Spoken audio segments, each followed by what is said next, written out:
"O mighty king," answered the young vizier, "I have already told thee that women are not alone to blame, but that the fault is shared between them and the men who hearken to them. But they deserve punishment for two reasons: first, for the fulfillment of thy word, because thou art the supreme king, and secondly, by reason of their presumption against thee and their beguilement of thee and their intermeddling with that which concerns them not and whereof it befits them not to speak. Wherefore they have right well deserved death, yet let that which hath befallen them suffice them, and do thou henceforth reduce them to servants' estate. But it is thine to command in this and other than this." Some of the viziers seconded Ibn Shimas's advice, but one of them prostrated himself before the king and said to him, "May God prolong the king's days. If thou be indeed resolved to put them to death, do with them as I shall say to thee." "And what is that?" asked Werd Khan. Quoth the vizier, "It were best that thou bid some of thy female slaves carry the women who played thee false to the apartment, wherein befell the slaughter of thy viziers and sages, and imprison them there, and do thou assign to them a little meat and drink, enough to keep life in them, and no more. Let them never be suffered to go forth of that place, and whenever one of them dies, let her abide among them, as she is, till they die all, even to the last of them. This is the least of their desert, for that they were the cause of this great wickedness, aye, and the origin of all the troubles and calamities that have befallen in our time. So shall there be verified in them the words of him who said, He who diggeth a pit for his brother shall surely himself fall therein, though he go long in safety." The king accepted the vizier's counsel, and sending for 4 stalwart female slaves, committed the offending women to them, bidding them carry them to the place of slaughter and imprison them there, and allow them every day a little coarse food and a little troubled water. They did with them as he bade, wherefore the women mourned sore, repenting them of that which they had done and lamenting grievously. Thus God gave them their reward of abjection in this world and prepared for them torment in the world to come, nor did they cease to abide in that dark and noisome place, whilst every day one or other of them died, till they all perished, even to the last of them, and the report of this event was bruited abroad in all lands and countries. This is the end of the story of the king and his viziers and subjects, and praise be to God who causeth peoples to pass away and quickeneth the rotten bones, him who, alone, is worthy to be glorified and magnified and hallowed forever and ever. Abu Kir the dyer and Abuzer the barber. There dwelt once, in the city of Alexandria, 2 men, one of whom was a dyer, by name Abu Kir, and the other a barber called Abuzer, and they were neighbors in the market, where their shops were side by side. The dyer was a swindler and a liar, an exceeding wicked man, as if indeed his temples were hewn out of the rock or fashioned of the threshold of a Jewish synagogue, nor was he ashamed of any knavery he wrought amongst the folk. It was his wont, when any brought him stuffs to dye, to require of him present payment, on pretence of buying dyestuffs withal.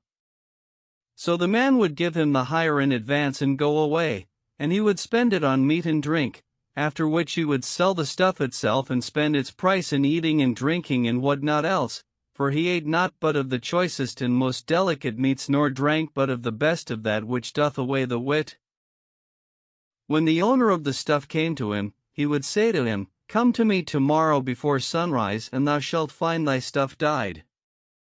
So the man would go away, saying in himself, "One day is near another," and return next day at the appointed time, when the dyer would say to him, "Come tomorrow. Yesterday I was not at work, for I had with me guests and was occupied with their service till they went, but come tomorrow before sunrise and take thy stuff dyed."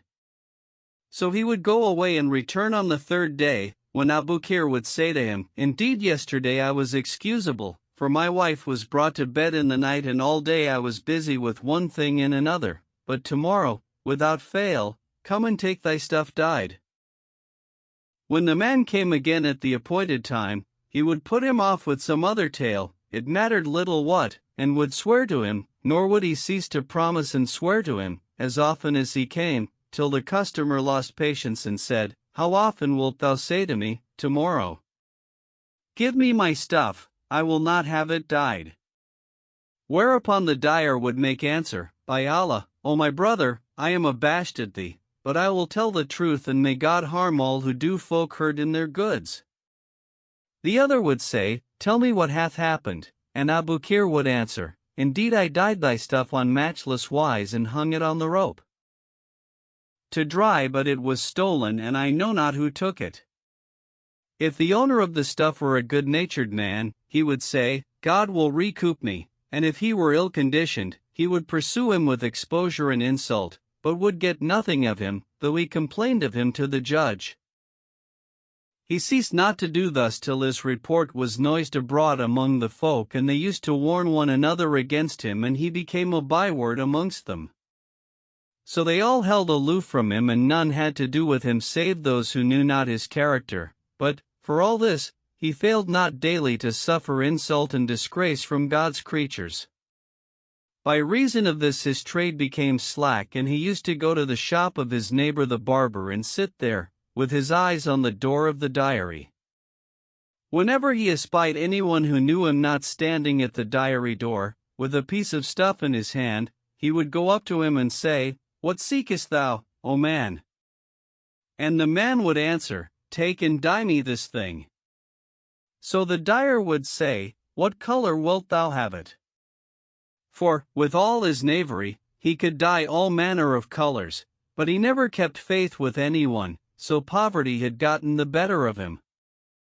Then he would take the stuff and say, Give me my hire in advance and come tomorrow and take the stuff.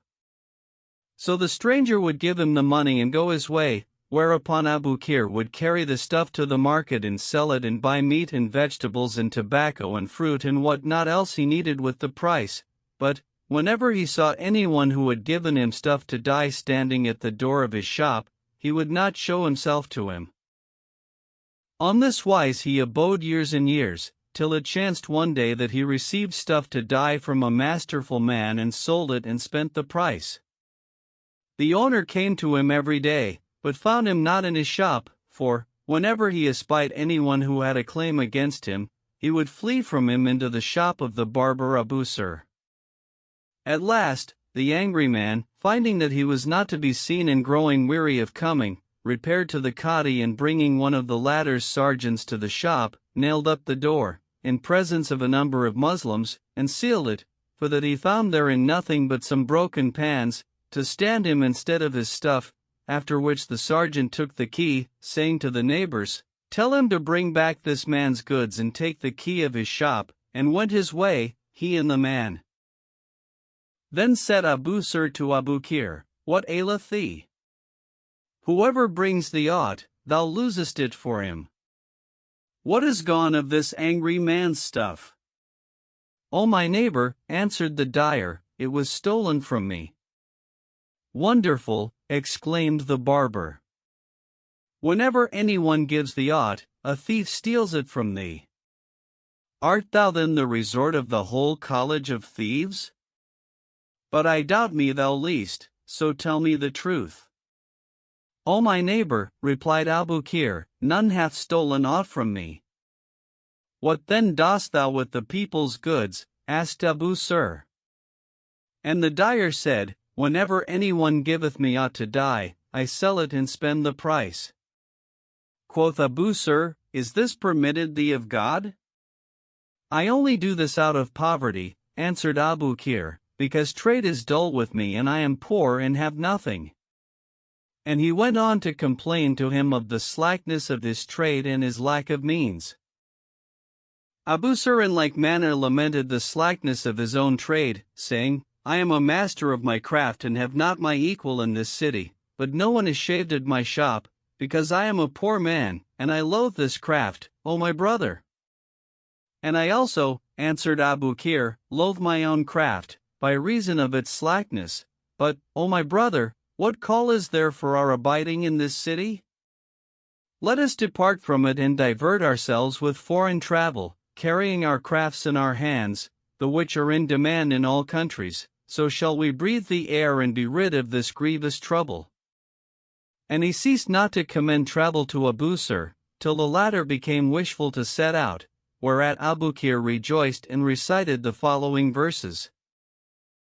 Forsake thy native land, it thou advancement seek, and hie abroad for 5 advantages in foreign travel lie. The putting off of care, the gain of livelihood and lore and manners, and the company of noble folk and high. If it be said, distress and woe and severance of loves and hardships still in travel be beneath a foreign sky. I trow 'twere better for a man that he should die than live still in humiliation's house, twixt envier and spy. Then they agreed to travel together, and Abukir said to Abusir, O my neighbor, we are become brethren and there is no difference between us, so it behoves us to recite the first chapter of the Quran, in token of agreement, that he of us who gets work shall of his profit feed him who is out of work, and whatever is left, we will lay in a chest, and when we come back to Alexandria we will divide it fairly and equally. So be it, answered Abusir, and they repeated the first chapter of the Quran on this understanding. Then Ahuzir locked up his shop and gave the keys to the landlord, whilst Abukir left his shop locked and sealed and let the key lie with the Qadi's sergeant, after which they took their gear and embarked on the morrow in a galleon upon the salt sea. They set sail the same day, and fortune attended them, for, of Abusir's great good luck, of all that were in the ship, and there were therein 120 men, besides the captain and the crew, there was not a single barber. So, when they spread the sails, the barber said to the dyer, O my brother, this is the sea and we shall need meat and drink, and we have but little victual with us, and it may be the voyage will be long upon us, wherefore methinks I will shoulder my gear and pass among the passengers, and belike someone will say to me, Come hither, O barber, and shave me, and I will shave him for a cake of bread or a para or a draught of water, so shall we both profit by this? There is no harm in that, replied the dyer, and laid down his head and slept, whilst the barber took his razor and shaving tackle, and throwing over his shoulder a rag, to serve as napkin, for that he was poor, passed among the passengers. Quoth one of them, Ho, master, come and shave me. So he shaved him, and the man gave him a para. O my brother, said Ahuzir, I have no use for this para. Hadst thou given me a cake of bread, it were more blessed to me in this sea, for I have a shipmate and we are short of victual. So he gave him a cake of bread and a piece of cheese, and filled him the basin with sweet water. The barber carried all this to Abukir and bade him eat the bread and cheese and drink the water. So he ate and drank, whilst Abusir again took up his shaving gear and went round about the deck among the passengers. One man he shaved for 2 cakes of bread and another for a piece of cheese, and he was in demand, because there was no other barber on board. So he bargained with everyone who said to him, Ho, master, shave me, for 2 cakes of bread and a para, and they gave him whatever he sought, so that, by sundown, he had gotten 30 cakes of bread and 30 paras, besides store of cheese and olives and botargos. Amongst the rest he shaved the captain, to whom he complained of his lack of victual for the voyage, and the captain said to him, Have no care for that, so long as ye sail with us, for thou art welcome to bring thy comrade every night and sup with me. Then he returned to the dyer, whom he found still asleep, so he aroused him, and when Abukir awoke, he found at his head bread and cheese and olives and botargos galore, and said, Whence gottest thou all this? From the bounty of God the Most High, replied Abusir.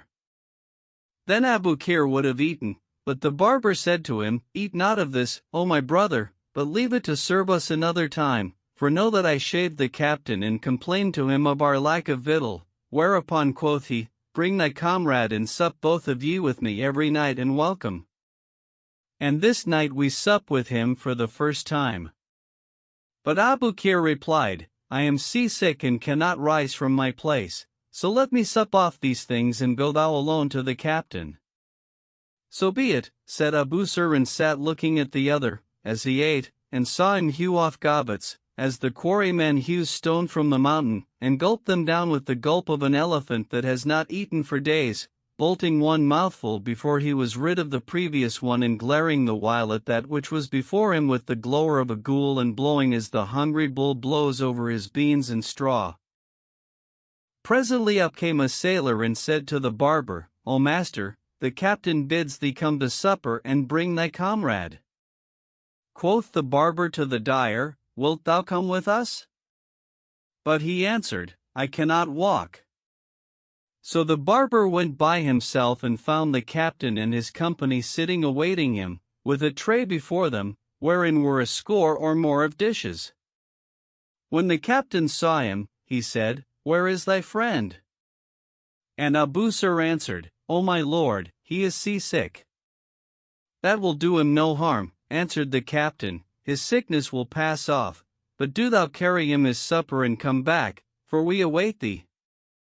Then he set apart a dish of kebabs and putting therein some of each dish, till there was enough for 10, gave it to Abusir, who took it and carried it to the dyer, whom he found grinding away with his dog teeth at that which was before him, as he were a camel, and heaping mouthful on mouthful in his haste. Quoth Abusir, "Did I not say to thee, eat not of this? Indeed the captain is a man of exceeding kindness. See what he hath sent thee, for that I told him thou wast sick." "Give it here," answered the dyer. So the barber gave it to him and he snatched it from him and fell upon it, like a ravening dog or a raging lion or a rock pouncing on a pigeon or one who is well nigh dead for hunger and seeing victual, falls to eating thereof. Then Abusir left him and going back to the captain, supped and enjoyed himself and drank coffee with him, after which he returned to Abukir and found that he had eaten all that was in the platter and thrown it aside, empty. So he took the empty dish and gave it to one of the captain's servants, then went back to Abukir and slept till the morning. On the morrow he continued to shave, and all he got by way of meat and drink he gave to Abukir, who ate and drank and sat still, rising not save to do his natural occasions, and every night the barber brought him a full dish from the captain's table. They fared thus 20 days, at the end of which time the galleon cast anchor in the harbor of a city, whereupon they took leave of the captain and landing, entered the town and took them a lodging in a khan. Abusir furnished the room and buying a cooking pot and a platter and spoons and what else they needed, fetched meat and cooked it, but Abukir fell asleep the moment he entered the khan and awoke not till his companion aroused him and set the tray of food before him. When he awoke, he ate and saying to Abusir, "Blame me not, for I am giddy," fell asleep again. Thus he did 40 days, whilst, every day, the barber took his tools and making the round of the city, wrought for that which fell to his lot, and returning, found the dyer asleep and aroused him. No sooner did he wake than he fell ravenously upon the food, eating as one who cannot have his fill nor be content, after which he went to sleep again. On this wise he passed other 40 days, and whenever the barber said to him, "Sit up and shake off this torpor and go forth and take an airing in the city, for it is a bright and pleasant place and hath not its equal among the cities," he would answer, saying, "Blame me not, for I am, still, giddy." Abusir cared not to vex him nor give him hard words, but, on the 41st day, he himself fell sick and could not go abroad, so he pressed the porter of the khan into his service, and he did their occasions and brought them meat and drink 4 days, whilst Abukir did nothing but eat and sleep. At the end of this time, the barber's sickness redoubled on him, till he lost his senses for stress thereof, and Abukir, feeling the pangs of hunger, arose and sought in his comrade's clothes, where he found 1,000 paras. So he took them and shutting the door of the chamber upon Abusir, went out, without telling any, and the doorkeeper of the inn was then at market and thus saw him not go out. Abukir betook himself to the bazaar and clad himself in rich apparel, at a cost of 500 paras, then he proceeded to walk about and divert himself by viewing the place, which he found a city whose like was not among cities, but he noted that all its people were clad in clothes of white and blue, without other color. Presently he came to a dyer's and seeing naught but blue in his shop, pulled out to him a kerchief and said, "O master, take this kerchief and dye it and take thy hire. Quoth the dyer, the cost of dyeing this will be 20 dirhams. In our country, said Abu Kir, we dye it for 2. Then go and dye it in your own country, answered the dyer. As for me, my price is 20 dirhams and I will not bate a tittle thereof. What color wilt thou dye it? Asked Abu Kir, and the dyer said, I will dye it blue. Quoth Abu Kir, but I want it dyed red. I know not how to dye red, answered the dyer. Then dye it green, rejoined Abu Kir. But the dyer said, I know not how to dye green. Yellow, said Abu Kir. Nor yet yellow, answered the dyer, and Abu Kir went on to name the different colors to him, one after another, till the dyer said, We are here in this city 40 master dyers, neither more nor less, and when one of us dies, we teach his son the craft. If he leave no son, we abide wanting one, and if he leave 2 sons, we teach one of them the craft, and if he die, we teach his brother. This our craft is straightly ordered and we know not how to dye aught but blue. Then said Abu Kir, Know that I also am a dyer and know how to dye all colors, and I would have thee take me into thy service on hire, and I will teach thee my art, so thou mayst glory therein over all the company of dyers. But the dyer answered, We never admit a stranger into our craft. And what if I open a dyery for myself? Asked Abu Kir. We will not suffer thee to do that, replied the other, whereupon he left him and going to a second dyer, made him the like proposal, but he returned him the same answer as the first, and he ceased not to go from one to another, till he had made the round of the whole 40, but they would not accept of him either to master or journeyman. Then he repaired to the syndic of the dyers and told him what had passed, and he said, We admit no stranger into our craft. With this Abu Kir became exceeding wroth and going up to the king of the city, made complaint to him, saying, O king of the age, I am a stranger and a dyer by trade, and he told him what had passed between himself and the dyers of the town, adding, I can dye various kinds of red, such as rose color and carnation, and various kinds of green, such as grass green and pistachio green and olive and parrot's wing, and various kinds of black, such as coal black and blue black, and various shades of yellow, such as orange and lemon color, and went on to name to him the rest of the colors. Then said he, O king of the age, there is not a dyer in thy city who can avail to any one of these colors, for they know not how to dye aught but blue, yet will they not admit me amongst them, either as master or journeyman. Thou sayest sooth for that matter, answered the king, but I will open thee a dyery and give thee capital and have thou no care for them, for whoso offereth to do thee hindrance, I will hang him over the door of his shop. Then he sent for builders and said to them, Go round about the city with this master, and whatsoever place pleases him, be it shop or khan or what not, turn out its occupier and build him a dyery after his wish. Whatsoever he bids you, that do ye and gainsay him not in aught. And he clad him in a handsome suit and gave him 2 white slaves to serve him, and a horse with housings of brocade and 1,000 dinars, saying, Provide thyself with this, against the building be completed. So Abu Kir donned the dress and mounting the horse, became as he were an emir. Moreover the king assigned him a house and bade furnish it, so they furnished it for him and he took up his abode therein. On the morrow he mounted and rode through the city, looking about him, whilst the architects went before him, till he saw a place that pleased him and said, This place is good, whereupon they turned out the owner thereof and carried him to the king, who gave him, to the price of his holding, what more than contented him. Then the builders fell to work, whilst Abu Kir said to them, Build thus and do this and that, till they built him a dyery that had not its like, whereupon he presented himself before the king and informed him that they had made an end of building the dyery and that there needed but the price of the dyestuffs and gear to set it a work. Quoth the king, Take these 4,000 dinars to thy capital and let me see the outcome of thy dyery. So he took the money and went to the market, where, finding dyestuffs plentiful and, well-nigh valueless, he bought all that he needed of materials for dyeing, and the king sent him 500 pieces of stuff, which he proceeded to dye of all colors and spread them before the door of his dyery.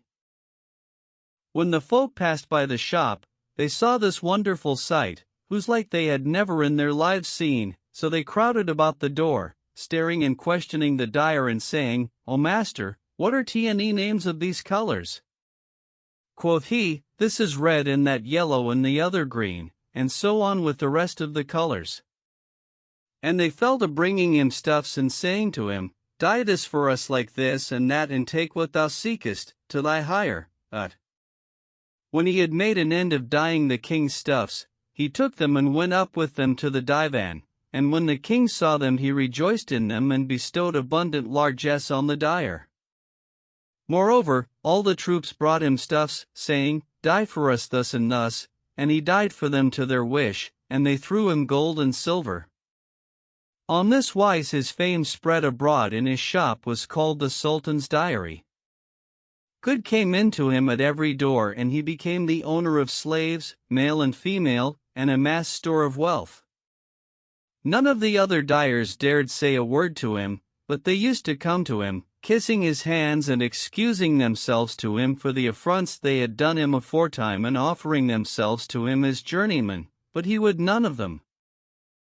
Meanwhile Abu Sir abode 3 days, prostrate and unconscious, in the chamber where Abu Kir had left him, at the end of which time the doorkeeper of the Khan, chancing to look at the chamber door, observed that it was shut, and bethought himself that he had seen and heard nothing of the 2 companions, for some time.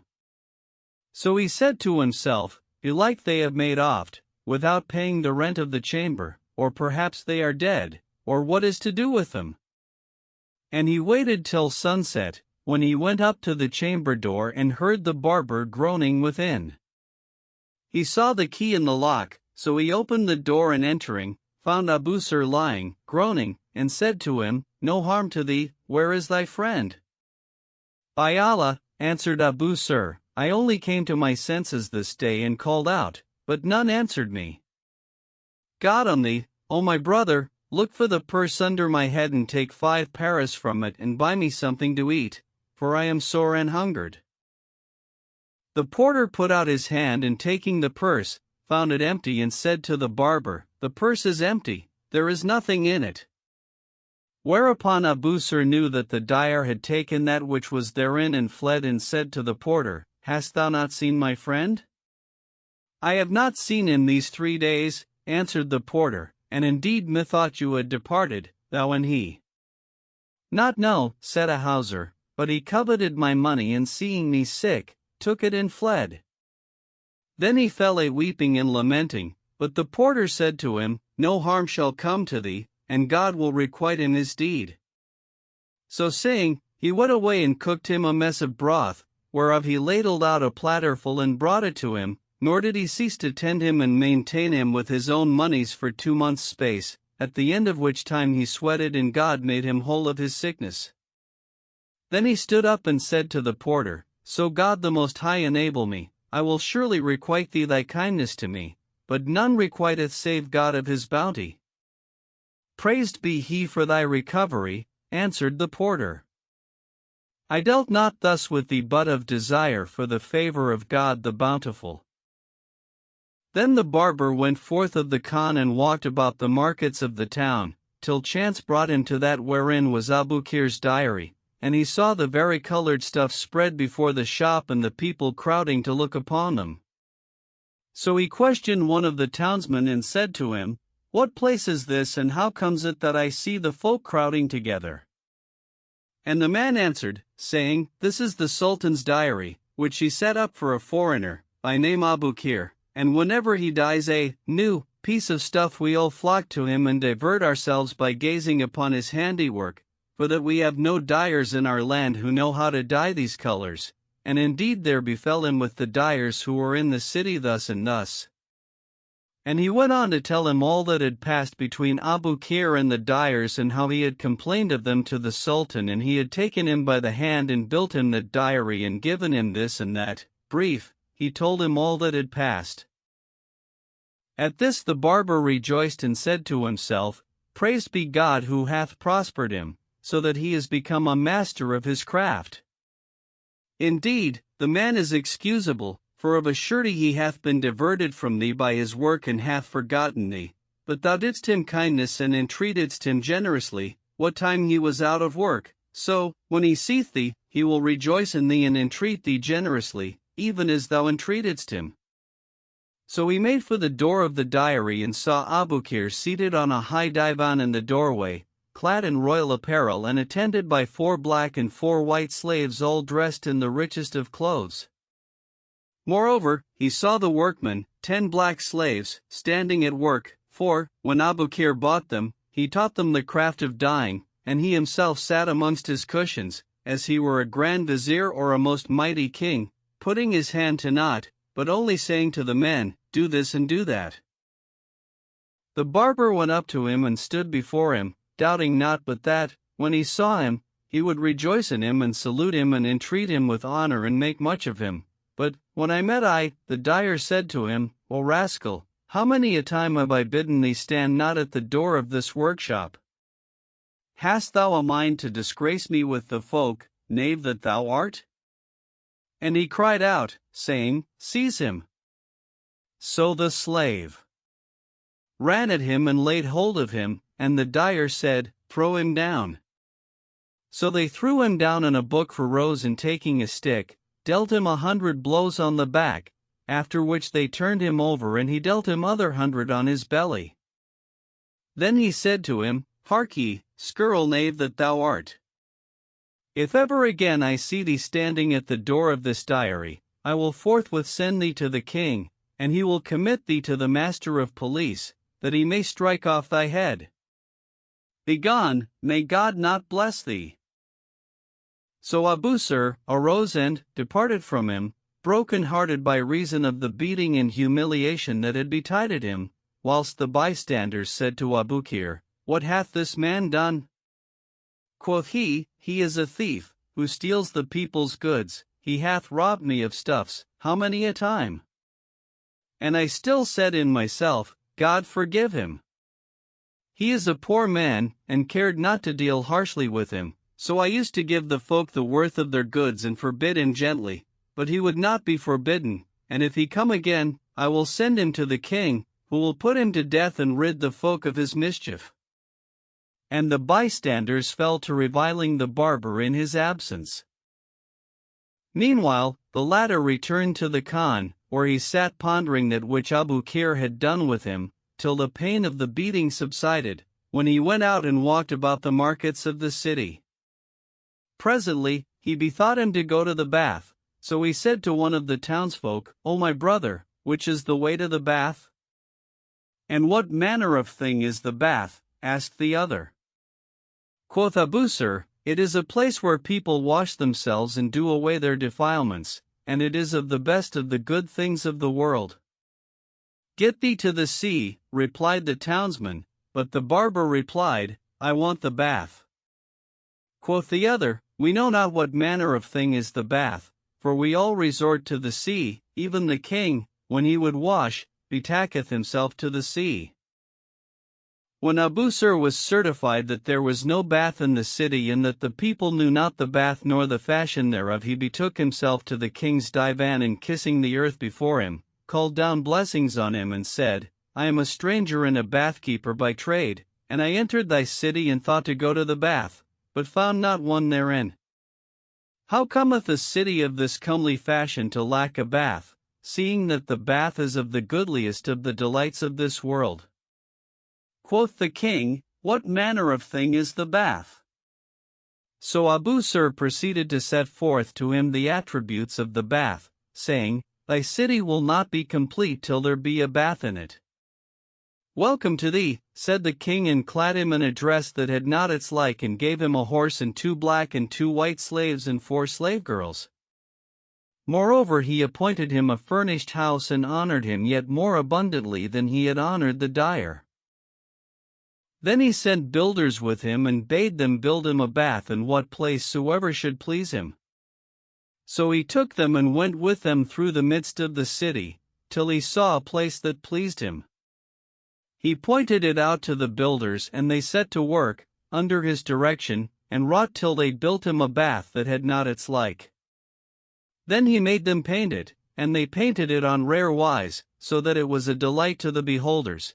After which Abu Sir went up to the king and told him that they had made an end of building and decorating the bath, adding, "There lacks naught but the furniture." The king gave him 10,000 dinars, with which he furnished the bath and ranged the napkins on the cords, and all who passed by the door stared at it, and their mind was confounded at its decorations. So the people crowded to this thing, whose like they had never in their lives seen, and stood staring at it and saying, "What is this thing?" To which Abu Sir replied, "This is a bath," and they marveled thereat. Then he heated water and set the bath a work, and he made a fountain in the central basin, which ravished the wit of all who saw it of the people of the city. Moreover, he sought of the king 10 white slaves not yet come to manhood, and he gave him 10 boys like moons, whereupon Abu Sir proceeded to shampoo them, saying, "Do thus and thus with the customers," till they were perfect in the bathman's craft. Then he burned perfumes and sent out a crier to cry aloud in the city, saying, "O creatures of God, get ye to the bath, for it is called the Sultan's bath." So the people came to the bath, and Abu Sir bade the slave boys wash their bodies. The folk went down into the bath, and coming forth, seated themselves on the estrade, whilst the boys shampooed them, even as Abu Sir had taught them, and they ceased not to enter the bath and do their occasion thereof and go out, without paying, for the space of 3 days. Then the barber invited the king, who took horse with his grandees and rode to the bath, where he put off his clothes and entered, whereupon Abu Sir came into him and rubbed his body with the bath gloves, peeling the dirt from his skin in rolls, like lampwicks, and showing them to the king, who rejoiced therein, till his body shone for very smoothness and purity. After which Abu Sir mingled rosewater with the water of the tank, and the king went down therein. When he came forth, his body was refreshed, and he felt a lightness and liveliness such as he had never in his life known. Then the barber made him sit on the estrade, and the boys proceeded to shampoo him, whilst the censers smoked with the finest aloes wood. Then said the king, "O master, is this the bath?" And Abu Sir answered, "Yes." "As my head liveth," quoth the king, "my city is not become a city indeed but by this bath." "But what pay takest thou for each person?" "That which thou biddest me will I take," replied Abu Sir, and the king said, "Take 1,000 dinars for every one who washeth in thy bath." But Abu Sir said, "Pardon, O king of the age. All men are not alike, but there are amongst them rich and poor, and if I take of each 1,000 dinars, the bath will stand empty, for the poor man cannot avail to this price." "How then wilt thou do for the price?" asked the king. "I will leave it to the generosity of the customers," answered the barber. "Each who can afford aught shall pay that which his soul grudgeth not to give, and we will take from every man, after the measure of his condition. So will the folk come to us, and he who is rich shall give according to his station, and he who is poor shall give what he can afford. On this wise the bath will still be at work and prosper, but 1,000 dinars is a king's gift, and not every man can avail thereto." The grandees of the kingdom confirmed Abu Sir's words, saying, "This is the truth, O king of the age. Thinkest thou that all folk are like unto thee, O glorious king?" "You say sooth," answered the king, "but this man is a stranger and poor, and it behoveth us to deal generously with him, for that he hath made in our city this bath, whose like we have never in our lives seen, and without which our city were not adorned nor had gotten importance. Wherefore, if we guerdon him with increase of pay, it will not be much." But the grandees said, "If thou wilt guerdon him, let it be of thine own monies, and be the king's bounty extended to the poor by means of the low price of the bath, so the folk may bless thee. But, as for the 1,000 dinars, we are the grandees of thine empire, yet do our souls grudge to pay it, and how then should the poor afford it? Quoth the king, O my grandees, for this time let each of you give him 100 dinars and a white slave and a black and a slave girl. It is well, answered they, but after today each who enters shall give him only what he can afford, without grudging. So be it, said the king, and they gave him each as he had said. Now the number of the nobles who were washed with the king that day was 400 souls, so that the sum of that which they gave him was 40,000 dinars, besides 400 black and 400 white slaves and a like number of slave girls. Moreover, the king gave him 10,000 dinars, besides 10 white slaves and 10 black and a like number of slave girls, whereupon Abusir kissed the earth before him and said, O august king, lord of just judgment, what place will suffice me for all these slaves and women? Quoth the king, O lackwit, I bade not my nobles deal thus with thee but that we might gather together unto thee great plenty of wealth, for maybe thou wilt bethink thee of thy country and family and yearn unto them and be minded to return to thy native place, so shalt thou take from our country store of wealth, to maintain thyself withal, what while thou livest in thine own land. O king of the age, replied Abusir, may God advance thee, these many slaves and women are a king's behoof, and hadst thou ordered me ready money, it were more profitable to me than this army, for they must eat and drink and be clothed, and whatever betteth me of wealth, it will not suffice to their support. The king laughed and said, By Allah, thou sayest sooth. They are indeed a mighty host, and thou mayst not avail unto their maintenance, but wilt thou sell them to me for 100 dinars each? Quoth Abusir, I sell them to thee at that price. So the king sent to his treasurer for the money and he brought it and gave Abusir the whole of the price, in full, after which the king restored the slaves to their former owners, saying, Let each of you who knoweth his slaves take them, for they are a gift from me to you. So they obeyed his commandment and took each his own, whilst the barber said to the king, God ease thee, O king of the age, even as thou hast eased me of these ghouls, whom none may fill save God.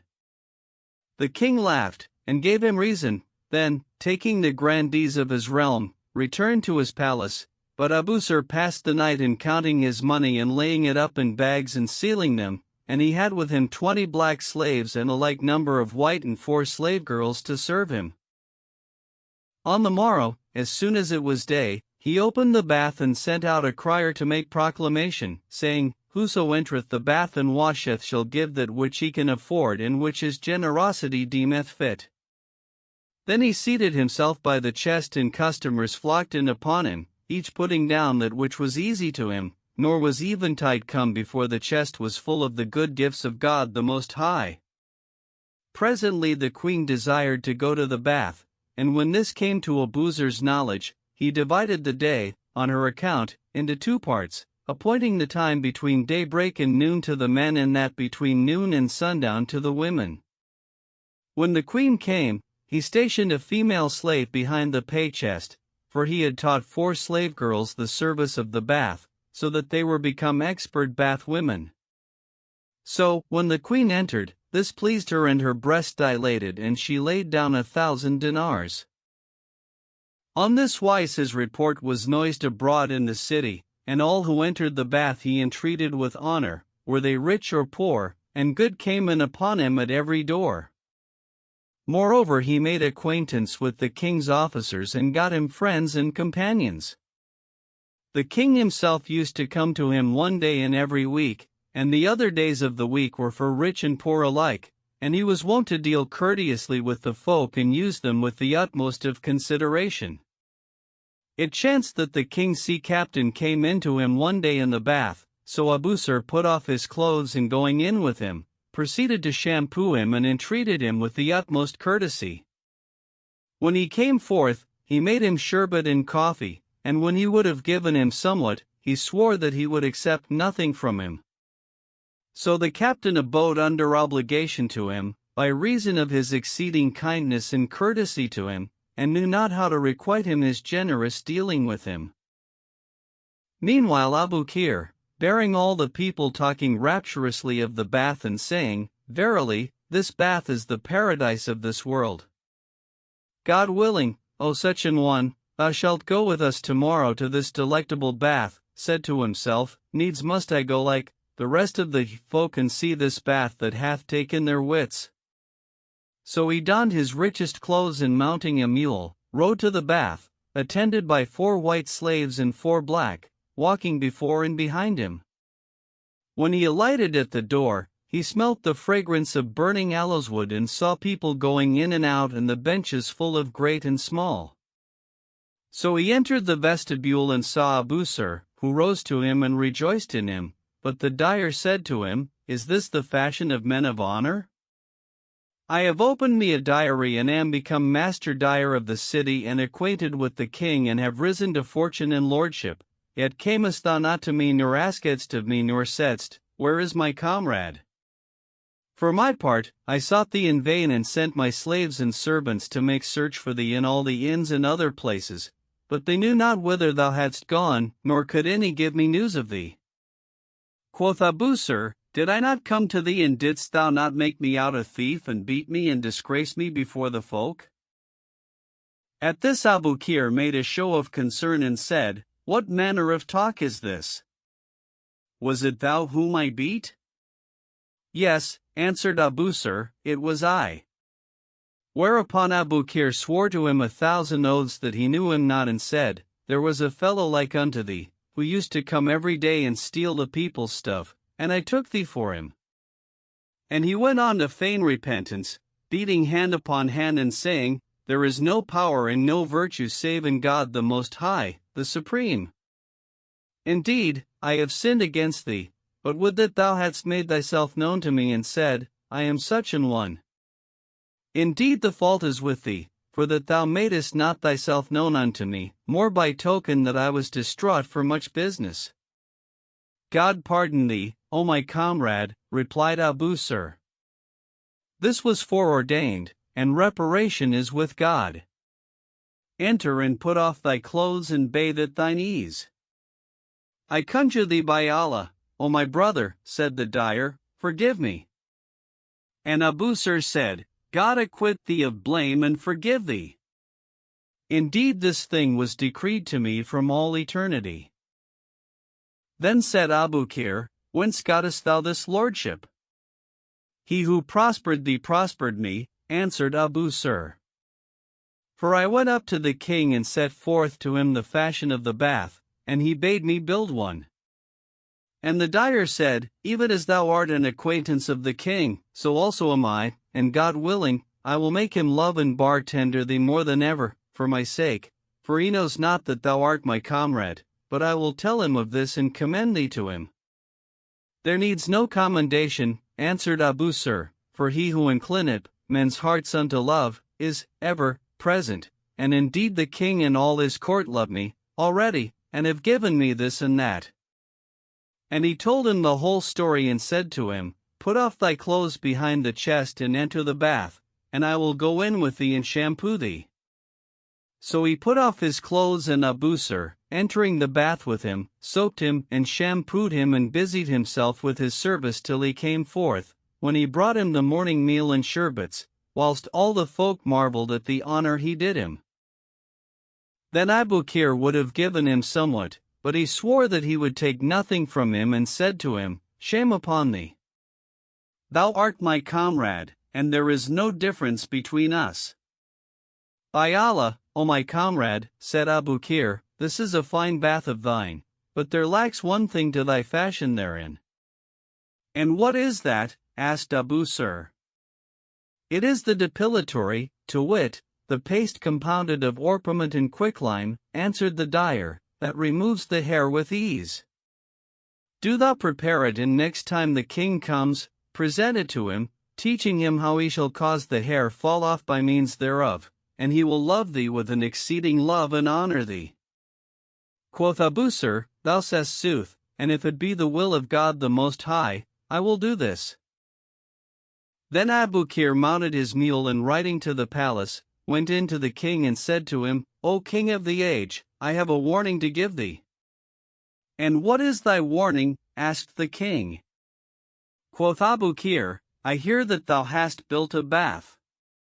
Yes, answered the king, There came to me a stranger, and I founded the bath for him, even as I founded the dairy for thee, and indeed it is a magnificent bath and an ornament to my city. And he went on to set forth to him the virtues of the bath. Hast thou entered therein? Asked the dyer. And the king answered, Yes.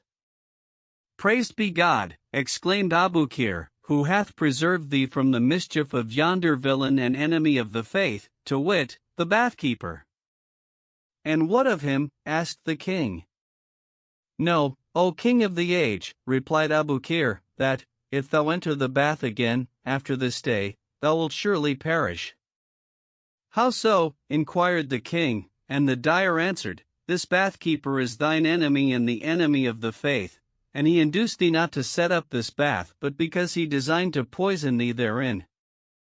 He hath made for thee somewhat which, when thou enterest the bath, he will present to thee, saying, This is an unguent, which if one apply to his privy parts, it will remove the hair with ease.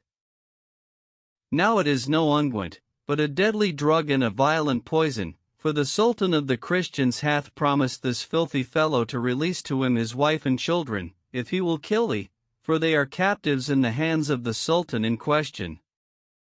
I myself was captive with him in their land, but I opened a diary and dyed for them various colors, so that they inclined the king's heart unto me, and he bade me ask a boon of him. I sought of him freedom, and he set me free, whereupon I made my way hither, and seeing yonder man in the bath, asked him how he had effected his escape and that of his wife and children. Quoth he, We ceased not to be in captivity, I and my wife and children, till one day the king of the Christians held a court, at which I was present, amongst a number of other people.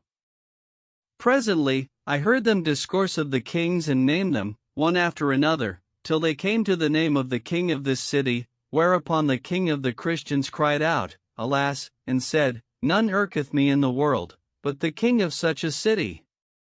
Whosoever will contrive me his slaughter, I will give him all he asks.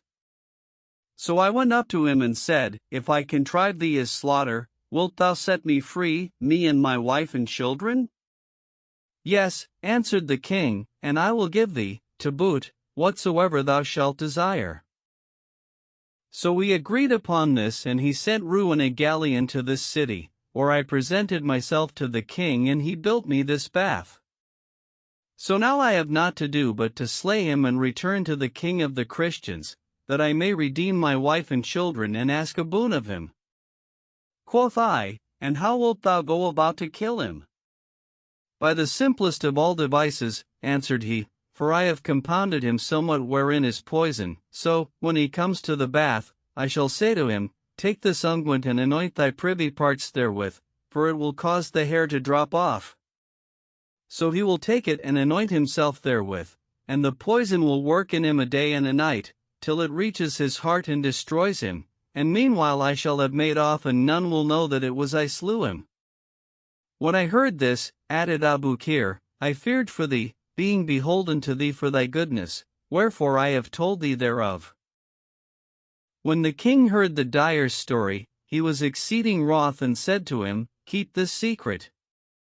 Then he betook himself to the bath, that he might dispel doubt with assurance, and when he entered, Abusir put off his clothes and betaking himself, as of wont, to the service of the king, proceeded to shampoo him, after which he said to him, O king of the age, I have made an unguent for removing the hair from the privy parts. Bring it to me, said the king. So the barber brought it to him, and the king, finding it nauseous of smell, was assured that it was poison, wherefore he was incensed and called out to his guards, saying, Seize him. So they seized him, and the king donned his clothes and returned to his palace, boiling with rage, whilst none knew the cause of his anger, for, of the excess of his wrath, he had acquainted no one therewith, and none dared ask him. Then he repaired to the audience chamber, and causing Abusir to be brought before him, with his hands bound behind his back, sent for his sea captain and said to him, Take this villain and tie him in a sack with 2 quintals of quicklime. Then lay him in a boat and row out with him in front of my palace, where thou wilt see me sitting at the lattice. Do thou say to me, shall I cast him in? And if I answer, cast, throw him into the sea, so the lime may be slaked on him, to the intent that he shall die drowned and burnt. I hear and obey, answered the captain, and taking Abusir, carried him to an island that lay over against the king's palace, where he said to him, Harkye, I once visited thy bath, and thou entreatedst me with honor and accomplishedst all my wants, and I had great pleasure of thee. Moreover, thou sworest that thou wouldst take no pay of me, and I love thee with a great love. So tell me how the case stands between thee and the king, and what abomination thou hast done with him, that he is wroth with thee and hath commanded me that thou shouldst die this horrid death. By Allah, O my brother, answered Abusir, I have done nothing, nor do I know of any crime I have committed against him that merits this. Verily, rejoined the captain, thou wast in high favor with the king, such as none ever enjoyed before thee, and all who are prosperous are envied. Belike someone envied thee thy good fortune, and missaid of thee to the king, by reason whereof he is become thus enraged against thee. But be of good cheer, no harm shall befall thee, for, even as thou entreatedst me generously, without knowledge of me, so now I will deliver thee. But, if I release thee, thou must abide with me in this island till some galleon sets sail from the city to thy native land, when I will send thee thither therein. Abusir kissed his hand and thanked him for this, after which the captain fetched the lime and laid it in a sack, together with a great stone, the bigness of a man, saying, I put my trust in God. Then he gave the barber a net, saying, Cast this net into the sea, so haply thou mayst take somewhat of fish. For I am bounden to furnish the king's kitchen with fish every day, but today I have been distracted from fishing by this calamity that hath befallen thee, and I fear lest the cook's servants come to me in quest of fish and find none. So, if thou take aught, they will find it, and thou wilt veil my face, whilst I go and play off my device in front of the palace and feign to cast thee into the sea. Go, answered Abusir, and God be thy helper. I will fish the while. So the captain laid the sack in the boat and rowed till he came under the palace, where he saw the king seated at the lattice, and said to him, O king of the age, shall I cast him in? Cast, answered the king, and signed to him with his hand, whereupon something flashed and fell into the sea. Now this that had fallen into the sea was the king's seal ring, which was enchanted on such wise that, when the king was wroth with anyone and was minded to slay him, he had but to sign to him with his right hand, whereon was the ring, and there issued lightning therefrom, which smote the offender, and thereupon his head fell from his shoulders. It was this ring that gave him authority over the troops, nor did he overcome the mighty save by means thereof. So, when it dropped from his finger, he concealed the matter and kept silence, for that he dared not say, My ring is fallen into the sea, for fear of the troops, lest they should rise against him and slay him.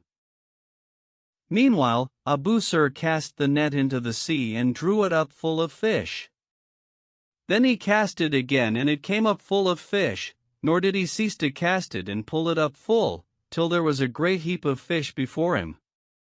So he said to himself, By Allah, I have not eaten fish this long while. And chose himself a large fat fish, saying, When the captain comes back, I will bid him fry it for me, so I may make the morning meal of it. Then he cut its throat with a knife he had with him, but the knife stuck in its gills, and there he saw the king's seal ring, for the fish had swallowed it, and destiny had driven it to the island, where it had fallen into the net. So he took the ring and put it on his little finger, not knowing its properties. Presently, up came two of the cook's underlings in quest of fish, and seeing Abusir, said to him, O man, whither is the captain gone? I know not, answered he, and signed to them with his right hand, when, behold, their heads dropped from their shoulders. At this Abusir was amazed and said, I wonder who slew them. And their case was grievous to him, and he was still musing upon it, when the captain returned, and seeing the two men lying dead and the ring on Abusir's finger, said to him, O my brother, move not thy hand whereon is the ring, else thou wilt slay me. Abusir wondered at this speech, and the captain coming up to him, said, Who slew these two men? By Allah, O my brother, answered the barber, I know not. Thou sayest sooth, rejoined the captain, but tell me whence hadst thou that ring? Quoth Abu Sir, I found it in this fish's gills. True, said the captain, for I saw it fall flashing from the king's palace and disappear in the sea, what time he signed toward the sack in which he deemed thee to be, saying, Cast him in. So I cast the sack into the water, and it was then that the ring slipped from his finger and fell into the sea, where the fish swallowed it, and God drove it to thee, so that thou tookest it, for this ring was thy lot, but knowest thou its property? I knew not that it had any properties, answered Abu Sir, and the captain said, Know, then, that the king's troops obey him not save for fear of this ring, for it is enchanted, and when he was wroth with anyone and had a mind to put him to death, he would sign at him therewith and his head would drop from his shoulders, for there issued a lightning from the ring and its ray smote the object of his wrath, who died forthright. At this, Abu Sir rejoiced with an exceeding joy and said to the captain, Carry me back to the city.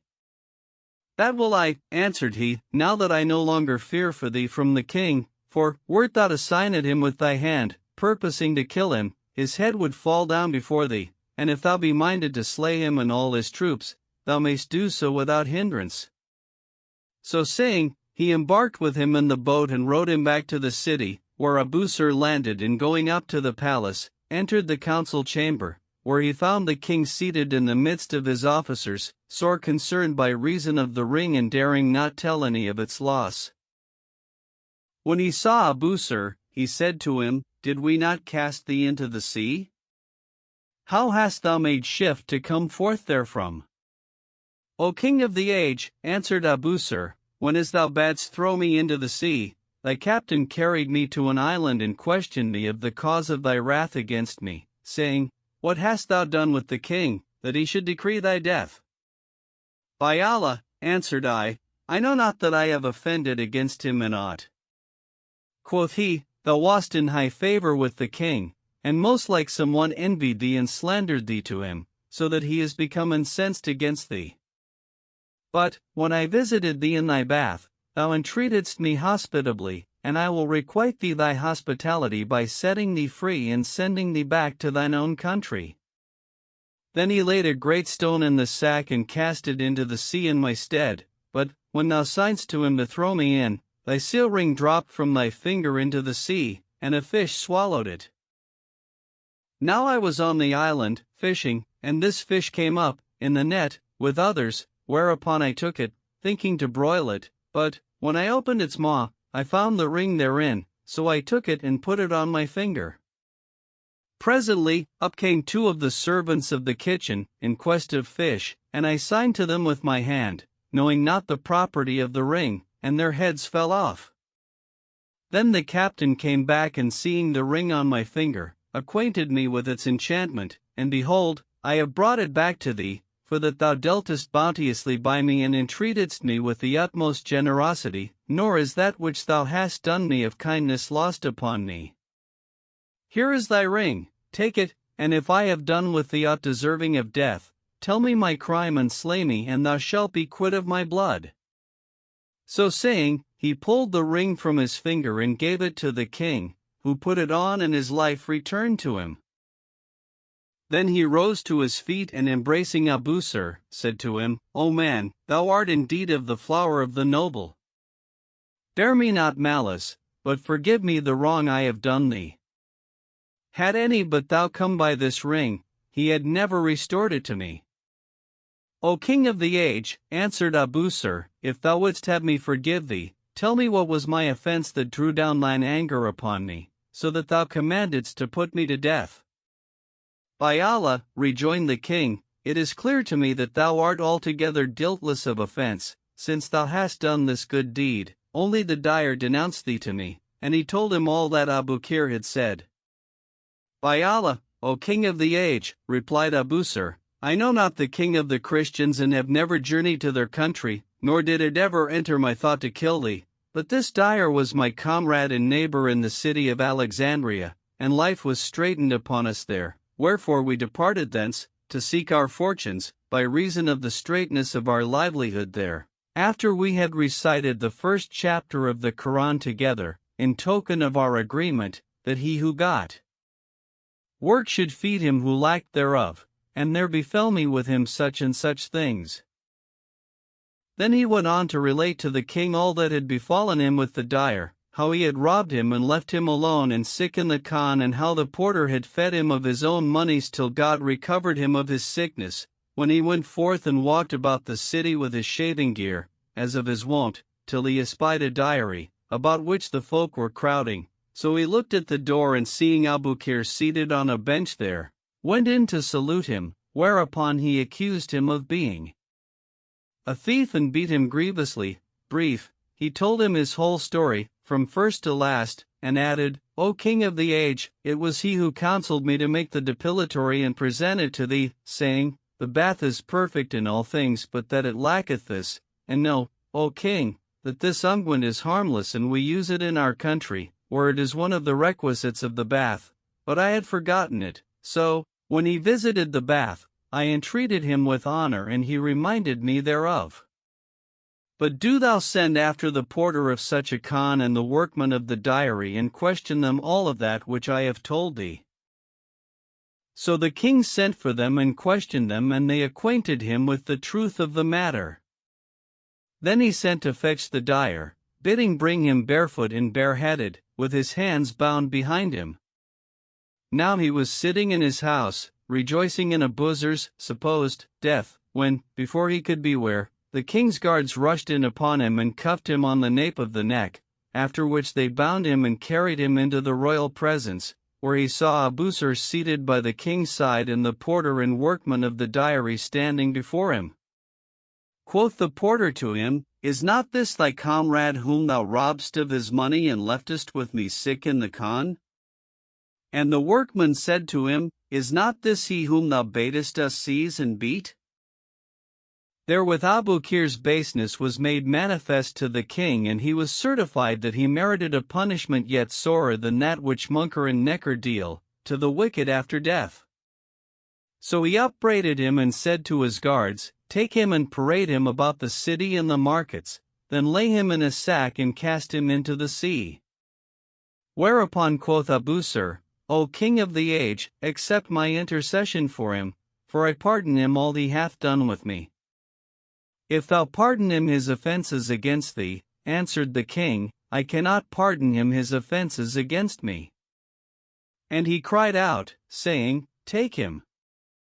So they took him and paraded him about the city, after which they laid him in a sack with quicklime and cast him into the sea, and he died, drowned and burnt. Then said the king to the barber, O Abuzar, ask of me what thou wilt, and it shall be given thee.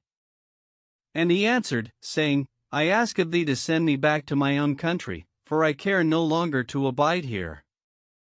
Then the king offered to make him his vizier, but he consented not, so he gave him great store of gifts, over and above that which he had bestowed on him aforetime, and amongst the rest a galleon laden with goods, and the crew of this galleon were slaves, so he gave him these also.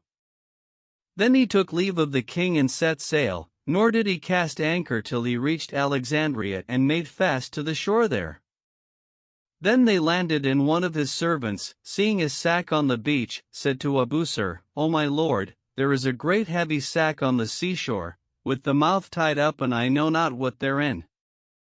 So Abuzar came up, and opening the sack, found therein the dead body of Abukir, which the sea had borne thither.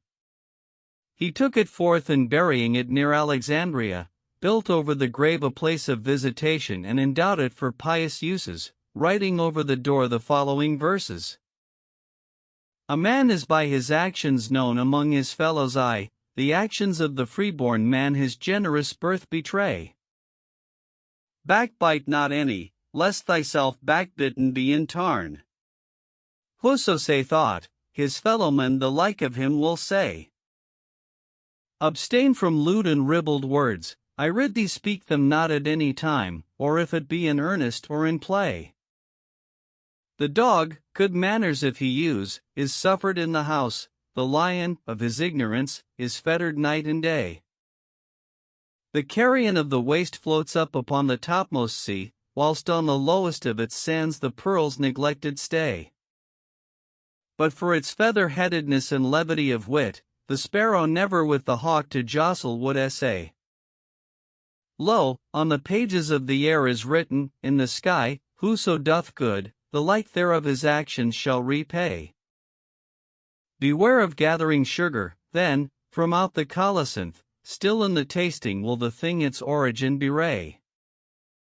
After this Abusir abode a while, till God took him to himself and they buried him hard by the tomb of his comrade Abukir, wherefore the place was called Abukir and Abusir, but it is now known as Abukir only.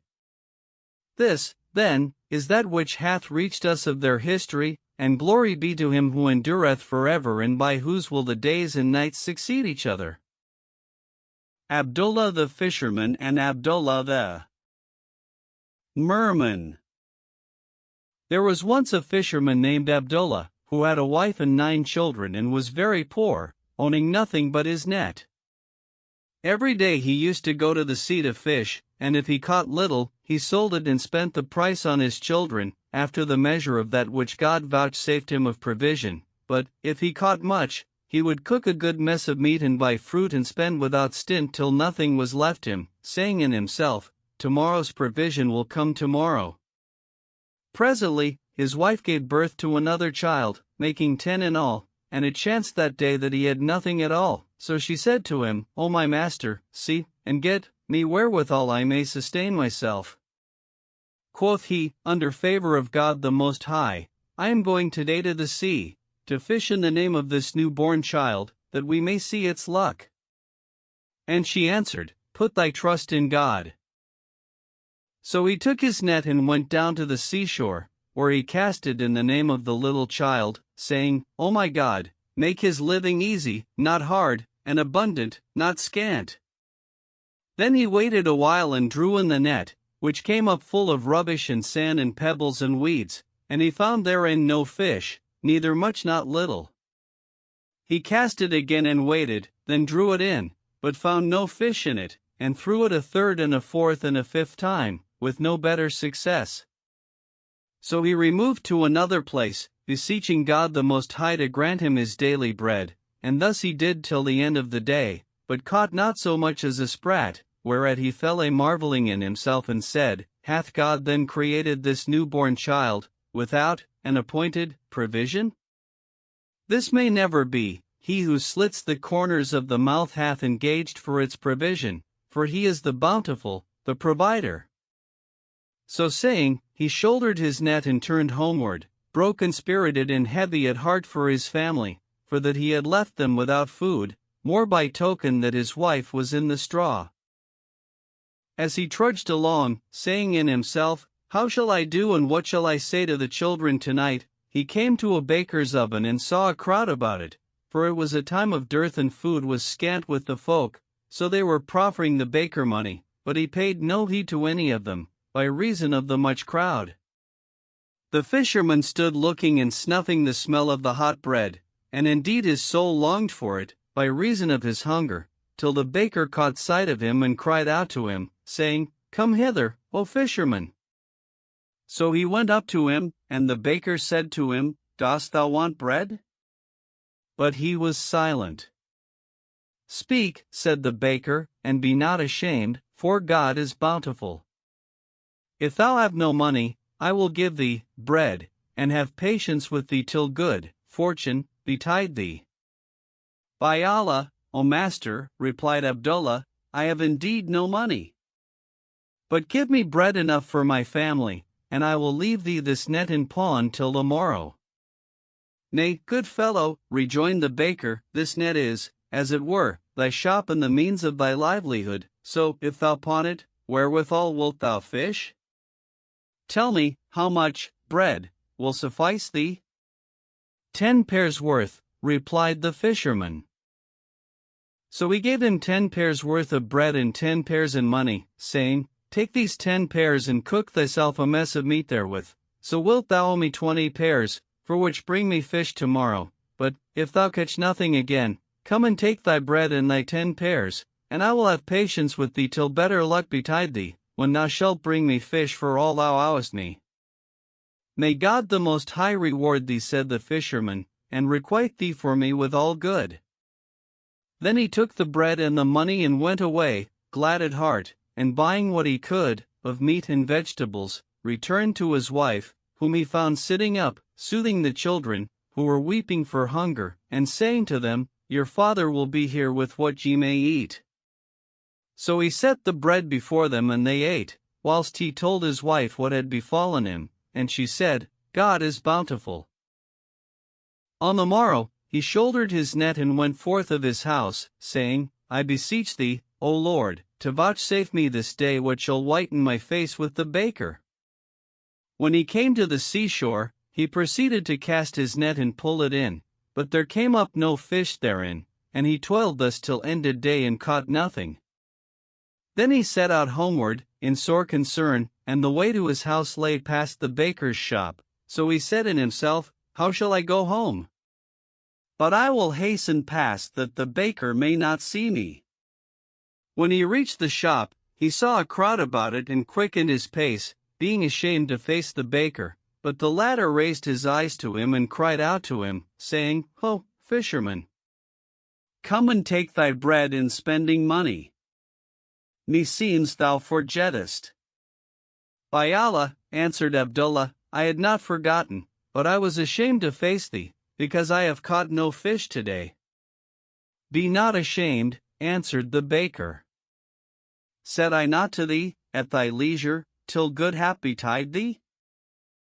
Then he gave him the bread and the 10 pears, and he returned and told his wife, who said, God is bountiful. If it please the Most High, good luck shall yet betide thee, and thou shalt give the baker his due.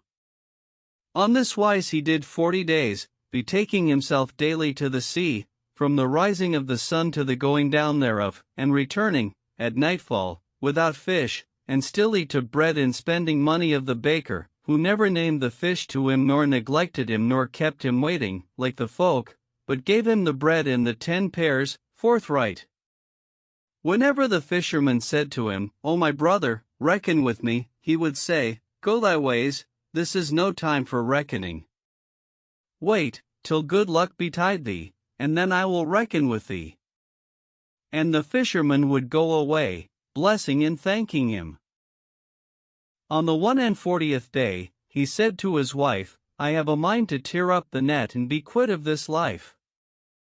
Why wilt thou do this? Asked she. And he said, Meseems there is an end of my getting my living from the sea. How long shall this last?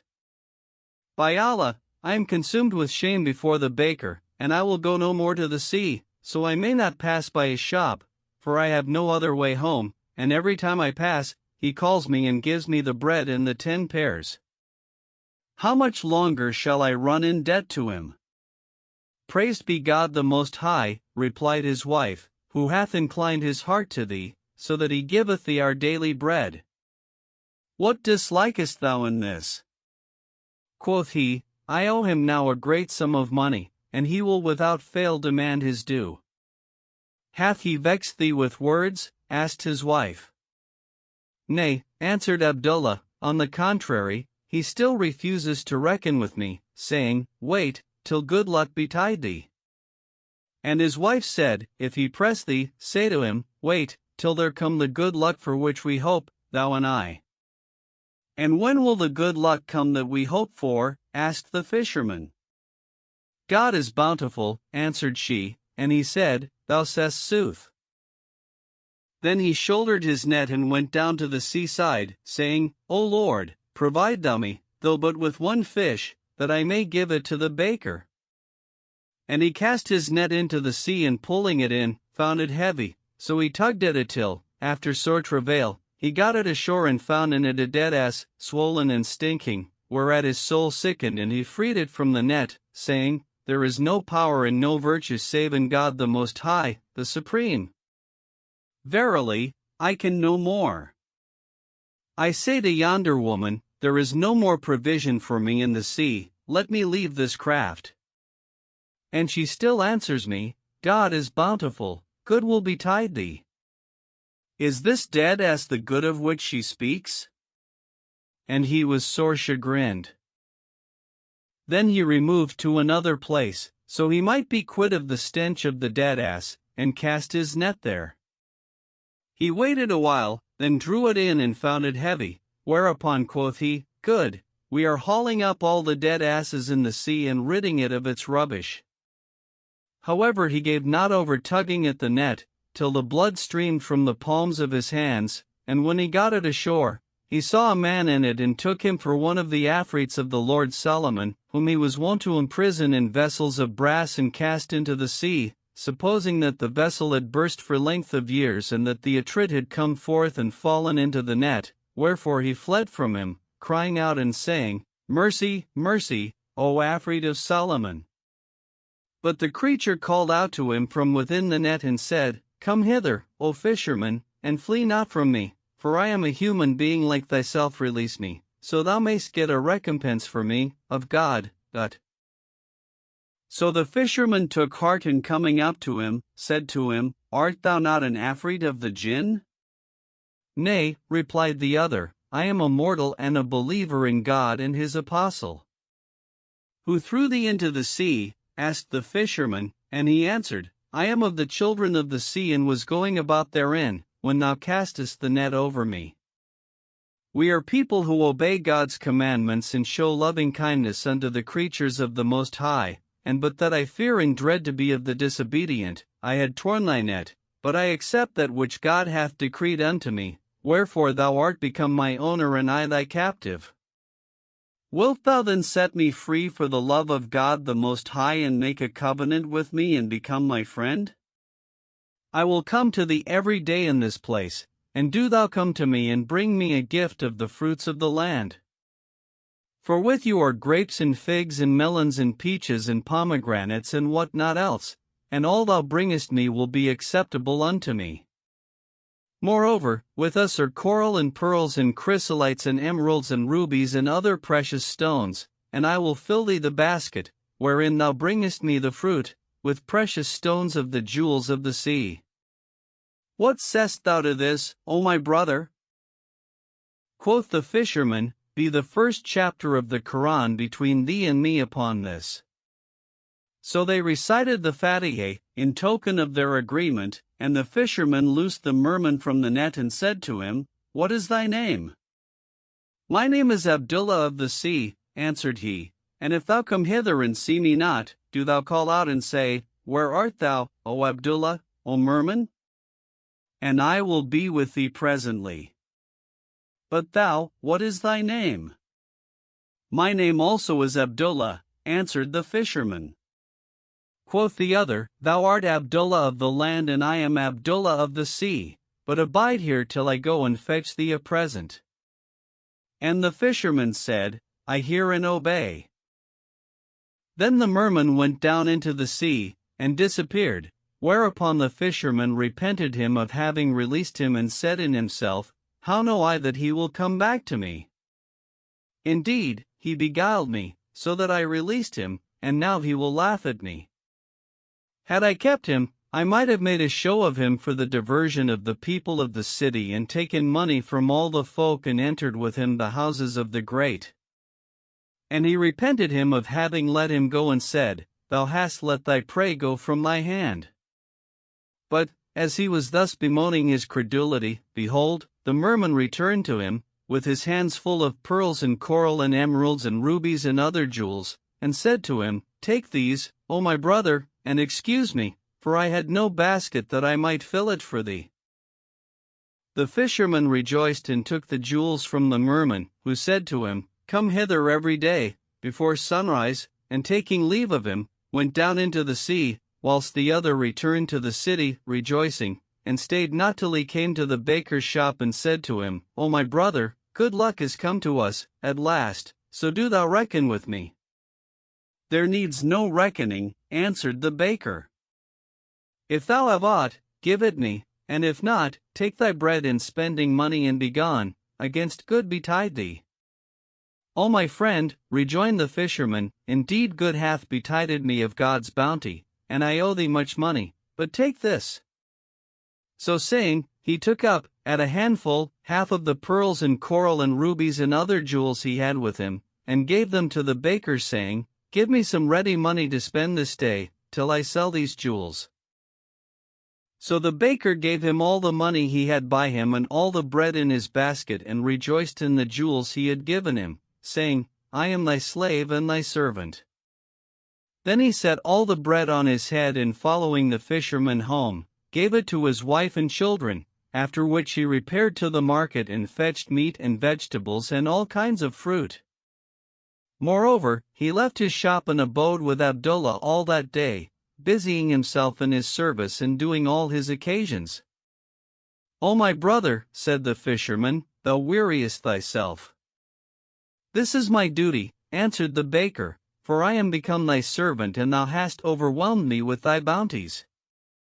Not so, rejoined the fisherman, it is thou who wast my benefactor in the days of dearth and straitness. And the baker passed the night in feasting with him and became a faithful friend to him.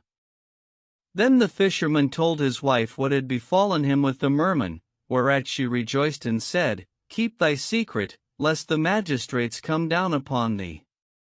But he said, Though I keep my secret from all the folk, yet will I not hide it from the baker. On the morrow, he rose before the sun, and shouldering a basket, which he had filled overnight with all manner fruits, repaired to the seashore, where he set down the basket and called out, saying, Where art thou, O Abdullah, O merman?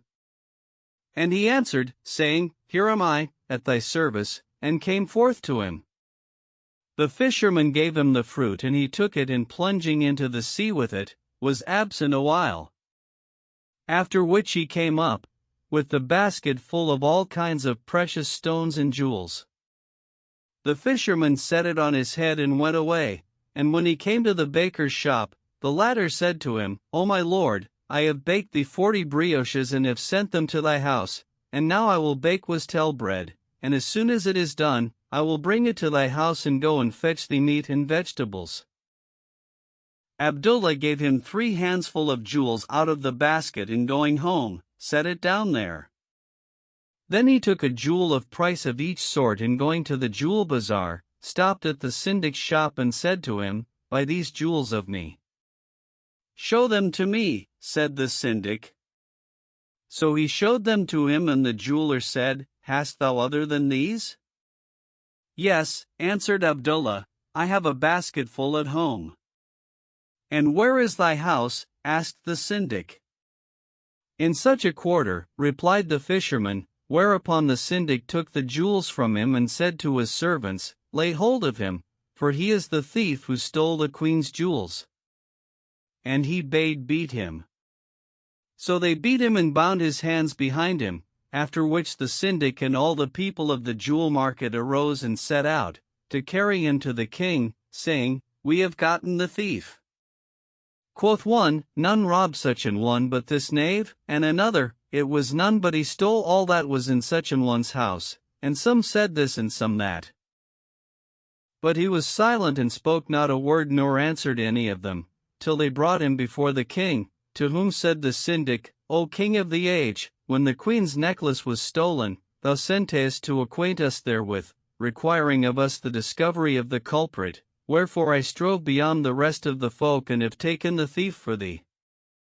Here he is before thee, and these jewels we have recovered from him. Thereupon the king said to the eunuch, Carry these jewels to the queen and say to her, Are these thy jewels that thou hast lost? So the eunuch carried the jewels to the queen, who marveled at them and sent to the king to say, I have found my necklace in my own place, and these jewels are not my property, nay, they are finer than those of my necklace. Wherefore oppress thou not the man, but, if he will sell them, buy them of him for thy daughter Suud, that we may string them on a necklace for her. When the eunuch returned and told the king what the queen said, he cursed the syndic of the jewelers and his company with the curse of Aad and Themaud, and they said to him, O king of the age, we knew this man for a poor fisherman and deemed these jewels too much for him, to come by honestly, so made sure that he had stolen them. Wretches that ye are, cried the king. Do ye begrudge a true believer good fortune? Why did ye not question him? Peradventure God the Most High hath vouchsafed him these things from a source on which ye did not reckon. Why did ye make him out a thief and dishonor him amongst the folk? Begone, and may God not bless you. So they went out in a fright, and the king said to Abdullah, O man, may God bless thee in that he hath bestowed on thee, no harm shall befall thee, but tell me truly, whence gottest thou these jewels, for I am a king and have not the like of them. O king of the age, answered the fisherman, I have a basketful of them at home. And he told him of his friendship with the merman, adding, We have made a covenant together that I shall bring him every day a basketful of fruit, and that he shall fill me the basket with these jewels. O man, said the king, this is thy lot, but wealth hath need of station.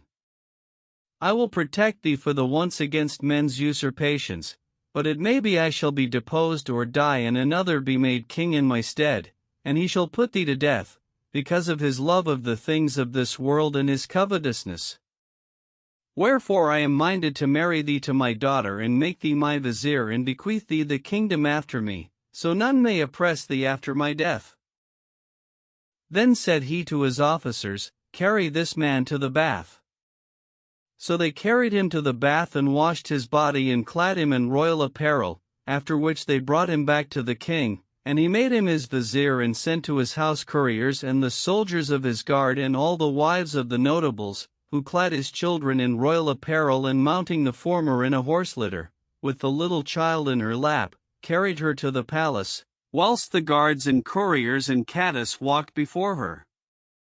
Moreover, they brought her elder children in to the king, who made much of them, taking them in his lap and seating them by his side, for they were 9 male children, and the king had no male offspring, nor had he been blessed with any child, save this one daughter, Suud. Meanwhile the queen entreated Abdullah's wife with honor, and bestowed favors on her, and made her vizieress. Then the king commanded to draw up the contract of marriage between his daughter and the fisherman, who assigned to her, as her dower, all the precious stones and jewels in his possession, and they opened the chapter of festivity. Moreover, the king made proclamation, commanding to decorate the city, in honor of his daughter's wedding, and Abdullah went in to the princess and did away her maidenhead.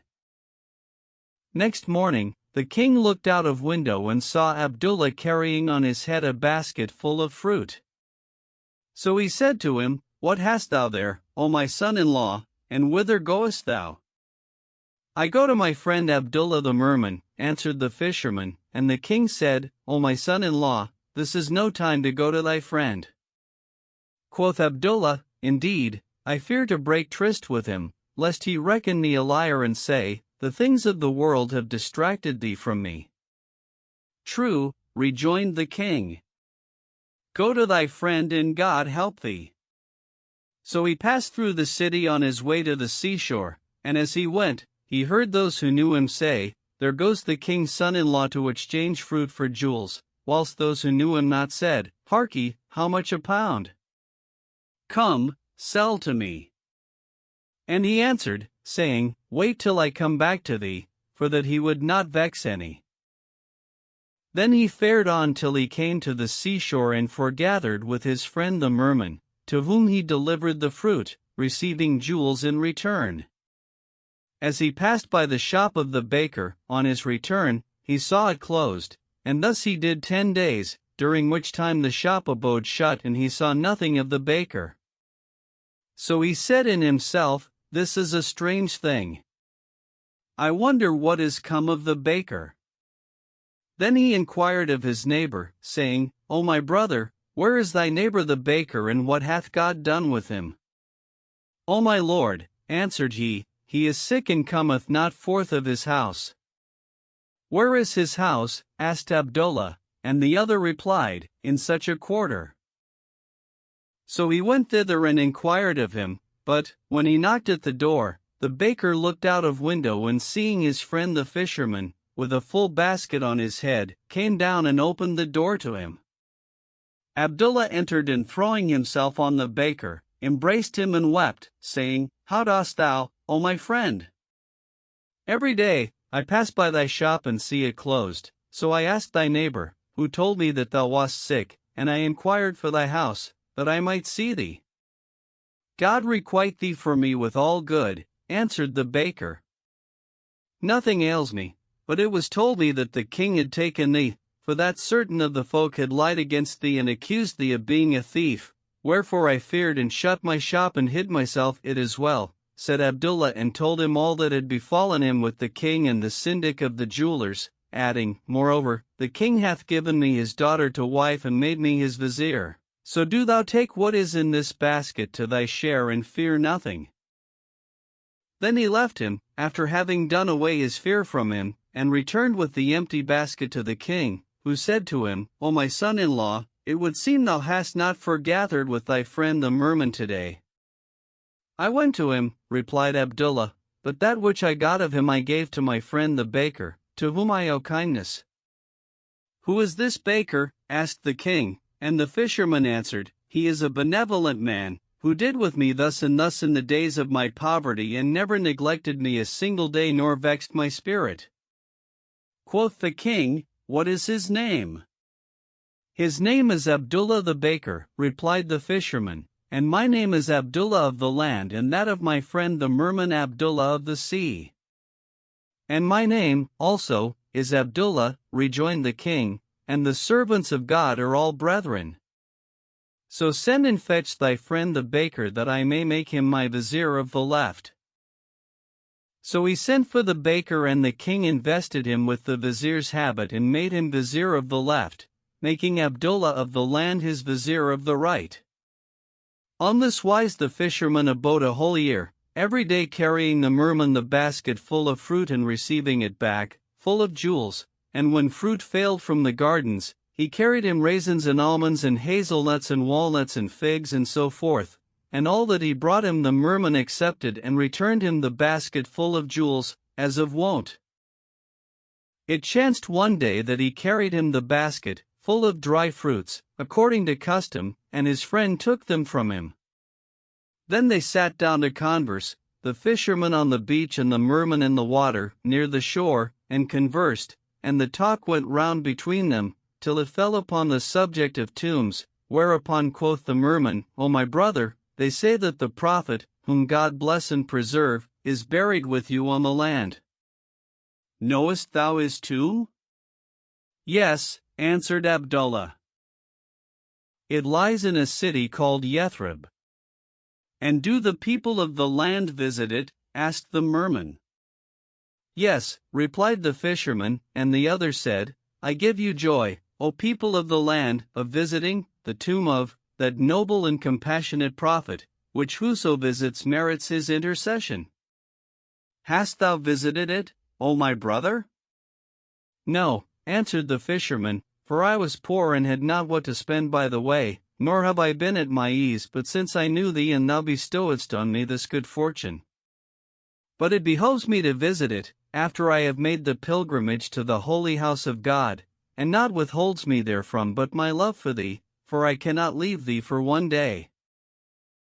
"And dost thou set the love of me," rejoined the merman, "before the visitation of the tomb of Muhammad, whom God bless and preserve, who shall intercede for thee on the day of appearance before God and shall save thee from the fire, and through whose intercession thou shalt enter paradise? And dost thou, for the love of the world, leave to visit the tomb of thy prophet Muhammad, whom God bless and preserve?" "No, by Allah," replied Abdullah. "I set the visitation of the prophet's tomb above all else, and I crave thy leave to visit it this year." "I grant thee leave," answered the merman, "but I have a trust to give thee, so come thou with me into the sea, that I may carry thee to my city and my house and entertain thee there and give thee a deposit, and when thou standest by the prophet's tomb, do thou lay it thereon, saying, O apostle of God, Abdullah the merman salutes thee and sends thee this present, imploring thine intercession to save him from the fire." "O my brother," said the fisherman, "thou wast created in the water and it is thine abiding place and doth thee no hurt, but, if thou shouldst come forth to the land, would any harm betide thee?" Yes, answered the merman, my body would dry up and the breezes of the land would blow upon me and I should die.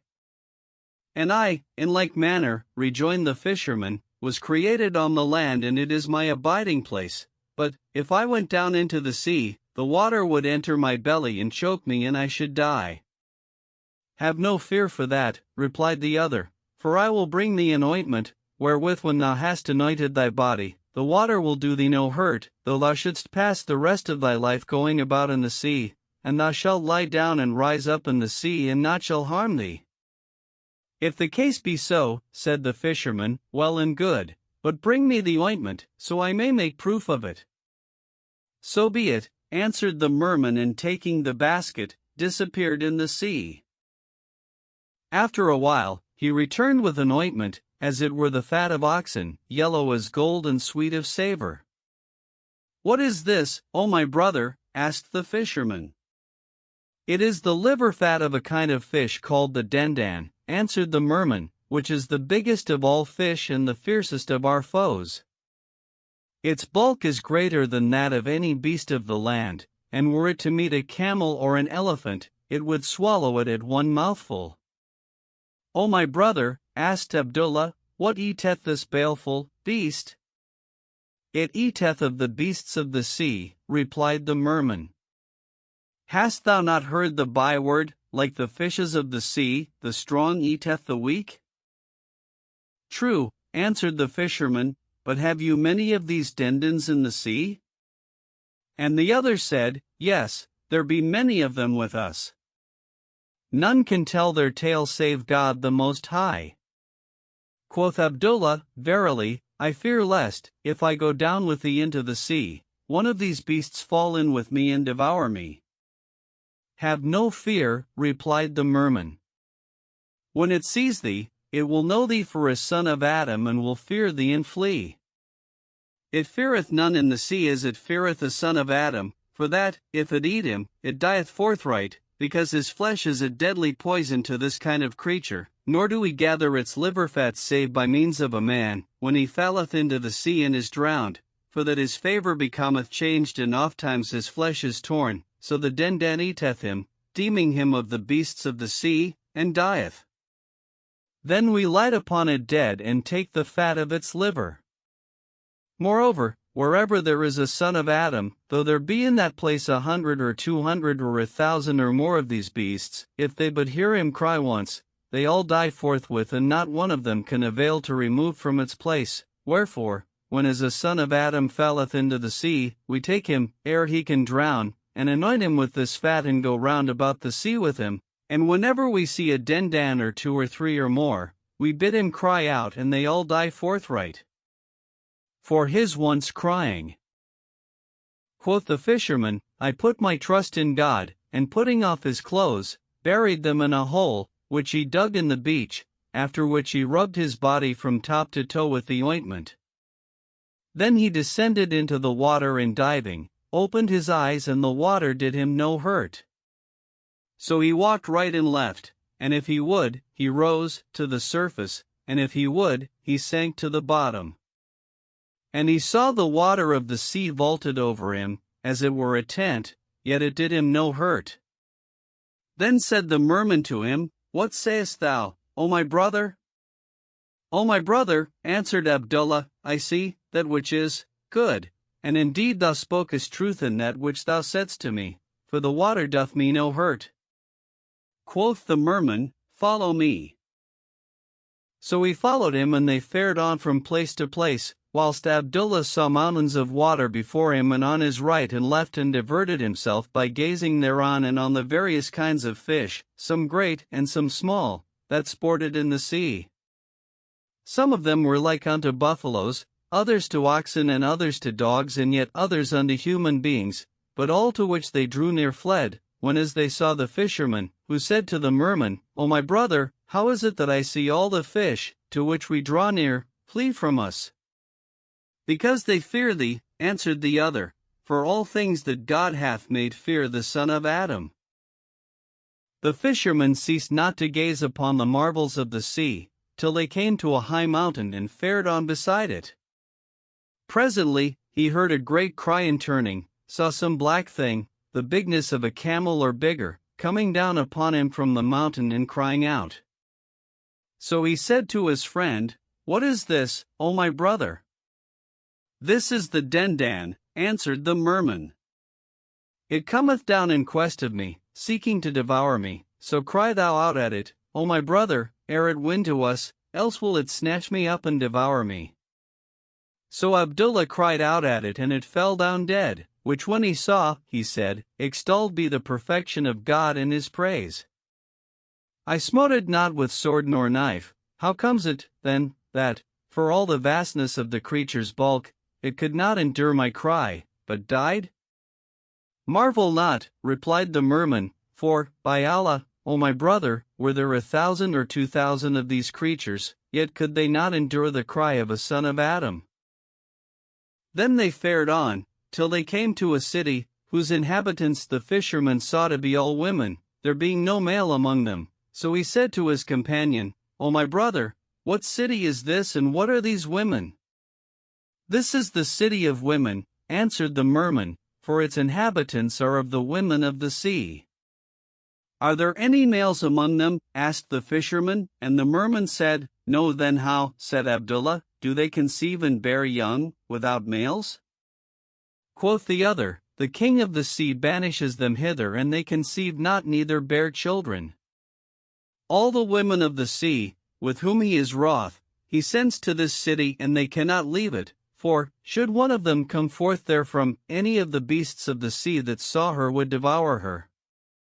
But in the other cities of the sea there are both males and females." "Are there then other cities than this in the sea?" asked the fisherman, and the merman said, "There are many." "And is there a sultan over you in the sea?" asked the fisherman. "Yes," answered the merman. Then said Abdullah, "O my brother, I have indeed seen many marvels in the sea." "And what hast thou seen of the marvels of the sea?" quoth the merman. "Hast thou not heard the saying, the marvels of the sea are more in number than the marvels of the land?" "True," answered the fisherman, and fell to gazing upon the women, whom he saw having faces like moons and hair like women's hair, but their hands and feet were in their bellies, and they had tails like fishes' tails.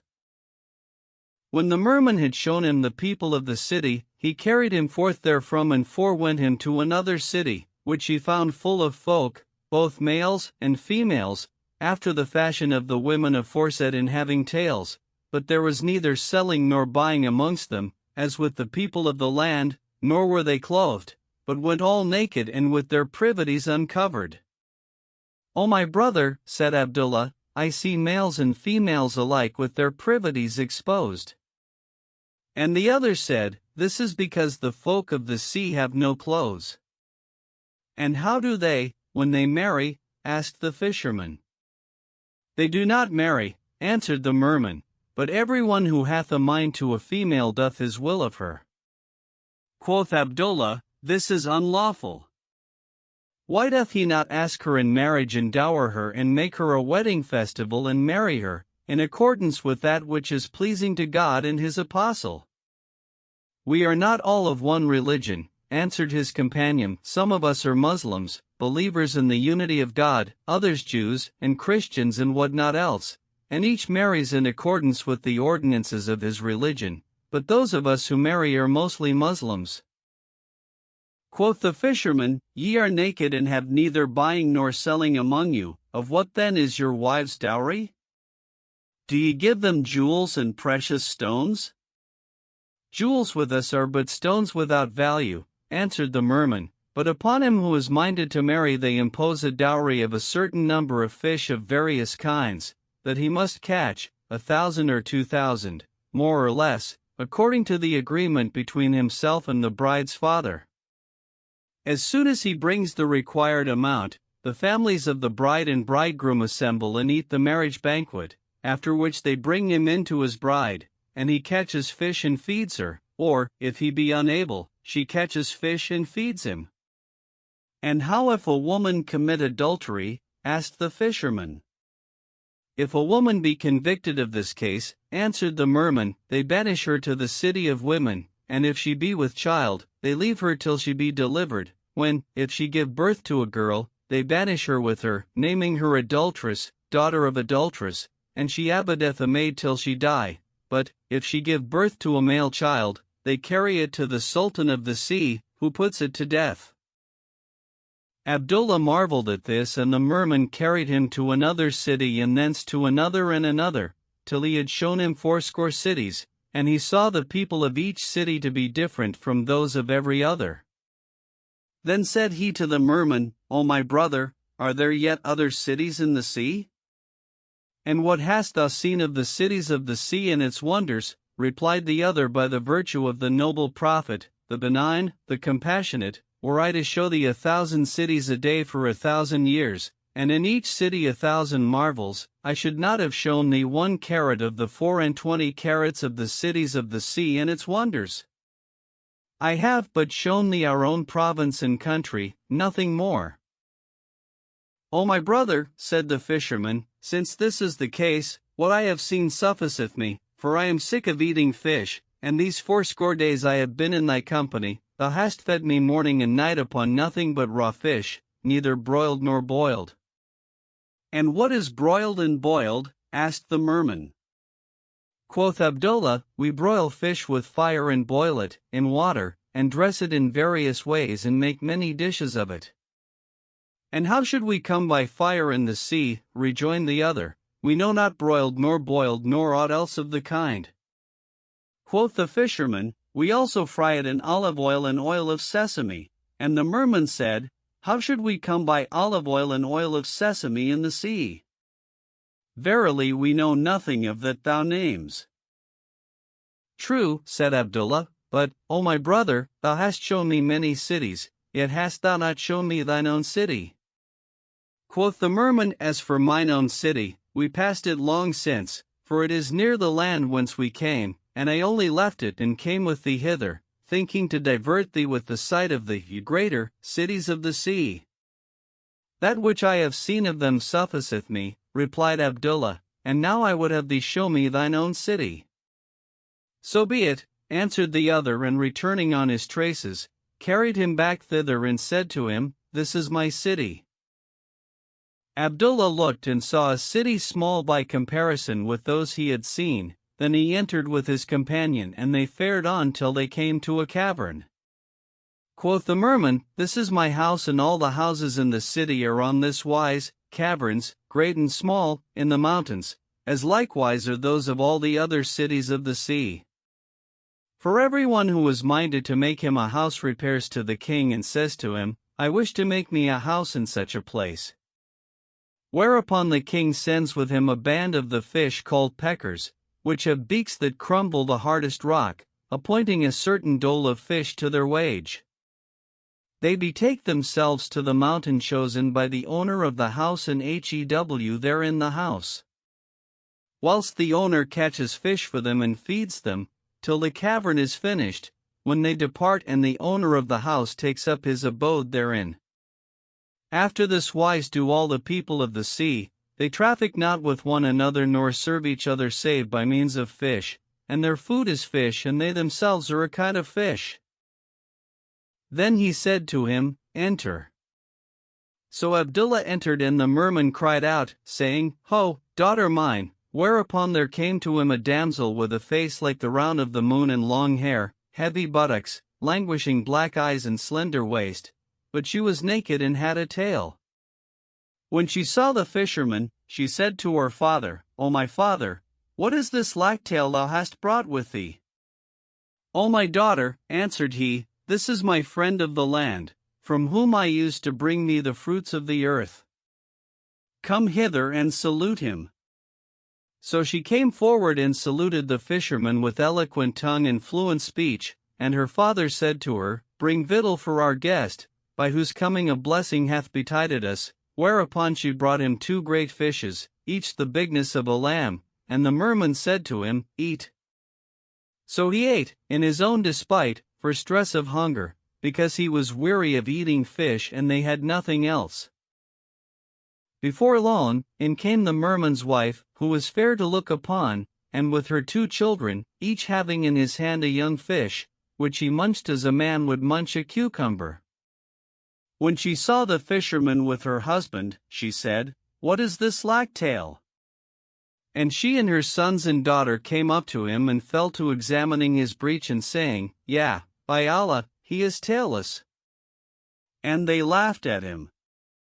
So he said to the merman, "O my brother, hast thou brought me hither to make me a laughingstock for thy wife and children?" "Pardon, O my brother," answered the merman. "Those who have no tails are rare among us, and whenever one such is found, the Sultan taketh him, to make him sport, and he abideth a marvel amongst us, and all who see him laugh at him.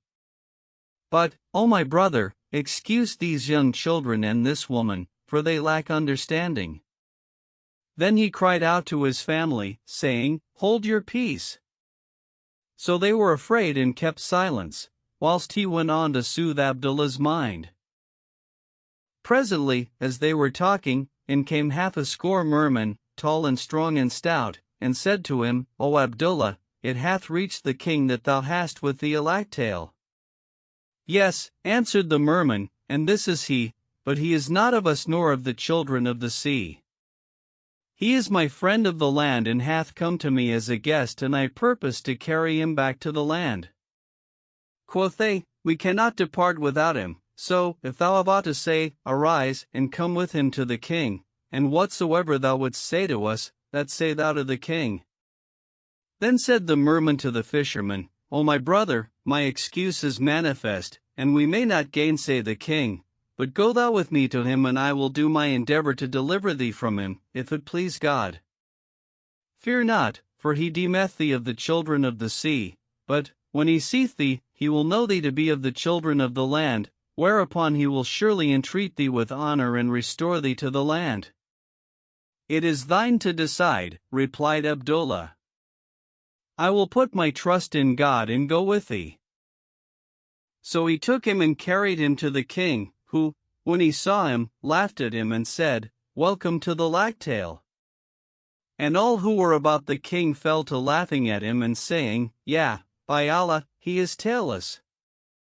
Then Abdullah of the sea came forward and acquainted the king with the fisherman's case, saying, "This man is of the children of the land, and he is my friend and cannot live amongst us, for that he loves not the eating of fish, except it be fried or boiled, wherefore I'll desire that thou give me leave to restore him to the land." "Since the case is so," answered the king, "I give thee leave to restore him to his place, after due entertainment.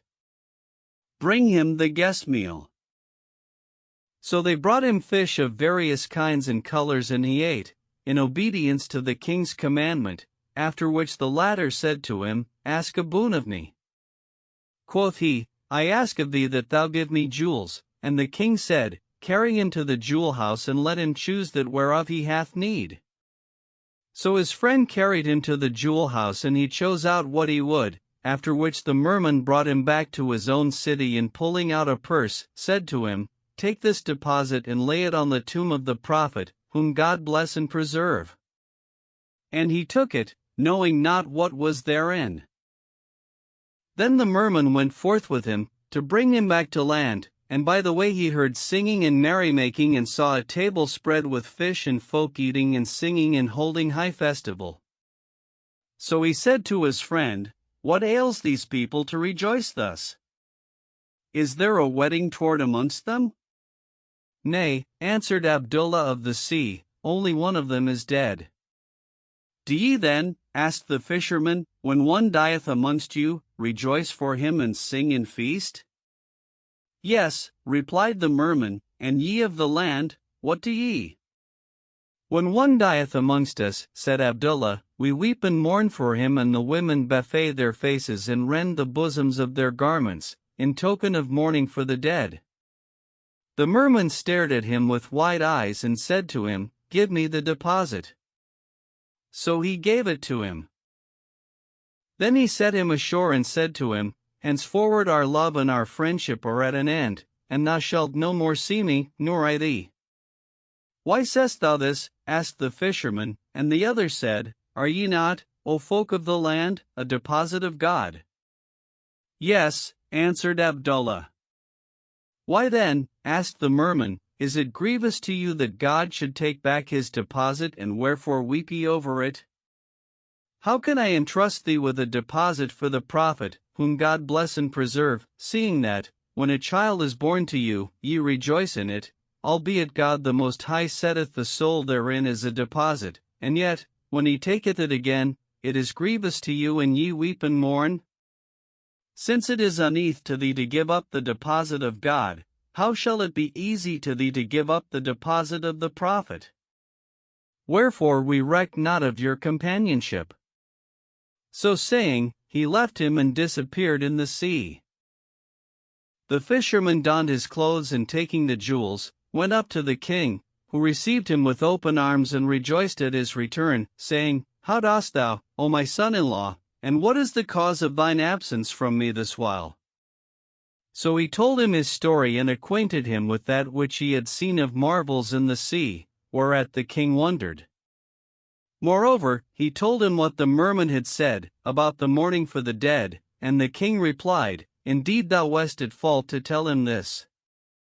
Nevertheless, he continued for some time to go down to the seashore and call upon the merman, but he answered him not nor came to him, so, at last, he gave up hope of him and abode, he and the king his father-in-law and their families, in the happiest of case and the practice of righteousness, till there came to them the destroyer of delights and the severer of companies, and they died all.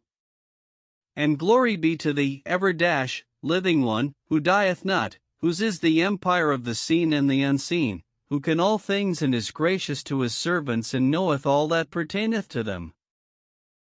Volume 9. The Merchant of Oman. The Caliph Harun al-Rashid was one night exceeding wakeful, so he called Mesrour and said to him, Fetch me Ja'far in haste. Accordingly, he went out and returned with the vizier, to whom said the Caliph, O Ja'far, wakefulness hath gotten hold of me this night and forbiddeth sleep from me, nor know I what shall do it away from me. O Commander of the Faithful, answered Ja'far, the wise say, looking on a mirror, entering the bath and hearkening unto song do away care and chagrin. O Ja'far, rejoined Harun, I have done all this, but it hath brought me no whit of relief, and I swear by my pious forefathers, except thou contrive that which shall do away this restlessness from me, I will strike off thy head. Quoth Ja'far, O Commander of the Faithful, wilt thou do that which I shall counsel thee? And what is that? Asked the Caliph. It is, replied the vizier, that thou take boat with us and drop down the Tigris with the tide to a place called Kurni-es-Sarat, so haply we may hear or see some new thing, for it is said, the solace of care is in one of three things, to wit, that a man see what he never before saw or hear what he never yet heard or tread an earth he hath never yet trodden. It may be this shall be the means of doing away thy restlessness, O Commander of the Faithful, if it be the will of the Most High. There, on both sides of the stream, are windows and balconies facing one another, and it may be we shall hear or see from one of these somewhat wherewith our hearts may be lightened. Ja'far's counsel pleased the Caliph, so he rose from his place and taking with him the vizier and his brother El-Fazl and Isaac the boon companion and Abu Nuwas and Abu Dalef and Mesrour the headsman, entered the wardrobe, where they all donned merchants' habits. Then they went down to the Tigris and embarking in a gilded boat, dropped down with the stream, till they came to the place they sought, where they heard the voice of a damsel singing to the lute and chanting the following verses. I say to my love, whilst the wine cup is here and the thousand-voiced bird in the coppice sings clear. How long this delaying from gladness? Awake, for life's but alone for a day or a year. So take thou the cup from a loveling's white hands, whose languishing lids are as those of a deer. I sowed a fresh rose in his cheek, but amidst his locks a pomegranate for fruit did appear. Indeed, very fire wouldst thou deem his fair cheek in the place of the scratching dead ashes and sere. Quoth my censor, forget him, but where's my excuse, when the down sprouts and creeps on the face of my dear? When the Caliph heard this, he said, O Ja'far, how goodly is that voice! O our lord, answered the vizier, never smote my hearing aught sweeter or goodlier than this singing. But hearing from behind a wall is only half hearing. How would it be, if we heard it from behind a curtain? Come, O Jafar, said the Caliph, let us go up and intrude upon the master of the house. It may be we shall look upon the songstress, face to face. I hear and obey, answered Jafar. So they landed and sought admittance, whereupon there came out to them a young man, fair of favor, sweet of speech and eloquent of tongue, who said to them, Welcome and fair welcome, O lords that favor me, with your presence. Enter in all ease and liberty. They followed him into a saloon, foursquare, whose roof was decorated with gold and its walls adorned with ultramarine. At its upper end was an estrade, whereon stood a goodly settle, and thereon sat 100 damsels like moons. The young man cried out to them, and they came down from their seats. Then he turned to Jafar and said to him, O my lord, I know not the worshipful of you from the more worshipful, but, in God's name, let him that is highest in rank among you favor me by taking the highest room, and let his brethren sit each in his several station. So they sat down, each according to his rank, whilst Mesrour abode standing to do them service, and the host said to them, O my guests, with your leave, shall I set food before you? Yes, answered they. So he called for food, whereupon 4 damsels with girded waists set before them a table, whereon were rare meats of that which flies and walks the earth and swims the seas, sandgrouse, and quails and chickens and pigeons, and what not else, and written on the marges of the tray were verses such as sorted with the entertainment. They ate till they had enough and washed their hands, after which said the young man, O my lords, if you have any want, let us know it, that we may have the honor of satisfying it. It is well, answered they. We came not to thy dwelling but because of a voice we heard from behind the wall of thy house, and we would fain hear it, again, and know her to whom it belongs. So, if thou deem well to vouchsafe us this favor, it will be of the munificence of thy nature, and we will after return whence we came. Ye are welcome, answered the host, and turning to a black slave girl, said to her, Fetch me thy mistress such an one. So she went away, and returning with a chair of chinaware, cushioned with brocade, set it down, then withdrew again, and presently returned with a damsel, as she were the moon on the night of its full, who sat down on the chair. Then the black girl gave her a bag of satin, from which she brought out a lute, inlaid with jacinths and jewels and furnished with pegs of gold, and tuned its strings, even as saith the poet of her and her lute. When in her lap she sets it, the soul in it she sets, its pegs, and strings, its organs by which its thought hath speech. Nor doth her right hand outrage its beauties, but her left on equal wise and measure amendeth still the breach. Then she strained it to her bosom, bending over it as the mother bends over her child, and swept the strings, which complained as the child complains to its mother, after which she played upon it and sang the following verses. Vouchsafe me fortune the return of him I love, and I will chide him, saying, Pass about thy cups, O friend, fill high. And drink of wine that mingleth not with heart of man, but he still barters care for cheer, and calls a truce with tear and sigh. Unto its bearing in its cup the zephyr doth suffice. Didst e'er a full moon in its hand a star that bore espy? How many a night with its full moon I've held converse severe, whilst, o'er the Tigris shed, its light lit up the darkling sky. As to the westward she inclined, it was as if she drew a gilded sword that stretched athwart the water far and nigh. When she had made an end of her song, she wept sore, and all who were in the place cried out with weeping, till they were well nigh dead, nor was there one of them but took leave of his senses, and rent his clothes and buffeted his face, for the goodliness of her singing. Then said Rashid, This damsel's song denoteth that she is one parted from her beloved. Quoth her master, She hath lost her father and mother. But the Caliph said, This is not the weeping of one who hath lost her father and mother, but the affliction of one who hath lost her beloved. And he was delighted with her singing and said to Isaac, By Allah, I never saw her like. O my lord, answered Isaac, indeed I marvel at her to the utterest and am beside myself for delight.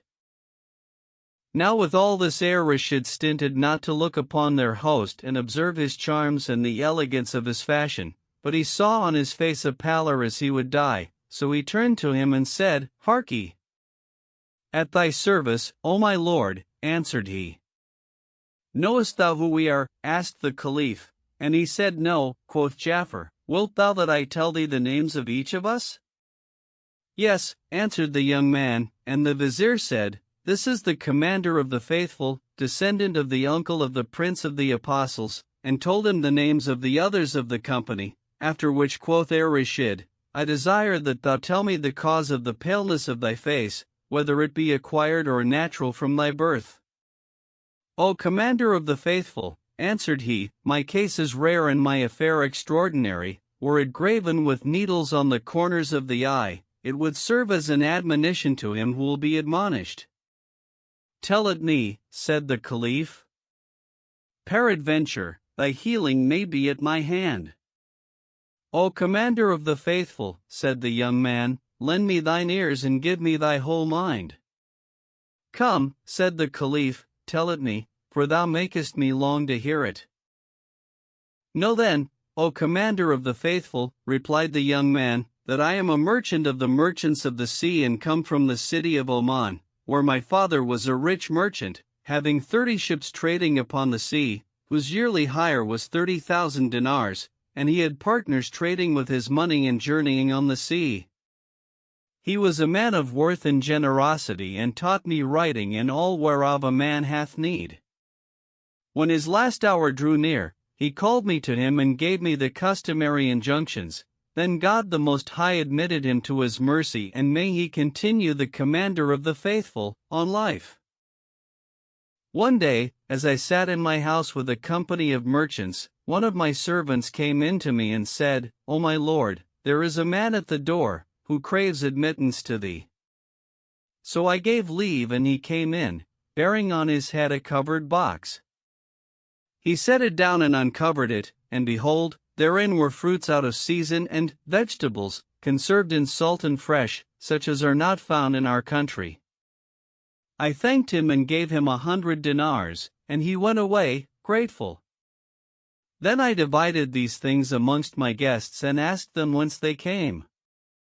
Quoth they come from Basora, and praised them and went on to expatiate upon the beauties of Basora and were all of accord that there was nothing in the world goodlier than Baghdad and its people. Then they fell to describing Baghdad and the excellence of its air and the beauty of its ordinance and the goodly manners of its people, till my soul longed for it and all my hopes clave to the sight of it. So I arose and selling my ships and houses and lands and slaves, male and female, got together 1,000 dinars, besides jewels and precious stones, with which I freighted a ship and setting out therein, sailed nights and days till I came to Basora, where I abode a while. Then I hired a bark and embarking therein with all my goods, sailed up the river some days till I arrived at Baghdad. I inquired where the merchants abode and what part thereof was pleasantest of sojourn and was answered, the Kirk quarter.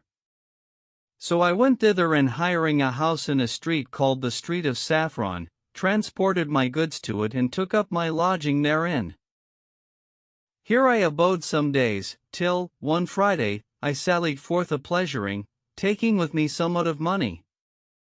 I went first to a mosque, called the Mosque of Mensaur, where the Friday service was held, and when we had made an end of prayers, I went out with the folk to a place called Kurni-es-Sarat, where I saw a tall and goodly house, with a balcony overlooking the river bank, wherein was a lattice window. So I betook myself thither with a company of folk and saw there an old man sitting handsomely clad and exhaling a sweet scent. His beard flowed down upon his breast, where it divided into 2 waves like silver wire, and about him were 4 damsels and 5 pages in attendance upon him. So I said to one of the folk, What is the name of yonder old man and what is his business? His name is Tahir ibn Allah, answered he, and he is a keeper of girls. All who go into him eat and drink and look upon fair ones. By Allah, quoth I, this long while have I gone about in quest of the like of this. So I went up to the old man and saluting him, said to him, O my lord, I desire to be thy guest tonight. And he said, with all my heart, but, O my son, with me are many damsels, some whose night is 10 dinars, some 40 and others more. Choose which thou wilt have. Quoth I choose her whose night is 10 dinars. And I counted out to him 300 dinars, being the price of a month, whereupon he committed me to a page, who carried me to a bath within the house and tended me on goodly wise. When I came out of the bath, he brought me to the door of a chamber and knocked, whereupon out came a damsel, to whom said he, Take thy guest. She received me with welcome and courtesy, laughing and rejoicing, and brought me into a rare apartment, decorated with gold. I looked at her and saw her like the moon on the night of its full, having in attendance on her 2 damsels like stars. She made me sit, and seating herself by my side, signed to her maids, who set before us a table covered with dishes of various kinds of meats, fowls and quails and sandgrouse and pigeons. So we ate till we were satisfied, and never in my life saw I aught more delicious than this food. When we had eaten, she caused remove the table of meats, and set on the table of wine and flowers and fruits and sweetmeats, and I abode with her a month on this wise. At the end of the month, I repaired to the bath, then, going to the old man, I said to him, O my lord, I want her whose night is 20 dinars. Pay down the money, said he. So I fetched money and counted out to him 600 dinars for a month's hire, whereupon he called a boy and said to him, Take thy lord here. So he carried me to the bath and thence to the door of a chamber, at which he knocked, and there came out a damsel, to whom quoth he, Take thy guest. She received me on the goodliest wise, and I found in attendance on her 4 slave girls, whom she commanded to bring food. So they brought a table spread with all kinds of meats, and I ate. When I had made an end of eating and the table had been removed, she took the lute and sang the following verses. O wind wafts of musk, from the land of Babel to us ward that fair, in the name of my passion and heat, I charge you my messages bear. For lo, in those regions of yours are dwellings of yore that I knew, the homes of our loved ones, to wit, the noblest of all that are there. And in them abideth the maid, for whom many a lover doth pine, distraught with the pangs of desire, but getteth no grace of the fair. I abode with her a month, after which I returned to the old man and said to him, I want her of the 40 dinars, a night. Pay the money, said he. So I counted out to him 1,200 dinars and abode with her a month, as it were one day, for what I saw of the beauty of her person and the goodliness of her converse. After this I went to the old man one evening and heard a great clamor and loud voices. So I said to him, What is to do? And he answered, saying, This is the night of our greatest holiday, whereon all the townsfolk embark on the river and divert themselves by gazing upon one another.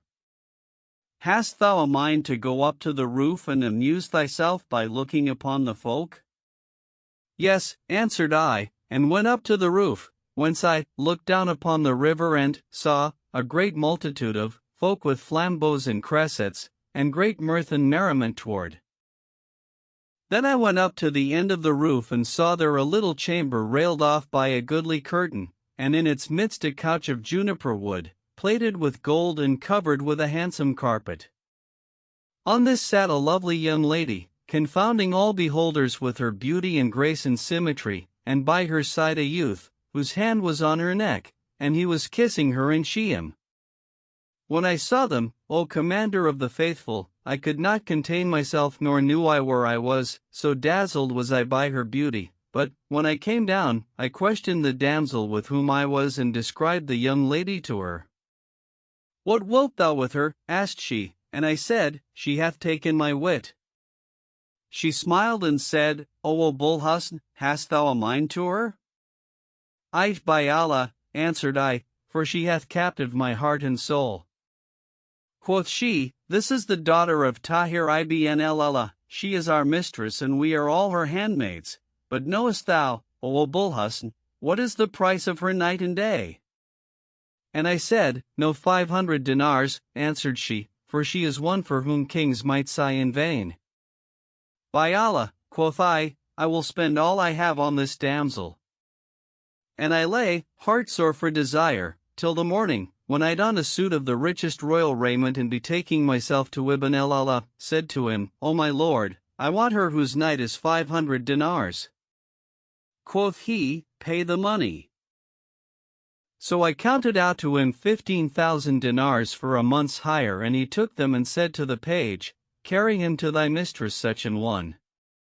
So he took me and carried me to a saloon, than which my eyes never saw a goodlier on the face of the earth, and there I found the young lady seated.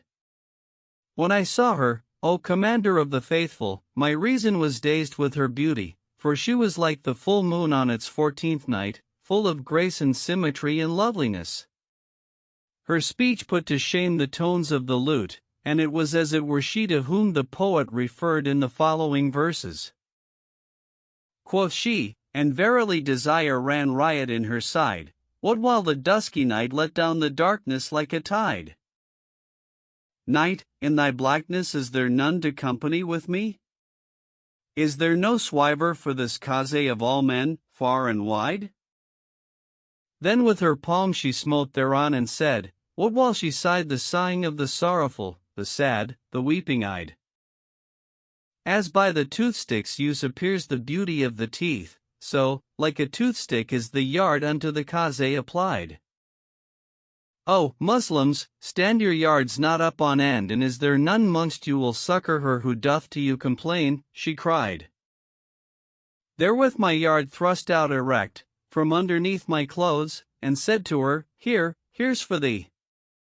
And I the while untied the laces of her drawers.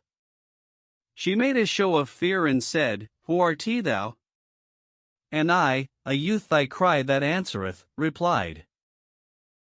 And straightway fell to routing her with what was like her wrist, a lusty routing, that full sore the buttocks mortified. Till when, 3 courses run, I rose, fair folly of the swive. Quoth she, and I, may solacement thyself therefrom betide. And how excellent is the saying of another. A fair one, to idolaters if she her face should show, they'd leave their idols and her face, for only Lord would know. If in the eastward she appeared unto a monk, for sure, he'd cease from turning to the west and to the east bend low. And if into the briny sea one day she chanced to spit, assuredly the salt sea's floods straight fresh and sweet would grow.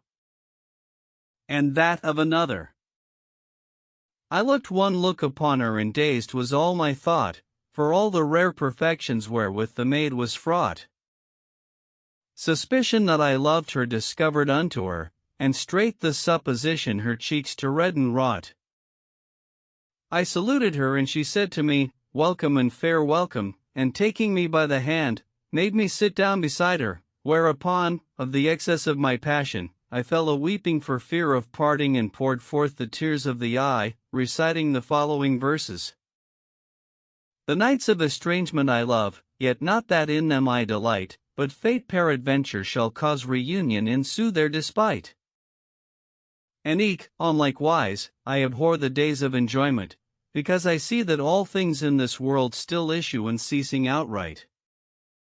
She strove to solace me with soft speech, but I was drowned in the sea of passion, fearing, even in the midst of union, the anguish of separation, for excess of longing and desire, and I bethought me of the misery of absence and estrangement, and repeated these verses.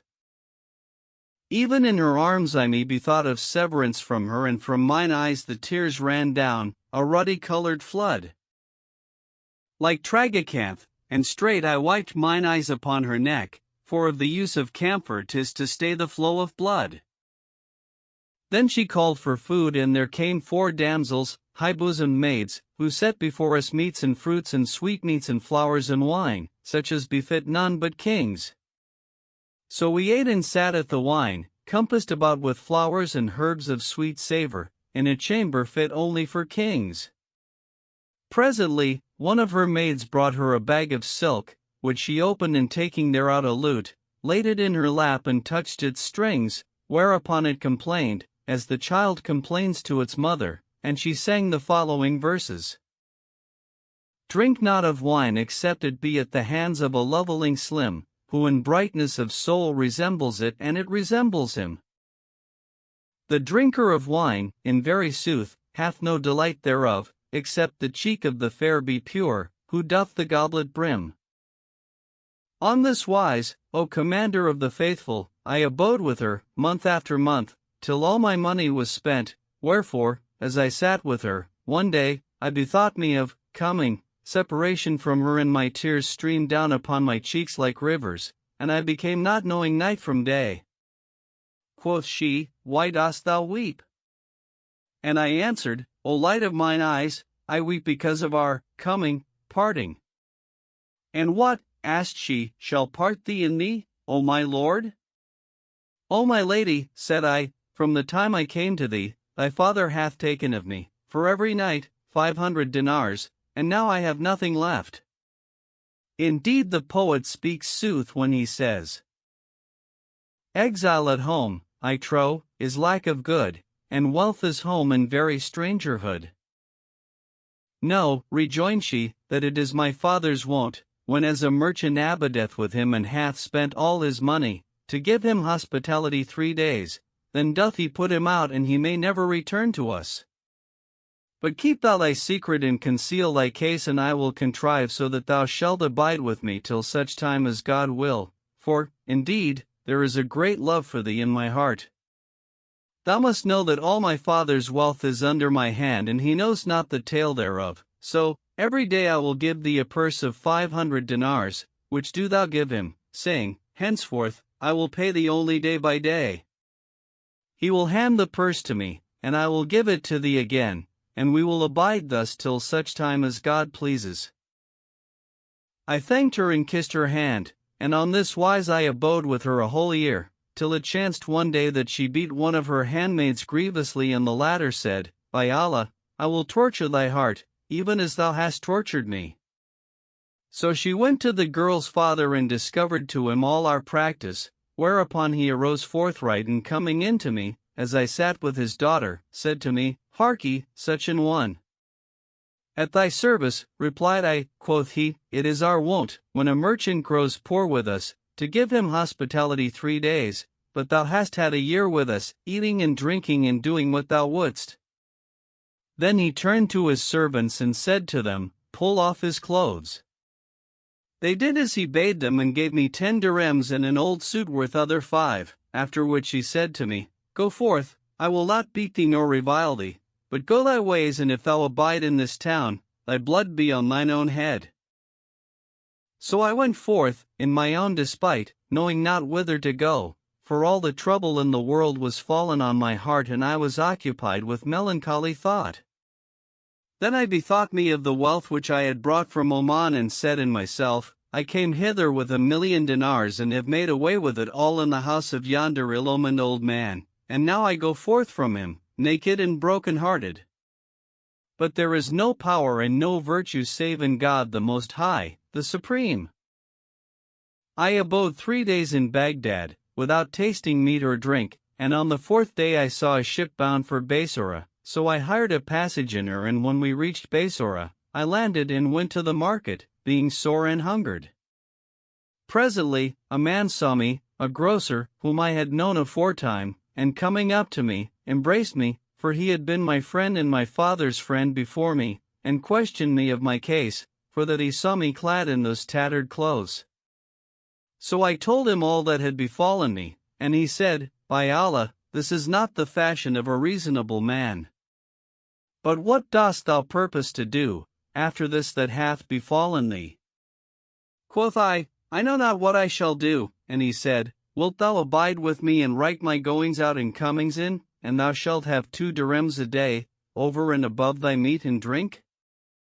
I agreed to this and abode with him a whole year, buying and selling, till I had gotten 100 dinars, when I hired an upper chamber by the riverside, so haply a ship should come up with merchandise, that I might buy goods with the dinars and go with them to Baghdad.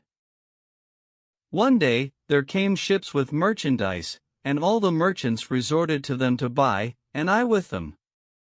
We boarded one of the ships, and behold, there came 2 men out of the hold and setting themselves chairs on the deck, sat down thereon.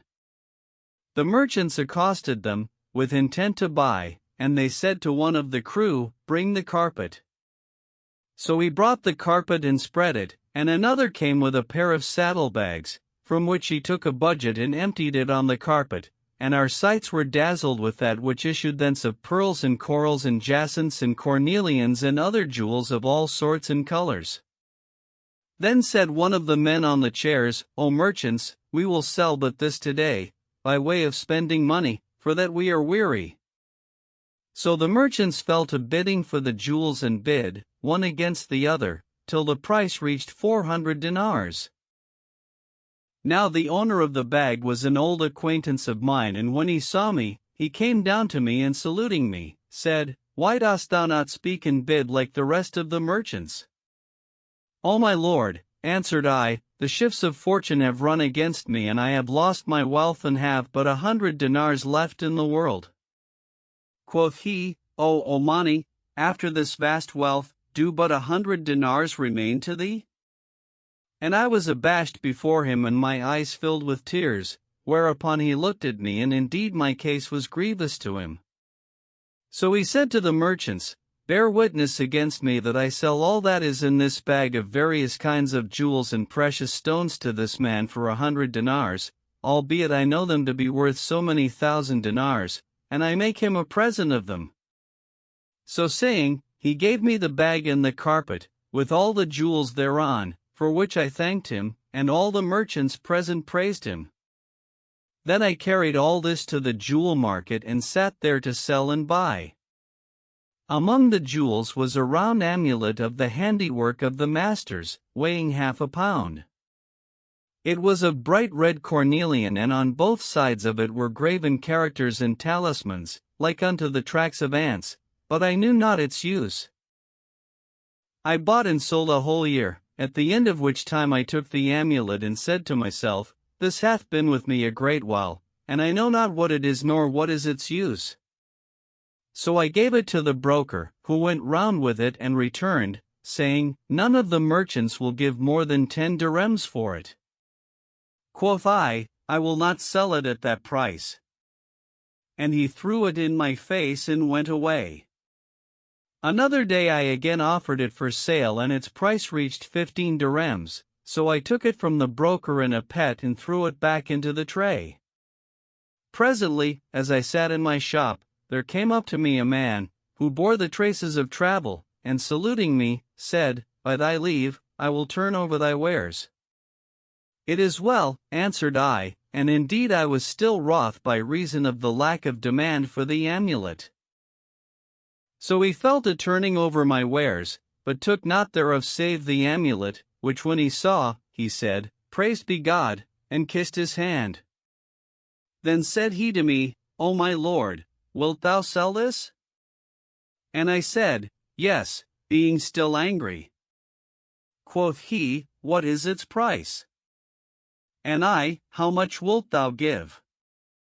20 dinars, answered he.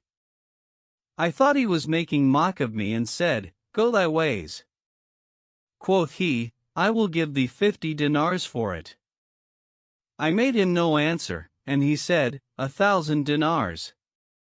But I was silent, whilst he laughed at my silence and said, Why dost thou not return me an answer? Go thy ways, repeated I, and was like to quarrel with him. But he bid 1,000 after 1,000, and I still made him no reply, till he said, Wilt thou sell it for 20,000 dinars? I still thought he was making mock of me, but the people gathered about me and all of them said to me, Sell to him, and if he buy not, we will all fall upon him and beat him and put him out of the city. So I said to him, Wilt thou buy or dost thou jest? Quoth he, Wilt thou sell or dost thou jest? And I said, I will sell if thou wilt buy.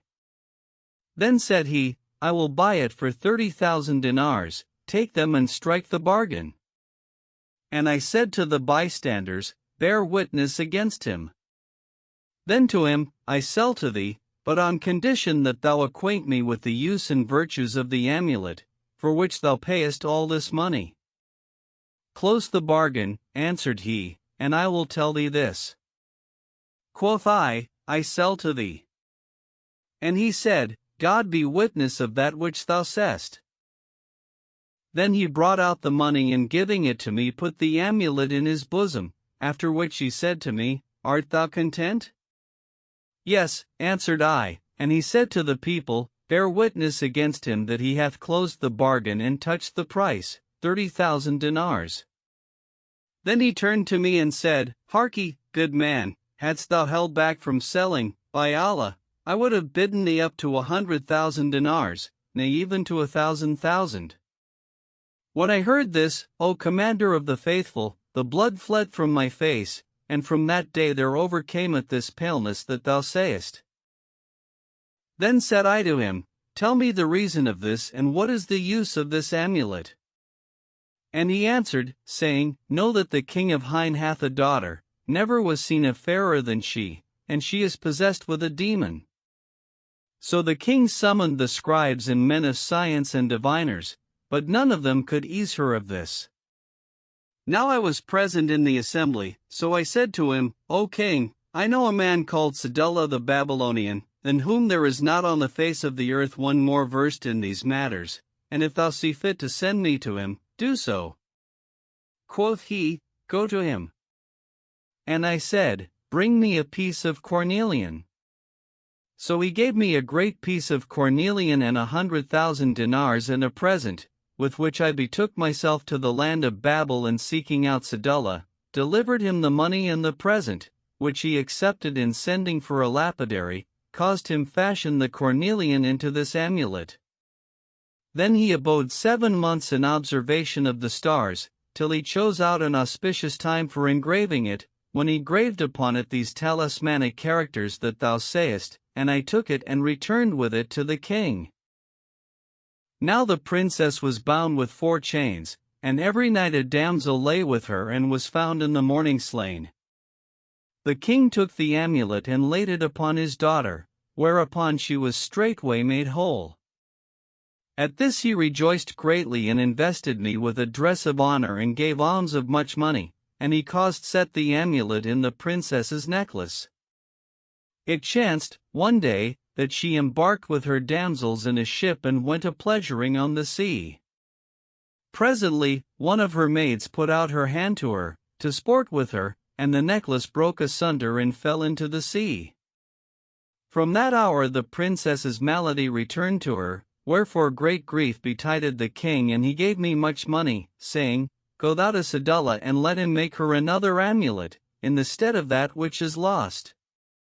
So I journeyed to Babel, but found the sheik dead, whereupon I returned and told the king, who sent me and 10 others to go round about in all countries, so haply we might find a remedy for her, and now God hath caused me happen on it with thee. So saying, he took the amulet and departed. As for me, I repaired to Baghdad, carrying all my wealth with me, and took up my abode in the house which I had occupied aforetime. On the morrow, as soon as it was light, I donned my clothes and betook myself to the house of Tahir ibn Allah, so haply I might see her whom I loved, for the love of her had never ceased to increase upon my heart. When I came to the house, I saw the balcony broken down and the lattice stopped up, so I stood a while, pondering my case and the shifts of time, till there came up a serving man and I questioned him, saying, What hath God done with Tahir ibn Allah? He answered, O my brother, he hath repented to God the Most High, and renounced his unlawful trade. Quoth I, What was the cause of his repentance? And he said, O my brother, in such a year there came to him a merchant, by name Abulhasn the Omani, who abode with his daughter a while, till his money was all spent, when the old man turned him out broken-hearted.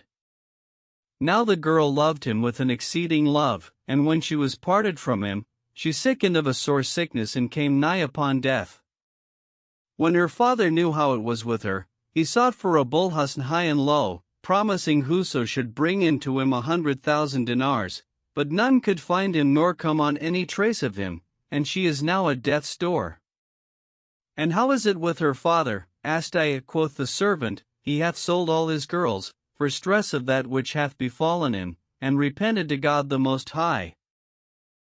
Then said I, What wouldst thou say to him who should direct thee to Abulhasn the Omani?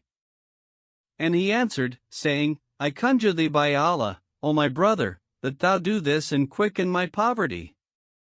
Go to her father, rejoined I, and say to him, Thou owest me the reward for good news, for that Abulhasn the Omani standeth at the door.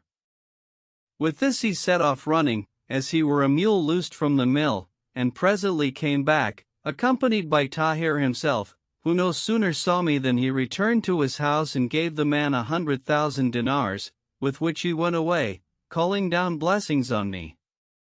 Then the old man came up to me and embraced me and wept, saying, O my lord, where hast thou been absent all this while? Indeed, my daughter is perished by reason of her separation from thee, but come with me into the house. So we entered, and he prostrated himself in gratitude to God the Most High, saying, Praised be God who hath reunited us with thee. Then he went in to his daughter and said to her, God healeth thee of this sickness. O my father, answered she, I shall never be whole of my sickness, except I look upon the face of Abulhasn.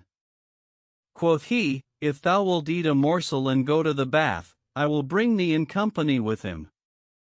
Is it true that thou sayest? Asked she, and he replied, By the great God, it is true.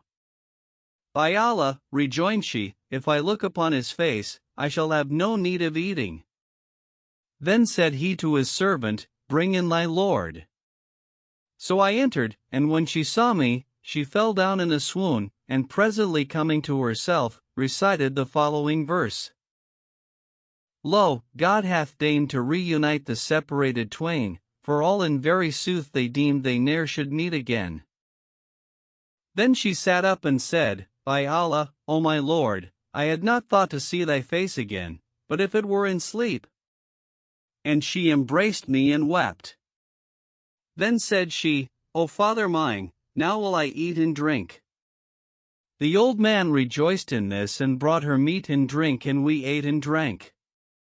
After this, I abode with them a while, till she was restored to her former beauty, when her father sent for the Qadi and the witnesses and let draw up the contract of marriage between her and me, and made a great bride feast, and she is my wife to this day, and this is my son by her. So saying, he went away and returned with a boy of marvelous beauty and symmetry, to whom said he, Kiss the earth before the commander of the faithful. So he kissed the earth before the Caliph, who marveled at his beauty and glorified his Creator, after which he departed with his company, saying to the vizier, O Ja'far, verily this is none other than a marvelous thing, never heard I of aught more extraordinary. When he was seated in the palace of the Caliphate, he said to Mesrer, Bring the year's tribute of Basora and Baghdad and Khorasan and lay it in this recess. So he laid the 3 tributes together, and they were a vast sum of money, whose tale none might tell save God. Then the Caliph bade draw a curtain before the recess and said to Ja'far, Fetch me Abulhasn. I hear and obey, replied Ja'far, and going forth, returned presently with the Omani, who kissed the ground before the Caliph, fearing lest he had sent for him, because of some fault that he had committed, when as he was with him in his house. Then said Ar-Rashid, Harkye, O Omani, and he replied, At thy service, O Commander of the Faithful. May God still bestow his favors upon thee. Quoth the Caliph, Draw back yonder curtain. So Abulhasn drew back the curtain from the recess and was confounded at the mass of money he saw there. O Abulhusn, said Ereshid, whether is the more, this money or that thou didst lose by the amulet? And he answered, This is many times the greater, O commander of the faithful. Quoth the Caliph, Bear witness, all ye who are present, that I give this money to this young man.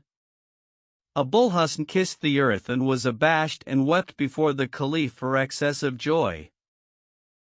Now, when he wept, the tears ran down upon his cheeks and the blood returned to its place and his face became as it were the moon on the night of its full. Whereupon quoth the Caliph, There is no God but God. Glory be to him who decreeth change upon change and is himself the everlasting one, that changeth not. So saying, he fetched a mirror and showed Abulhusn his face therein, which when he saw, he prostrated himself in gratitude to God the Most High. Then the Caliph bade transport the money to Abulhusn's house and charged the latter absent not himself from him, so he might enjoy his company.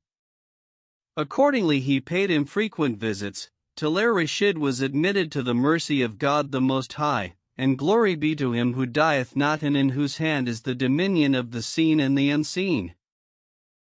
Abrahim and Gemaleh. El-Kasib, lord of Egypt, had a son named Abrahim. There was none goodlier than he, and of his fear for him, he suffered him not to go forth, save to the Friday prayers. One day, as he was returning from the mosque, he happened upon an old man, with whom were many books, so he lighted down from his horse and seating himself beside him, fell to turning over the books and examining them. In one of them he saw the portrait of a woman, that all but spoke, never was seen on the earth's face a fairer than she, and this captivated his reason and confounded his wit. So he said to the old man, O elder, sell me this picture. And the bookseller kissed the earth before him and said, O my lord, it is thine, without price.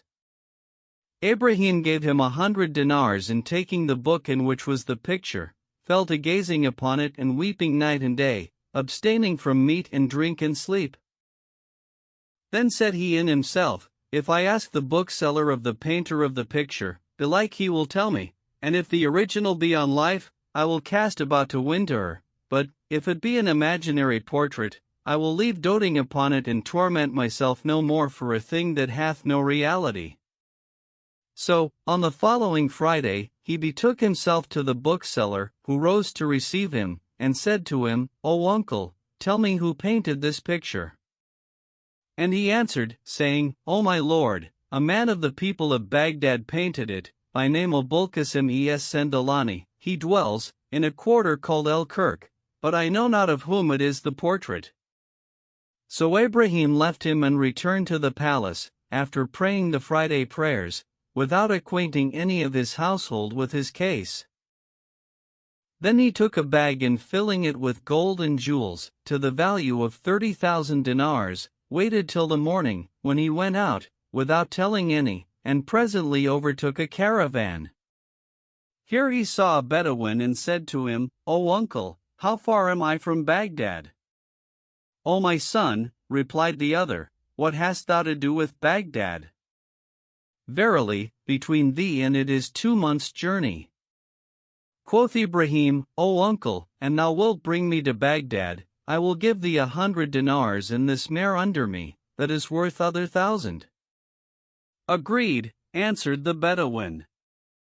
And God be witness of what we say. Thou shalt not lodge this night but with me.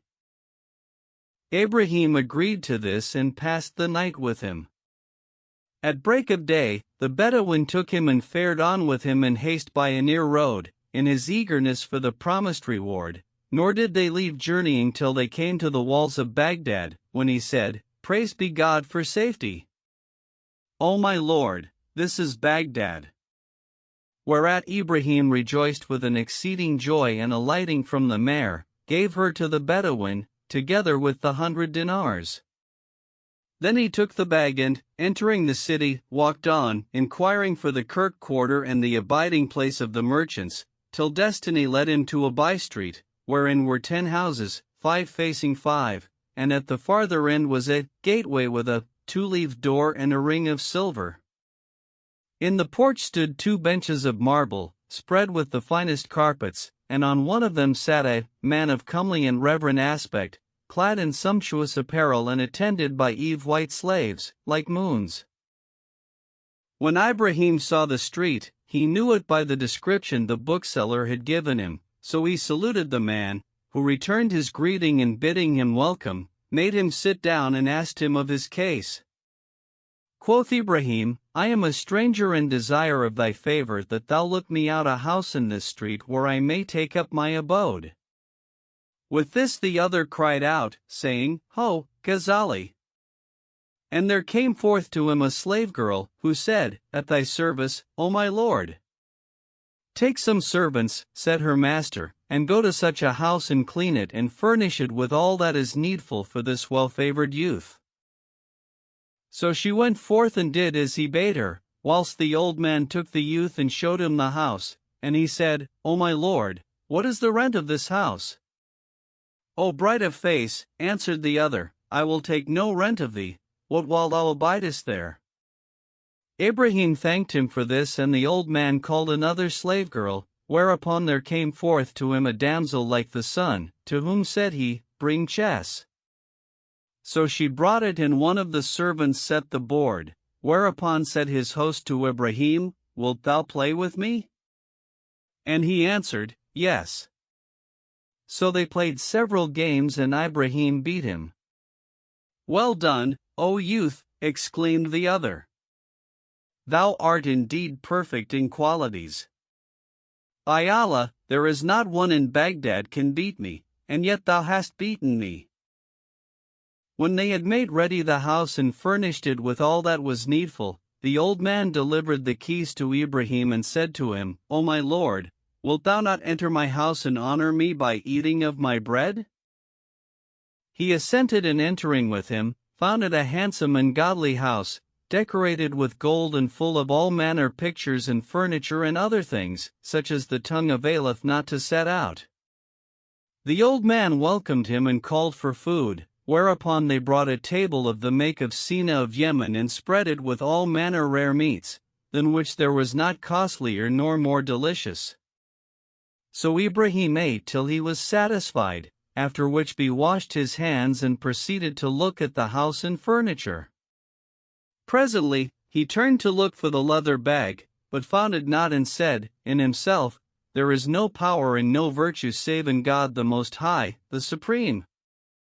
I have eaten a morsel worth a dirham or two, and have lost a bag wherein is 30,000 dinars worth, but I seek aid of God. And he was silent and could not speak for the greatness of his trouble. Presently his host brought the chess and said to him, Wilt thou play with me? And he said, Yes. So they played, and the old man beat him. Well done, said Ibrahim, and left playing and rose, whereupon said his host, What ails thee, O youth? And he answered, I want the bag. So the old man rose and brought it out to him, saying, Here it is, O my lord. Wilt thou now return to playing with me? Yes, replied Ibrahim. So they played, and the young man beat him. Quoth the other, When thy thought was occupied with the bag, I beat thee, but, now I have brought it back to thee, thou beatest me. But, tell me, O my son, what countryman art thou? I am from Egypt, answered Ibrahim. And what is the cause of thy coming to Baghdad? Asked the other, whereupon Ibrahim brought out the portrait and said to him, Know, O uncle, that I am the son of El-Kasib, lord of Egypt, and I saw with a bookseller this picture, which ravished my wit. I asked him who painted it, and he said, He who wrought it is a man, Abulkasim es Sendalani by name, who dwells in a street called the Street of Saffron in the Kirk quarter of Baghdad. So I took with me somewhat of money and came hither alone, none knowing of my case, and I desire of the fullness of thy bounty that thou direct me to Abulkasim, so I may ask him of the manner of his painting this picture and whose portrait it is. And whatsoever he desireth of me, that will I give him. By Allah, O my son, said his host, I am Obulcasim es Sendalani, and this is an extraordinary thing how fate hath thus led thee to me. When Ibrahim heard this, he rose to him, and embraced him and kissed his head and hands, saying, God on thee, tell me whose portrait it is.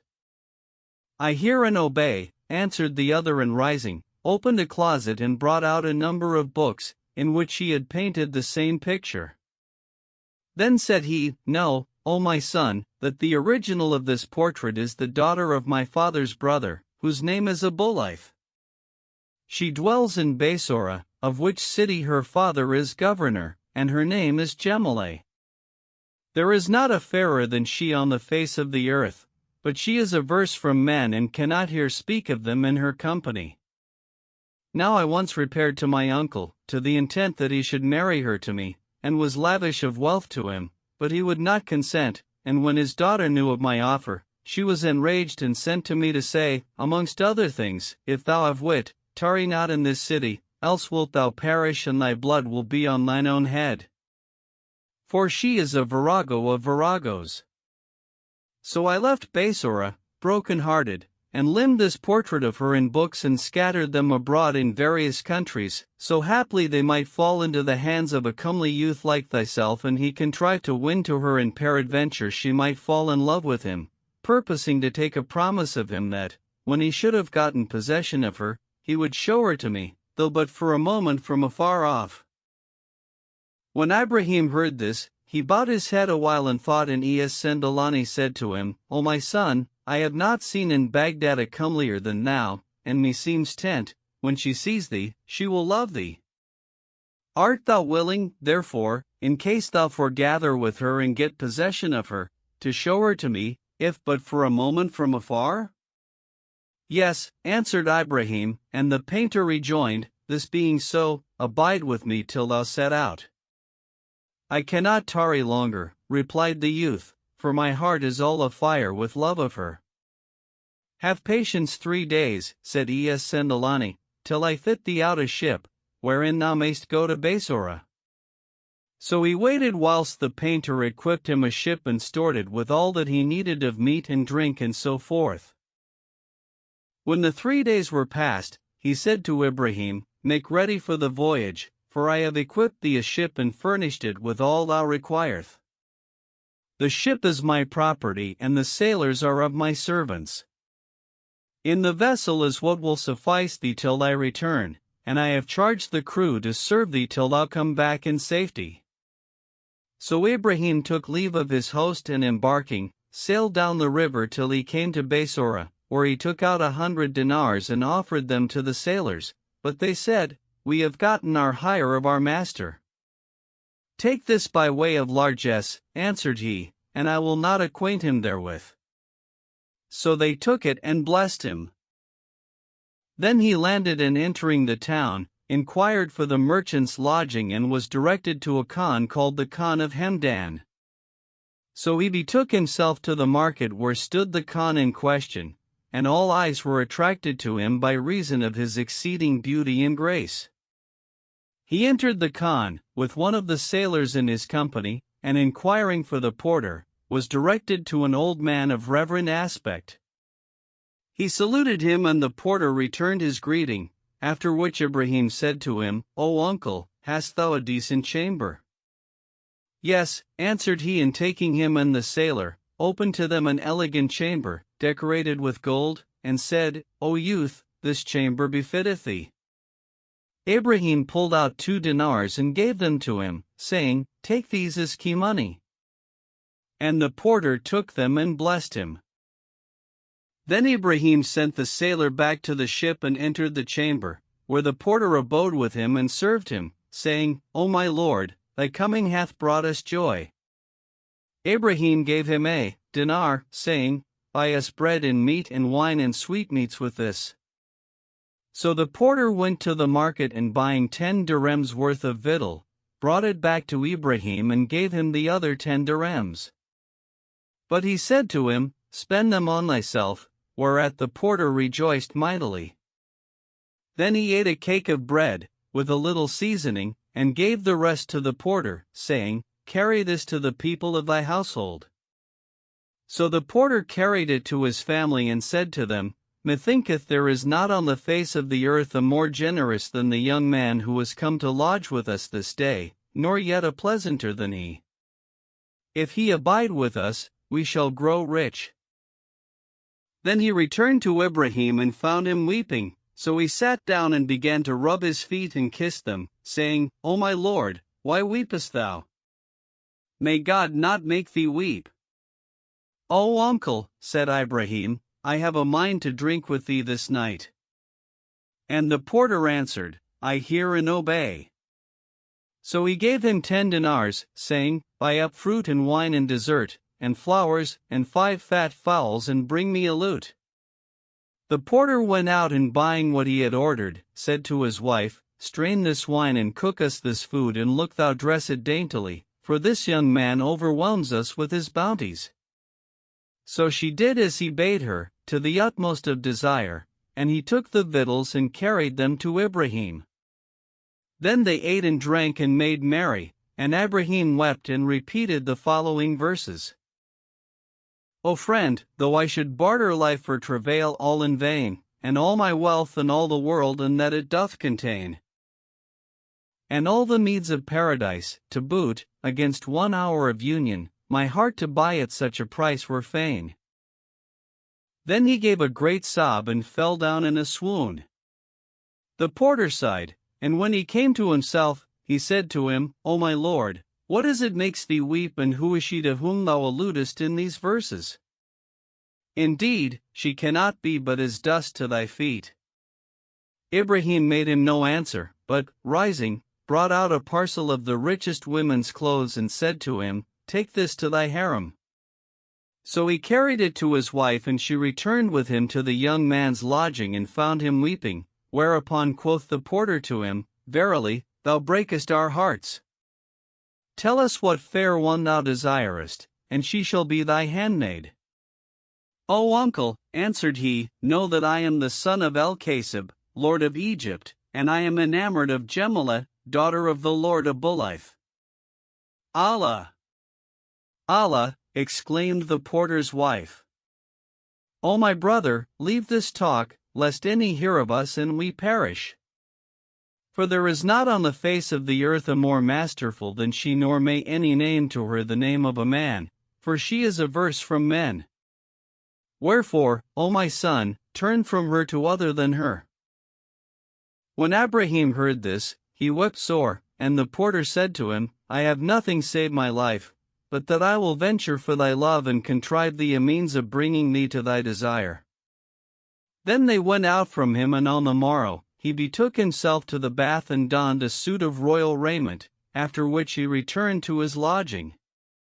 Presently the porter and his wife came in to him and said, Know, O my lord, that there is a humpbacked tailor here who sews for the lady Jemilah. Go thou to him and acquaint him with thy case, peradventure he will put thee in the way of attaining thy desire. So Ibrahim arose, and betaking himself to the shop of the humpbacked tailor, went into him and found with him 10 white slaves, as they were moons. He saluted them, and they returned his greeting and made him sit down, and indeed they rejoiced in him and were amazed at his beauty and grace. Now he had torn his pocket with intent, and he said to the hunchback, I desire that thou sew me up my pocket. So the tailor took a needleful of silk and sewed up his pocket, whereupon Ibrahim gave him 5 dinars and returned to his lodging. Quoth the tailor, What have I done for this youth, that he should give me 5 dinars? And he passed the night pondering his beauty and generosity. On the morrow Ibrahim returned to the shop and saluted the tailor, who returned his greeting and welcomed him and made much of him. Then he sat down and said to the hunchback, O uncle, sew up my pocket, for I have torn it again. On my head and eyes, O my son, answered the tailor, and sewed it up, whereupon Ibrahim gave him 10 dinars, and he took them, amazed at his beauty and generosity. Then said he, By Allah, O youth, needs must there be a reason for this conduct of thine, for this is no matter of sewing up a pocket. Tell me the truth of thy case. If thou be enamored of one of these boys, by Allah, there is not among them a comelier than thou, for they are all as the dust of thy feet, and behold, they are all thy slaves and at thy disposal. Or if it be other than this, tell me. O uncle, replied Ibrahim, this is no place for talk, for my case is strange and my affair extraordinary. If it be so, rejoined the tailor, come with me to a privy place. So saying, he took the youth by the hand and carrying him into a chamber behind the shop, said, Now tell me. So Ibrahim related his whole story to the tailor, who was amazed at his speech and said, O my son, fear God, and have mercy on thyself, for she of whom thou speakest is a virago and averse from men. Wherefore, O my brother, do thou guard thy tongue, or thou wilt destroy thyself. When Ibrahim heard the hunchback's words, he wept sore and clinging to the tailor's skirts, said, Help me, O my lord, or I am a dead man, for I have left my kingdom and the kingdom of my father and grandfather and am become a stranger and lonely in the lands, nor can I endure without her. When the tailor saw how it was with him, he had compassion on him and said, O my son, I have but my life and that I will venture for thy love, for thou makest my heart ache. Come again, tomorrow, and meanwhile, I will contrive thee somewhat whereby thy heart shall be solaced. Ibrahim called down blessings on him and returning to the Khan, told the porter what the tailor had said, and he answered, Indeed, he hath dealt kindly with thee. Next morning, the youth donned his richest clothes and taking a purse of money, repaired to the tailor and saluted him. Then he sat down and said, O uncle, fulfill thy promise to me. Quoth the hunchback, Arise forthright and take 3 fat fowls and 3 ounces of sugar candy and 2 small jugs of wine in a cup. Lay all these in a bag and tomorrow, after the morning prayers, take boat with them, bidding the boatman row thee down the river below Basora. If he say to thee, I cannot go farther than a parasang, from the city, do thou answer, as thou wilt, but, when he shall have come so far, tempt him with money to carry thee farther, and the first garden thou wilt see after this will be that of the Lady Gemele. Go up to the gate and there thou wilt see 2 high steps, carpeted with brocade, and seated thereon a hunchback like unto me. Do thou complain to him of thy case and solicit his favor, it may be he will have compassion on thee and bring thee to the sight of her, though but for a moment from afar. This is all I can do for thee, and except ye be moved to pity for thee, we are dead men, thou and I. This then is my counsel, and the matter rests with God the Most High. Quoth Ibrahim, I seek aid of God, what he wills, is, and there is no power and no virtue save in him. Then he returned to his lodging and taking the things the tailor had named, laid them in a small bag. On the morrow, as soon as it was day, he went down to the bank of the Tigris, where he found a boatman asleep, so he awoke him and giving him 10 dinars, bade him row him down the river below Basora. O my lord, answered the man, it must be, on condition that I go no farther than a parasang, for if I overpass that distance by a span, I am a lost man, and thou too. Be it as thou wilt, said Ibrahim. So he took him and dropped down the river with him till he drew near the garden, when he said to him, O my son, I can go no farther, for, if I overpass this limit, we are both dead men. Whereupon Ibrahim pulled out other 10 dinars and gave them to him, saying, Take this spending money and better thy case therewithal. The boatman was ashamed to refuse him and fared on with him, saying, I commit the affair to God the Most High. When they came to the garden, the youth arose, in his joy, whilst the boat was yet a spear's cast from the land, and springing ashore, cast himself down, whilst the boatman turned and fled. Then Ibrahim went up to the garden gate, which stood open, and saw in the porch a couch of ivory, whereon sat a humpbacked man of pleasant favor, clad in gold-laced clothes and bearing in his hand a mace of silver, plated with gold. So he hastened up to him and seizing his hand, kissed it, whereupon quoth the hunchback, O my son, who art thou and whence comest thou and who brought thee hither? And indeed, when he saw the youth, he was amazed at his beauty. "O uncle," answered Ibrahim, "I am an ignorant boy and a stranger." And he wept. The hunchback took pity on him, and taking him up on the couch, wiped away his tears and said to him, "No harm shall come to thee. If thou be in debt, may God quit thy debt, and if thou be in fear, may he appease thy fear." "O uncle," replied Ibrahim, "I am neither in fear nor in debt, but have wealth and plenty, thanks to God." "Then, O my son," rejoined the other, "what is thine occasion, that thou ventureth thyself and thy beauty to a place, wherein is destruction?"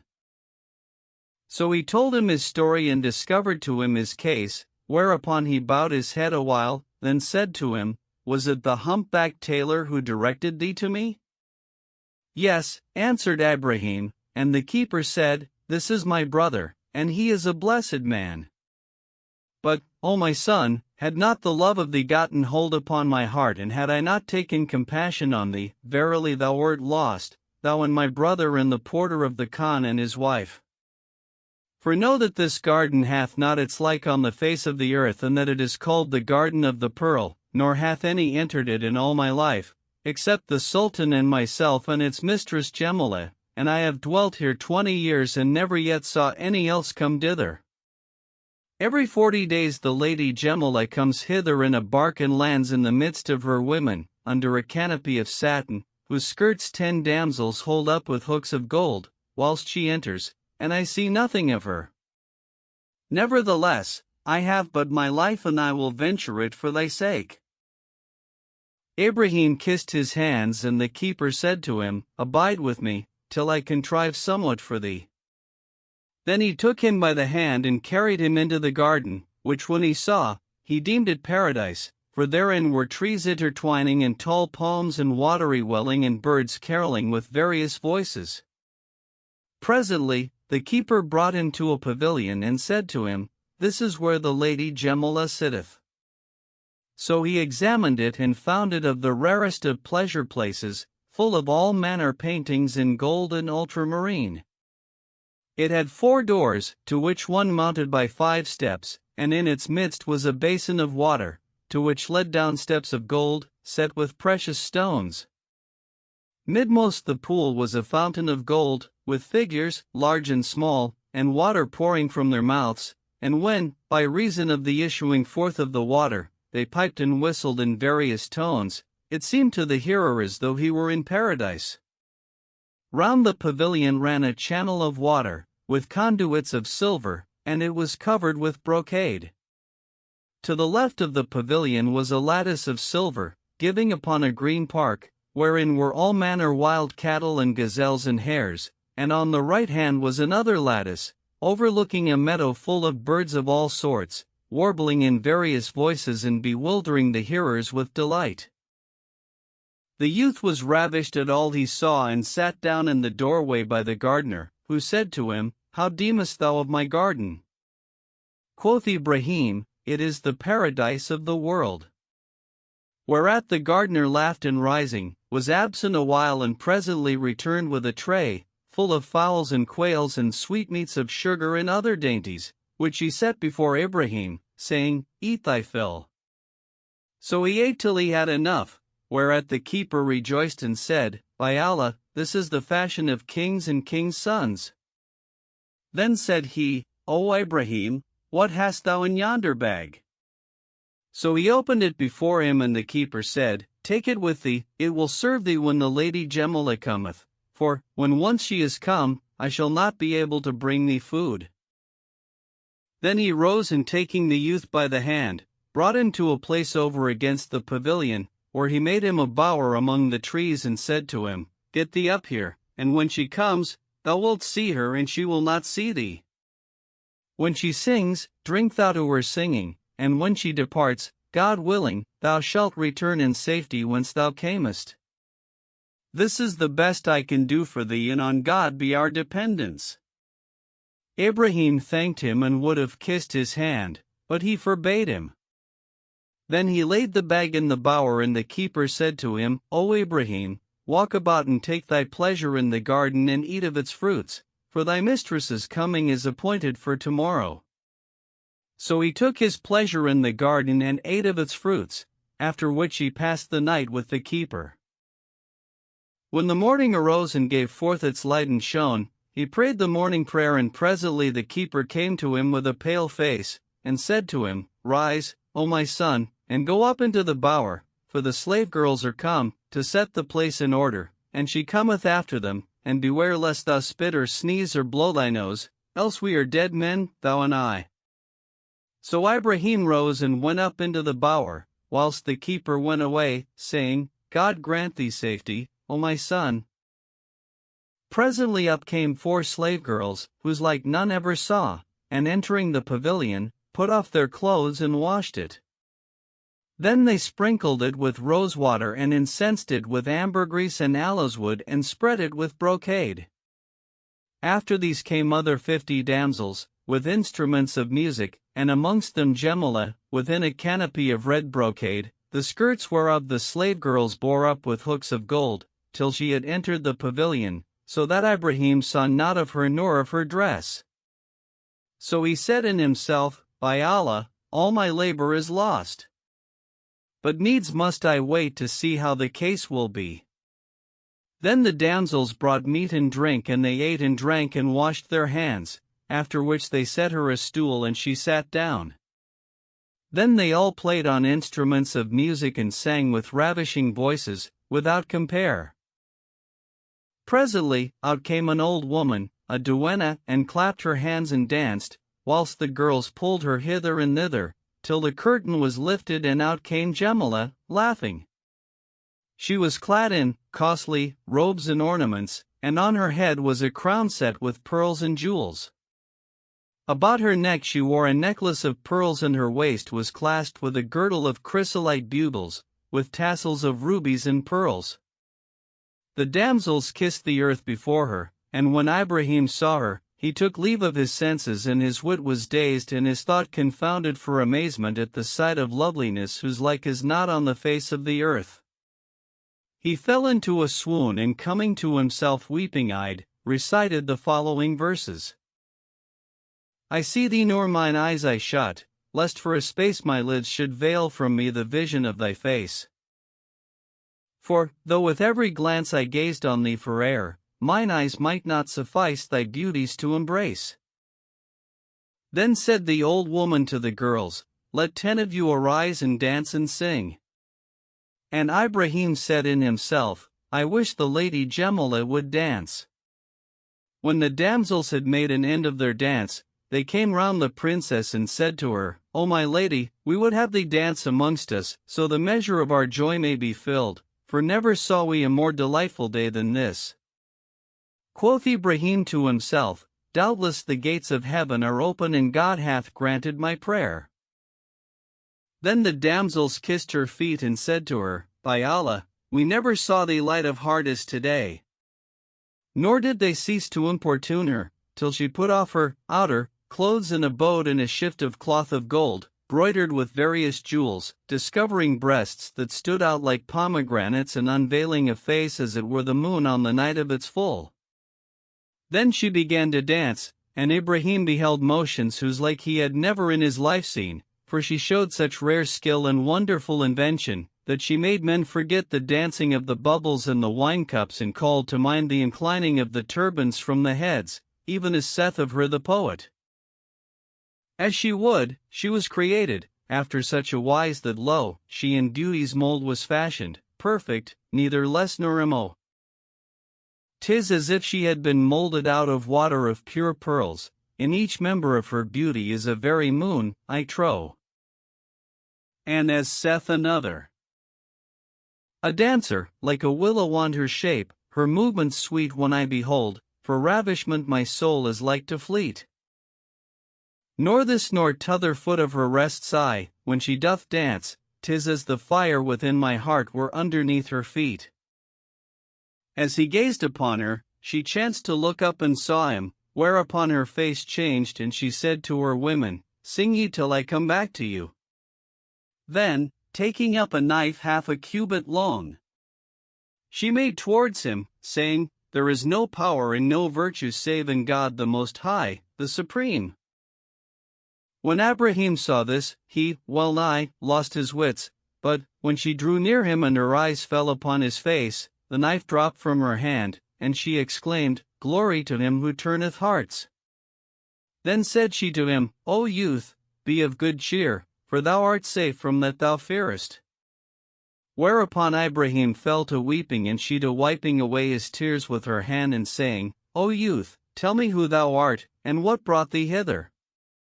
He kissed the earth before her and clung to her skirt, and she said, No harm shall come to thee, for, by Allah, no male hath ever filled mine eyes but thyself. Tell me, then, who thou art. So he told her his story from first to last, whereat she marveled and said to him, O my lord, I conjure thee by Allah, tell me if thou be Ibrahim ben el-Kasib? I am, answered he, and she threw herself upon him, saying, O my lord, it was thou madest me averse from men, for, when I heard that there was in the land of Egypt a youth than whom there was no goodlier on the face of the earth, I fell in love with thee by report and my heart became enamored of thee, for that which was told me of thy surpassing comeliness, so that I was, in respect of thee, even as saith the poet. My ear my eye prevented in loving him, trow I, for whiles the ear, it chances, doth love before the eye. So praised be God who hath shown me thy face. But, by Allah, had it been other than thou, I had crucified the keeper of the garden and the porter of the khan and the tailor and him who had recourse to them. But how shall I contrive for somewhat thou mayst eat, without the knowledge of my women? Quoth Ibrahim, I have here what we may eat and drink. And he opened the bag before her. She took a fowl and began to feed him and he to feed her, which when he saw, it seemed to him that this was a dream. Then be brought out wine and they drank what while the damsels sang on, nor did they leave to do thus from morn to noon, when she rose and said, Go now and get thee a boat and await me in such a place, till I come to thee, for I have no patience left to brook separation from thee. O my lady, answered he, I have with me a ship of my own, whose crew are in my hire, and they await me. This is as we would have it, rejoined she, and returning to her women, said to them, Come, let us go back to our palace. Why should we return now, asked they, seeing that we used to abide here 3 days? Quoth she, I feel an exceeding oppression in myself, as I were sick, and I fear lest this increase upon me. So they answered, We hear and obey, and donning their clothes, went down to the river bank and embarked, whereupon, the keeper of the garden came up to Ibrahim and said to him, knowing not what had happened, O Ibrahim, thou hast not had the luck to enjoy the sight of her, and I fear lest she have seen thee, for it is her custom to abide here 3 days. She saw me not, nor I her, replied Ibrahim, for she came not forth of the pavilion. True, O my son, rejoined the keeper, for, had she seen thee, we were both dead men, but tarry with me till she come again next week, and thou shalt see her and take thy fill of looking on her. O my lord, replied the prince, I have with me good and fear for it. Moreover, I left men behind me and I fear lest they take advantage of my absence. O my son, said the keeper, it is grievous to me to part with thee, and he embraced him and bade him farewell. Then Ibrahim returned to the khan where he lodged, and foregathering with the doorkeeper, took of him his good, that he had left with him. Quoth the latter, Good news, if it be the will of God. But Ibrahim said, El found no way to my desire, and now I am minded to return to my people. Whereupon the porter wept, then taking up his goods, he carried them to the ship and bade him farewell. Ibrahim repaired to the place which Gemulah had appointed him and awaited her there till it grew dark, when she came up, disguised as a swashbuckler, with a round beard and her waist bound with a girdle. In one hand she held a bow and arrows and in the other a drawn sword, and she said to him, Art thou Ibrahim, son of El-Kasib, lord of Egypt? I am he, answered the prince, and she said, What good for naught art thou, that comest to debauch kings' daughters? Come, speak with the Sultan. Therewith he fell down in a swoon, and the sailors well nigh died in their skins for fear. But, when she saw what had betided her lover, she pulled off her beard, and throwing down her sword, unbound the girdle from her waist, whereupon he knew her for the Lady Gemily, and said to her, By Allah, thou hast rent my heart in sunder. Then said he to the boatman, Hasten she vessel's course. So they spread the sail, and putting off, fared on with all diligence, nor was it many days before they reached Baghdad, where they saw a ship lying by the river bank. When the sailors saw them, they cried out to the crew, saying, Ho, such an one and such an one, we give you joy of your safety. Then they drove their ship against Ibrahim's, and he looked and beheld a Bulkasim es Sendalani in the other boat. When the latter saw them, he exclaimed, This is what I sought, and he said to Ibrahim, Praised be God for safety. Hast thou accomplished thine errand? Yes, answered the young man. Now Abulkasim had a flambeau before him, so he brought it near unto Ibrahim's boat, and when Jemila saw him, she was troubled and her color changed, but, when he saw her, he said, Go ye in God's safe keeping. I am bound to Basora, on an errand to the Sultan, but the gift is for him who is present. Then he brought out a box of sweetmeats, wherein was henbane, and threw it into the boat, whereupon quoth Ibrahim to Jemile, O solace of mine eyes, eat of this. But she wept and said, O Ibrahim, knowest thou who that is? Yes, answered he, it is such an one. Quoth she, He is my father's brother's son, and sought me aforetime in marriage of my father, but I would not accept of him. And now he is gone to Basora, and most like he will tell my father of us. O my lady, rejoined Ibrahim, he will not reach Basora, till we are at Mosul. But they knew not what lurked for them in the secret purpose of God. Then he ate of the sweetmeat, but hardly had it reached his stomach when he smote the ground with his head. He lay insensible till, near dawn, when he sneezed and the henbane issued from his nostrils. With this, he opened his eyes and found himself naked and cast out among ruins, so he buffeted his face and said, Doubtless this is a trick that Es Sendalani hath played me. And he knew not whither he should go, for he had upon him nothing but his trousers. However, he rose and walked on a little, till he espied the prefect of police coming towards him, with a company of men with swords and staves, whereat he took fright, and seeing a ruined bath, hid himself there. Presently, his foot stumbled at something, so he put his hand on it, and it became befouled with blood. He wiped his hand upon his trousers, unknowing what had befouled it, and put it out a second time, when, behold, it fell upon a dead body, and the head came up in his hand. He threw it down, saying, There is no power and no virtue save in God the Most High, and took refuge in one of the cabinets of the bath. Presently, the prefect stopped at the door of the bath and said, Enter this place and search. So 10 of them entered with cressets, and Ibrahim of his fear retired behind a wall, and looking upon the dead body, saw it to be that of a young lady with a face like the full moon.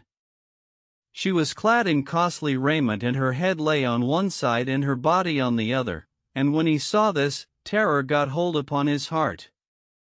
Then the prefect of police entered and said, Search the corners of the bath. So they entered the place where Ibrahim was, and one of them, seeing him, came up to him with a knife, half a cubit long, in his hand. When he drew near him, he said, Glory be to God, the creator of this fair face. O youth, whence art thou? Then he took him by the hand and said, O youth, why slewest thou this woman? By Allah, replied Ibrahim, I slew her not, nor know I who slew her, and I entered not this place but in fear of you. And he told him his case, saying, God on thee, do me no wrong, for I am in concern for myself. Then he took him and carried him to the prefect, who, seeing the marks of blood on his hands, said, This needs no proof, strike off his head. When Ibrahim heard this, he wept sore and recited the following verses, with the tears streaming from his eyes. We tread the steps to us of destiny forewrit, for he to whom a way's decreed must needs submit to walk therein, and he whose death is foreordained to be in such a land shall die in none but it. Then he gave a sob and fell down in a swoon, and the headsman's heart was moved to pity for him, and he exclaimed, By Allah, this is no murderer's face. But the prefect said, Strike off his head. So they seated him on the carpet of blood and bound his eyes, after which the headsman drew his sword and asking leave of the prefect, was about to strike of his head, whilst he cried out, saying, Alas, my strangerhood, when he heard a noise of horse coming up, and one cried out, saying, Leave him. Stay thy hand, O headsman. Now there was for this a rare reason and an extraordinary cause, and it was thus. El-Kasib, lord of Egypt, had sent his chamberlain to the Caliph Harun-ar-Rashid with presents and a letter, saying, My son hath been missing this year past, and I hear that he is in Baghdad, wherefore I crave of the bounty of the Vicar of God that he make search for tidings of him and do his endeavor to win him and send him back to me by the chamberlain. When the Caliph read the letter, he commanded the chief of the police to search out the truth of the matter, and he accordingly proceeded to inquire after Ibrahim, till it was told him that he was at Basora, whereupon he informed the Caliph, who wrote a letter to the viceroy, and giving it to the chamberlain of Egypt, bade him repair to Basora and take with him a company of the vizier's followers. So, of his solicitude for the son of his lord, the chamberlain set out forthright, and happened, by the way, upon Ibrahim, as he sat upon the carpet of blood. When the prefect saw the chamberlain, he alighted to him, and the latter said, What young man is that, and what is his case? The prefect told him how the matter stood, and the chamberlain said, And indeed he knew him not for the son of the Sultan, for that his charms were wasted, and his favor changed, by reason of the much terror and affliction he had suffered. Verily this young man hath no murderer's face. And he bade loose him and bring him to him. So they loosed him and brought him to the chamberlain, who said to him, O youth, tell me thy case, and how comes this slain woman with thee? Ibrahim looked at him, and knowing him, said to him, Out on thee! Dost thou not know me? Am I not Ibrahim, son of thy lord? Belike thou art come in quest of me. With this the chamberlain considered him straitly, and knowing him right well, threw himself at his feet, which when the prefect saw, his color changed, and the chamberlain said to him, Out on thee, O tyrant! Was it thine intent to kill the son of my master El-Kasib, lord of Egypt? The prefect kissed his skirt, saying, O my lord, how should I know him? We found him in this plight, and saw the damsel lying slain by his side. Out on thee, rejoined the chamberlain. Thou art not fit for the prefectship. This is a lad of 15, and he hath not killed a sparrow, so how should he be a murderer? Why didst thou not have patience with him and question him of his case? Then the chamberlain and the prefect commanded to make search for the young lady's murderer. So they re-entered the bath, and finding him, brought him to the prefect, who carried him to the Caliph and acquainted him with that which had happened. Rashid bade put the murderer to death, and sending for Ibrahim, smiled in his face and said to him, Tell me thy story and that which hath betided thee. So he told him his story from first to last, and it was grievous to the Caliph, who called Mesrer, his sword-bearer, and said to him, Go straightway and fall upon the house of Abulkasim es Sendalani, and bring me him and the young lady. So he went forth at once, and breaking into the house, found Jemila bound with her hair and nigh upon death. So he loosed her, and taking the painter, carried them both to the Caliph, who marveled at Jemila's beauty. Then he turned to Es Sendalani and said, Take him and cut off his hands, wherewith he beat this young lady, then crucify him and deliver his goods and possessions to Ibrahim. They did his bidding, and as they were thus, in came Abulaith, governor of Basora, the lady Gemalaya's father, seeking aid of the Caliph against Ibrahim ben el-Kasib and complaining to him that the latter had taken his daughter. Quoth Rashid, he hath been the means of delivering her from torture and death. Then he sent for Ibrahim, and when he came, he said to Abulaith, Wilt thou not accept of this young man, son of the Sultan of Egypt, as husband to thy daughter? Hearkening in obedience are due to God and to thee, O commander of the faithful, replied Abulaith, whereupon the Caliph summoned the Qadi and the witnesses and married the young lady to Ibrahim. Moreover, he gave him all Sendalani's good and equipped him for his return to his own country, where he abode with Gemala in the utmost of delight and the most perfect of contentment, till there came to them the destroyer of delights and the sunderer of companies, and glory be to the living one who dieth not. Abulhasn of Khurasan. The Caliph al-Mu'tazid Billah was a high-spirited and noble-minded prince. He had in Baghdad 600 viziers, and no whit of the affairs of the folk was hidden from him. He went forth one day, he and Ibn Hemdown, to divert himself with observing his subjects and hearing the latest news of the folk, and being overtaken with the heats of noonday, they turned aside from the main thoroughfare into a little by-street, at the upper end whereof they saw a handsome and high-builded house, discoursing of its owner with the tongue of praise. They sat down at the gate to rest, and presently out came 2 servants, as they were moons on their 14th night. Quoth one of them to his fellow, would some guest would seek admission? My master will not eat but with guests, and we are come to this hour and I have seen no one. The Caliph marveled at their speech and said, This is a proof of the hospitality of the master of the house, needs must we go into him and note his generosity, and this shall be a means of favor betiding him from us. So he said to the servant, Ask leave of thy master for the admission of a company of strangers. For it was the Caliph's wont, whenas he was minded to observe his subjects, to disguise himself in a merchant's habit. The servant went in and told his master, who rejoiced in rising, came out to them in person. He was a comely and well-favored man, clad in a tunic of Nishapur, silk, and a gold-laced mantle, and he dripped with scented waters and wore a ring of rubies on his hand. When he saw them, he said to them, Welcome and fair welcome to the lords who do us the utmost of favor by their coming. So they entered the house and found it such as would make a man forget home and family, for it was as it were a piece of paradise. Within it was a garden, full of all kinds of trees, confounding the beholder, and its dwelling places were furnished with costly furniture. They sat down and the Caliph sat looking at the house and the furniture.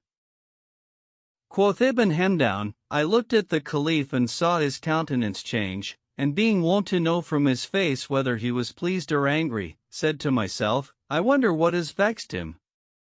Then they brought a golden basin and we washed our hands, after which they spread a silken cloth and set thereon a table of bamboo.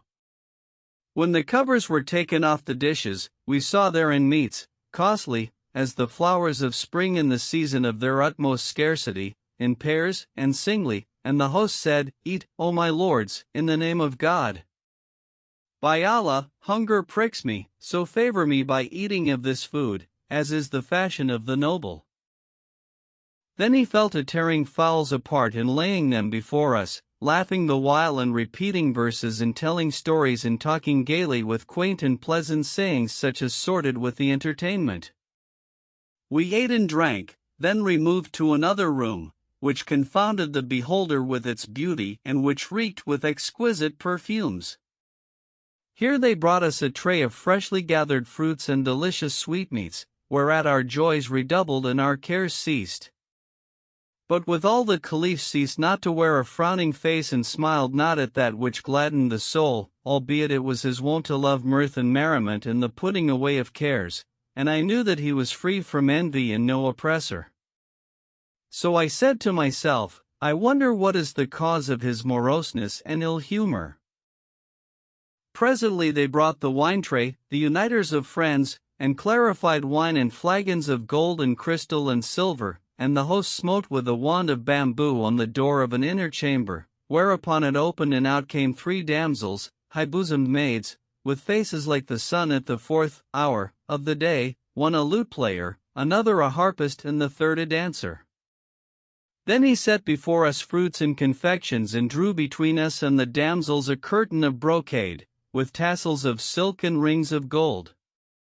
The Caliph paid no heed to all this, but said to the host, who knew not who was in his company, Art thou noble?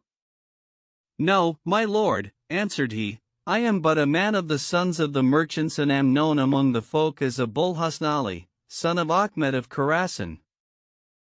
Quoth the Caliph, Dost thou know me, O man? By Allah, O my lord, answered he, I have no knowledge of either of your worships. Then said I to him, O man, this is the commander of the faithful El-Mu'tazid Billah, grandson of El-Mutawakkil ala Allah. Whereupon he rose and kissed the ground before the Caliph, trembling for fear of him.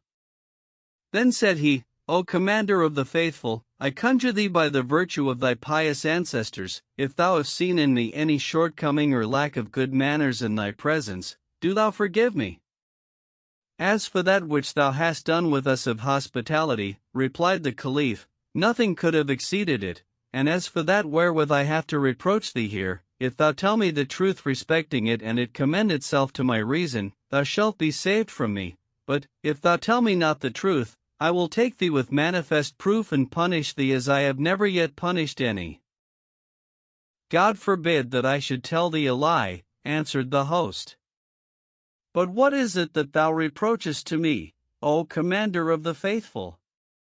Quoth the Caliph, since I entered thy house and looked upon its goodliness, I have noted the furniture and vessels therein, nay, even to thy clothes, and behold, on all of them is the name of my grandfather, El-Mutawakkil ala Allah. Yes, answered Abul Hasn. O commander of the faithful, may God protect thee, truth is thine inner and sincerity thine outer garment and none may speak other than truly in thy presence. The Caliph bade him be seated and said, Tell us. So he sat down and said, Know, O commander of the faithful, whom God stablish with his aid and encompass with his bounties, that there is not a richer in Baghdad than am I nor than was my father, but do thou grant me thine ears and eyes and understanding, whilst I expound to thee the cause of that which thou reproachest to me. Quoth the Caliph, Say thy say. Know then, O commander of the faithful, began Abul Hasn, that my father belonged to the markets of the money changers and druggists and linen drapers and had in each a shop and an agent and all kinds of goods. Moreover, behind the money changer's shop he had an apartment, where he might be private, appointing the shop for buying and selling. His wealth was beyond count and limit, but he had no child other than myself, and he loved me and was tenderly solicitous over me. When his last hour was at hand, he called me to him and commended my mother to my care and charged me to fear God the Most High. Then he died, may God have mercy upon him and continue the commander of the faithful, on life. And I gave myself up to pleasure in eating and drinking and took to myself friends and comrades and boon companions. My mother used to forbid me from this and to blame me for it, but I would not hear a word from her, till my money was all gone, when I sold my lands and houses and naught was left me save the house in which I now dwell, and it is a goodly house, O commander of the faithful. So I said to my mother, I wish to sell the house. O my son, answered she, if thou sell it, thou wilt be dishonored and wilt have no place wherein to take shelter. Quoth I, it is worth 5,000 dinars, and with 1,000 thereof I will buy me another house and trade with the rest. Wilt thou sell it to me at that price? Asked she, and I replied, Yes. Whereupon she went to a coffer and opening it, took out a porcelain vessel, wherein were 5,000 dinars. When I saw this, meseemed the house was all gold, and she said to me, O my son, think not that this is of thy father's good. By Allah, it was of my own father's money, and I have treasured it up against a time of need, for, in thy father's time, I had no need of it. I took the money from her and fell again to feasting and merrymaking with my friends, without heeding my mother's words and admonitions, till the 5,000 dinars came to an end, when I said to her, I wish to sell the house. O my son, answered she, I forbade thee from selling it before, of my knowledge that thou hadst need of it, so how wilt thou sell it a second time? Quoth I, do not multiply words upon me, for I must and will sell it. Then sell it to me for 15,000 dinars, said she, on condition that I take charge of thine affairs. So I sold her the house at that price and gave up my affairs into her charge, whereupon she sought out my father's factors and gave each of them 1,000 dinars, keeping the rest in her own hands and ordering the outgoings and the incomings. Moreover, she gave me money to trade withal and said to me, sit thou in thy father's shop. So I took up my abode in the chamber behind the shop in the market of the money changers, and my friends came and bought of me and I sold to them, whereby I profited well and my wealth increased. When my mother saw me in this fair way, she discovered to me that which she had treasured up of jewels and pearls and gold, and I bought back my houses and lands that I had wasted, and my wealth became great as before. I abode thus for some time, and the factors of my father came to me, and I gave them goods, and I built me a second chamber behind the shop. One day, as I sat in my shop, according to my wont, there came up to me a damsel, never saw eyes of fairer than she of favor, and said, Is this the shop of Abul Husn Ali ibn Ahmed el-Khorasani? Yes, answered I. Where is he? Asked she. I am he, said I, and indeed my wit was dazed at the excess of her loveliness. She sat down and said to me, Bid thy servant count me out 300 dinars. So I bade him give her that sum, and he counted it out to her, and she took it and went away, leaving me stupefied. Quoth my clerk to me, Dost thou know her? And I answered, No, by Allah. Then why, asked he, didst thou bid me give her the money? By Allah, replied I knew not what I said, of my amazement at her beauty and grace. Then he rose and followed her, without my knowledge, but presently returned, weeping and with the mark of a blow on his face. I asked him what ailed him, and he said, I followed the damsel, to see whither she went, but, when she was aware of me, she turned and dealt me this blow and all but put out my eye. After this, a month passed, without my seeing her, and I abode bewildered for love of her, but, at the end of this time, she came again and saluted me, whereat I was like to fly for joy. She asked me how I did, and said to me, Belike thou saidst to thyself, What manner of trickstress is this, who hath taken my money and made off? By Allah, O my lady, answered I, my money and my life are all at thy service. With this she unveiled herself and sat down to rest, with the jewels and ornaments playing over her face and bosom. Presently, she said to me, Give me 300 dinars. I hear and obey, answered I, and counted out to her the money. She took it and went away, and I said to my servant, Follow her. So he followed her, but returned moonchance, and some time passed without my seeing her. But, as I was sitting one day, she came up to me and after talking a while, said to me, Give me 500 dinars, for I have occasion for them. I would have said to her, Why should I give thee my money? But excessive passion hindered me from speaking, for, whenever I saw her, I trembled in every limb and my color paled, and I forgot what I would have said and became even as saith the poet. I may not chance to look on her on unexpected wise, but so amazed am I scarce can answer, for surprise. So I counted her out the 500 dinars, and she took them and went away, whereupon I arose and followed her myself, till she came to the jewel market, where she stopped at a man's shop and took of him a necklace. Then she turned and seeing me, said, Pay him 500 dinars for me. When the jeweler saw me, he rose to me and made much of me, and I said to him, "Give her the necklace and be the price at my charge." "I hear and obey," replied he, and she took it and went away. I followed her, till she came to the Tigris and took boat there, whereupon I signed to the ground, as who should say, "I kiss it before thee." She went off, laughing, and I stood, watching her, till I saw her land and enter a palace, which when I considered, I knew it for the palace of the Caliph el-Mutawakil. So I turned back, with all the trouble in the world fallen on my heart, for she had had of me 3,000 dinars, and I said in myself, "She hath taken my money and ravished my wit, and belike I shall lose my life for love of her." Then I returned home and told my mother all that had befallen me, and she said, "O my son, beware how thou have to do with her after this, or thou art a lost man."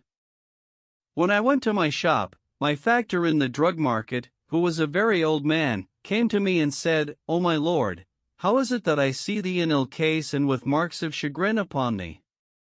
Tell me what ails thee."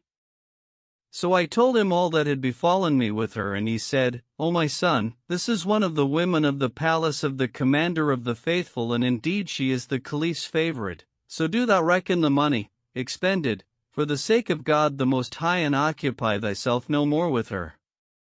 If she come again, beware lest she have to do with thee, and tell me of this, that I may contrive thee somewhat, lest perdition betide thee." Then he went away and left me with a flame of fire in my heart. At the end of the month she came again, and I rejoiced in her with an exceeding joy. Quoth she, "What ailed thee to follow me?" And I said, "Excess of passion that is in my heart urged me to this," and I wept before her. She wept out of pity for me and said, "By Allah, there is not in thy heart aught of passion, but in mine is more. But how shall I do? By Allah, I have no resource but to see thee thus once a month." Then she gave me a bill, saying, "Carry this to such an one, who is my factor, and take of him what is named therein." But I replied, "I have no need of money, be my money and my life thy sacrifice." Quoth she, "I will assuredly contrive thee a means of access to me, whatever trouble it cost me." Then she took leave of me and went away, whilst I repaired to the old druggist and told him what had passed. He went with me to the Caliph's palace, which I knew for that which the lady had entered, and he was at a loss for a device. Presently he espied a tailor sitting with his journeyman at work in his shop, opposite the lattice giving upon the river bank, and said to me, "Yonder is one by whom thou shalt come to thy desire. But first tear thy pocket and go to him and bid him sew it up. When he hath done this, give him 10 dinars. "I hear and obey," answered I, and taking 2 pieces of Greek brocade, went to the tailor and bade him make of them 4 suits, 2 with surcoats and 2 without. When he had made an end of cutting them out and sewing them, I gave him to his hire much more than of wont, and he put out his hand to me with the clothes, but I said, "Take them for thyself and those who are with thee." And I fell to sitting with him and sitting long. Moreover, I bespoke of him other clothes and bade him hang them out in front of his shop, that the folk might see them and buy them. He did as I bade him, and whoso came forth of the palace and aught of the clothes pleased him, I made him a present thereof, even to the doorkeeper. One day, the tailor said to me, "O my son, I would have thee tell me the truth of thy case, for thou hast bespoken of me 100 costly suits, each worth much money, and hast given the most of them to the folk. This is no merchant's fashion, for a merchant calleth an account for every dirham, and what can be the sum of thy capital and what thy gain every year, that thou givest these gifts? Tell me then the truth of thy case, that I may further thee to thy desire. Then, I conjure thee by God," added he, "tell me, art thou not in love?" "Yes," answered I, and he said, "With whom?" Quoth I, "With one of the women of the Caliph's palace." And he exclaimed, "May God put them to shame! How long shall they seduce the folk? Knowest thou her name?" "No," answered I, and he said, "Describe her to me." So I described her to him, and he said, "Out on it. This is the favorite lutanist of the Caliph el-Mutawakil. But she hath a servant, and do thou clap up a friendship with him, it may be he shall be the means of thy having access to her."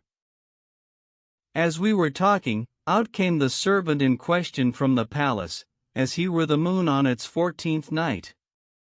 Now I had before me the clothes that the tailor had made me, and they were of brocade of all colors. He began to look at them and examine them, then he came up to me, and I rose and saluted him. "Who art thou?" asked he, and I answered, "I am a man of the merchants." Quoth he, "Wilt thou sell these clothes?" "Yes," replied I. So he chose out 5 of them and said to me, "How much these 5?" Quoth I, "They are a present from me to thee, in earnest of friendship between us." At this he rejoiced, and I went home, and fetching a suit embroidered with jewels and jacinths, worth 3,000 dinars, gave it to him. He accepted it, and carrying me into a room within the palace, said to me, "What is thy name among the merchants?" Quoth I am a man of them. "Verily," rejoined he, "I misdoubt me of thine affair." "Why so?" asked I. "Because," answered he, "thou hast bestowed on me a great matter and won my heart therewith, and I doubt not but thou art a bullhust of Khurasan the money changer." With this I fell a weeping, and he said to me, "Why dost thou weep?" "By Allah, she for whom thou weepest is yet more passionately in love with thee than thou with her. And indeed her case with thee is notorious among all the women of the palace. But what wouldst thou have?" Quoth I would have thee succor me in my affliction. So he appointed me for the morrow, and I returned home. Next morning, I betook myself to him and waited in his chamber till he came, when he said to me, "Know that, when she returned to her apartment yesternight, after having made an end of her service about the Caliph's person, I related to her all that passed between me and thee, and she is minded to foregather with thee. So abide thou with me till the end of the day." Accordingly I abode with him till dark, when he brought me a shirt of golden woven stuff and a suit of the Caliph's apparel, and clothing me therein, incensed me, and I became most like the Caliph. Then he brought me to a gallery with rows of doors on each side, and said to me, "These are the lodgings of the chief of the slave girls, and when thou passest along the gallery, do thou lay a bean at each door, for it is the Caliph's wont to do this every night, till thou come to the second passage on thy right hand, when thou wilt see a door with a threshold of alabaster. Touch it with thy hand, or, if thou wilt, count the doors, so many, and enter the one whose marks are thus and thus. There thy mistress will see thee and take thee in with her. As for thy coming forth, God will make it easy to me, though I carry thee out in a chest." Then he left me and returned, whilst I went on, counting the doors and laying at each a bean. When I had reached the middle of the gallery, I heard a great noise and saw the light of flambeaux coming towards me. As the light drew near me, I looked at it, and behold the Caliph himself, surrounded by the slave girls carrying flambeaux, and I heard one of the women, by whose door I had passed, say to another, "O my sister, have we 2 Caliphs? Verily, the Caliph hath already passed by my chamber and laid the bean at my door, as is his wont, and I smelt the perfumes and essences on him, and now I see the light of his flambeaux, and here he comes with them."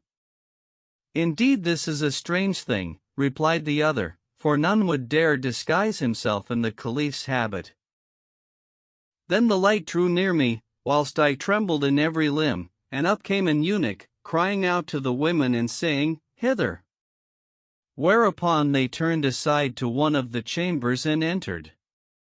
Then they came out again and went on till they came to the chamber of my mistress, and I heard the Caliph say, "Whose chamber is this?"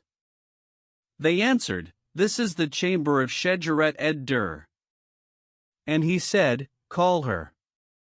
So they called her, and she came out and kissed the feet of the Caliph, who said to her, "Wilt thou drink tonight?" Quoth she, But for thy presence and the looking on thy face, I would not drink, for I have no mind to wine this night. Then said the Caliph to the eunuch, Bid the treasurer give her such a necklace. And he commanded to enter her chamber. So the torches entered before him and he followed them into the apartment. At the same moment, there came up to me a damsel, the lustre of whose face outshone that of the flambeau in her hand, and said, Who is this? Then she laid hold of me and carrying me into one of the chambers, said to me, Who art thou? I kissed the earth before her, saying, I implore thee by Allah, O my lady, spare my blood and have pity on me and commend thyself unto God by saving my life. And I wept for fear of death. Quoth she, Doubtless, thou art a thief. No, by Allah, answered I am no thief. Sayest thou on me the signs of thieves? Tell me the truth of thy case, said she, and I will put thee in safety. So I said, I am a silly, ignorant lover, whom passion and my ignorance have moved to do as thou sayest, so that I am fallen into this peril. Quoth she, Abide here till I come back to thee. Then she went out and presently returning with some of her maid's clothes, clad me therein and bade me follow her. So I followed her till she came to her apartment and bade me enter. I went in and she brought me to a couch, whereon was a splendid carpet, and said, Sit down here, no harm shall befall thee. Art thou not Abul Hasan el-Khorasani, the money changer? And I answered, Yes. May God spare thy blood, rejoined she, and thou speak truth. If thou be a thief, thou art a lost man, more by token that thou art dressed in the Caliph's habit and perfumed with his scents. But, if thou be indeed Abul Hasan, thou art safe and no hurt shall come to thee, for that thou art the lover of Shejeret-ed-Dur, who is my sister and stinteth never to name thee and tell us how she took of thee money, yet wast thou not chagrined, and how thou didst follow her to the river bank and madest as thou wouldst kiss the ground in her honor, and her heart is yet more aflame for thee than thine for her. But how camest thou hither? Was it by her order or without? If she hath bidden thee unto this, she hath imperilled thy life. But what seekest thou in foregathering with her? By Allah, O my lady, replied I, it is I who have ventured my own life, and my desire in foregathering with her is but to look on her and hear her speech. And she said, Thou hast spoken well. O my lady, added I, God is my witness that my soul prompteth me to no transgression against her honor. Quoth she, In this intent may God deliver thee. Indeed compassion for thee hath taken hold upon my heart. Then she called her maid and said to her, Go to Shejeret-ed-Dur and say to her, Thy sister salutes thee and bids thee to her, so favor her by coming to her this night, according to thy wont, for her breast is straitened. So the maid went out and presently returning, told her mistress that Shejeret-ed-Dur said, May God bless me with thy long life and make me thy ransom. By Allah, hadst thou bidden me to other than this, I had not hesitated, but the Caliph's megrims constrain me and thou knowest my rank with him.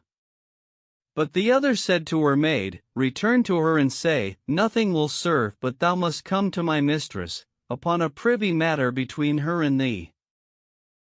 So the maid went out again and presently returned with the lady, whose face shone like the full moon. Her sister met her and embraced her, then said she, Ho, Abul Hasan, come forth to her and kiss her hands. Now I was in a closet within the apartment, so I came out, and when my mistress saw me, she threw herself upon me and strained me to her bosom, saying, How camest thou in the Caliph's clothes and his ornaments and perfumes? Tell me what hath befallen thee. So I related to her all that had befallen me and what I had suffered for fright and so forth, and she said, What thou hast endured for my sake is grievous to me, and praised be God who hath appointed the issue to be safety, and the fulfillment of safety is in thy entering my lodging and that of my sister. Then she carried me to her own apartment, saying to her sister, I have made a covenant with him that I will not foregather with him unlawfully, but, as he hath ventured himself and incurred this great peril, I will be even as earth for his treading and as dust to his shoes. In this intent may God deliver him, replied her sister. Thou shalt see, added my mistress, how I will do, so I may foregather with him in the way of law, and needs must I lavish my heart's blood to contrive this. As we were in talk, we heard a great noise and turning, saw the Caliph making for her lodging, of the greatness of the store he set by her, whereupon she hid me in an underground chamber and shut down the trapdoor upon me. Then she went out to meet the Caliph, who entered and sat down, whilst she stood before him, to serve him, and commanded to bring wine. Now the Caliph loved a damsel by name Benjay, who was the mother of El-Mu'taz Billah, but they had fallen out, and in the pride of her beauty and grace, she would not offer to make peace with him, nor, for the dignity of the caliphate and the kingship, would he offer to make peace with her nor humble himself to her, albeit his heart was aflame with passion for her, but sought to divert his mind from her with her mates among the slave girls and with going into them in their chambers. Now he loved Shedjaret-ed-Dur's singing, so he bade her sing. Accordingly she took the lute and tuning it, sang the following verses. I marvel at the ruthless stress of fate against us two, and how it stinted, having wrought our union to undo. I held aloof from thee, till, love he knoweth not, 'twas said, and did thee visit, till 'twas said, he lacks of patience due. Add to my transport, love of her, each night, and solacement of loves, the resurrection be thy day of rendezvous. She hath a skin like very silk, and a soft speech and sweet, gracious to all, her words are nor too many nor too few. 2 eyes she hath, quoth God Most High, and forthright they were, even with the reason as doth wine, so with the hearts they do. When the Caliph heard these verses, he was moved to exceeding delight, and I also was moved to delight in my hiding place, and but for the bounty of God the Most High, I had cried out and we had been discovered. Then she sang these also. I clip him close and still my soul doth yearn for him full fain, can aught of straiter union be than clips for lovers twain? I kiss his mouth, to do away my heat, but every kiss, alack, doth only aggravate the transport of my pain. As 'twere, indeed, until my heart our souls commingled saw, not could it of its thirst for him on anywise assign. The Caliph was delighted and said, O Shedjaret-ed-Dur, ask a boon of me.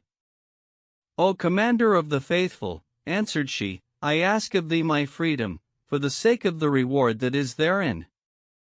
Thou art free for the love of God, said he, whereupon she kissed the earth before him. Quoth he, take the lute and sing me somewhat on the subject of my slave girl, of whom I am enamored. The folk seek my approof and I seek hers. So she took the lute and sang as follows. Lady of beauty, that hast done away my piety, I cannot brook, whatever betide, to live withouten thee.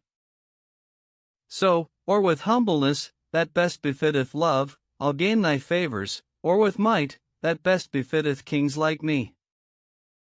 The Caliph was charmed with these verses and said, Now sing me somewhat setting out my case with 3 damsels, who hold the reins of my heart and hinder my repose, and they are thyself and this froward one and another I will not name, who hath not like her. So she took the lute and playing a lively measure, sang the following verses. There are 3 lovely maidens, the reins of me that sway, within my heart's high places they lord it night and day. There's none in all creation can bow me to his will, yet I obey these maidens and they my will gainsay. This is of love's dominion, whereby they overcome a prouder than my empire and force it still obey.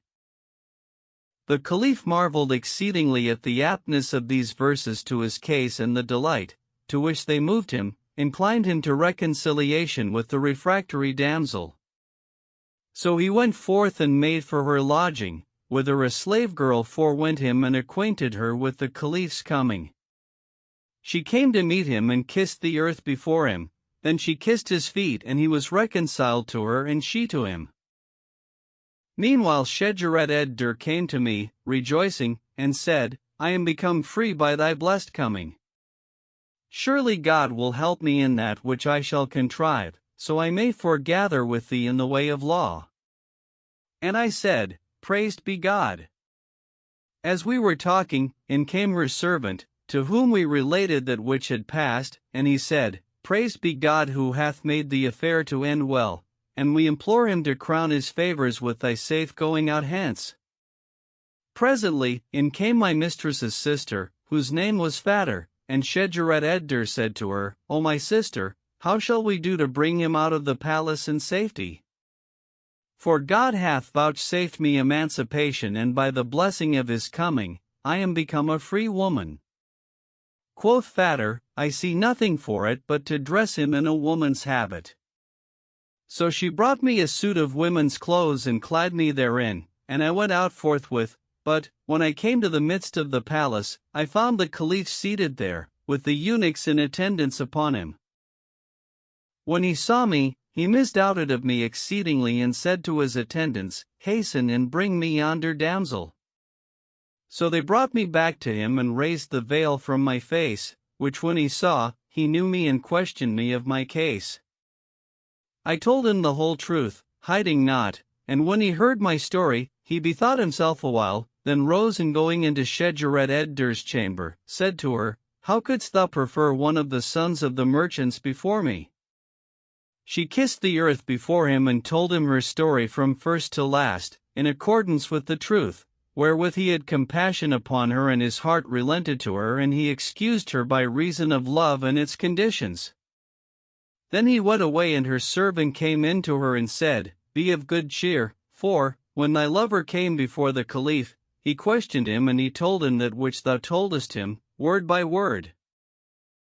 Presently the Caliph returned and calling me before him, said to me, What made thee dare to violate the palace of the Caliphate? O Commander of the Faithful, answered I, it was my ignorance and passion and my confidence in thy clemency and generosity that led me to this. And I wept and kissed the earth before him. Then said he, I pardon you both, and bade me be seated. So I sat down and he sent for the Qadi Ahmed ibn Abi Dawud and married me to her. Then he commanded to make over to me all that was hers and they brought her to me in bridal procession in her lodging. After 3 days, I went forth and transported all her goods and gear to my own house, so all that thou hast seen, O Commander of the Faithful, in my house and whereof thou misdoubtest is of her marriage equipage. After this, she said to me, one day, Know that El-Mutawakkil is a generous man and I fear lest he bethink him of us, or that someone of the envious remind him of us, wherefore I have it in mind to do somewhat that may ensure us against this. And what is that? Asked I. Quoth she, I mean to ask his leave to go the pilgrimage and renounce singing. This is well thought, answered I, but, as we were talking, in came a messenger from the Caliph to seek her, for that El-Mutawakkil loved her singing. So she went with the officer and did her service to the Caliph, who said to her, Sever not thyself from us. And she answered, I hear and obey. One day, after this, she went to him, he having sent for her, according to his wont, but, before I knew, she came back, with her clothes torn and her eyes full of tears. At this I was alarmed, misdoubting me that he had commanded to seize upon us, and said, We are God's and to him we return. Is El-Mutawakkil wroth with us? Where is El-Mutawakkil? Answered she. Verily, El-Mutawakkil's rule is ended and his traces blotted out. Quoth I, Tell me what hath happened. And she said, He was seated behind the curtain, drinking, with El-Feth ben Kakan and Siddiqa ben Siddiqa, when his son El-Muntasir fell upon him, with a company of the Turks, and slew him, and mirth was turned to misery and fair fortune to weeping and lamentation. So I fled, I and the maid, and God saved us. When I heard this, O commander of the faithful, I arose forthright and went down to Basora, where the news reached me of the falling out of war between El-Muntasir and El-Mustane, wherefore I was affrighted and transported my wife and all my good to Basora. This, then, is my story, O commander of the faithful, nor have I added to nor diminished the truth by a syllable. So all that thou sayest in my house, bearing the name of thy grandfather El-Mutawakil, is of his bounty to us, and the source of our fortune is from thy noble ancestors, for indeed ye are people of munificence and a mind of generosity. The Caliph marveled at his story and rejoiced therein with an exceeding joy, and Abul Hasan brought forth to him the lady and the children she had borne him, and they kissed the earth before the Caliph, who marveled at their beauty. Then he called for inkhorn and paper and wrote Abul Hasan a patent of exemption from taxes on his lands and houses for 20 years. Moreover, he rejoiced in him and made him his boon companion, till time sundered them and they took up their abode in the tombs, after having dwelt in palaces, and glory be to God, the most merciful King. Camarasman and the Jeweller's Wife. There was once, of old time, a merchant called Abdurrahman, whom God had blessed with a son and daughter, and for their much beauty and grace, he named the girl Kakeba Siba and the boy Camarasman. When he saw what God had vouchsafed them of beauty and grace and brightness and symmetry, he feared for them from the eyes of the beholders and the tongues of the envious and the craft of the crafty and the wiles of the profligate, and shut them up from the folk in a house for the space of 14 years, during which time none saw them save their parents and a slave girl who waited on them. Now their father recited the Quran, even as God sent it down, as also did their mother, wherefore she taught her daughter to read and recite it and he his son, till they had both gotten it by heart. Moreover, they both learned from their parents writing and reckoning and all manner of knowledge and accomplishment and needed no master. When Camarasman came to years of manhood, his mother said to her husband, "How long wilt thou keep thy son Camarasman sequestered from the eyes of the folk? Is he a boy or a girl?" And he answered, "A boy." "If he be a boy," rejoined she, "why dost thou not carry him to the bazaar and seat him in thy shop, that he may know the folk and they him, to the intent that it may become notorious among them that he is thy son, and do thou teach him to buy and sell. The like somewhat may betide thee, so shall the folk know him for thy son and he shall lay his hand on thy leavings. But, if thou die, as the case now is, and he say to the folk, I am the son of the merchant Abdurrahman, they will not believe him, but will say, We have never seen thee and knew not that he had a son, wherefore the magistrates will take thy goods and thy son will be despoiled. In like manner, I mean to make my daughter known among the folk, so haply some one of her own condition may demand her in marriage and we will marry her to him and rejoice in her." Quoth he, "I did thus, of my fear for them of the eyes of the folk and because I love them and love is exceeding jealous," and well saith he who made the following verses. I'm jealous of myself and of my sight for thee and of thyself and place and time and fate's decree. Though in mine eye for I set thee, ne'er, I trow, of union straight and close should I aweary be. Aye, if with me thou wert united every hour until the judgment day, 'twould scarce suffice to me. Put thy trust in God, said his wife, for no harm betideth him whom he protecteth, and carry him with thee this very day to the shop. Then she clad the boy in the richest of clothes and he became a ravishment to all who looked on him and an affliction to the hearts of lovers. His father took him and carried him to the market, whilst all who saw him were ravished with him and accosted him, kissing his hand and saluting him. Quoth one, The sun hath risen in such a place and shineth in the market, and another, The place of rising of the full moon is in such a quarter, and a third, The new moon of the festival, of the breaking of the fast of Ramazan, hath appeared to the creatures of God. And they went on to allude to the boy and talk and call down blessings upon him. Abdurrahman rated the folk for following the boy, to gaze upon him, for they crowded upon him, behind and before, and he was abashed at their talk, but could not hinder them from talking, so he fell to reviling the boy's mother and cursing her for that she had been the cause of his bringing him out. Then he walked on till he reached his shop, and opening it, sat down and seated his son before him, after which he looked out and saw the thoroughfare blocked with people, for all the passers-by, going and coming, stopped before the shop, to gaze on that fair-faced one, and could not leave him, and all the men and women crowded about him, applying to themselves the words of him who saith, Thou didst beauty create a temptation to us, and saidst, O my servants, fear me and abstain. Behold, thou art lovely, and loveliness lovest. How, then, shall thy creatures from loving refrain? When Abderrahman saw the folk thus crowding about him and standing in rows, men and women, to gaze upon his son, he was sore abashed and confounded, and knew not what to do. But presently there came up from the end of the bazaar a man of the wandering dervishes, clad in haircloth garments, the apparel of the pious servants of God, and seeing Camarasman sitting there as he were a willow wand springing from a mount of saffron, wept copiously and recited the following verses. I saw a sapling on a sandhill grow, as 'twere a moon at full and all aglow. Thy name? I questioned, and he said, A pearl. Quoth I, Mine. Mine, but he replied, No. No. Then he fell to walking, now drawing near and now moving away, and wiping his grey hairs with his right hand, whilst the heart of the crowd was cloven asunder for reverence of him. When he looked upon the boy, his eyes were dazzled and his wit confounded, and the saying of the poet was exemplified in him.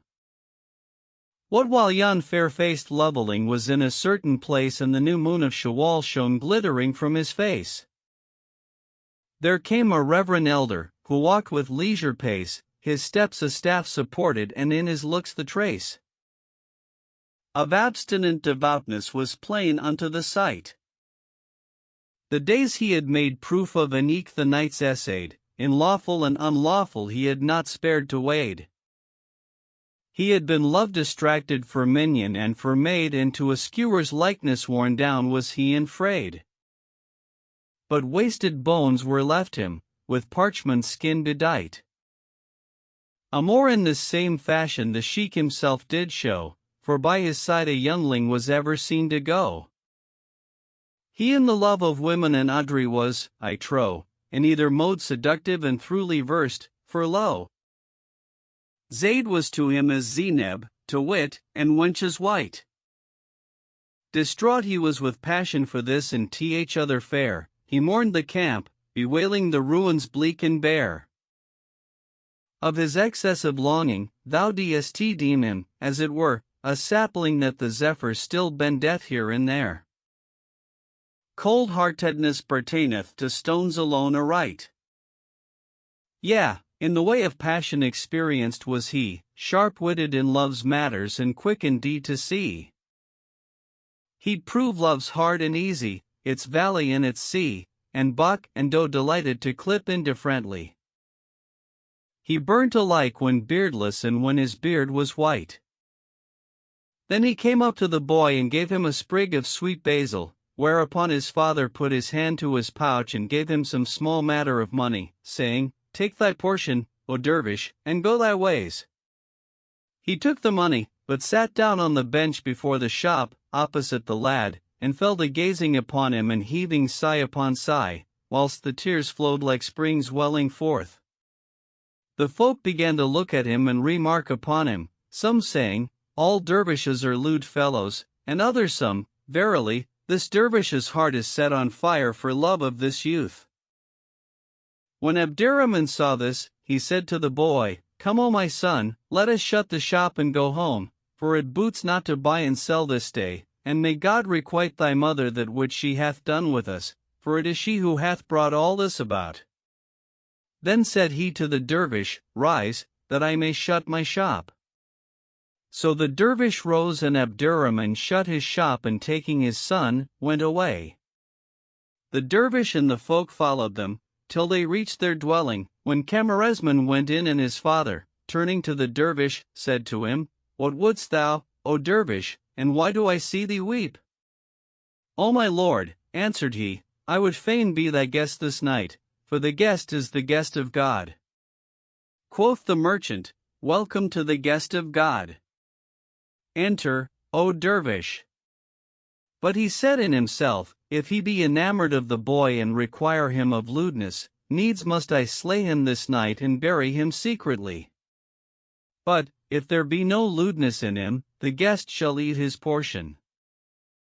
Then he brought him into a saloon, where he left him with Camarasman, after he had said privily to the latter, O my son, when I am gone out, sit thou beside the dervish and sport with him and provoke him to dalliance. I will watch you from the window overlooking the saloon, and if he seek of thee lewdness, I will come down to him and slay him. So, as soon as Camarasman was alone with the dervish, he sat down by him, and the latter began to look upon him and sigh and weep. Whenever the lad spoke to him, he answered him kindly, trembling the while and groaning and sobbing, and thus he did till the evening meal was brought in, when he fell to eating, with his eyes on Camarasman, but stinted not from weeping. When a fourth part of the night was past and talk was ended and the time of sleep come, Abderrahman said to the lad, O my son, apply thyself to the service of thine uncle the dervish and gainsay him not, and would have gone out, but the dervish said to him, O my lord, carry thy son with thee or sleep with us.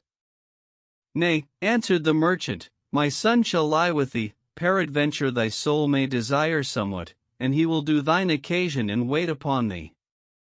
Then he went out and sat down in an adjoining room, wherein was a window giving upon the saloon. As soon as he had left them, the lad came up to the dervish and began to provoke him and make advances to him, whereupon he waxed wroth and said, What talk is this, O my son? I take refuge with God from Satan the stoned. O my God, indeed this is an iniquity that pleaseth thee not. Hold off from me, O my son. So saying, he arose and sat down at a distance, but the boy followed him and threw himself upon him, saying, O dervish, why wilt thou deny thyself the delight of my possession, seeing that my heart loveth thee? With this the dervish's anger redoubled, and he said, An thou refrain not from me, I will call thy father and tell him of thee. Quoth Camarasman, My father knows my mind to thee, and it may not be that he will hinder me, so heal thou my heart. Why cost thou hold off from me? Do I not please thee? By Allah, O my son, answered the dervish, I will not do this, though I be hewn in pieces with sharp swords. And he repeated the saying of the poet. My heart the fair desireth, both wench and white, I sigh for all I see, yet passion leads not my wit awry. Nay, though I still behold them morning and eventide, nor sodomite, believe me, nor whoremonger am I. Then he wept and said, Arise, open the door, that I may go my way, for I will lie no longer in this place. Therewith he rose to his feet, but the boy caught hold of him, saying, Look at the brightness of my face and the redness of my cheeks and the softness of my sides and the daintiness of my lips. Moreover he discovered to him a leg that would put to shame wine and cupbearer, and gazed on him with looks that would baffle enchantment and enchanter, for he was surpassing of loveliness and full of tender blandishment, even as saith of him the poet. I never can forget him, since of intent the fair a leg to me discovered, as flashing pearl it were. So marvel not if on me the flesh should rise, for lo, the day of resurrection's a day of shanks laid bare. Then he displayed to him his bosom, saying, Look at my breasts. They are goodlier than girls' breasts, and my spittle is sweeter than sugar candy. So leave scruple and abstinence, and cast off piety and devoutness, and take thy delight of my possession, and enjoy my beauty. Fear nothing, for thou art safe from hurt, and leave this dullness, for it is an ill habit. And he went on to discover to him his hidden charms, striving to turn the reins of his reason with his graceful bendings, whilst the dervish averted his face and said, I seek refuge with God. Shame upon thee, O my son! This is a forbidden thing, and I will not do it, no, not even in sleep. The boy pressed upon him, but the dervish escaped from him and turning towards Mecca, addressed himself to prayer. When Camarasman saw him praying, he left him till he had prayed a two-bow prayer and saluted, when he would have accosted him again, but the dervish again repeated the intent and prayed a second two-bow prayer, and thus he did a third and a fourth and a fifth time. Quoth Camarasman, "What prayers are these? Art thou minded to take flight upon the clouds? Thou lettest slip our delight, whilst thou passest the whole night in the prayer niche." So saying, he threw himself upon the dervish and kissed him between the eyes, and he said, "O my son, put away from thee the devil and betake thee to the obedience of the compassionate one." Quoth Camarasman, "And thou do not with me that which I wish, I will call my father and say to him, the dervish is minded to do lewdness with me. Whereupon he will come in to thee and beat thee, till thy bones be broken upon thy flesh." All this while Abdurrahman was watching with his eyes and hearkening with his ears, and he was certified that there was no lewdness in the dervish, and said in himself, "An he were a lewd fellow, he had not stood out against all this importunity." The boy continued to beguile the dervish, and every time he addressed himself to prayer, he interrupted him, till at last he waxed exceeding wroth with him and was rough with him and beat him. Camarasman wept, and his father came in and wiped away his tears and comforted him.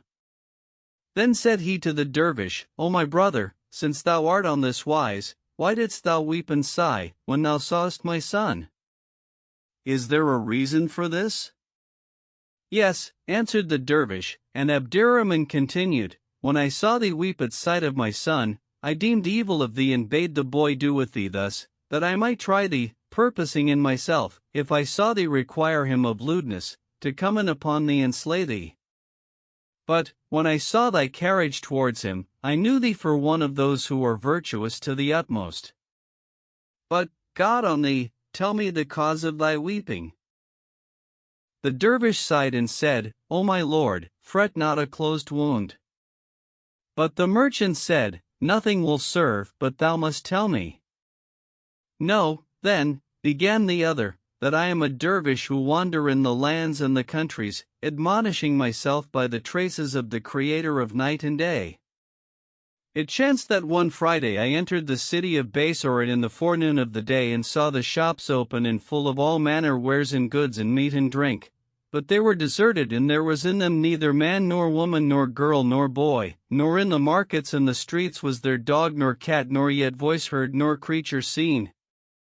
I marveled at this and said to myself, I wonder whither the people of the city are gone with their dogs and cats, and what hath God done with them? Now I was an-hungered, so I took hot bread from a baker's oven, and going into an oilman's shop, spread the bread with butter and honey and ate. Then I entered the shop of a sherbet seller and drank what I would, after which, seeing a coffee shop open, I went in and saw the pots on the fire, full of coffee, but there was no one there. So I drank my fill and said, Verily, this is a strange thing. It seems as if death had stricken the people of this city, and they had all died forthright, or as if they had taken fright at something that hath befallen them and fled, without having time to close their shops. As I pondered this matter, I heard a sound of drums beating, whereat I was afraid and hid myself. Then, looking out through a crevice, I saw 80 damsels, like moons, come walking through the market, 2 by 2, with uncovered heads and faces displayed, and in their midst a young lady, riding on a horse that could hardly move its feet for that which was upon it of trappings and housings. Her face was unveiled, and she was adorned with the costliest ornaments and clad in the richest of raiment and covered with gold and silver and jewels. About her neck she wore a collar of gold, and on her bosom were necklaces of the same metal. Her wrists were clasped with bracelets that shone like stars, and her ankles with bangles of gold set with precious stones. The slave girls walked before her and behind and on her right and left, and before her was a damsel girt with a great sword, with hilts of emerald and hangers of gold, set with jewels. When the young lady came to where I lay hid, she checked her horse and said, O damsels, I hear a noise of somewhat within yonder shop, so do ye search it, lest there be one hidden there, with intent to look upon us, whilst we have our faces unveiled. So they searched the shop opposite that in which I lay hid, whilst I abode in terror, and presently I saw them come forth with a man and heard them say to her, O Our Lady, we found a man there and here he is before thee. Quoth she to the damsel with the sword, Strike off his head. So she went up to him and smote off his head, and they passed on, leaving the dead man lying on the ground. When I saw this, I was affrighted, but my heart was taken with love of the young lady. After a while, the people reappeared, and everyone who had a shop entered it, whilst the folk began to come and go in the markets and gathered about the slain man, staring at him. Then I came forth from my hiding place by stealth, and none took note of me, but love of the lady had gotten possession of my heart, and I began to inquire of her privily, but none gave me news of her. So I left Basora, with a heart torn with love of her, and when I came upon this thy son, I saw him to be the likest of all creatures to the young lady, wherefore he minded me of her, and his sight revived the fire of passion in me and kindled anew in my heart the flames of love, longing, and distraction. Then he wept passing sore and said, O my lord, I conjure thee by Allah, open the door to me, so I may go my way. So Abdurrahman opened the door and he went forth. As for Camarasman, when he heard the dervish's story, his heart was taken with love of the lady, and passion got the mastery of him, and longing and distraction raged in him. So, on the morrow, he said to his father, All the sons of the merchants travel in the lands, to attain their desire, nor is there one of them but his father provideth him with merchandise, wherewith he may travel and traffic for gain. Why, then, O my father, dost thou not provide me with merchandise, so I may travel with it and try my luck? O my son, answered Abdurrahman, the merchants, of whom thou speakest, lack of money, so they send their sons abroad for the sake of profit and gain and the getting of the goods of the world. But I have wealth and plenty, nor do I covet more, so why should I exile thee from thy native land? Indeed, I cannot brook to be parted from thee an hour, more by token that thou art unique in beauty and grace and perfection, and I fear for thee. But Camarasman said, O my father, nothing will serve but thou must furnish me with merchandise wherewithal to travel, else will I take thee at unawares and flee, though without goods or money. So, if thou wish to pleasure my heart, make ready for me merchandise, that I may travel and divert myself by viewing foreign countries. Abdurrahman, seeing his son enamored of travel, acquainted his wife with this, saying, My son would have me provide him with merchandise, so he may travel therewith in strange countries, albeit travel is travail. What is there should mislike thee in this? Answered she. This is the wont of the sons of the merchants, and they all vie with one another in glorying in travel and gain. Quoth he, Most of the merchants are poor and seek increase of good, but I have wealth galore. More of a good thing hurteth not, replied she, and if thou comply not with his wish, I will furnish him of my own monies. Quoth Abdurrahman, I fear strangerhood for him, for it is rife in trouble. But she said, There is no harm in strangerhood, when it leads to gain, and, if we do not according to his wish, our son will go away, and we shall seek him and find him not, and be dishonored among the folk. The merchant accepted his wife's counsel and provided his son with merchandise, to the value of 410,000 dinars, whilst his mother gave him a purse containing 40 jewels of price, the least of the value of one of which was 500 dinars, saying, O my son, be careful of these jewels, for they will be of service to thee. Camarasman took the jewels and laid them in a belt, which he buckled about his waist. Then he set out for Basora with his goods, and stayed not till there remained but a day's journey between that city and himself, when the wild Arabs came out upon him and stripped him and slew his men and servants, but he himself lay down among the slain and smeared himself with blood, so that the Bedouins took him for dead and left him and made off with their booty. When they had gone their ways, he arose, having not left but the jewels in his girdle, and fared on till he came to Basora. It chanced that his entry was on a Friday and the town was empty of folk, even as the dervish had told him. He found the streets deserted and the shops open and full of goods, so he ate and drank and looked about him. Presently, he heard drums beating and hid himself in a shop, till the slave girls came up. When he looked at them and seeing the young lady riding amongst them, love and longing took him and passion and distraction overcame him, so that he could hardly stand. After a while, the people reappeared and the markets became full. Whereupon he went to the bazaar and sold one of his jewels to a jeweler there for 1,000 dinars, with which he returned to his place and passed the night there. Next morning he changed his clothes and going to the bath, came forth as he were the full moon. Then he sold other 4 stones for 4,000 dinars and sauntered about the streets of Basora, clad in the costliest of raiment, till he came to a market, where he saw a barber's shop. So he went in to the barber, who shaved his head, and clapping up an acquaintance with him, said to him, "O my father, I am a stranger in these parts, and yesterday I entered this city and found it void of inhabitants, nor was there in it any living soul, man nor genie. Then I saw a company of slave girls and amongst them a young lady riding in state." And he went on to tell him all he had seen. "O my son," said the barber, "hast thou told any but me of this?" And he answered, "No." "Then, O my son," rejoined the barber, "beware of mentioning this before any but me, for all cannot keep a secret, and thou art but a lad, and I fear lest the talk travel from folk to folk, till it reach those whom it concerns and they kill thee.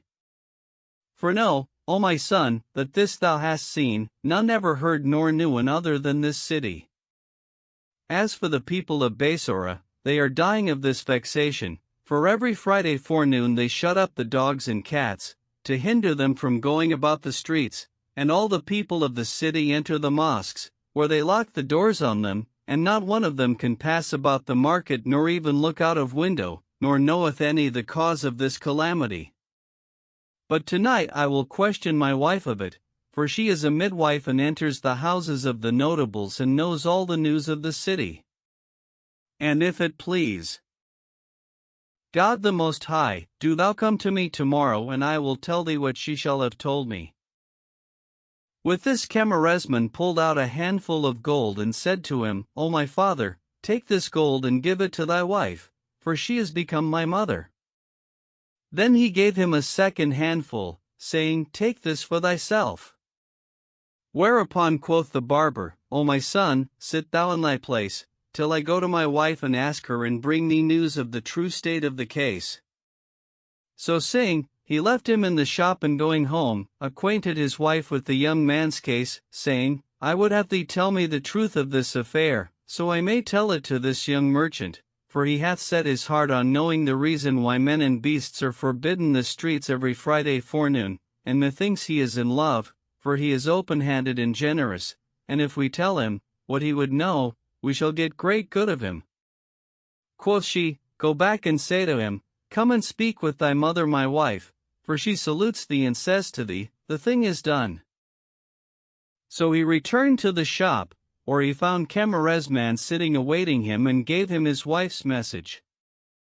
Then he carried him in to her, and she gave him welcome and bade him sit down, whereupon he pulled out 100 dinars and gave them to her, saying, "O my mother, tell me who this young lady is." "Know, O my son," answered she, "that there came a jewel to the Sultan of Basora from the king of Hind, and he was minded to have it pierced. So he called all the jewelers together and said to them, I wish you to pierce me this jewel. Whoso pierces it, I will give him whatsoever he shall ask, but if he break it, I will cut off his head." At this they were afraid and said, "O king of the age, a jewel is soon spoilt, and there are few who can pierce them without injury, for most of them have a flaw. So do not thou impose upon us a task to which we are unable, for we cannot avail to pierce this jewel. However, the syndic of our guild is more experienced than we." "And who is your syndic?" asked the king. "Master Ubaid," answered they. "He is more versed than we in this art, and hath wealth galore and exceeding skill."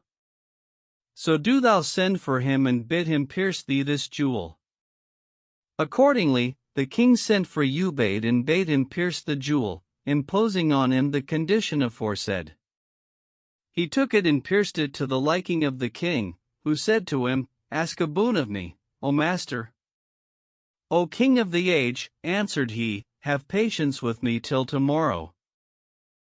Now the reason of this was that he wished to take counsel with his wife, who is the young lady thou sawest riding in state, for he loveth her with an exceeding love. And of the greatness of his love for her, he doth not without consulting her, wherefore he put off asking till the morrow. When he went home, he said to her, I have pierced the king a jewel and he hath granted me a boon, but I put off asking till tomorrow, that I might consult thee. So what cost thou wish, that I may ask it? Quoth she, We have riches such as fires may not consume, but, if thou love me, ask of the king that he make proclamation in the streets of Basora that all the townsfolk shall every Friday enter the mosques, 2 hours before the hour of prayer, so none, great or small, may abide in the town, except they be in the mosques or in the houses and the doors be locked upon them, and that all the shops of the town be left open. Then will I ride with my women through the city, and none shall look on me from window or lattice, and every one, whom I find abroad, I will kill. So he went in to the king and sought of him this boon, which he granted him, but, when he caused proclamation to be made to the effect aforesaid, the people objected that they feared for their goods from the dogs and cats, wherefore he commanded to shut the latter up till the folk should come forth from the Friday prayers. So the jeweller's wife fell to sallying forth every Friday, 2 hours before the time of prayer, and riding in state through the city with her women, during which time none dares pass through the market nor look out of window or lattice. This, then, is what thou wouldst know, and I have told thee who she is. But, O my son, was it thy desire, only, to have news of her, or hast thou a mind to foregather with her? O my mother, answered he, it is my wish to foregather with her. Quoth she, Tell me what valuables thou hast with thee. And he replied, O my mother, I have with me precious stones of 4 kinds, the first worth 500 dinars each, the second 700, the third 800 and the fourth 1,000. Art thou willing to spend 4 of these? Asked she, and he said, I am ready to spend them all. Then, rejoined she, Arise, O my son, and go straight to thy lodging and take a jewel of those worth 500 dinars, with which do thou repair to the jewel market and ask for the shop of Master Ubaid, the syndic of the jewelers. Thou wilt find him seated in his shop, clad in rich clothes, with workmen under his hand. Salute him and sit down by him, then pull out the jewel and give it him, saying, O master, take this stone and fashion it into a ring for me with gold. Make it not large, a mithqal in weight and no more, but let the fashion of it be excellent. Then give him 20 dinars and give each of his journeymen a dinar. Sit with him a while and talk with him, and if a beggar accost thee, give him a dinar, to the intent that he may take thee into affection. After this, leave him and return to thy lodging. Pass the night there, and next morning, take 100 dinars and bring them and give them to thy father, the barber, for he is poor. Be it so, answered Camarasman, and returning to his hostelry, took a jewel worth 500 dinars and went with it to the jewel bazaar. There he inquired for the shop of Master Ubaid, syndic of the jewelers, and they directed him thereto. So he went thither and saw the syndic, a man of reverend aspect and clad in sumptuous apparel, sitting in his shop, with 4 journeymen under his hand. He saluted him, and the jeweler returned his greeting, and welcoming him, made him sit down. Then he brought out the jewel and said to Ubaid, O master, I wish thee to make me this jewel into a ring with gold. Let it be the weight of a mithqal and no more, but fashion it curiously. Then he pulled out 20 dinars and gave them to him, saying, This is for the chasing, over and above the price of the ring. And he gave each of the journeymen a dinar, wherefore they loved him, and so did the syndic. Then he sat talking with the jeweler, and whenever a beggar came up to him, he gave him a dinar, and they all marveled at his generosity. Now Ubaid had tools at home, like those he had in the shop, and whenever he was minded to do any extraordinary piece of work, it was his wont to carry it home and do it there, that his journeymen might not learn the secrets of his curious workmanship. His wife used to sit before him, and when she was sitting thus and he looking upon her, he would fashion all manner of curiously wrought trinkets, such as were fit for none but kings. So he took Camarasman's jewel home and sat down to fashion the ring with rare workmanship. When his wife saw him thus engaged, she said to him, "What wilt thou do with this jewel?" And he answered, "I mean to make it into a ring with gold, for it is worth 500 dinars. "For whom wilt thou set it?" asked she. "For a young merchant," replied he, "who was fair of face, with eyes that wound and cheeks that strike fire and mouth like Solomon's seal and cheeks like blood-red anemones and lips red as coral and neck like that of a gazelle. His complexion is white blent with red, and he is well-bred, pleasant and generous, and doth thus and thus." And he went on to describe to her his beauty and grace and bounty and perfection, and ceased not to vaunt his charms and the generosity of his fashion, till he had made her in love with him, for there is no sillier cuckold than he who vaunts another man's good looks and liberality to his wife. So, when desire rose high in her, she said to him, "Is aught of my charms found in him?" "He hath all thy beauties," answered her husband, "and he is thy counterpart in favor. Meseemeth his age is even as thine, and but that I fear to vex thee, I would say that he is 1,000 times handsomer than thou." She was silent, and the jeweler ceased not to talk with her and set out Camarasman's charms to her, till he had made an end of chasing the ring, when he gave it to her and she put it on her finger, which it fitted exactly. "O my lord," said she, "my heart loveth this ring, and I long for it to be mine, and will not take it from my finger." "Have patience," answered her husband. "The owner of it is generous, and I will seek to buy it of him, and if he will sell it to me, I will bring it to thee. Or if he have another jewel, I will buy it of him for thee and fashion it for thee into a ring like this."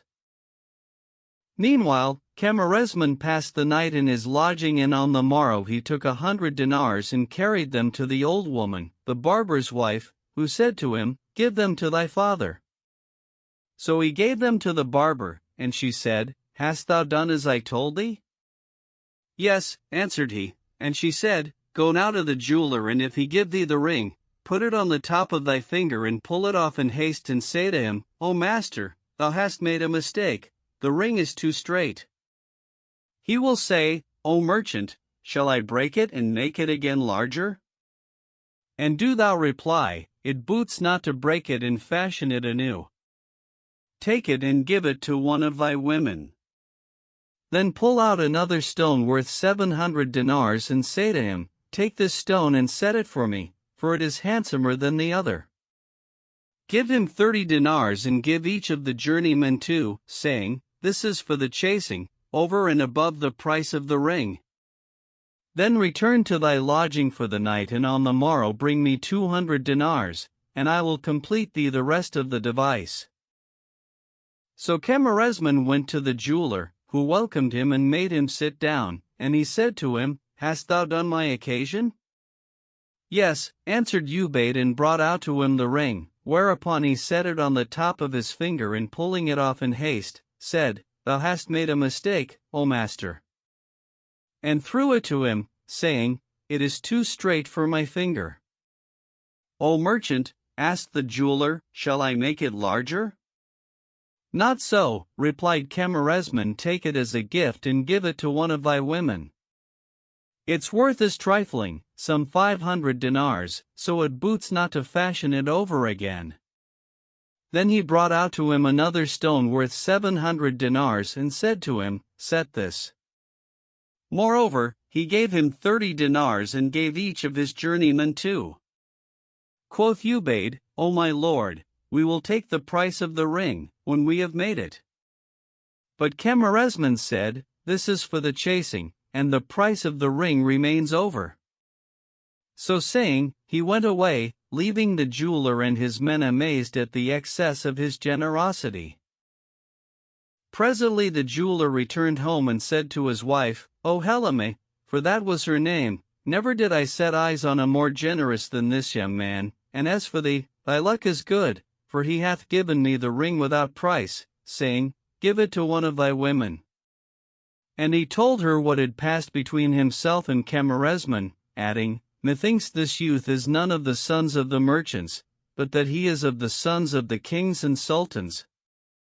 The more he praised him, the more she waxed in passion and longing and love distraction for him. So she took the ring and put it on her finger, whilst the jeweler made another for Camarasman, a little larger than the first.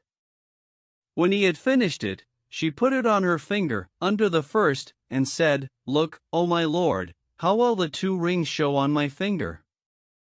I wish they were both mine." "Patience," answered he. "It may be I shall buy thee the second one." Then he lay that night, and on the morrow he took the ring and went to his shop. As for Camarasman, as soon as it was day, he betook himself to the barber's wife and gave her 200 dinars. Quoth she, "Go to the jeweler, and when he gives thee the ring, put it on thy finger and pull it off again in haste, saying, Thou hast made a mistake, O master, this ring is too large. It behoveth a master like thee, when the like of me cometh to him with a piece of work, to take his measure, and if thou hadst taken the measure of my finger, thou hadst not erred. Then pull out another stone worth 1,000 dinars and say to him, Take this and set it, and give this ring to one of thy women. Give him 40 dinars and each of his men 3, saying, This is for the chasing, and for the cost of the ring that stands over. And see what he will say. Then bring 300 dinars and give them to thy father the barber, that he may mend his fortune withal, for he is a poor man." "I hear and obey," answered Camarasman, and betook himself to the jeweler, who welcomed him, and making him sit down, gave him the ring. He took it and put it on his finger, then pulled it off in haste and said, It behoveth a master like thee, when the like of me brings him a piece of work, to take his measure.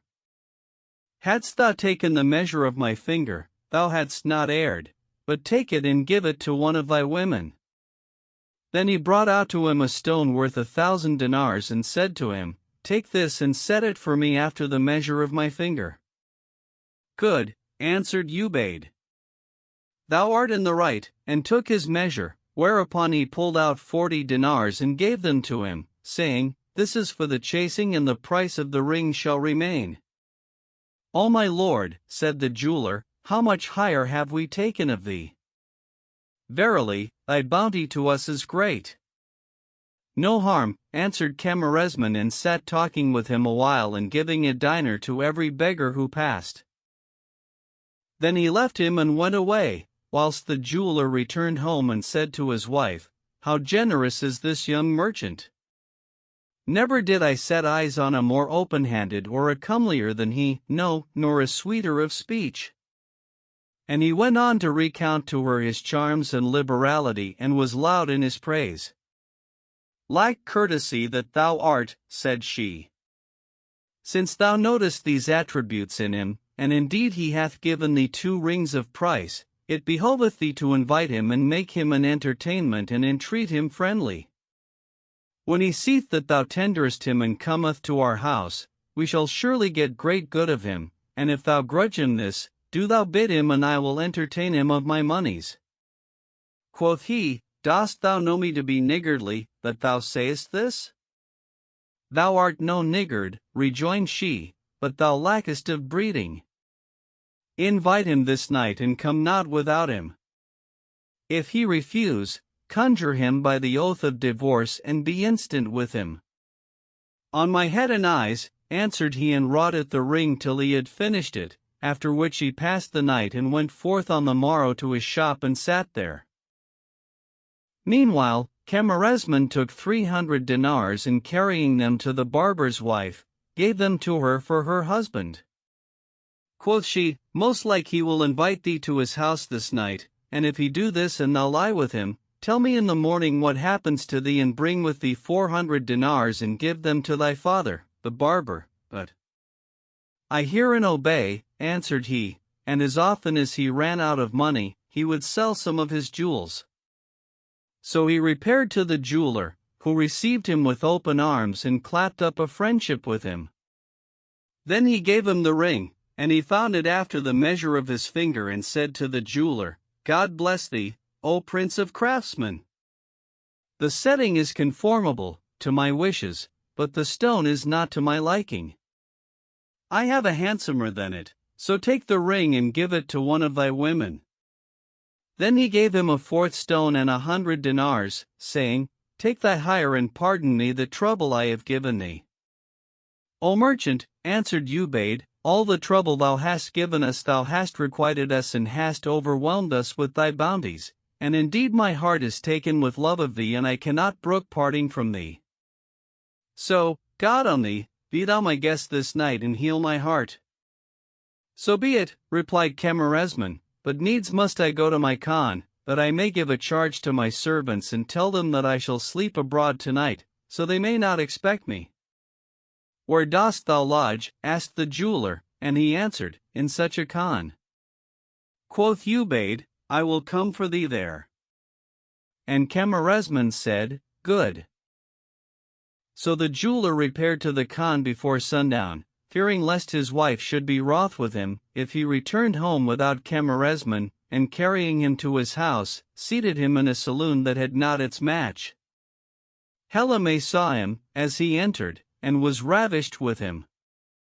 They talked till the evening meal came, when they ate and drank, after which came coffee and sherbets, and the jeweler ceased not to entertain him with talk till evensong, when they prayed the ordained prayers. Then in came a handmaid with 2 cups of drink, which when they had drunk, drowsiness overcame them and they slept. Presently in came the jeweler's wife, and seeing them asleep, looked upon Camarasman's face and was confounded at his beauty. How can he sleep who loves the fair, said she, and turning him over on his back, bestrode his breast. Then in the rage of her passion for him, she rained down kisses on his cheeks, till she left mark upon them, and they became exceeding red and his cheekbones shone. Moreover, she sucked his lips, till the blood ran out into her mouth, but with all this, her heat was not quenched nor her thirst assuaged. She ceased not to kiss and clip him and twine leg with leg, till the forehead of the day grew white and the dawn broke forth and shone, when she put in his pocket 4 huckle bones and went away. Then she sent her maid with something like snuff, which she applied to their nostrils, and they sneezed and awoke. O my lords, said the girl, prayer is a duty, so rise and pray the morning prayer. And she brought them basin and ewer. Quoth Camarasman, O master, we have overslept ourselves. O my friend, answered the jeweler, verily the air of this room is heavy, for, whenever I sleep in it, this happens to me. It is well, rejoined Camarasman, and proceeded to make the ablution, but, when he put the water to his face, his cheeks and lips burned him. This is a strange thing, said he. If the air of the room be heavy and we have been drowned in sleep, what ails my cheeks and lips that they burn me? And he said to the jeweler, O master, my cheeks and lips burn me. Doubtless this comes of the mosquito bites, answered the other. Strange, said Camarasman. Hath this thing happened to thee? No, replied Ubayd. But, whenever I have a guest like thee, he complains in the morning of the mosquito bites, and this only happens when he is like thee, beardless. If he be bearded, the mosquitoes trouble him not, and not hinders them from me but my beard. It seems they love not bearded men. True, rejoined Camarasman. Then the maid brought them breakfast, and they broke their fast and went out. Camarasman betook himself to the old woman, who exclaimed, when she saw him, I see the marks of dalliance on thy face, tell me what thou hast seen. Quoth he, I have seen nothing. Only I supped with the master of the house in a saloon and prayed the evening prayer, after which we fell asleep and woke not till the morning. She laughed and said, What are those marks on thy cheeks and lips? It was the mosquitoes of the saloon that did this with me, answered he. It is well, rejoined she. But did the same thing betide the master of the house?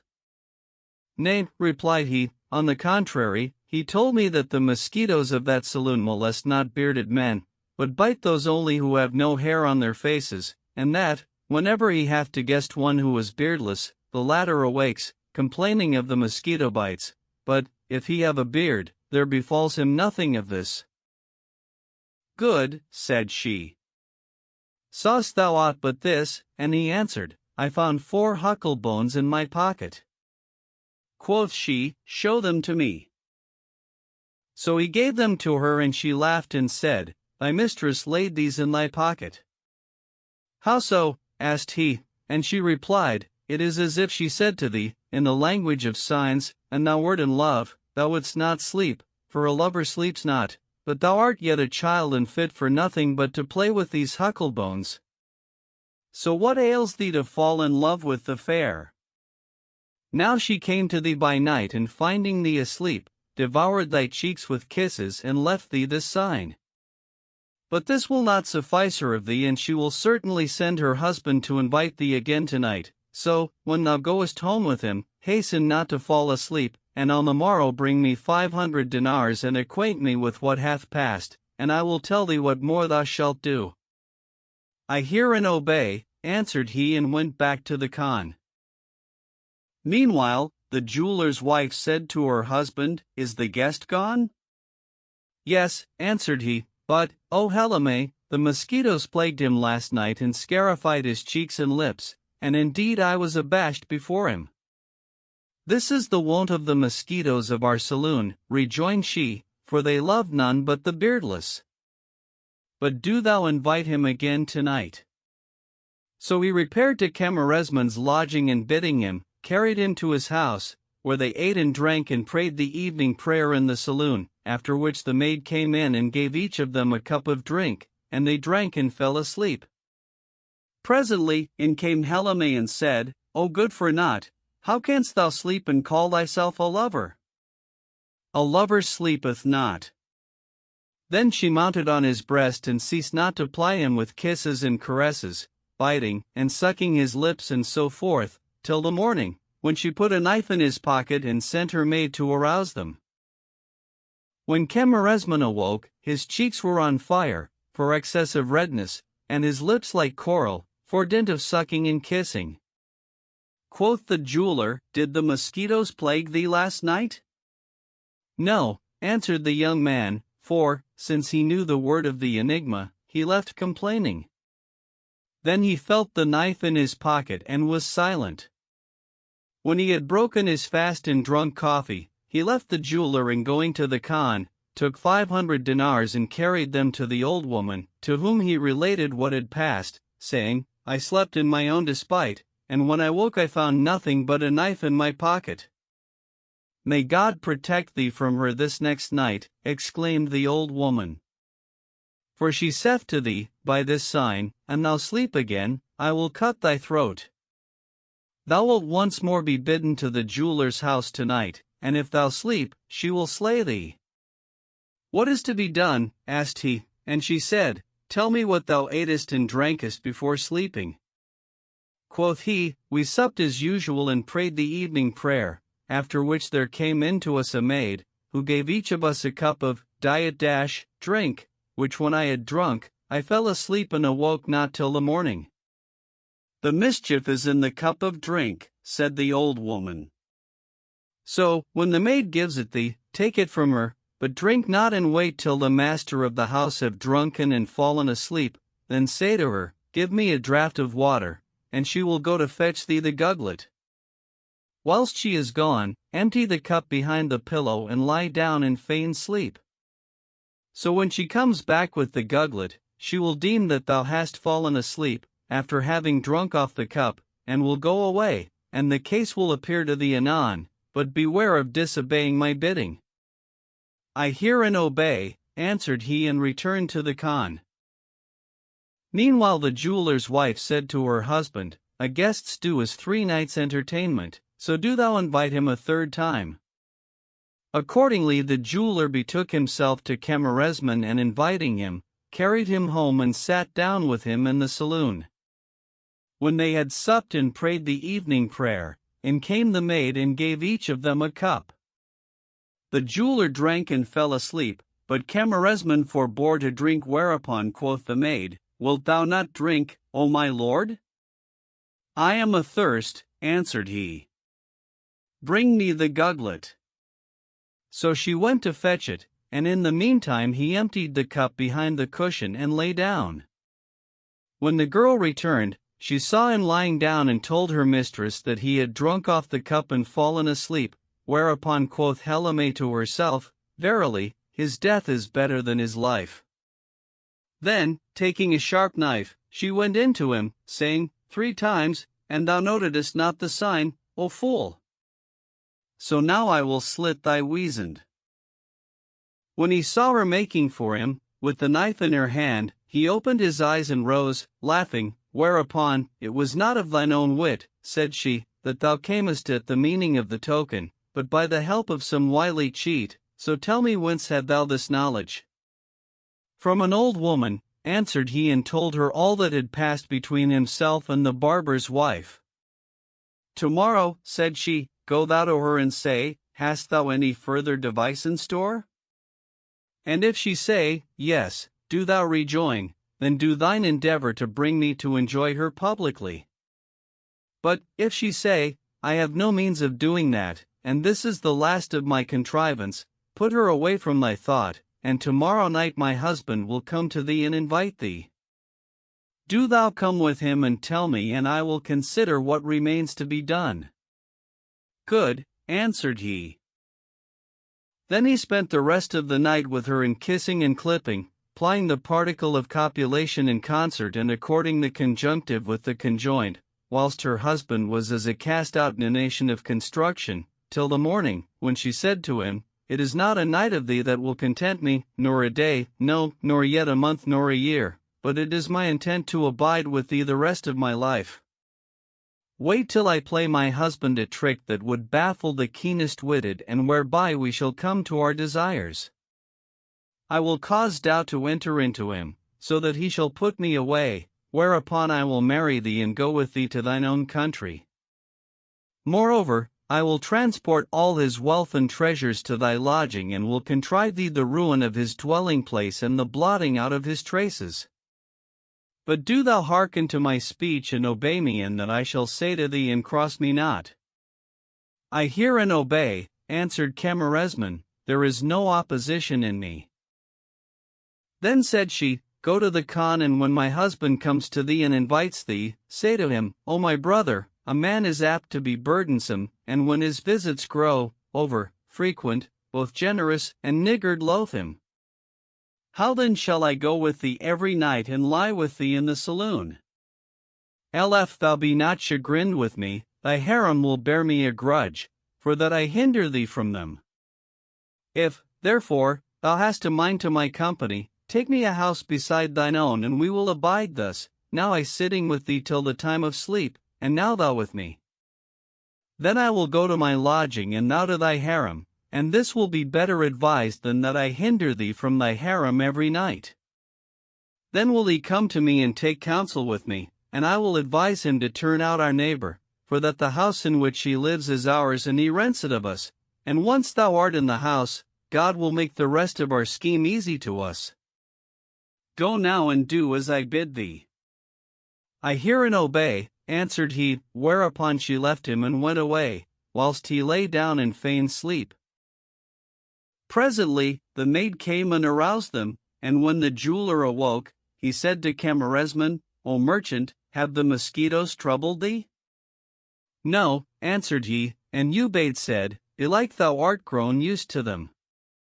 Then they broke their fast and drank coffee, after which they went out to their affairs, and Camarasman betook himself to the old woman, to whom he related what had passed, saying, hast thou any farther device to bring me to foregather with her publicly? O my son, answered she, my contrivance hath gone thus far, and now I am at the end of my devices. So he left her and returned to the khan, where towards eventide the jeweler came to him and invited him. Quoth Camarasman, I cannot go with thee. Why so? Asked the merchant. I love thee and cannot brook separation from thee. I conjure thee by Allah to come with me. If it be thy wish, replied Camarasman, to continue our intercourse and keep up the friendship betwixt thee and me, take me a house beside shine own, and if thou wilt, thou shalt pass the evening with me and I with thee, but, when the time of sleep cometh, each of us shall go to his own house and lie there. Quoth Ubayd, I have a house adjoining mine, which is my own property, so go thou with me tonight and tomorrow I will have the house voided for thee. So he went with him and they supped and prayed the evening prayer, after which the jeweler drank the cup of drugged liquor and fell asleep, but in Camarasman's cup there was no drug, so he drank it and slept not. Then came the jeweler's wife and passed the night with him, whilst her husband lay like a dead man. When he awoke in the morning, he sent for the tenant of the adjoining house and said to him, O man, void me the house, for I have need of it. On my head and eyes, answered the man and voided the house to him, whereupon Camarasman took up his abode therein and transported all his goods thither. The jeweler passed that evening with him, then went to his own house. On the morrow, his wife sent for a cunning builder and wrought on him with money to make her an underground way, from her chamber to Camarasman's house, ending in a trapdoor under the earth. So, before Camarasman was ware, she came in to him with 2 bags of money and he said to her, Whence comest thou? She showed him the underground way and said to him, Take these 2 bags of his money. Then she abode with him, toying and dallying with him, till the morning, when she said, Wait for me, till I go to him and wake him, so we may go to his shop, and return to thee. So saying, she went away and awoke her husband, who made the ablution and prayed and went to his shop. As soon as he was gone, she took 4 bags of money and carrying them to Camarasman, sat with him a while, after which she returned to her house and he betook himself to the bazaar. When he returned at sundown, he found in his house 10 purses and jewels and what not else. Presently the jeweler came to him and carried him to his own house, where they passed the evening in the saloon, till the maid brought them to drink. The jeweler drank and fell asleep, whilst not betided Camarasman, and he abode awake, for that his cup was pure and there was no drug therein. Then came Helame and fell to toying with him, whilst the maid transported the jeweler's goods to Camarasman's house by the secret passage. Thus they did till morning, when the maid awoke her master and gave them to drink of coffee, after which they went each his own way. On the 3rd day she brought out to him a knife of her husband's, that he had chased and wrought with his own band. He priced it at 500 dinars, and because of the eagerness with which the folk sought it of him, he had laid it up in a chest and could not bring himself to sell it to any. Quoth she, Take this knife and stick it in thy girdle and go to my husband and sit with him. Then pull out the knife and say to him, Look at this knife I bought today and tell me if I made a good bargain or not. He will know it, but will be ashamed to say to thee, This is my knife. So he will ask thee, Whence didst thou buy it and for how much? And do thou answer, I saw 2 Levantines disputing and one said to the other, Where hast thou been? Quoth his companion, I have been with my mistress, and whenever I foregather with her, she gives me money, but today she said to me, I have no money to give thee today, but take this knife of my husband's. So I took it and mean to sell it. The knife pleased me and I said to him, Wilt thou sell it to me? Buy, answered he. So I got it of him for 300 dinars and I wonder whether it was cheap or dear. And note what he will say to thee. Then talk with him a while and rise and come back to me in haste. Thou wilt find me awaiting thee at the mouth of the underground way, and do thou give me the knife." "I hear and obey," replied Camarasman, and taking the knife, stuck it in his girdle. Then he went to the shop of the jeweler, who saluted him and welcomed him and made him sit down. He spied the knife in his girdle, at which he wondered and said in himself, "That is my knife, who can have given it to this merchant?" And he fell a musing and saying in himself, "I wonder if it is my knife or one like it." Presently, Camarasman pulled it out of his girdle and said to him, "Harkee, master, take this knife and look at it." Ubayd took it and knew it right well, but was ashamed to say, "This is my knife," so he said, "Where didst thou buy it?" Camarasman replied as Helime had charged him, and the jeweler said, "The knife was cheap at that price, for it is worth 500 dinars, but fire flamed in his heart and his hands were tied from working at his craft." Camarasman continued to talk with him, whilst he was drowned in the sea of solicitudes, and for 50 words wherewith the youth bespoke him, he answered him but one, for his heart was in torment and his body racked and his mind troubled, and he was even as saith the poet, "I cannot speak, what time to talk with me folk have a mind, and if they speak to me, my thought they absent from me find. Drowned in the sea of care, that hath no bottom, twixt the folk I can't distinguish, no, nor man can tell from womankind." When Camarasman saw him thus discomfited, he said to him, "Belike thou art busy at this present," and leaving him, returned to his own house, where he found Helime standing at the door of the underground passage, awaiting him. Quoth she, "Hast thou done as I bade thee?" And he said, "Yes." "What said he to thee?" asked she, and he answered, "He told me that the knife was cheap at that price, for that it was worth 500 dinars, but I could see that he was troubled, so I left him and know not what befell him after that." "Give me the knife," said she, "and reck thou not of him." Then she took the knife and restoring it to its place, sat down. Meanwhile, fire flamed in the jeweler's heart and disquietude was sore upon him, and he said in himself, "Needs must I go and look for the knife and do away doubt with certainty." So he repaired to his house and went in to his wife, snorting like a dragon, and she said to him, "What ails thee, O my lord?" "Where is my knife?" asked he. "In the chest," answered she, and smote upon her breast, saying, "Woe is me! Belike thou hast fallen out with some one and art come to fetch the knife to smite him withal." "Give me the knife," said he. "Let me see it," but she replied, "I will not give it thee, till thou swear to me that thou wilt not smite anyone with it." So he swore this to her, and she opened the chest and brought out to him the knife, and he fell to turning it over, saying, "Verily, this is a strange thing." Then said he to her, "Take it and lay it back in its place." Quoth she, "Tell me the meaning of all this." And he answered, "I saw a knife like this with our friend, the merchant," and told her all that had passed between himself and Camarasman, adding, "But, when I saw it in the chest, there was an end of my doubts." "Belike," said she, "thou misdoubtedst of me and deemedst that I was the Levantine's mistress and had given him the knife." "Yes," replied he, "I had my doubts of this, but, when I saw the knife, suspicion was lifted from my heart." "O man," rejoined she, "there is no good in thee." And he fell to excusing himself to her, till he appeased her, after which he returned to his shop.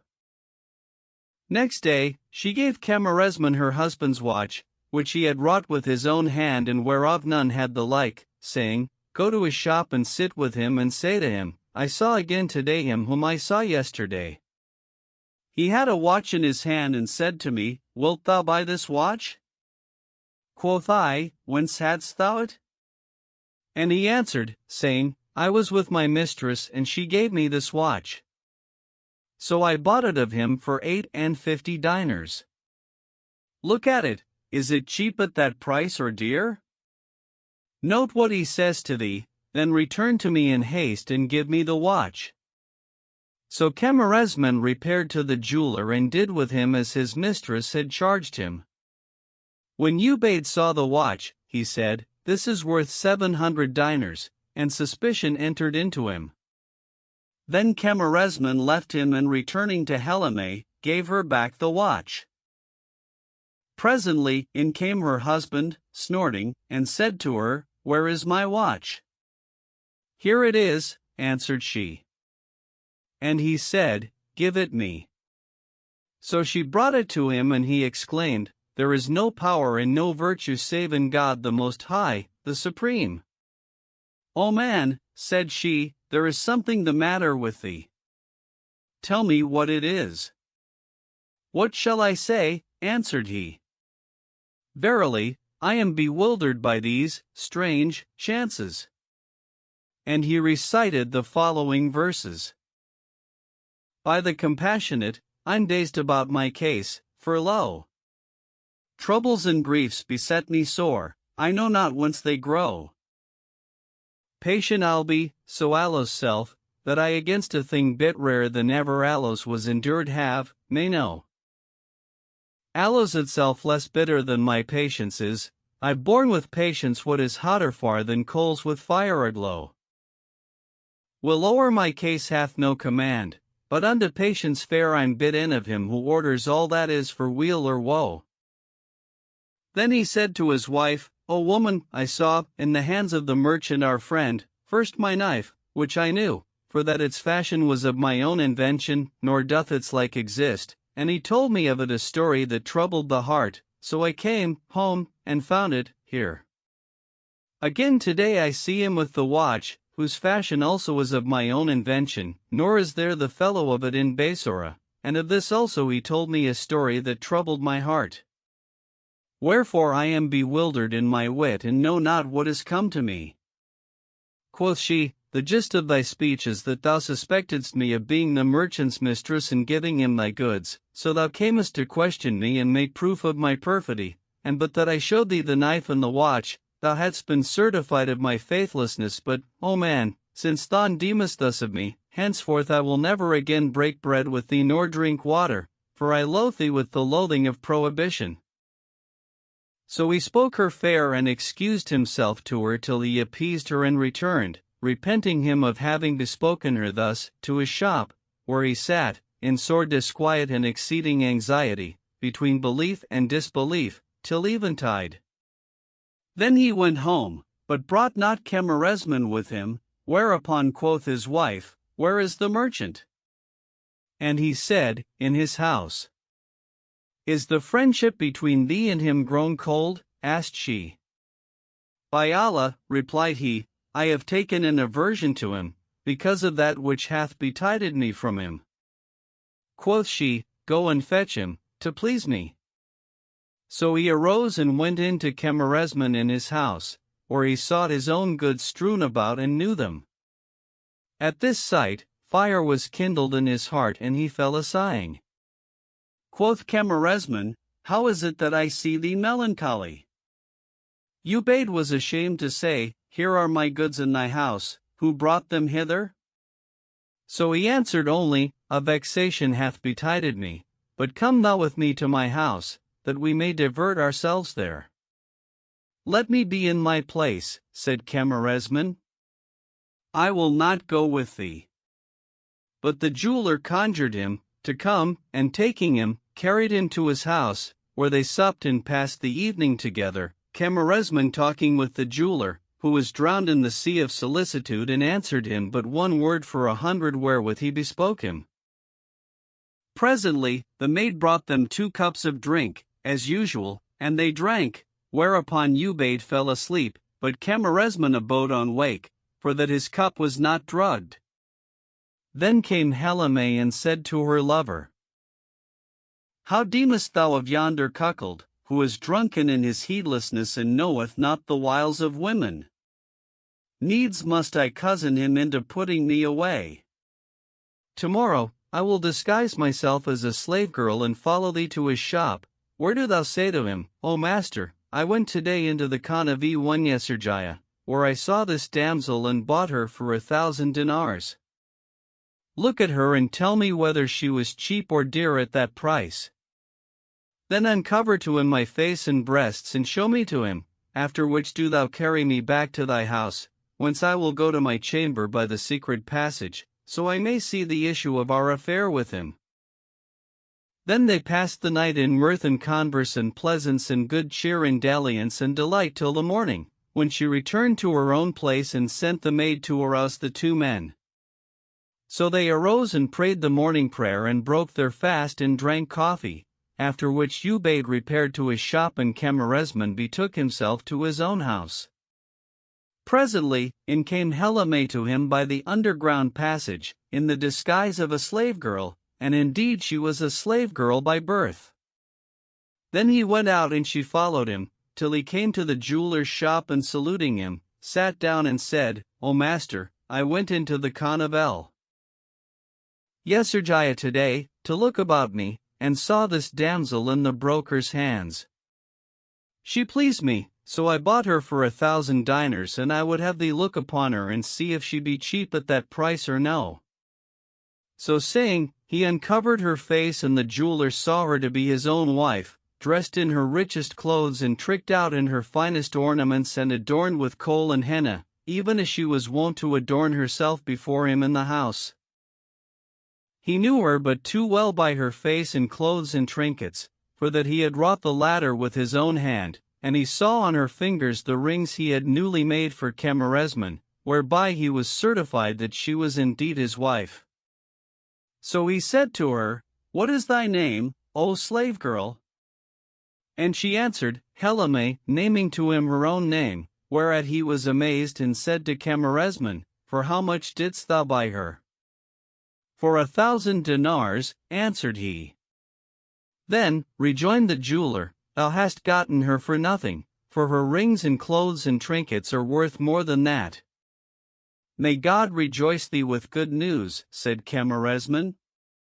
Since she pleases thee, I will carry her to my house. And Ubaid answered, Do thy will. So he carried her to his house, whence she passed through the secret passage to her own apartment and sat there. Meanwhile, fire flamed in the jeweler's heart, and he said to himself, I will go see my wife. If she be at home, this slave girl must be her counterpart, and glory be to him who, only, hath no counterpart. But, if she be not at home, it is she herself without a doubt. Then he set off, running, and coming to his house, found his wife sitting in the same clothes and ornaments he had seen upon her in the shop, whereupon he beat hand upon hand, saying, There is no power and no virtue but in God the Most High, the Supreme.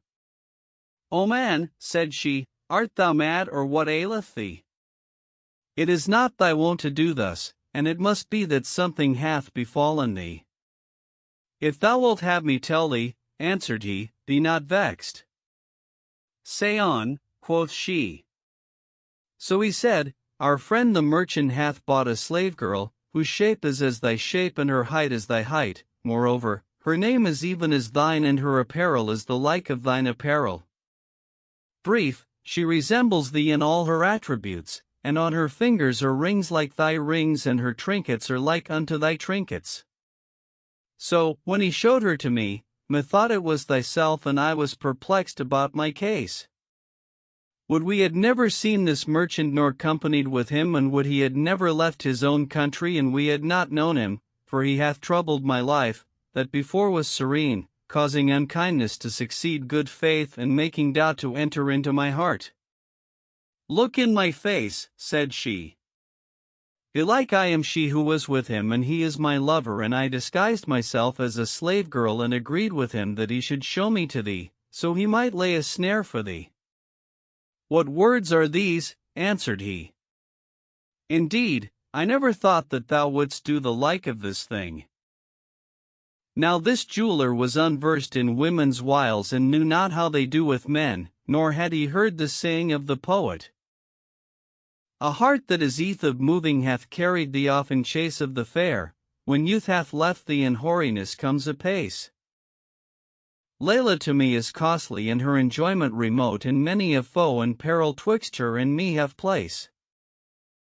If thou wouldst ask of women in question of their concerns, lo, I am versed in their fashions, a leech well skilled in their case. When a man's head grows grizzled or for the nonce his wealth fails from his hand, believe me, he hath no part in their grace, nor that of another. Gainsay women, he obeyeth Allah best, who set them nay, and he prospers not who giveth them his bridle rein to sway. For they'll hinder him from winning to perfection in his gifts, though 1,000 years he study, seeking after wisdom's way. And a third. Women are very devils, made to work us dole and death, refuge I seek with God Most High from all their craft and scathe. Prime source are they of all the ills that overtake mankind, both in the fortunes of this world and matters of the faith. Here am I sitting in my chamber, said she. So go thou to him forthright and knock at the door and make shift to go into him quickly. If thou see the damsel with him, it is a slave girl of his who resembles me, and glory be to him who hath no like. But, if thou see no slave girl with him, then am I myself she whom thou sawest with him in the shop, and thine ill thought of me will be confirmed. True, answered Ubayd and went out, whereupon she passed through the hidden way and seating herself by Camarasman, told him what had passed, saying, Open the door quickly and show me to him. As they were talking, there came a knocking at the door. Quoth Camarasman, Who is at the door? I, thy friend, answered the jeweler, thou showedst me thy slave girl in the bazaar, and I rejoiced in her for thee, but my joy in her was not completed, so open the door and let me look at her again. So be it, rejoined Camarasman and opened the door to him, whereupon he saw his wife sitting by him. She rose and kissed their hands, and he looked at her. Moreover, she talked with him a while, and he saw her not to be distinguished from his wife in aught, and said, God createth what he will. Then he went away, more perplexed than ever, and returned to his own house, where he found his wife sitting in her chamber, for she had forgone him thither by the secret passage. Quoth she, What hast thou seen? I found her with her master, answered he, and she resembleth thee. Then said she, Go to thy shop and let this suffice thee of suspicion, and never again deem ill of me. So be it, replied he, bear me not malice for what is past. God pardon thee, said she, whereupon he kissed her right and left and went back to his shop. No sooner was he gone than she again betook herself to Camarasman through the underground passage, with 4 bags of money, and said to him, Equip thyself for present departure and be ready to carry off the treasure without delay, against I put in action for thee the device I have in mind. So he went out forthright and bought mules and loaded them and made ready a traveling litter. Moreover he bought slaves and servants, and sending the whole without the city, returned to Helame and said to her, I have made an end of my affairs. Quoth she, And I too am ready, for I have transported to thy house all the rest of his money and treasures, and have left him nothing, little or much, whereof he may avail himself. All this is of my love for thee, O darling of my heart, for I would sacrifice to thee 1,000 husbands. But now thou must go to him and take leave of him, saying, I purpose to depart after 3 days, and am come to bid thee farewell. So do thou reckon what I owe thee for the rent of the house, that I may send it to thee and acquit my conscience. Note his reply and return to me and tell me, for I can no more. I have done my utmost, by cozening him, to anger him with me and cause him divorce me, but find him still infatuated with me. So nothing will serve us but to depart to shine own country. O rare, replied he. If but the dreams prove true. Then he went to the jeweler's shop and sitting down by him, said to him, O master, I set out for home in 3 days' time, and am come to take leave of thee. So I would have thee reckon what I owe thee for the hire of the house, that I may give it to thee and acquit my conscience. What talk is this? Answered Ubayd. Verily, it is I who am indebted to thee. By Allah, I will take nothing from thee for the rent of the house, for thou hast brought down blessings upon us. But thou desolatest me by thy departure, and but that it is forbidden to me, I would certainly oppose thee and hinder thee from returning to thy country and family. Then he took leave of him, whilst they both wept exceeding sore, and the jeweler shut his shop, saying in himself, Needs must I bring my friend on his way.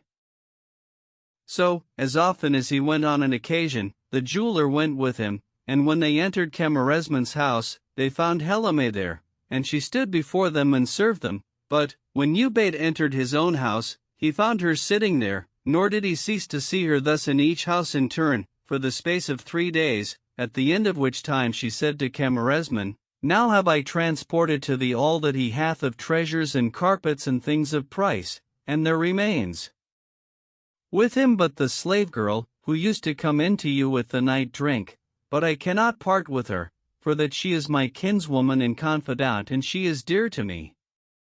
So I will feign to beat her and be wroth with her, and when my husband comes home, I will say to him, I will no longer put up with this slave girl nor abide in the house with her, take her and sell her. So he will sell her and do thou buy her, that we may carry her with us. Good, answered he. So she beat the girl, and when the jeweler came in, he found her weeping and asked her why she wept. Quoth she, My mistress hath beaten me. So he went in to his wife and said to her, What hath that accursed girl done, that thou hast beaten her? O man, answered she, I have but one word to say to thee, and it is that I can no longer brook the sight of this girl, so take her and sell her, or else divorce me. Quoth he, I will sell her, for I may not cross thee in aught. So, when he went out to go to the shop, he took her and passed with her by Camarasman. No sooner had he gone out than his wife slipped through the underground passage to Camarasman, who placed her in the litter, before her husband reached him. When he came up and Camarasman saw the slave girl with him, he said to him, What girl is this?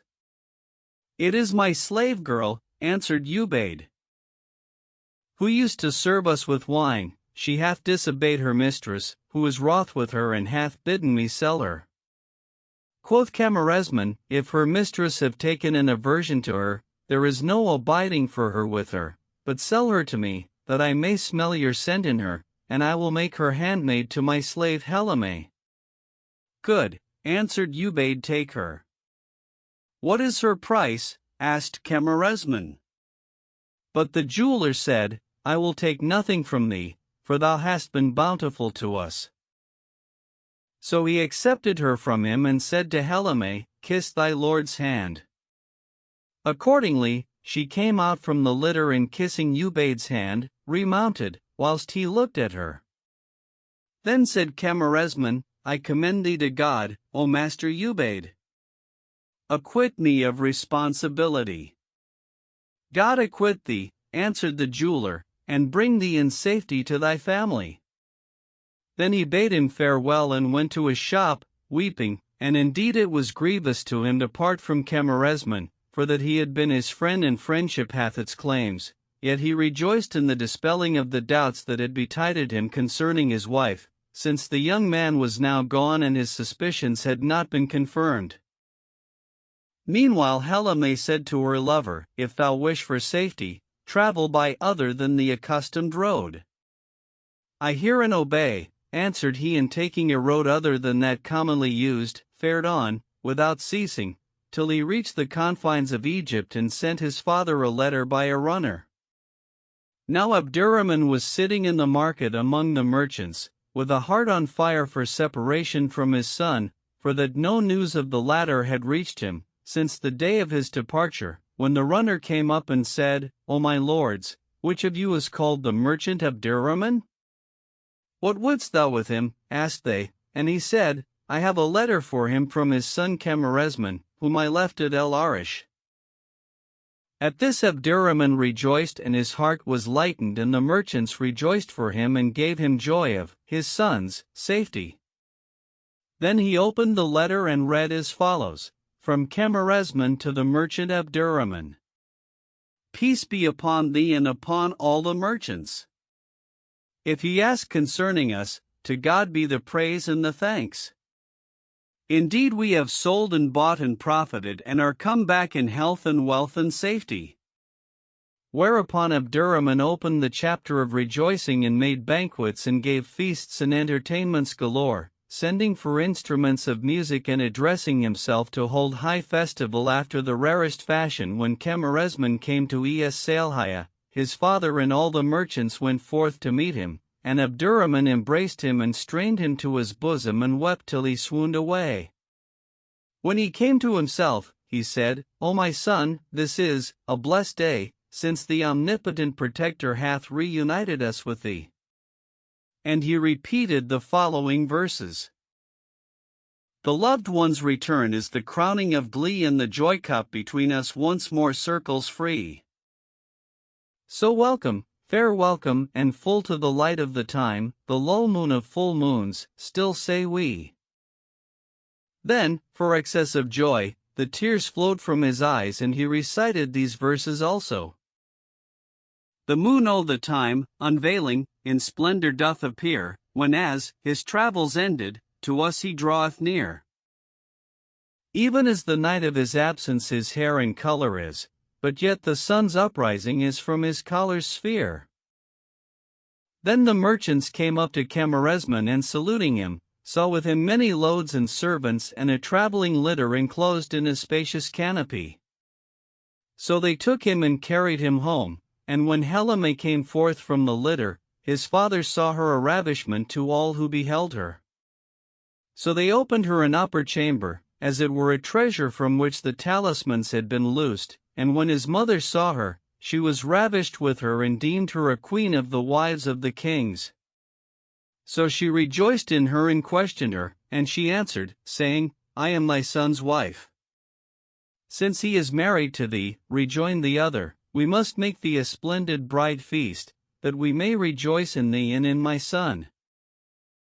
When the folk had dispersed and each had gone his way, Abdurrahman foregathered with his son and said to him, O my son, what is this slave girl thou hast brought with thee, and for how much didst thou buy her? O my father, answered Camarasman, she is no slave girl, but it is she who was the cause of my going abroad.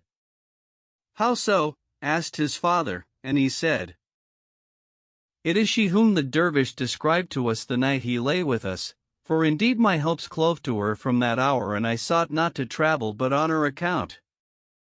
The wild Arabs came out upon me by the way and stripped me and took my goods, so that I entered Basoro alone, and there befell me there such and such things, and he went on to relate to him all that had befallen him from beginning to end.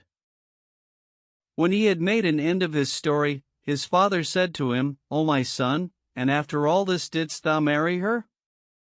No, answered Camarasman, but I have promised her marriage.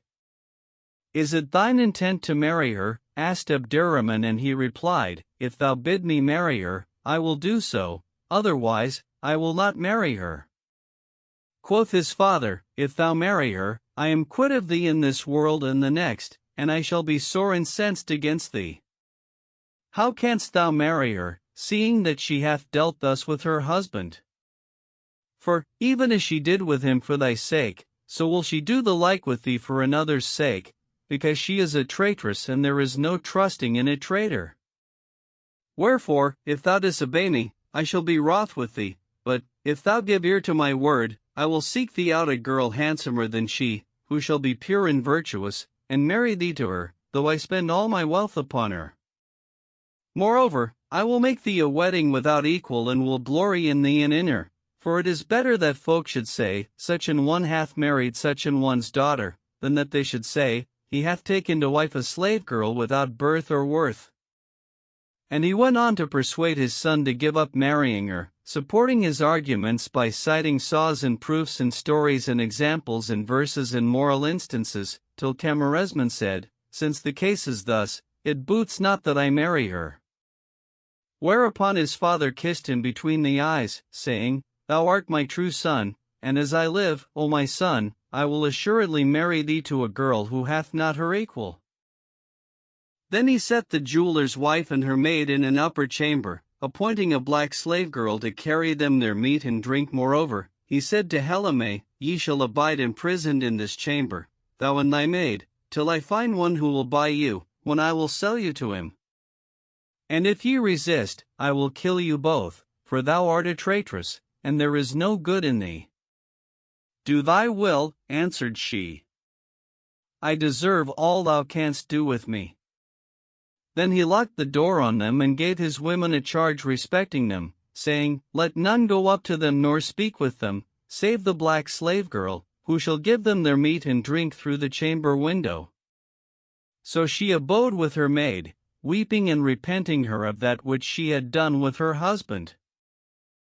Meanwhile Abdurrahman sent out the marriage brokers, to look out a wife of rank and worth for his son, and they ceased not to make search, and as often as they saw one girl, they heard of a fairer than she, till they came to the house of the Sheikh el-Islam and sought his daughter. Now she had no equal in Cairo for beauty and grace and symmetry, and she was 1,000 times handsomer than the jeweler's wife. So they told Abdurrahman, and he and the notables repaired to her father and sought her in marriage of him. Then they drew up the contract and made her a splendid wedding. Moreover, Abdurrahman gave bride feasts and held open house 40 days. On the first day, he invited the doctors of the law, and they held a splendid nativity. On the morrow, he invited all the merchants, and so on during the rest of the 40 days, making a banquet every day to one or other class of folk, till he had bidden all the men of learning and emirs and beys and magistrates, whilst the drums beat and the flutes sounded and the merchant sat to receive the guests, with his son by his side, that he might divert himself by gazing on the folk, as they ate from the tables. Every night Abdurrahman illuminated the street and the quarter with lamps, and there came all the mimes and jugglers and mountebanks and played all manner sports, and indeed it was a peerless wedding. On the last day he invited the poor and needy, far and near, and they came in troops and ate, whilst the merchant sat, with his son by his side. Presently, behold, Ubayd the jeweler entered, with a company of poor folk, and he was naked and weary and bore on his face the marks of travel. When Camarasman saw him, he knew him and said to his father, Look, O my father, at yonder poor man that is but now come in. So he looked and saw him clad in worn clothes, and on him a patched gown worth 2 dirhams. His face was pale and he was covered with dust, and was as he were an offcast of the pilgrimage. He was groaning as groans the sick man and the needy, walking with a tottering gait and swaying right and left, and indeed there was realized in him the saying of the poet, Like gold abasseth man and cloth is worth away, even as the setting sun that pales with ended day. He passeth mongst the folk and fain would hide his head, and when alone, he weeps with tears that never stay. Absent, none taketh heed to him or his concerns. Present, he hath no part in life or pleasance. By Allah, when his men with poverty are cursed, but strangers midst their kin and countrymen are they. And that of another. All to the poor man's contrary, a hindrance and a woe, the whole world shuts its doors on him, wherever he doth go.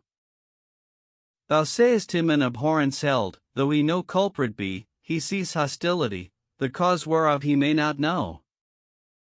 Even the dogs, when they behold a man of fortune, straight do follow him and fawn on him and wag their tails, I trow.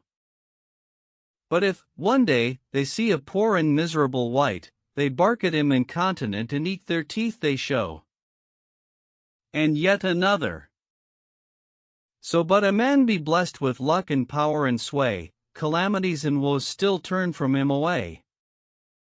The loved one to him comes without a rendezvous, unsought, and eke the spy the pimp for him doth play. The folk as singing rate the rumbling of his guts, and when he letteth wind, he smelleth sweet, they say. O my son, said the merchant, who is this? And Camarasman replied, This is Master Ubayd the jeweler, husband of the woman who is imprisoned with us. Quoth Abdurrahman, Is this he of whom thou toldest me? Yes, answered his son, and indeed I know him well. Now the manner of Ubaid's coming thither was on this wise. When he had taken leave of Camarasman, he went to his shop, where there came to him a job of work, and he wrought at it all day. At eventide he locked up his shop, and going home, laid his hand on the door, whereupon it opened, and he entered and found neither his wife nor the slave girl, but saw the house in the sorriest of plights, realizing the saying of the poet. Once was it as a beehive stocked and full of bees galore, but, when they left it, it became devoid of all its store. It seems today as if it ne'er had been inhabited, or as if death had taken those who dwelt therein of yore. When he saw the house empty, he turned right and left and went round about the place, like a madman, but found no one. Then he opened the door of his treasure closet, but found therein not of his money nor his treasures, whereupon he awoke from his delusion and shook off his infatuation, and knew that it was his wife herself who had given him the change and outwitted him with her wiles. He wept for that which had betided, but kept his affair secret, so none of his enemies might exult over him nor any of his friends be troubled, knowing that, if he discovered his secret, it would bring him naught but affront and blame from the folk. Wherefore he said to himself, O Ubaid, conceal that which hath befallen thee of trouble and affliction. It behoveth thee to do in accordance with the saying of the poet. If a man's breast be straitened with a secret he cloth hide, yet straiter's his who to the folk his secret cloth confide. Then he locked up his house and gave his shop in charge of one of his journeymen, to whom said he, My friend the young merchant hath invited me and my wife to accompany him to Cairo, that we may divert ourselves with the sight of the city, and swears that he will not depart except he carry us with him. So, O my son, I make thee my steward in the shop, and if the king ask for me, say thou to him, he is gone with his wife to the holy house of God, at Mecca. Then he sold some of his effects and bought mules and camels and slaves. Moreover, he bought a slave girl, and placing her in a litter, set out from Basora after 10 days. His friends took leave of him, and none doubted but that he had taken his wife and gone on the pilgrimage, and the folk rejoiced in this, for that God had delivered them from being shut up in the mosques and houses every Friday. Quoth some of them, God grant he may never return to Basora, so we may no more be shut up in the mosques and houses every Friday. For that this usage had caused the people of Basora exceeding vexation. Quoth another, Methinks he will not return, by reason of the praying of the people of Basora against him. And yet another, If he return, it will not be but in reversed case. So the folk rejoiced with an exceeding joy in the jeweller's departure, after they had been in sore chagrin, and even their cats and dogs were eased. When Friday came round, however, the crier proclaimed as usual that the people should repair to the mosques 2 hours before the time of prayer, or else shut themselves up in their houses, together with their cats and dogs, whereat their breasts were straitened, and they all assembled, and betaking themselves to the king's divan, stood before him and said, O king of the age, the jeweler hath taken his wife and departed on the pilgrimage to the holy house of God, so the cause of our restraint hath ceased to be, and why therefore are we now shut up? Quoth the king, How came this traitor to depart without telling me? But, when he comes back from his journey, all will be well, so go ye to your shops and sell and buy, for this restriction is removed from you. Meanwhile the jeweler fared on 10 days' journey, and as he drew near Baghdad, there befell him that which had befallen Camarasman, before his entry into Basora, for the wild Arabs came out upon him and stripped him and took all he had, and he only escaped by feigning himself dead. As soon as they were gone, he rose and fared on, naked as he was, till he came to a village, where God inclined to him the hearts of certain charitable folk, who covered his nakedness with some old clothes, and he begged his way from town to town, till he reached the city of Cairo that God guarded. Being racked with hunger, he went about begging in the markets, till one of the townsfolk said to him, O poor man, get thee to the house of the wedding festival and eat and drink, for today they hold open house for poor folk and strangers. Quoth he, Me, and I will show it to thee. So he followed him, till he brought him to Abderrahman's house and said to him, This is the house of the wedding, enter and fear not, for there is no doorkeeper at the door of the festival. So he entered, and Camarasman knew him and told his father, who said, O my son, leave him a while, belike he is hungry, so let him eat his fill and recover himself, and after we will look to him. So they waited till Ubayd had eaten his fill and washed his hands and drunk coffee and sherbets of sugar flavored with musk and ambergris and was about to go out, when Abderrahman sent one after him, who said to him, Come, O stranger, and speak with the merchant Abderrahman. Who is he? asked Ubayd, and the man said, He is the master of the feast. So the jeweler turned back, thinking that he meant to give him largesse, and coming up to Abderrahman, saw his friend Camarasman and was like to lose his senses for shame before him. But Camarasman rose to him and embracing him, saluted him, and they both wept sore. Then he seated him by his side, and Abderrahman said to his son, Lack courtesy that thou art, this is no way to receive friends. Send him first to the bath and send after him a suit of clothes that shall befit him, and after sit with him and talk with him. So he called some of his men and bade them carry the jeweler to the bath and sent him a suit of clothes of the choicest, worth 1,000 dinars. Accordingly they carried him to the bath, where they washed his body and clad him in a suit, and he became as he were provost of the merchants. Meanwhile, the bystanders questioned Camarasman of him, saying, Who is this and whence knowest thou him?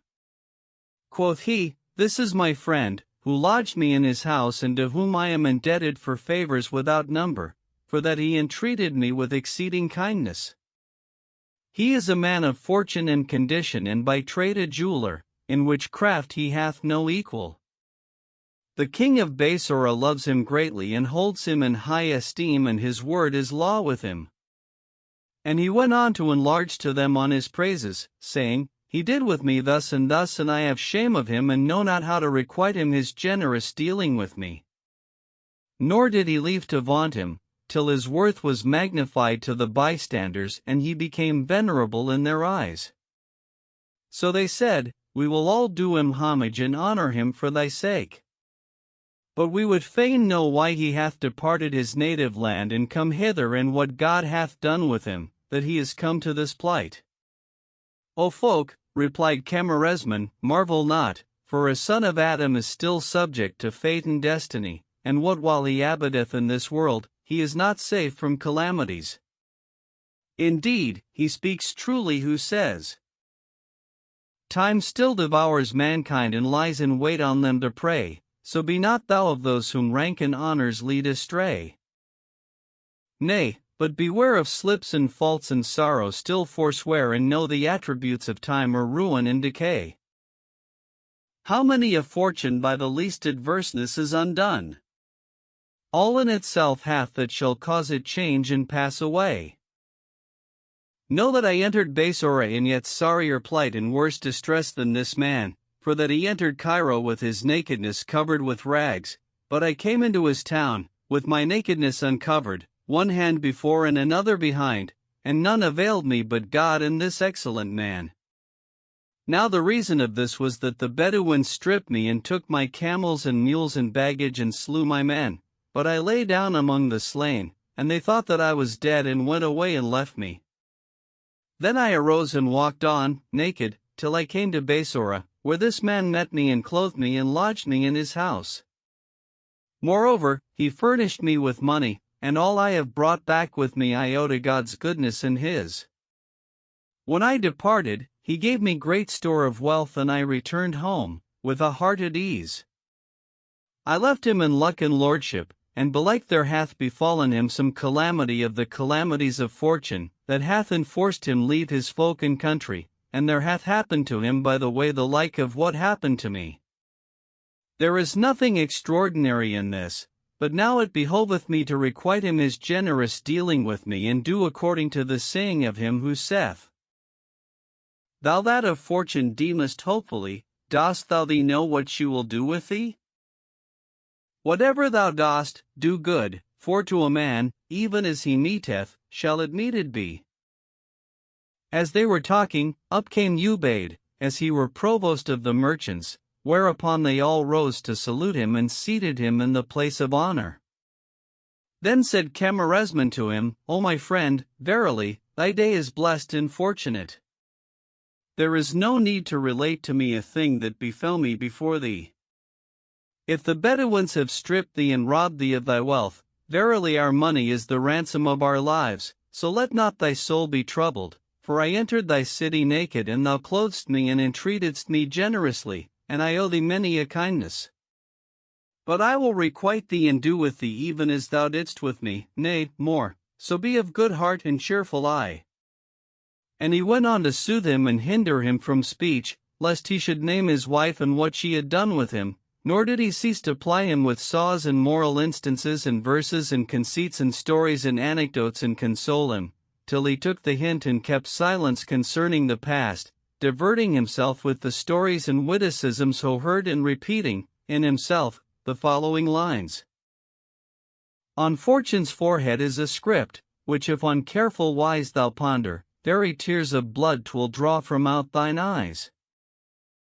Fortune, indeed, with its right hand saluteth none that be, but with the cup or dole and teen its left hand still implies. Then Camarasman and his father took Ubaid and carrying him into the saloon of the harem, shut themselves up with him, and Abdurrahman said to him, We did but hinder thee from speaking before the folk, for fear of dishonor to thee and to us, but now we are private, so tell me all that hath passed between thee and thy wife and my son. So he told him all, from beginning to end, and when he had made an end of his story, Abdurrahman said to him, Was the fault with my son or with thy wife? By Allah, answered Ubaid, thy son was not to blame, for men, naturally, lust after women, and it behoveth women to defend themselves from men. So the fault lies with my wife, who played me false and did with me these things. Then Abdurrahman arose and taking his son aside, said to him, O my son, we have proved his wife and know her to be a traitress, and now I mean to prove him and see if he be a man of worth and honor or a wittol. How so? Asked Camarasman, and Abdurrahman said, I mean to urge him to make peace with his wife, and if he consent and forgive her, I will smite him with a sword and kill him and kill her after, her and her maid, for there is no good in the life of a whore and a wittol, but, if he turn from her with aversion, I will marry him to thy sister and give him more than that thou tookest from him of wealth. Then he went back to Ubaid and said to him, O master, verily, the commerce of women calls for patience, and he who loves them hath need of longanimity, for that they order themselves ill towards men and maltreat them, by reason of their superiority over them in beauty and grace, wherefore they magnify themselves and belittle men. Especially is this the case when their husbands show them affection, for then they requite them with pride and coquetry and foul dealing of all kinds. But, if a man be wroth whenever he seeth in his wife aught that misliketh him, there can be no fellowship between them, nor can any hit it off with them who is not magnanimous and longsuffering, and except a man bear with his wife and requite her ill-doing with forgiveness, he shall get no good of her society. Indeed, it hath been said of women, were they in the sky, the necks of men would incline to them, and he who hath the power and spareth, his reward is with God. Now this woman is thy wife and thy companion, and she hath long companied with thee, wherefore it behoveth that there be in thee indulgence for her, for that indulgence in fellowship is of the essentials of success. Moreover, women lack wit and religion, and if she have done ill, she repenteth, and God willing, she will not again return to that which she did aforetime. So it is my counsel that thou make peace with her, and I will restore thee more than thy good, that thou hast lost, and if it please thee to abide with me, thou art welcome, thou and she, and ye shall know not but what shall rejoice you both. But, if thou seek to return to thine own country, I will give thee what shall content thee, and yonder is the litter ready, so mount thy wife and her maid therein and journey to shine own land. For that which falls out between a man and his wife is manifold, and it behoves thee to be indulgent and not take the road of rigor.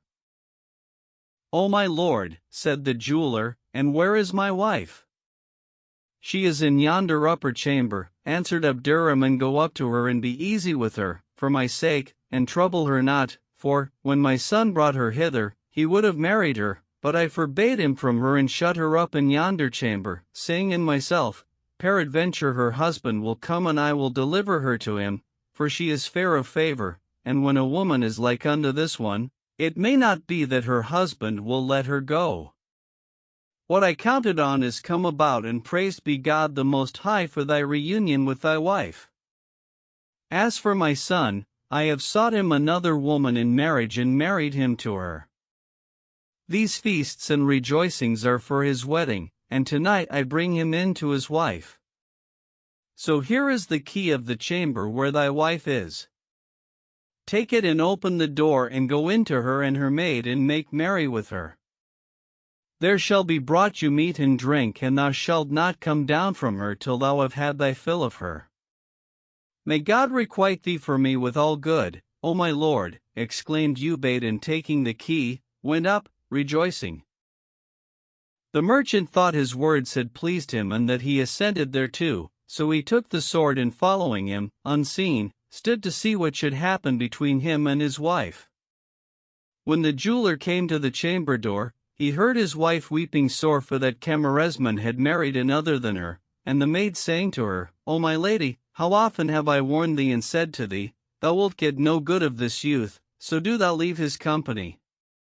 But thou heededst not my words, and spoiledst thy husband of all his goods and gavest them to him.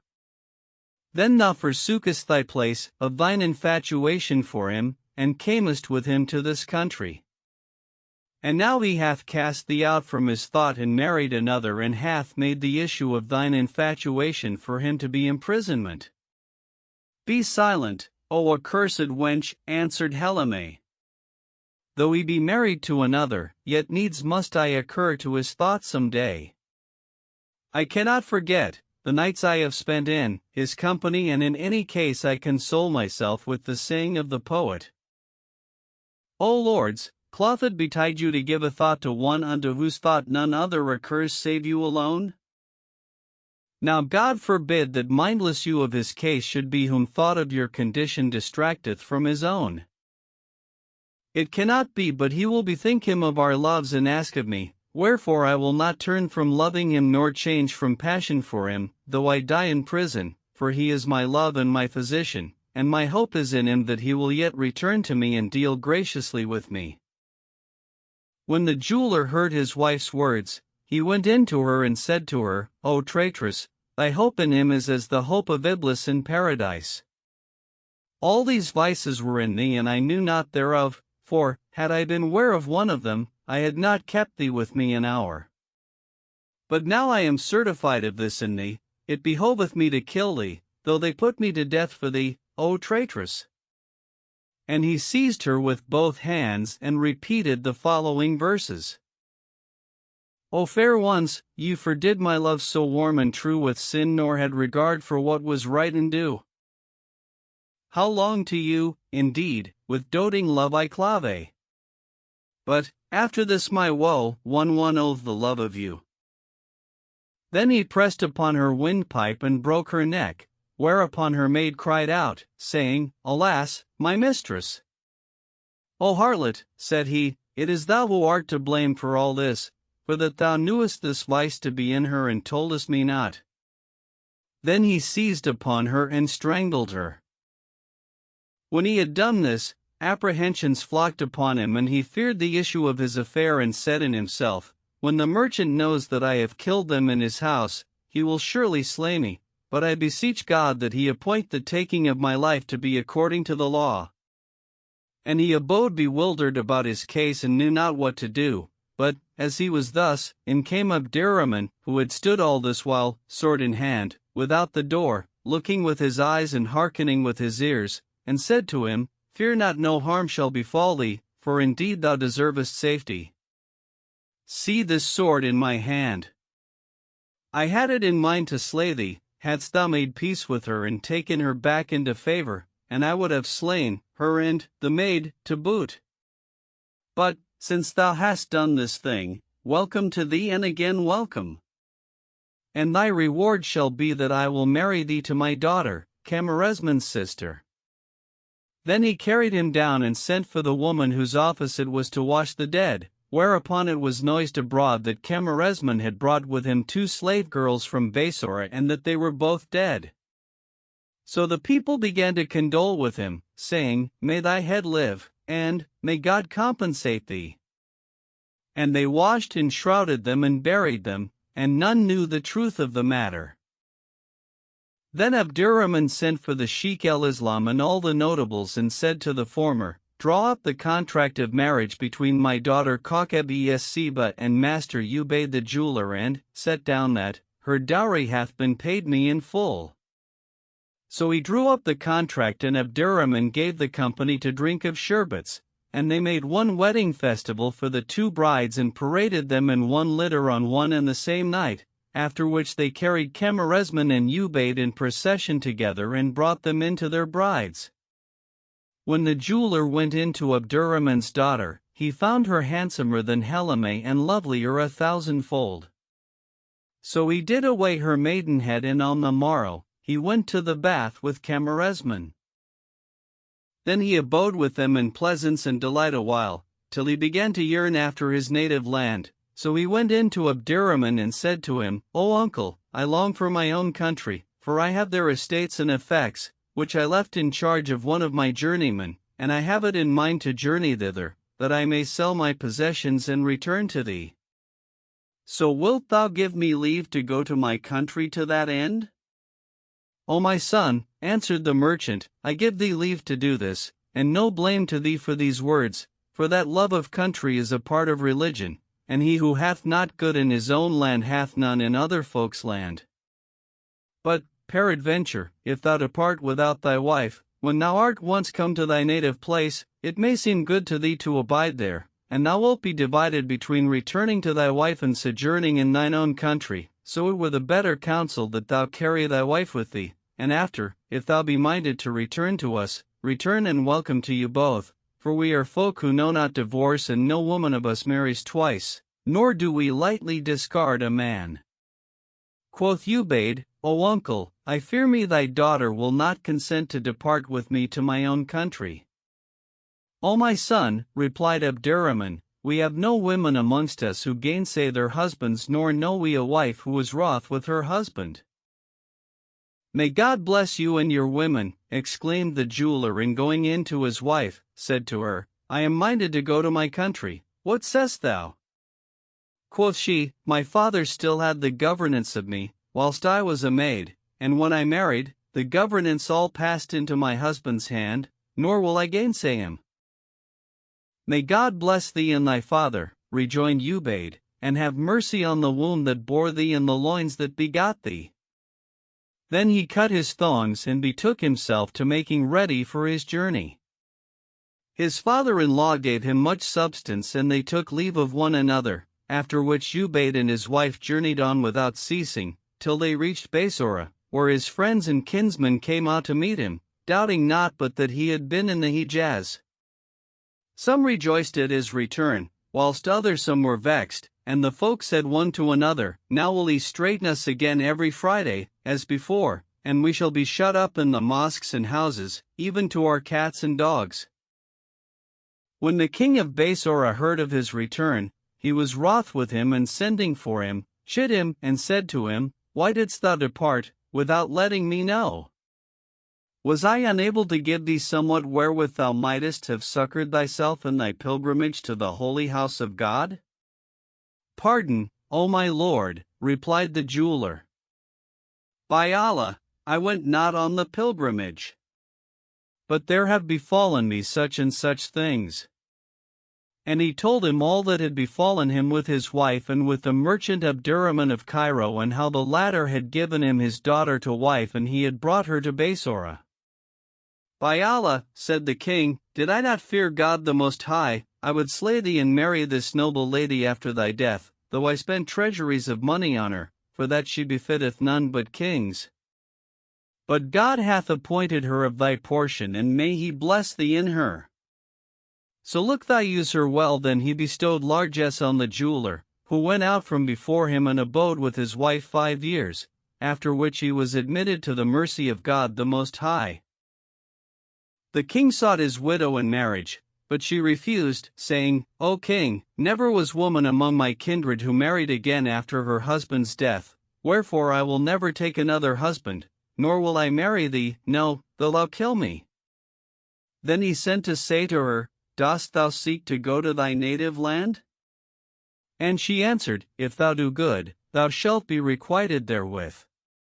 So he collected for her all the jeweler's possessions and added unto her of his own, after the measure of his rank. Moreover he sent with her one of his viziers, a man renowned for goodness and piety, and an escort of 500 horse, who journeyed with her, till they brought her to her father, with whom she abode, without marrying again, till she died, and they died all. So, if this woman would not consent to replace her dead husband with a sultan, how shall she be even with one who replaced her husband, whilst he was yet alive, with a youth of unknown extraction and condition, more by token that this was in lewdness and not by way of lawful marriage?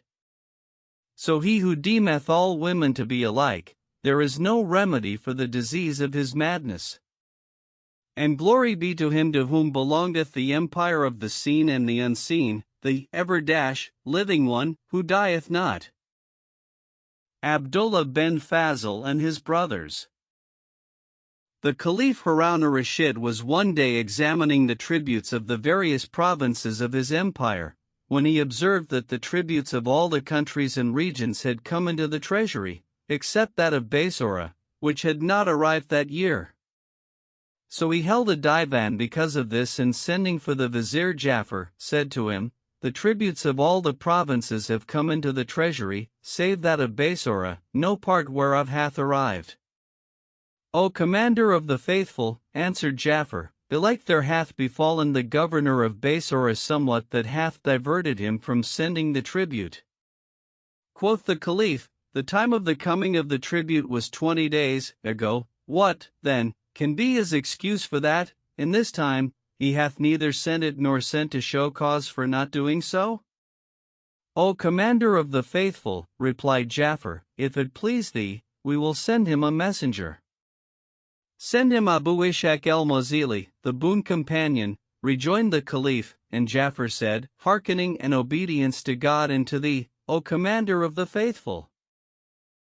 Then he returned to his house, and summoning Abu Ishaq, wrote him a royal letter and said to him, Go to Abdullah ben Fazl, viceroy of Basora, and see what hath diverted him from sending the tribute. If it be ready, do thou receive it from him in full and bring it to me in haste, for the Caliph hath examined the tributes of the provinces and finds that they are all come in, except that of Basora. But if thou find it not ready and he make an excuse to thee, bring him back with thee, that he may with his own tongue acquaint the Caliph with his excuse. I hear and obey, answered Abu Ishaq, and taking with him 5,000 horse, set out for Basora. When Abdullah heard of his approach, he went out to meet him with his troops and carried him to his palace, whilst the escort encamped without the city, where he furnished them with all of which they stood in need. Abu Ishaq entered the audience chamber, and sitting down on the throne, seated the governor beside himself, whilst the notables sat round him, according to their several ranks. After the salutation, Abdullah said to him, O my lord, is there any cause for thy coming to us? Yes, answered Abu Ishaq, I come to seek the tribute, for the Caliph inquireth of it, and the time of its coming is past. O my lord, rejoined Abdullah, would thou hadst not wearied thyself nor taken upon thyself the fatigue of the journey. For the tribute is ready in full, and I had purposed to dispatch it tomorrow. But, since thou art come, I will deliver it to thee, after I have entertained thee 3 days, and on the 4th day I will bring the tribute before thee. But now it behoveth us to offer thee a present in part requital of thy kindness and that of the commander of the faithful. There is no harm in that, said Abu Ishaq. So Abdullah dismissed the divan, and carrying him into a saloon, that had not its match, set a table of food before him and his companions. They ate and drank and made merry, after which the table was removed and there came coffee and sherbets.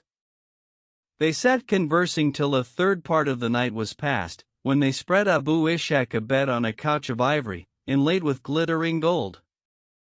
So he lay down and the viceroy lay down beside him on another couch, but wakefulness possessed Abu Ishaq and he fell to meditating on the meters of verse and composing poetry, for that he was one of the chief of the Caliph's boon companions and was eminently skilled in composing verses and pleasant stories, nor did he leave to lie awake and make verses till half the night was past. Presently, Abdullah arose, thinking Abu Ishaq asleep, and girding his middle, opened a cupboard, whence he brought out a whip, then, taking a lighted candle, he went forth by the door of the saloon. When Abu Ishaq saw this, he marveled and said, "Whither goeth Abdullah ben Fazl with that whip? Belike he is minded to punish someone. But needs must I follow him and see what he will do this night." So he arose and went out softly after him, so that he saw him not, and presently saw him open a closet and take thence a tray containing 4 dishes of meat and bread and a gugglet of water. Then he went on, carrying the tray and followed by Abu Ishaq, till he came to another saloon and entered, whilst Abu Ishaq stood behind the door and looking through the chink, saw a spacious saloon, richly furnished and having in its midst a couch of ivory plated with glittering gold, to which 2 dogs were made fast with chains of gold. Abdullah set down the tray in a corner and tucking up his sleeves, loosed the first dog, which began to struggle in his hands and put its muzzle to the ground, as it would kiss the ground before him, whining the while in a low, weak voice. Abdullah tied its paws behind its back and throwing it on the ground, drew forth the whip and beat it without mercy. The dog struggled, but could not get free, and Abdullah ceased not to beat it till it left groaning and lay without motion. Then he took it and tied it up in its place, and unbinding the second dog, did with him as he had done with the first, after which he pulled out a handkerchief and fell to wiping away their tears and comforting them, saying, "Bear me not malice, for, by Allah, this is not of my will, nor is it easy to me. But it may be God will grant you relief and issue from your affliction." And he prayed for them, what while Abu Ishaq stood hearkening with his ears and watching with his eyes, and indeed he marveled at this case. Then Abdullah brought the dogs the tray of food and fell to feeding them with his own hand, till they had enough, when he wiped their mouths and lifting up the gugglet, gave them to drink, after which he took up the tray and gugglet and candle and made for the door. But Abu Ishaq forewent him and making his way back to his couch, lay down, so that he saw him not neither knew that he had followed him and watched him. Then the governor replaced the tray and the gugglet in the closet and returning to the saloon, opened the cupboard and laid the whip in its place, after which he put off his clothes and lay down. But Abu Ishaq passed the rest of the night pondering this affair nor did sleep visit him, for excess of wonder, and he ceased not to say in himself, "I wonder what can be the meaning of this." Nor did he leave wondering till the morning, when they arose and prayed the morning prayer. Then they set breakfast before them and they ate and drank coffee, after which they went out to the divan. Abu Ishaq's thought was occupied with this enigma all day, but he concealed the matter and questioned not Abdullah thereof. Next night, he again followed the governor and saw him do with the 2 dogs as on the previous night, first beating them and then making his peace with them and giving them to eat and to drink, and on like wise he did the 3rd night. On the 4th day he brought the tribute to Abu Ishaq, who took it and departed, without opening the matter to him. He fared on, without ceasing, till he came to Baghdad, where he delivered the tribute to the Caliph, who questioned him of the cause of the delay. "O Commander of the Faithful," replied he, "I found that the governor of Basora had made ready the tribute and was about to dispatch it, and had I delayed a day, it had met me on the road. But, O Commander of the Faithful, I had a rare adventure with Abdullah ben Fazl, never in my life saw I its like." "And what was it, O Abu Ishaq?" asked the Caliph. So he acquainted him with that which he had seen the governor do with the 2 dogs, adding, On this wise I saw him do 3 nights following, first beating the dogs, then making his peace with them and comforting them and giving them to eat and drink, what while I watched him, whereas he saw me not. Didst thou question him of the cause of this? Asked the Caliph. No, as thy head liveth, O commander of the faithful, answered Abu Ishaq. Then said Rashid, O Abu Ishaq, I command thee to return to Basora and bring me Abdullah ben Fazl and the 2 dogs. O commander of the faithful, replied he, excuse me from this, for indeed Abdullah entreated me with the utmost hospitality and I chanced upon this thing without design and acquainted thee therewith. So how can I go back to him and bring him to thee? Verily, if I return to him, I shall find no countenance for shame of him, wherefore it were meet that thou send him another than myself, with a letter under thine own hand, and he shall bring him to thee, him and the 2 dogs. Quoth the Caliph, If I send him other than thyself, most like he will deny the whole affair and say, I have no dogs.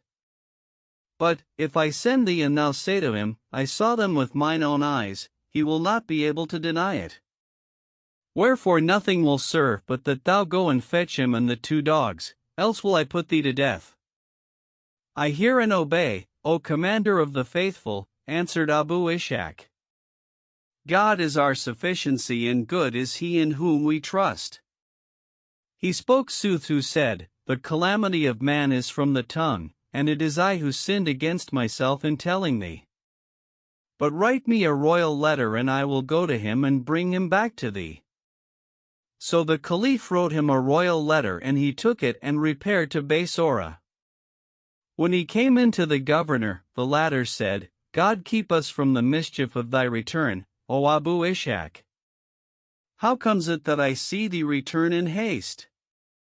Belike the tribute is deficient and the Caliph will not accept it? O Amir Abdullah, answered Abu Ishaq, my return is not on account of the deficiency of the tribute, for it is full measure and the Caliph accepts it, but I hope that thou wilt excuse me, for that I have sinned against thee, and indeed this that I have done was decreed of God the Most High. And what hast thou done, O Abu Ishaq? Asked Abdullah. Tell me, for thou art my friend and I will not reproach thee. Know thee, answered Abu Ishaq, that, when I was with thee, I followed thee 3 nights in succession and saw thee rise at midnight and beat the dogs in return, whereat I marveled, but thought shame to question thee thereof. When I came back to Baghdad, I told the Caliph of thine affair, casually and without design, whereupon he charged me return to thee, and here is a letter under his hand. Had I known that the affair would lead to this, I had not told him, but this was foreordained to happen. And he went on to excuse himself to him. Quoth Abdullah, since thou hast told him this, I will bear thee out with him, lest he deem thee a liar, for thou art my friend. Were it other than thou, I had denied the affair and given him the lie. But now I will go with thee and carry the 2 dogs with me, though in this be my own ruin and the ending of my term of life. God will protect thee, rejoined Abu Ishaq, even as thou hast veiled my face with the Caliph. Then Abdullah took a present beseeming the Caliph and mounting the dogs with him, each on a camel, bound with chains of gold, journeyed with Abu Ishaq to Baghdad, where he went in to the Caliph and kissed the earth before him. He bade him sit, so he sat down and brought the 2 dogs before Rashid, who said to him, What are these dogs, O Amir Abdullah? Whereupon they fell to kissing the ground before him and wagging their tails and weeping, as if complaining to him. The Caliph marveled at this and said to the governor, Tell me the history of these 2 dogs and the reason of thy beating them and after entreating them with honor. O Vicar of God, replied Abdullah, these are no dogs, but 2 handsome young men, endowed with grace and shapeliness and symmetry, and they are my brothers and the sons of my father and my mother. How is it, asked the Caliph, that they were men and are become dogs? Quoth Abdullah, If thou give me leave, O commander of the faithful, I will acquaint thee with the truth of the case.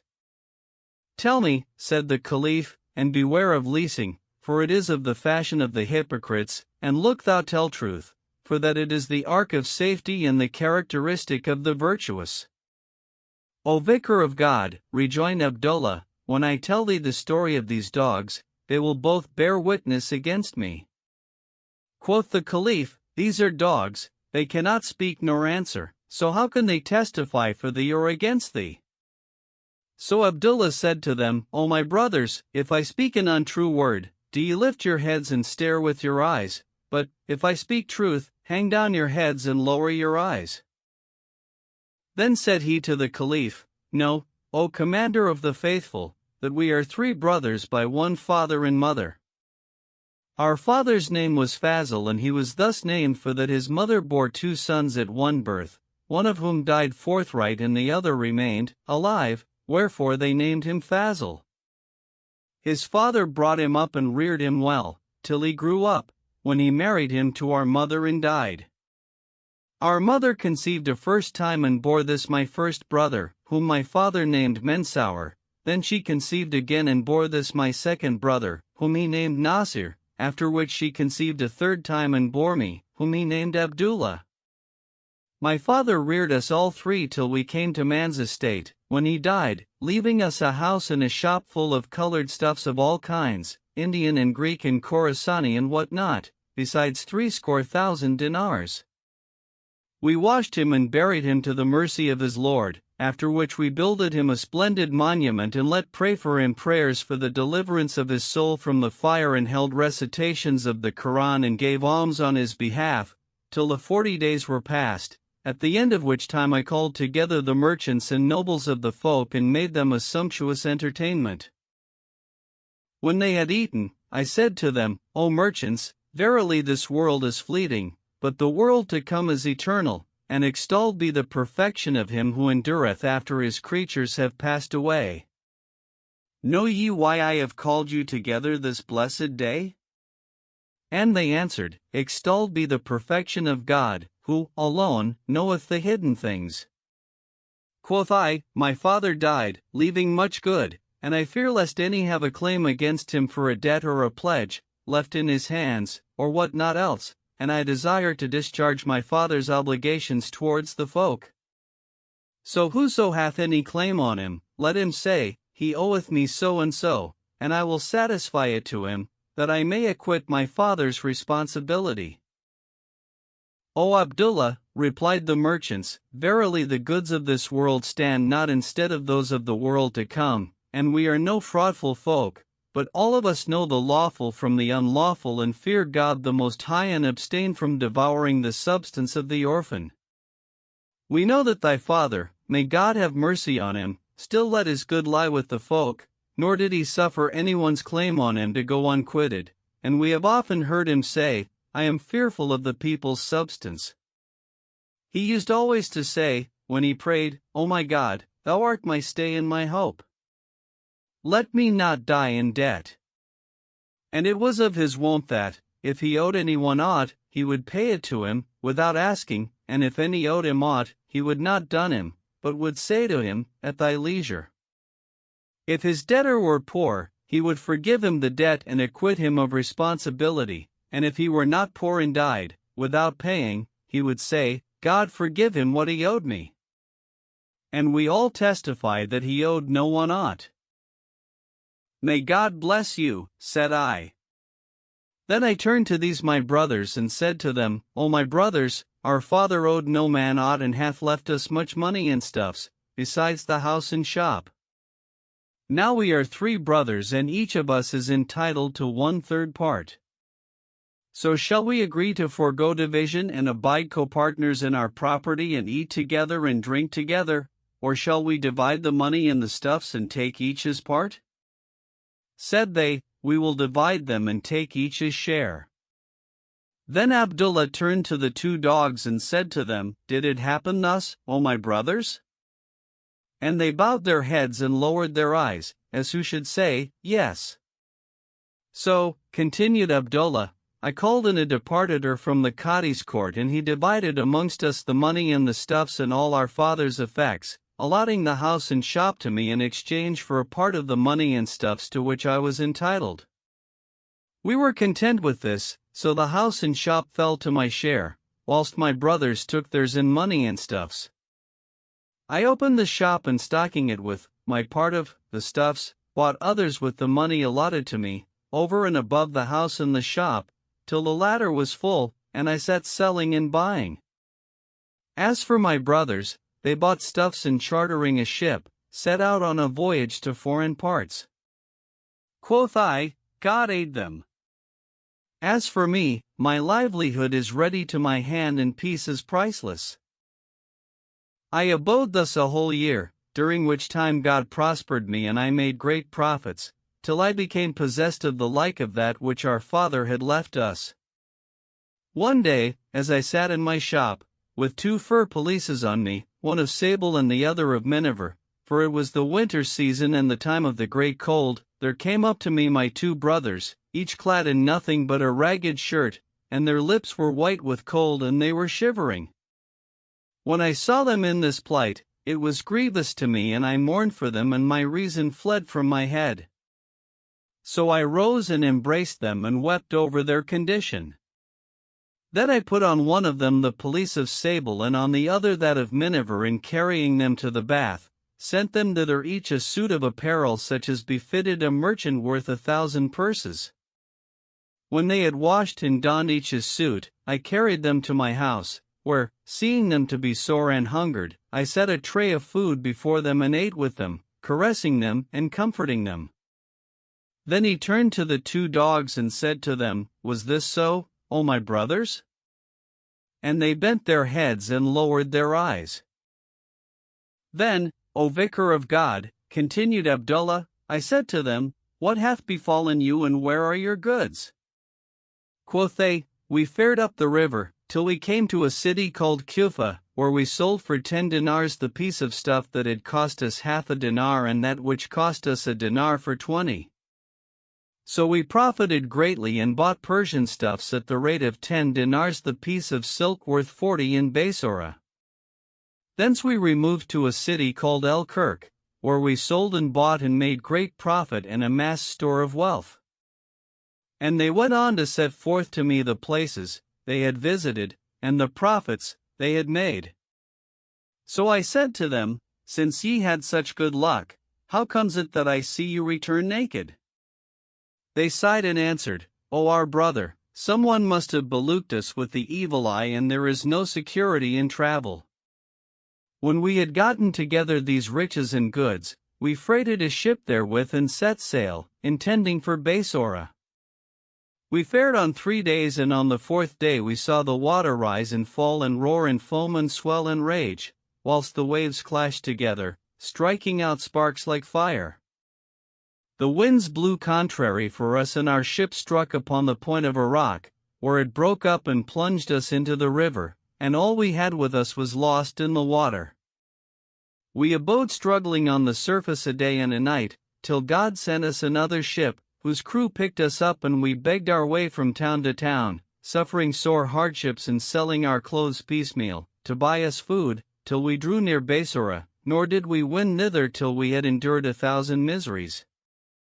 But, had we come off in safety with that which was with us, we had brought back riches that might vie with those of the king, but this was ordained of God to us. O my brothers, said I, let not your hearts be troubled, for wealth is the ransom of bodies, and safety is, to be accounted, gain. Since God hath written you of the saved, this is the end of desire, for poverty and riches are but as it were illusions of dreams, and gifted of God is he who saith. So but a man may win to save his soul alive from death, but as the paring of his nail his wealth he reckoneth. O my brothers, continued I, we will put it that our father died today and left us all this money that is with me, for I am willing to share it with you equally. So I fetched a departitor from the Cadi's court and brought out to him all my money, which he divided into 3 equal parts, and we each took one. Then said I to them, O my brothers, God blesseth a man in his livelihood, if he be in his own country, so let each of you open a shop and sit therein to get his living, and he to whom aught is ordained in the secret purpose of God, needs must he get it. Accordingly, I helped each of them to open a shop and stocked it for him with goods, saying to them, Sell and buy and keep your monies and spend not thereof, for I will furnish you with all ye need of meat and drink and so forth. I continued to entreat them generously, and they fell to selling and buying by day and lay the night in my house, nor would I suffer them to spend aught of their own monies. But, whenever I sat talking with them, they would praise travel and vaunt its charms and set out the gains they had made therein, and they ceased not to urge and tempt me and importune me thus till, to please them, I agreed to travel with them. Then he said to the dogs, Was this so, O my brothers? And they confirmed his speech by bowing their heads and lowering their eyes. Then, O Vicar of God, continued Abdullah, I entered into a contract of partnership with them, and we chartered a ship, and packing up all manner of precious stuffs and merchandise of all kinds, freighted it therewith, after which we embarked therein all that we needed, of victual and what not else for the voyage, and setting sail from Basora, launched out into the surging sea, swollen with clashing billows, into which whoso entereth is lost, and from which whoso cometh forth is as a newborn child. We sailed on till we came to a city of the cities, where we sold and bought and made great profit. Thence we went on to another city, and we ceased not to pass from land to land and city to city, selling and buying and profiting, till we had gotten us great wealth and much gain. Presently, we came to a mountain, where the captain cast anchor and said to us, O passengers, go ye ashore, ye shall be saved from this day, and make search, it may be ye shall find water. So we all landed and dispersed about the island in search of water. As for me, I climbed to the top of the mountain, and as I went along, I saw a white snake fleeing and a black dragon, foul of favor and frightful to look upon, pursuing her. Presently he overtook her, and pressing straightly upon her, seized her by the head and wound his tail about hers, whereupon she cried out, and I knew that he purposed to ravish her. So I was moved to pity for her, and taking up a flintstone, 5 pounds or more in weight, threw it at the dragon.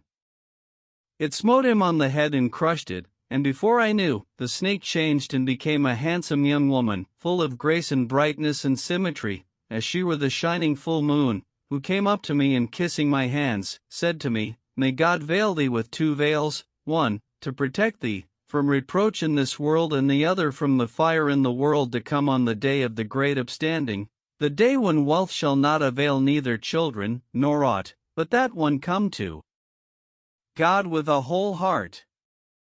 O mortal, continued she, thou hast saved my honor, and I am beholden to thee for kindness, wherefore it behoveth me to requite thee.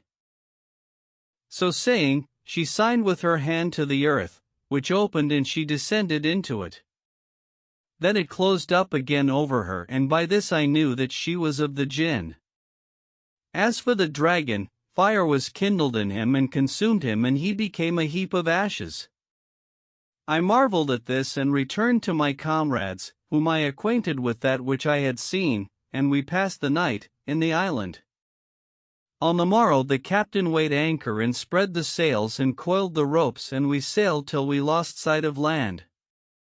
We fared on 20 days, without seeing land or bird, till our water came to an end, and the captain said to us, O folk, our fresh water is spent. Quoth we, Let us make for land, peradventure we shall find water. By Allah, answered he, I have lost my way, and I know not what course will bring me to the land.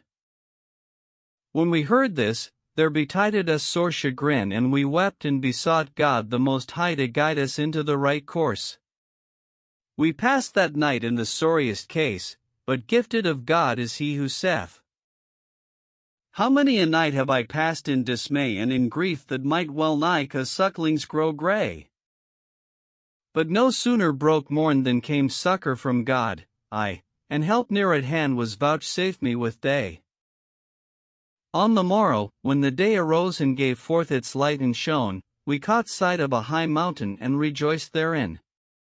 When we came to the island wherein it was, the captain said to us, O folk, go ashore and seek for water. So we all landed and sought for water, but found none, whereat we were sore afflicted. As for me, I climbed up to the hilltop, and on the other side thereof I saw a spacious enclosure, an hour's journey or more in breadth.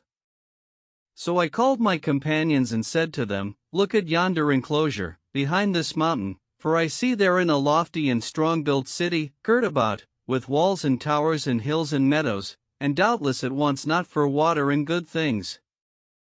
So let us go thither and fetch water therefrom, and buy what we need of meat and fruit and other victual, and return. But they said, We fear lest the inhabitants of the city be unbelievers, ascribing partners to God, and enemies of the faith, and lay hands on us and take us captive or else slay us. So were we the means of the loss of our own lives, having cast ourselves into destruction and evil emprise. Indeed, the presumptuous man is never praiseworthy, for that he goeth still in danger of calamities, even as saith of him one of the poets. Whilst earth is earth and sky is sky, the rash presumptuous wight no commendation meriteth, although he scape outright. Wherefore we will not expose ourselves to peril. O folk, answered I have no authority over you, so I will take my brothers and go to the city. But my brothers said to me, We also fear this thing and will not go with thee. Quoth I am resolved to go thither, and I put my trust in God and accept whatsoever he shall decree to me. Do ye therefore await me, whilst I go thither and return to you? Then I left them and walked on till I came to the gate of the place, and saw it a city rare of building and magnificent of proportion, with lofty walls and strong builded towers and palaces soaring high into the air. Its gates were of Chinese iron, curiously gilded and graven on such wise as confounded the wit. I entered the gateway and saw there a stone bench, whereon sat a man, with a chain of brass on his arm, to which hung 14 keys, wherefore I knew him to be the porter of the city, and that it had 14 gates. So I drew near him and said to him, Peace be on thee. But he returned not my greeting, and I saluted him a second and a third time, but he made me no reply. So I laid my hand on his shoulder and said to him, O man, why dost thou not return my greeting? Art thou asleep or deaf or other than a Muslim, that thou refusest to return the salutation? But he answered me not, neither stirred, so I considered him and saw that he was stone. Quoth I, Strange. This is a stone rotten in the likeness of a man and wanting nothing but speech. Then I left him, and entering the city, saw a man standing in the road. I went up to him and examined him and found him stone. Presently, I met an old woman with a bundle of clothes on her head, ready for washing, so I went up to her and examining her, saw that she was stone, and the bundle of clothes on her head was stone also. Then I came to the market, where I saw a chandler, with his scales set up and various kinds of wares before him, such as cheese and so forth, all of stone.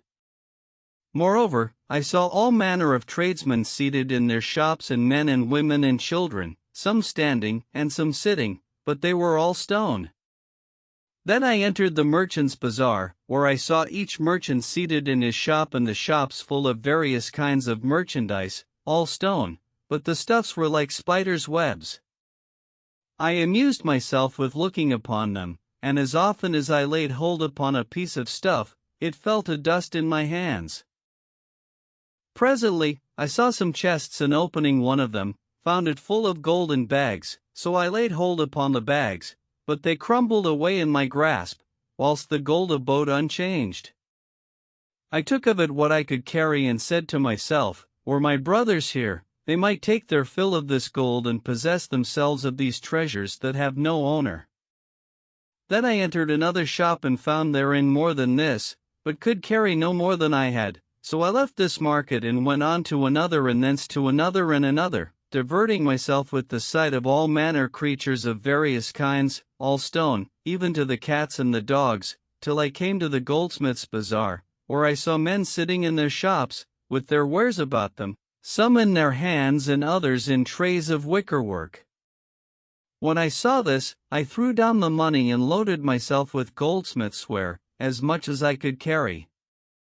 Then I went on to the jewel market and saw there the jewelers, every one of them stone, seated in their shops, each with a tray before him, full of all manner precious stones, jacinths, and diamonds and emeralds and balas rubies and so forth, whereupon I threw away the goldsmith's ware and took as many jewels as I could carry, regretting that my brothers were not with me, so they might take what they would thereof. Then I left the jewel market and went on till I came to a great door, gilded and decorated after the fairest fashion, within which were benches, and in the porch sat eunuchs and guards and horsemen and footmen and officers of police, all clad in the richest of raiment, but they were all stones. I touched one of them and his clothes crumbled away from his body like cobwebs. Then I entered and saw a palace without equal for its building and the goodliness of its ordinance and of the curious works that were therein. Here I found an audience chamber, full of grandees and viziers and officers and emirs, seated upon chairs and every one of them stone.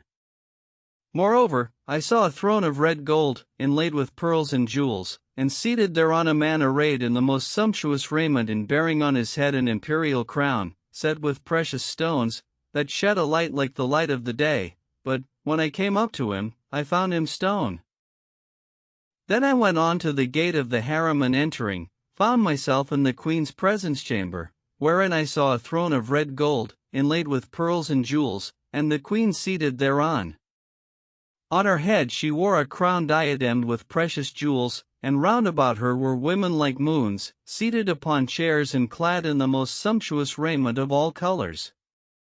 There also stood eunuchs, with their hands upon their breasts, in the attitude of service, and indeed this hall confounded the beholder's wits with what was therein of gilding and rare painting and carving and magnificent furniture.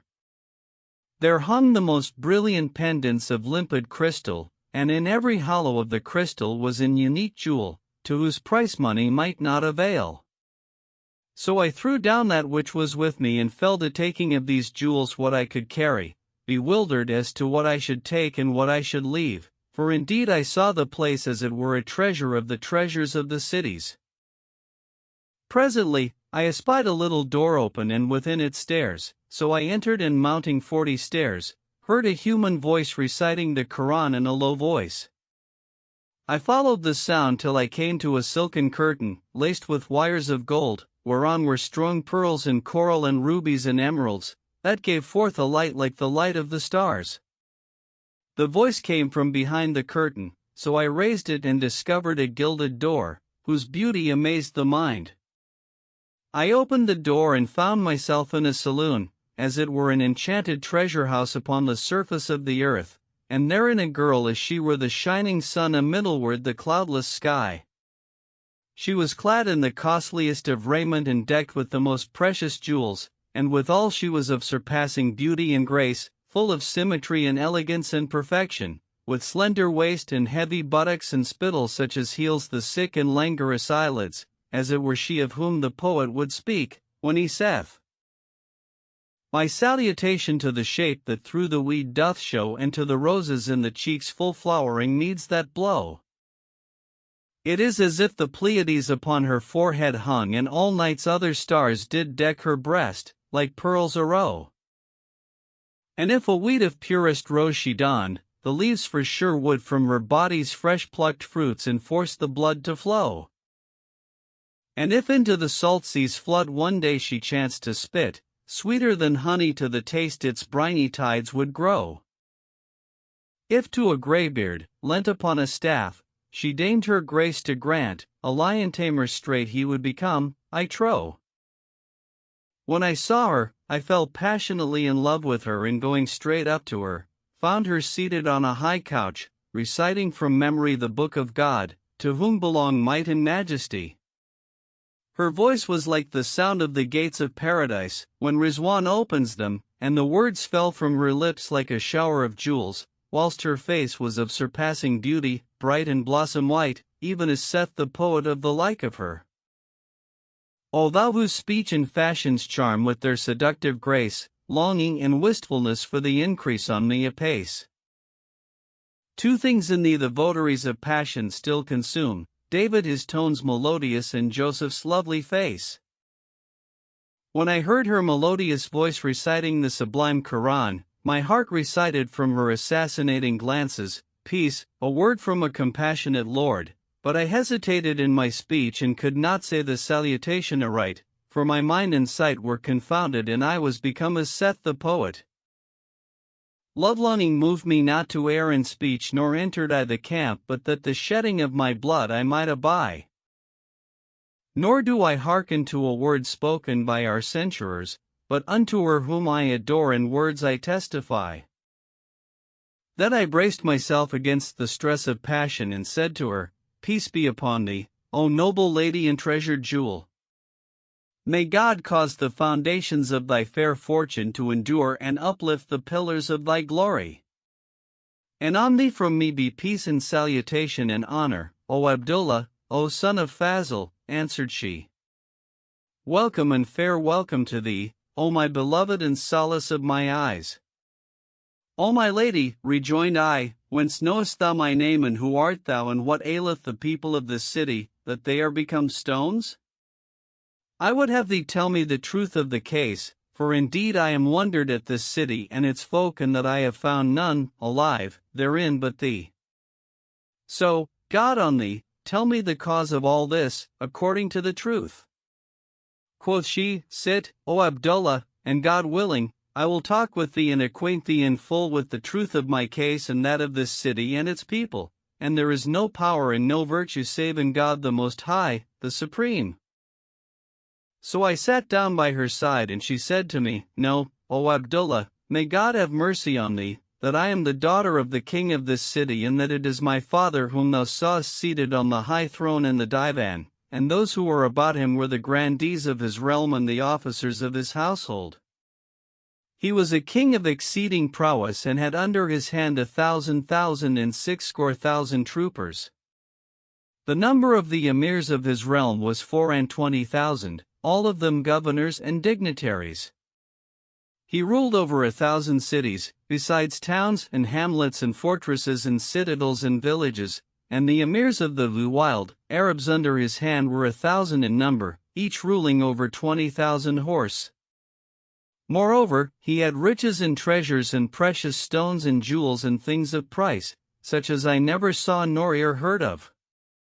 He used to conquer kings and do to death champions and warriors in battle and in the listed field, so that the mighty feared him and the Khosrows humbled themselves to him. For all this, he was a misbeliever, ascribing partners to God and worshipping idols, instead of his Lord, and his troops were all idolaters like himself. One day, as he sat on the throne of his kingship, compassed about with the grandees of his realm, there came into him a man, whose face lighted up the whole divan with its brightness. My father looked at him and saw him clad in a green habit, tall of stature and with hands that reached below his knees. He was of reverend and majestic aspect and light shone from his face. Quoth he to my father, O rebel, O idolater, how long wilt thou be deluded to worship idols and leave the service of the all-knowing King? Say, I testify that there is no God but God and that Muhammad is his servant and his apostle, and embrace Islam, thou and thy people, and put away from you the worship of idols, for they neither advantage nor intercede. None is worship worth save God alone, who raised up the heavens without pillars and spread out the earths, in mercy to his creatures. Who art thou, asked my father, O man that rejectest the worship of idols, that thou sayest thus? Fearest thou not that they will be wroth with thee? The idols are stones, answered the stranger, their wrath cannot hurt me nor their favor profit me. So do thou send for thine idol which thou worshippest and bid all thy people bring each his idol, and when they are all present, do ye pray them to be wroth with me, and I will pray my Lord to be wroth with them, and ye shall see the difference between the anger of the creature and that of the Creator. For your idols, ye fashion them yourselves, and the devils clad themselves therewith as with a garment, and they it is who speak to you from within the bellies of the idols, for your idols are made, and my God is the Maker, to whom naught is impossible. If the true appear to you, do ye follow it, and if the false, do ye leave it? Quoth they, Give us a proof of thy God, that we may see it. And he answered, Give me proof of your gods. So the king bade everyone who had an idol bring it, and all the troops brought their idols to the divan. Now I was sitting behind a curtain, whence I could look upon my father's divan, and I had an idol of emerald, the bigness of a man. My father demanded it, so I sent it to the divan, where they set it up beside that of my father, which was of jacinth, whilst the vizier's idol was of diamond. As for those of the grandees and notables, some were of ruby and some of cornelian, others of coral or Comoran aloeswood, and yet others of ebony or silver or gold, and each had his own idol, after the measure of that which he could afford, whilst the idols of the common soldiers and of the people were some of granite, some of wood, some of pottery, and some of mud, and they were all of various colors, yellow and red and green and black and white. Then said the stranger to my father, Pray your idol and these idols to be wroth with me. So they ranged the idols in a divan, setting my father's idol on a chair of gold at the upper end, with mine by its side, and ranking the others each according to the condition of him who owned it and worshipped it. Then my father arose, and prostrating himself to his own idol, said to it, O my God, thou art the bountiful Lord, nor is there among the idols a greater than thou. Thou knowest that this man cometh to me, attacking thy divinity and making mock of thee, yea, he avoucheth that he hath a God stronger than thou, and biddeth us leave worshipping thee and worship his God. So be thou wroth with him, O my God. And he went on to supplicate the idol, but it returned him no answer, neither bespoke him with aught, whereupon quoth he, O my God, this is not of thy wont, for thou usest to answer me, when I speak to thee. How cometh it that I find thee silent and speaking not? Art thou unheeding or asleep? Awake, succor me and speak to me. And he shook it with his hand, but it spoke not, neither stirred from its stead. Quoth the stranger, What aileth thine idol that it speaketh not? And the king replied, Methinks he is unheeding or asleep. O enemy of God, exclaimed the other, how canst thou worship a God that speaketh not, nor availeth unto aught, and not worship my God, who is a speedy answerer of prayer, and who is ever present and never absent, never unheeding nor sleeping, whom conjecture may not apprehend, who seeth and is not seen, and who is able unto all things? Thy God is powerless and cannot ward off hurt from itself, and indeed an accursed devil hath clothed himself therewith as with a garment, that he might lead thee astray and delude thee. But now hath its devil departed, so do thou worship God, and testify that there is no God but he, and that none is worshipful nor worship worth save he, nor is there any good but is good. As for thy God, he cannot ward off hurt from himself, so how shall he ward it from thee? See with thine own eyes his impotence. So saying, he went up to the idol and dealt him a buffet on the neck, that he fell to the ground, whereupon the king waxed wroth and said to the bystanders, This heretic hath smitten my God. Slay him. So they would have arisen to smite him, but none of them could avail to stir from his place. Then he propounded Islam to them, but they refused to become Muslims, and he said, I will show you the wrath of my Lord. Quoth they, Let us see it. So he spread out his hands and said, O my God and my Lord, thou art my stay and my hope, answer thou my prayer against these froward folk, who eat of thy bounty and worship other than thee. O thou the truth, O Almighty One, O Creator of night and day, I beseech thee to turn these people into stones, for thou art omnipotent, nor is aught impossible to thee, and thou art able unto all things. and God transformed the people of this city into stones. But, as for me, when I saw the manifest proof of his deity, I submitted myself to him and was saved from that which befell the rest.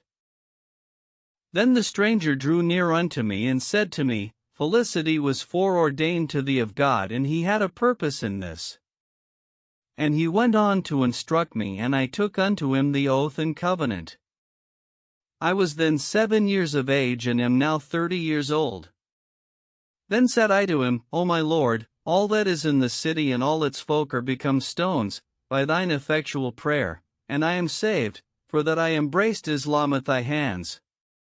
Wherefore thou art become my sheik, so do thou tell me thy name and extend to me thy succor and provide me with that whereon I may subsist.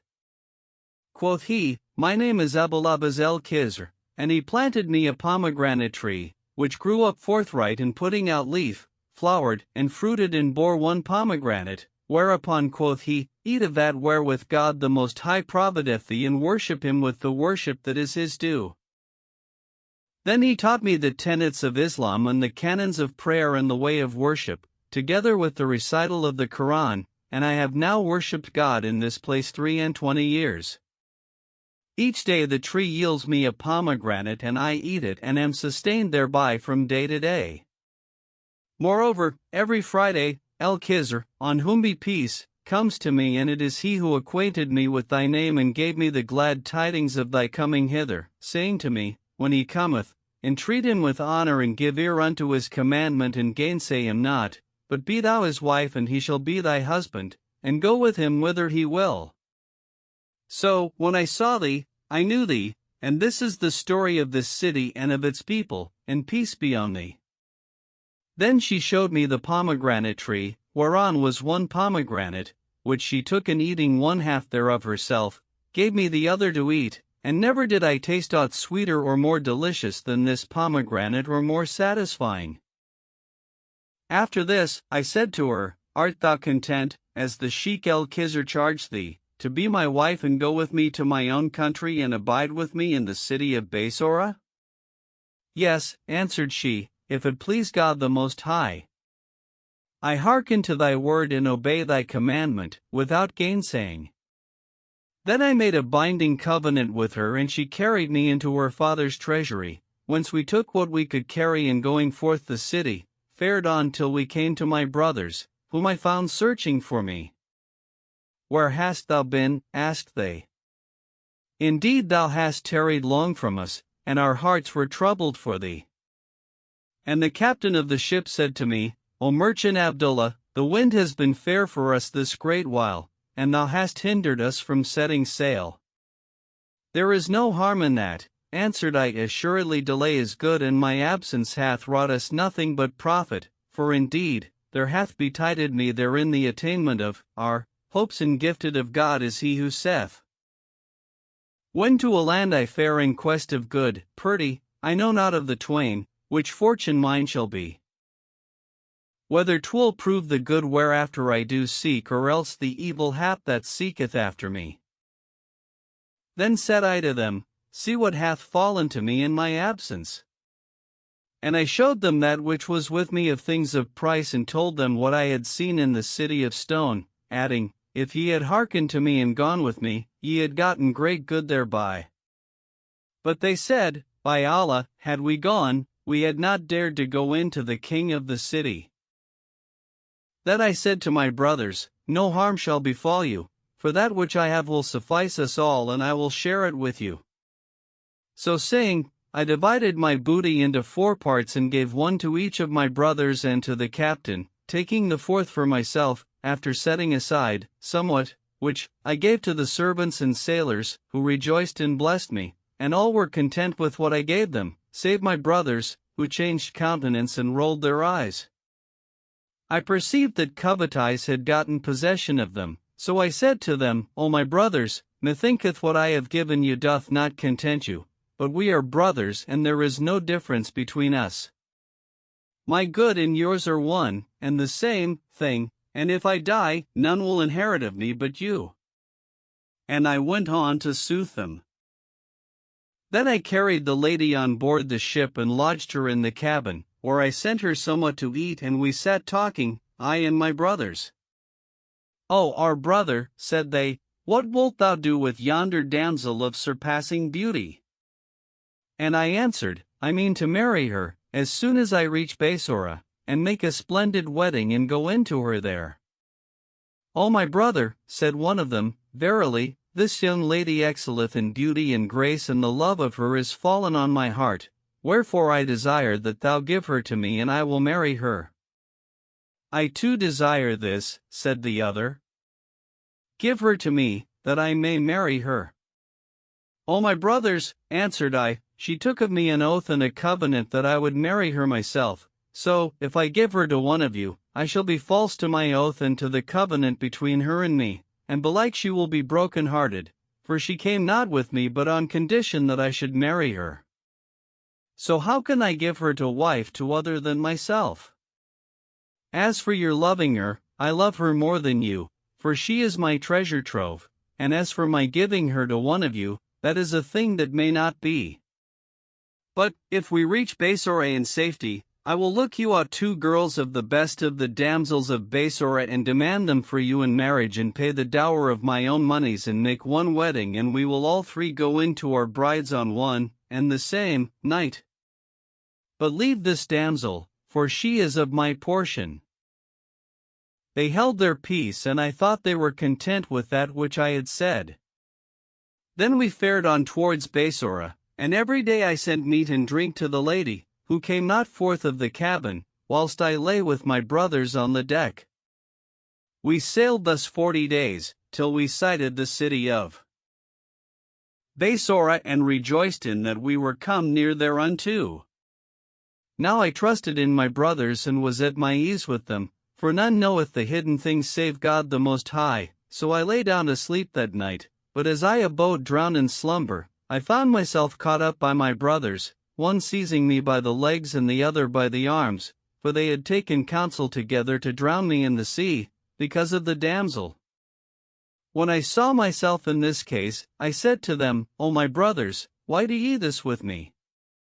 And they answered, saying, Like courtesy that thou art, wilt thou barter our reproof for a girl? We mean to cast thee into the sea, because of this. So saying, they threw me overboard. Here Abdullah turned to the 2 dogs and said to them, O my brothers, is this that I have said true or not? And they bowed their heads and fell a whining, as if confirming his speech, whereat the Caliph wondered. O Commander of the Faithful, continued Abdullah, I sank to the bottom of the sea, but the water bore me up again to the surface, and before I could think, a great bird, the bigness of a man, swooped down upon me, and snatching me up, flew up with me into the height of the air. I swooned away, and, when I opened my eyes, I found myself in a strong and high-builded palace, adorned with magnificent paintings and pendants of jewels of all shapes and colors. Therein were damsels standing with their hands on their breasts, and in their midst was a lady seated on a throne of red gold, set with pearls and jewels, and clad in apparel whereon no mortal might open his eyes, for the luster of the jewels with which they were decked. About her waist she wore a girdle of jewels beyond price, and on her head a triple crown, amazing thought and wit and dazzling heart and sight. Then the bird that had carried me thither shook and became a young lady, as she were the shining sun. I fixed my eyes on her, and behold, it was she whom I had seen on the mountain in the guise of a snake and had rescued from the dragon. Then said to her the lady who sat upon the throne, Why hast thou brought this mortal hither? O my mother, answered she, this is he who was the means of veiling my honor among the maidens of the jinn. Then said she to me, Knowest thou who I am? And I answered, No, quoth she, I am she who was on such a mountain, where the black dragon strove with me and would have forced my honor, but thou slewest him. And I said, I saw but a white snake with the dragon. It is I who was the white snake, answered she, but I am the Red King's daughter of the jinn, and my name is Sadeh. She who sits there is my mother, and her name is Mubareka, wife of the Red King. The black dragon who would have done away my honor was the Black King's vizier, Durfil by name, and he was foul of favor. It chanced that he saw me and fell in love with me, so he sought me in marriage of my father, who sent to him to say, Who art thou, O scum of viziers, that thou shouldst wed with kings' daughters? Whereupon he was wroth and swore an oath that he would assuredly do away my honor, to spite my father. Then he fell to tracking my steps and following me whithersoever I went, designing to ravish me, wherefore there befell between him and my father fierce wars and sore troubles, but my father could not prevail against him, for that he was a mighty man of war and a crafty cheat, and as often as my father pressed hard upon him, he would escape from him, till my father was at his wits' end. Every day I was forced to take some new shape, for, as often as I assumed a shape, he would assume its contrary, and to whatsoever land I fled, he would snuff my scent and pursue me thither, so that I suffered sore affliction of him. At last I took the form of a snake and betook myself to the mountain where thou sawest me, whereupon he took the shape of a dragon and pursued me, till I fell into his hands, when he strove with me and I with him, till he wearied me and overrode me, meaning to do his will of me, but thou camest and smotest him with the stone and slewest him. Then I returned to my own shape and showed myself to thee, saying, I am beholden to thee for a service such as is not lost save with the baseborn. So, when I saw thy brothers do with thee this treachery and cast thee into the sea, I hastened to thee and saved thee from destruction, and now it behoveth my father and mother to do thee honor. Then she said to the queen, O my mother, do thou honor him as he deserveth who saved my honor. So the queen said to me, Welcome, O mortal. Indeed thou hast done us a service that meriteth honor. Then she ordered me a treasure suit, worth much money, and store of jewels and precious stones, and said, Take him and carry him in to the king.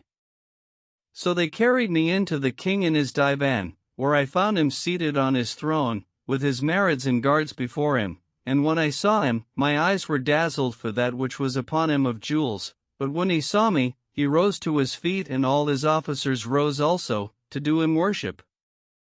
Then he saluted me and bade me welcome, entreating me with the utmost honor, and gave me of that which was with him of good things, after which he said to some of his followers, Take him and carry him back to my daughter, that she may restore him to the place whence she brought him. So they carried me back to the Princess Sade, who took me up and flew away with me and my treasures. Meanwhile, the captain of the galleon, being aroused by the splash of my fall, when my brothers threw me into the sea, said, What is that which hath fallen overboard? Whereupon my brothers fell to weeping and beating their breasts and answered, Alas, for our brother's loss. He thought to do an occasion in the ship's side and fell into the water. Then they laid their hands on my good, but there befell strife between them because of the lady, each saying, None shall have her but I. And they abode disputing with one another and remembered not their brother nor his drowning, and their mourning for him ceased. As they were thus, behold, Sade alighted with me in the midst of the galleon, and when my brothers saw me, they embraced me and rejoiced in me, saying, O our brother, how hast thou fared in that which befell thee? Indeed our hearts have been occupied with thee. Quoth Sade, Had ye any bowels for him, or had ye loved him, ye had not cast him into the sea, but choose now what death ye will die. Then she seized on them and would have slain them, but they cried out, saying, We throw ourselves on thy mercy, O our brother. And I said to her, I beseech thee, kill not my brothers. Quoth she, Needs must I slay them, for they are traitors. But I ceased not to speak her fair and intercede with her, till she said, To content thee, I will not kill them, but I will enchant them. So saying, she brought out a cup and filling it with sea water, pronounced over it words that might not be understood, then she sprinkled them with the water, saying, Quit this human shape for that of a dog, and immediately they became dogs, as thou sayest them, O Vicar of God. Then he turned to the dogs and said to them, Have I spoken the truth, O my brothers? And they bowed their heads, as who should say, thou hast spoken truly. Then, continued he, she said to those who were in the galleon, Know ye that Abdullah ben Fazl here present is become my brother, and I shall visit him once or twice every day. So, whoso of you thwarteth him or gainsayeth his commandment or doth him hurt with hand or tongue, I will do with him like as I have done with these two traitors, and turn him into a dog, and he shall end his days in that shape, nor shall he find deliverance.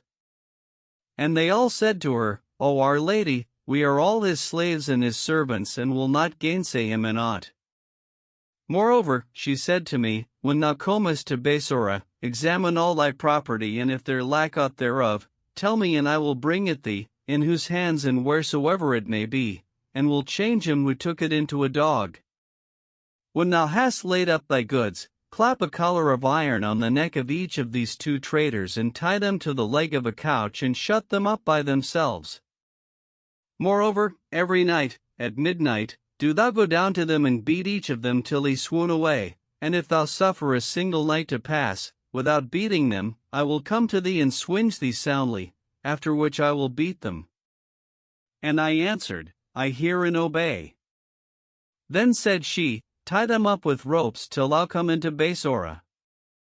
So I tied a rope about each dog's neck and bound them to the mast, and she went her way.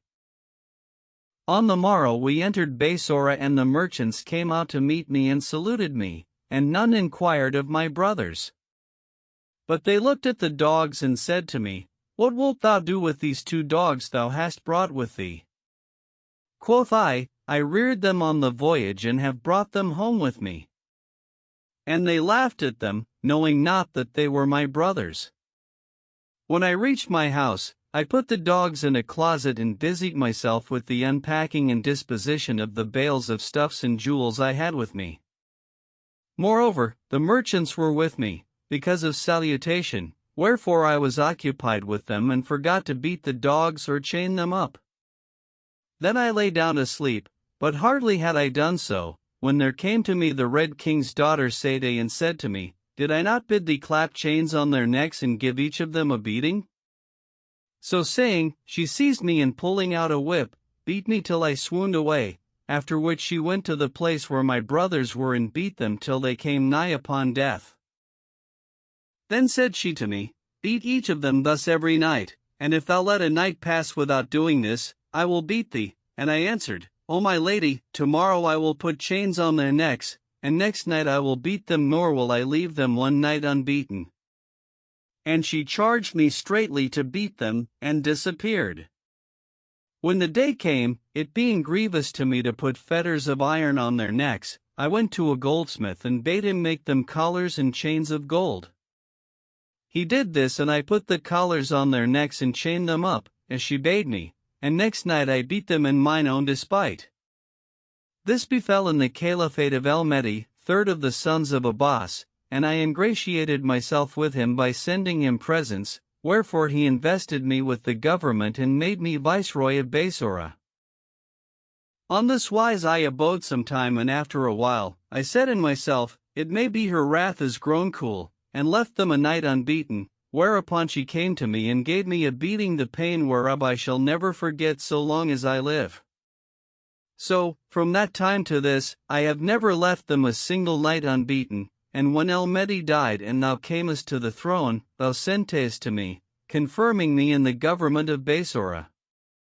These 12 years past have I beaten them every night, against my will, and after I have beaten them, I excuse myself to them and comfort them and give them to eat and drink, and they have remained shut up, nor did any of the creatures of God know of them, till thou sentest Abu Ishaq the boon companion to me, on account of the tribute, and he discovered my secret in returning to thee, acquainted thee therewith.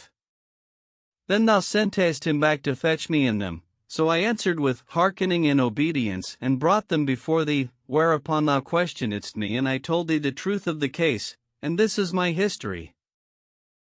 The Caliph marveled at the case of the two dogs and said to Abdullah, Hast thou now forgiven thy two brothers the wrong they did thee, aye or no?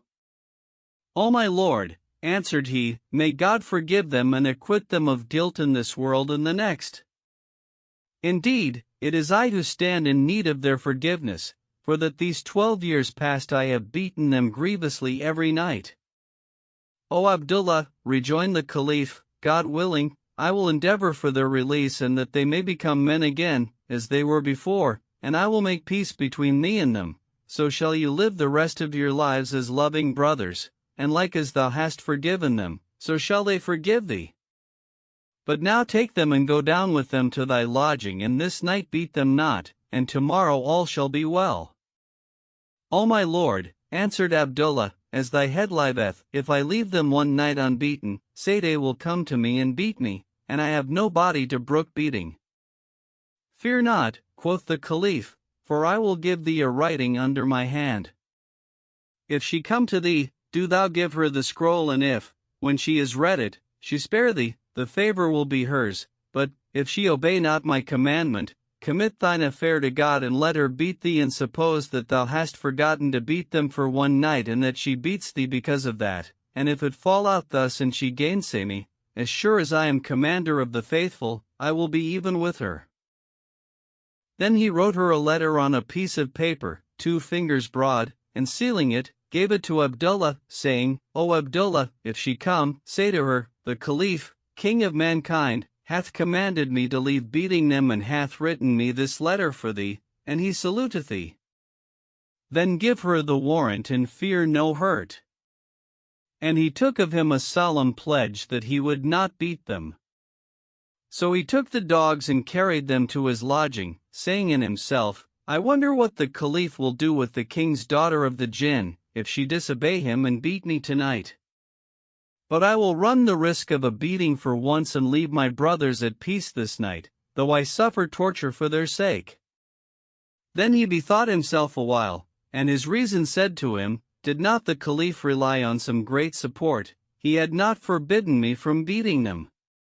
So he entered his lodging and did off the collars from the dogs' necks, saying, I put my trust in God, and fell to comforting them and saying, No harm shall befall you, for the Caliph, 5th of the sons of Abbas, hath undertaken for your deliverance, and I have forgiven you. If it please God the Most High, the time is come and ye shall be delivered this blessed night, so rejoice ye in the prospect of peace and happiness.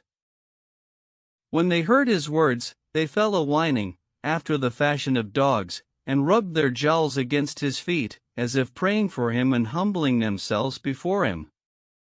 He mourned over them and fell to stroking their backs till supper time, and when they sat on the evening meal, he bade the dogs sit.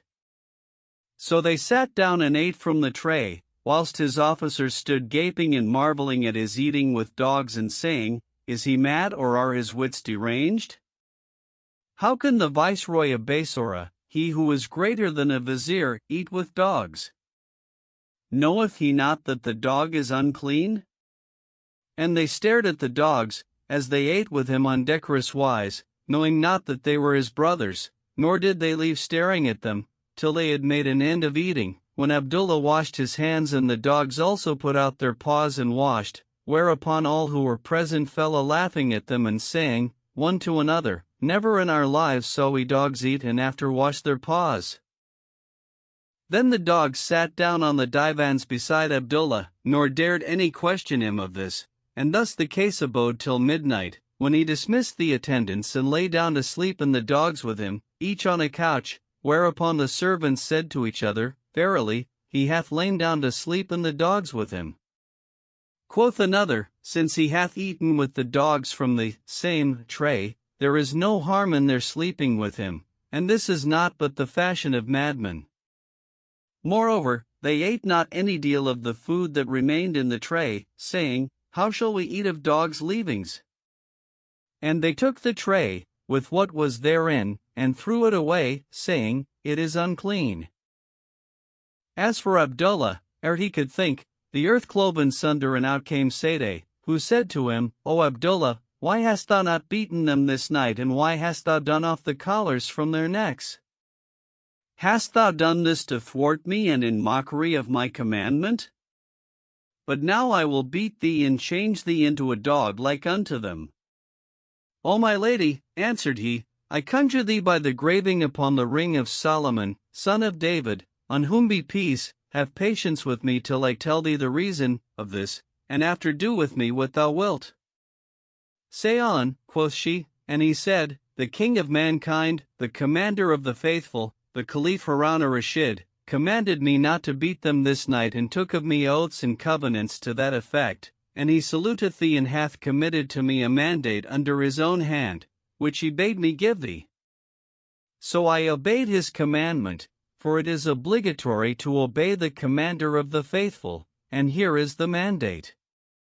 Take it and read it, and after do thy will. So he gave her the letter, and she opened it and read as follows, In the name of God the compassionate, the merciful. From the king of mankind, Harun al-Rashid, to Sadeh, daughter of the Red King. Then, after the usual salutations, Verily, this man hath forgiven his brothers and hath let drop his claim against them, and we have enjoined them to reconciliation. Now, when reconciliation cometh about, punishment is remitted, and if you, of the jinn, thwart us in our commandments, we will thwart you in yours and traverse your ordinances, but, if ye obey our bidding and execute our commandments, we will do the like with yours.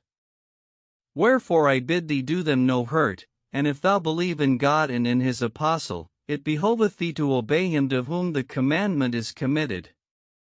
So, if thou spare them, I will requite thee with that whereunto my Lord shall enable me, and the token of obedience is that thou remove thine enchantment from these two men, so they may come before me tomorrow, free.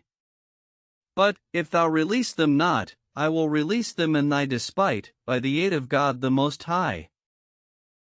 When she had read the letter, she said, O Abdullah, I will do naught till I go to my father and show him the mandate of the king of mankind and return to thee in haste. So saying, she signed to the earth, which opened, and she disappeared therein, whilst Abdullah's heart was transported for joy, and he said, God advance the commander of the faithful. As for Sadeh, she went in to her father and acquainting him with that which had passed, gave him the caliph's letter, which he kissed and laid on his head.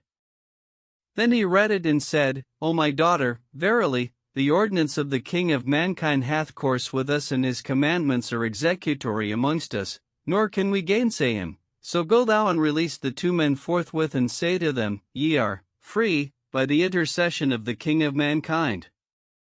For, should he be wroth with us, he would destroy us to the last of us, so do not thou impose on us that whereto we are unable.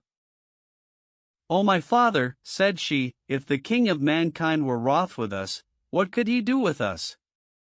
Quoth he hath power over us for several reasons. In the first place, he is a man and hath thus preeminence over us, secondly, he is the vicar of God, and thirdly, he is constant in praying the two-bow prayer of the foredawn, wherefore, if all the tribes of the jinn assembled together against him from the 7 worlds, they could do him no hurt. But should he be wroth with us, he would pray the two-bow prayer of the foredawn and cry out upon us one cry, whereupon we should all present ourselves before him obediently and be before him as sheep before the butcher. If he would, he could command us to depart our abiding places to a desert country wherein we might not sojourn, and if he desired to destroy us, he would bid us destroy ourselves, whereupon we should destroy one another. Wherefore we may not disobey his commandment, for, if we did this, he would consume us, nor could we flee from before him. Thus is it with every true believer who is diligent in praying the two-bow prayer of the foredawn. His commandment is effectual over us, so be not thou the means of our destruction, because of 2 mortals, but go forthright and release them, ere the anger of the commander of the faithful fall upon us. So she returned to Abdullah and acquainted him with her father's words, saying, Kiss me the hands of the commander of the faithful and seek his approof for us. Then she brought out the cup and filling it with water, conjured over it and spoke words that might not be understood, after which she sprinkled the dogs with the water, saying, Quit the form of dogs and return to that of men. Whereupon they became men as before, and the spell of the enchantment was dissolved from them. Quoth they, I testify that there is no God but God, and that Muhammad is the apostle of God. and fell on their brother's feet and hands, kissing them and beseeching his forgiveness. But he said, "Do ye forgive me?" Then they both repented with a sincere repentance, saying, "Verily, Satan the accursed tempted us and covetise deluded us, but our Lord hath requited us after our deserts, and forgiveness is of the fashion of the generous." And they went on to supplicate their brother and weep and profess repentance for that which they had done. Then said he to them, "What did ye with my wife whom I brought from the city of stone?"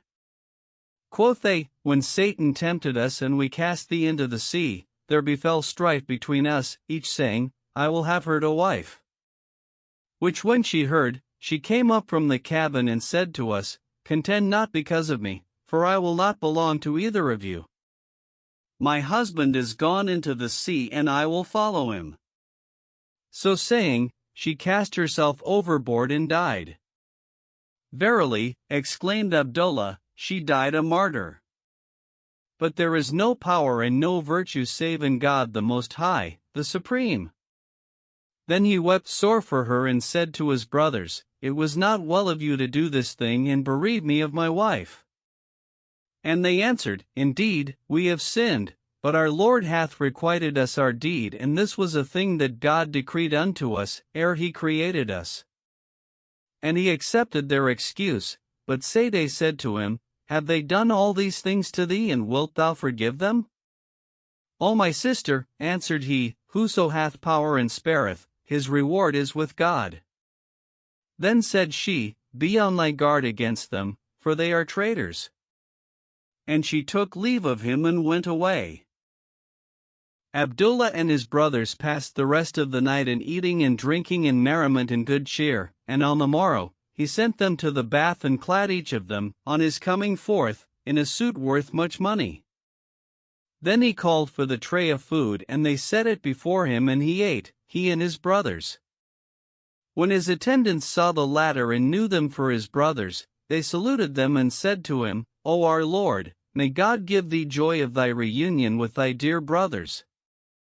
Where have they been this while?" Quoth he, "It was they whom ye saw in the guise of dogs, praised be God who hath delivered them from prison and grievous torment." Then he carried them to the Caliph's divan and kissing the earth before the prince, wished him continuance of honor and fortune and cease of evil and enmity. "Welcome, O Amir Abdullah," said the Caliph. "Tell me what hath befallen thee." "O Commander of the Faithful, whose power God increase," replied he, "when I carried my brothers home to my lodging, my heart was at rest concerning them, for that thou hadst pledged thyself to their release, and I said in myself, Kings fail not of aught for which they endeavor, for the divine favor aideth them. So I did off the collars from their necks, putting my trust in God, and ate with them from the same tray, which when my attendants saw, they made light of my wit and said to each other, He is surely mad. How can the governor of Basora, who is greater than the vizier, eat with dogs?" Then they threw away what was in the tray, saying, "We will not eat the dogs' leavings." And they went on to impeach my reason, whilst I heard what they said, but made them no answer, because of their ignorance that the dogs were my brothers. When the hour of sleep came, I sent them away and addressed myself to sleep, but, ere I could think, the earth clave in sunder and out came Sade, the Red King's daughter, and raged against me, with eyes like fire. And he went on to relate to the Caliph what had passed between him and her father and how she had restored his brothers to human form, adding, "And here they are before thee, O Commander of the Faithful." The Caliph looked at them and seeing two young men like moons, said, "God requite thee for me with good, O Abdullah, for that thou hast acquainted me with an advantage whereof I knew not. Henceforth, God willing, I will never leave to pray these two inclinations before the breaking of the dawn, or while I abide on life." Then he reproved Abdullah's brothers for that wherein they had sinned against him of time past, and they excused themselves before the Caliph, who said, "Join hands and forgive one another, and God pardon what is past." After which he turned to Abdullah and said to him, "O Abdullah, make thy brothers thine assistants and be careful of them. Then he charged them to be obedient to their brother and bade them return to Basora, after he had bestowed on them abundant largesse. So they went down from the divan, whilst the Caliph rejoiced in this advantage that he had gotten by the fashion aforesaid, to wit, his assiduity in praying 2 inclinations before dawn, and said, He spoke truth who said, The misfortunes of some folk profit others. Abdullah and his brothers departed from Baghdad in all honor and worship and increase of dignity, and fared on till they drew near Basora, when the notables and chief men of the place came out to meet them and brought them into the city in state that had not its match. Moreover, they adorned the city in their honor, and all the folk shouted out blessings on Abdullah, whilst he scattered gold and silver amongst them. But none took heed to his brothers, wherefore jealousy and envy entered their hearts, for all he tendered them as one tenders an ailing eye, but the more he cherished them, the more they redoubled in hatred and envy of him, and indeed it is said on the subject, I seek to win me the goodwill of all folk, small and great, but hardly him who envieth me I may conciliate. How shall a man conciliate him who envieth him a good, since but the ceasing of that good will satisfy his hate? Then he gave each of them a concubine, that had not her like, and slaves and servants, black and white and male and female, 40 of each kind. Moreover, he gave each of them 50 thoroughbred horses, and they got them guards and followers. And he assigned to them revenues and appointed them stipends and allowances and made them his assistants, saying to them, O my brothers, you and I are equal and there is no distinction between us and after God and the Caliph, the commandment is mine and yours. So rule you in Basora in my absence and in my presence, and your commandments shall be executory, but look that ye fear God in your ordinances and beware of oppression, for oppression, if it endure, ruineth a country, and apply yourselves unto justice, for justice, if it endure, mocketh a country to flourish. Oppress not the believers, or they will curse you and your report will come to the ears of the Caliph, wherefore dishonor will betide both you and me. Go not therefore about to oppress any, but whatsoever ye covet of the goods of the folk, take it from my goods, over and above that whereof ye have need, for it is not unknown to you what is handed down of unequivocal verses, of the Quran, on the subject of oppression, and gifted of God is he who saith, Oppression in man's soul doth latent sit, and naught but lack of power concealeth it. A man of sense no business undertakes until he sees the time therefore is fit. The wise man's tongue is in his heart, but in his mouth the heart of him who lacketh wit. He who's not greater than his wit is slain of the least stress that unto him is writ. Men may their lineage hide, but it appears still in the things they do and they omit. Whoso in origin is aught but good, no word of good his lips shall e'er emit. He is his peer in folly, to a fool who doth the ordering of his deeds commit. And who reveals his secret to the folk his enemies awakens unto it. With his own business be a man content, nor mell with what concerneth him no whit. And he went on to admonish his brothers and enjoin them to justice and forbid them from oppression, doubting not but they would love him the better for his lavishment of good counsel upon them, and he trusted in them and entreated them with the utmost honor, but, for all his generosity to them, they only waxed in hatred and envy of him, till, one day, the two being together, alone, Nasir said to Mansour, O my brother, how long shall we be subject to our brother Abdullah, and he in this estate of lordship and commandment? After being a merchant, he is become an emir, and from being little, he is grown great, but we grow not great, nor is there aught of rank or worth left us, for, behold, he laugheth at us and mocketh us his assistants. What is the meaning of this? Is it not that we are his servants and under his commandment? But, what while he abideth on life, our rank will never be raised nor shall we be of any account, wherefore we shall not attain to our wish, except we slay him and take his good, nor will it be possible to take his good, save after his death. So, when we have killed him, we shall become lords and will take all that is in his treasuries of jewels and other things of price and divide them between us. Then will we send the Caliph a present and demand of him the government of Kufa, and thou shalt be governor of Basora and I of Kufa, or thou shalt be governor of Kufa and I of Basora. On this wise each of us shall have a rank and a condition, but we shall never compass this, except we do away with him. Thou sayest sooth, answered Mensawar, but how shall we do to kill him? Quoth Nasir, we will make an entertainment in the house of one of us and bid him thereto and serve him with the utmost assiduity. Then will we watch the night with him and converse and tell him stories and jests and anecdotes, till his heart is dissolved with watching, when we will spread him a bed, that he may lie down to sleep. When he is asleep, we will kneel upon him and strangle him and cast him into the river, and on the morrow, we will say, his sister the Jinnia came to him, as he sat talking with us, and said to him, O scum of mankind, who art thou that thou shouldst complain of me to the commander of the faithful? Deemest thou that we are afraid of him?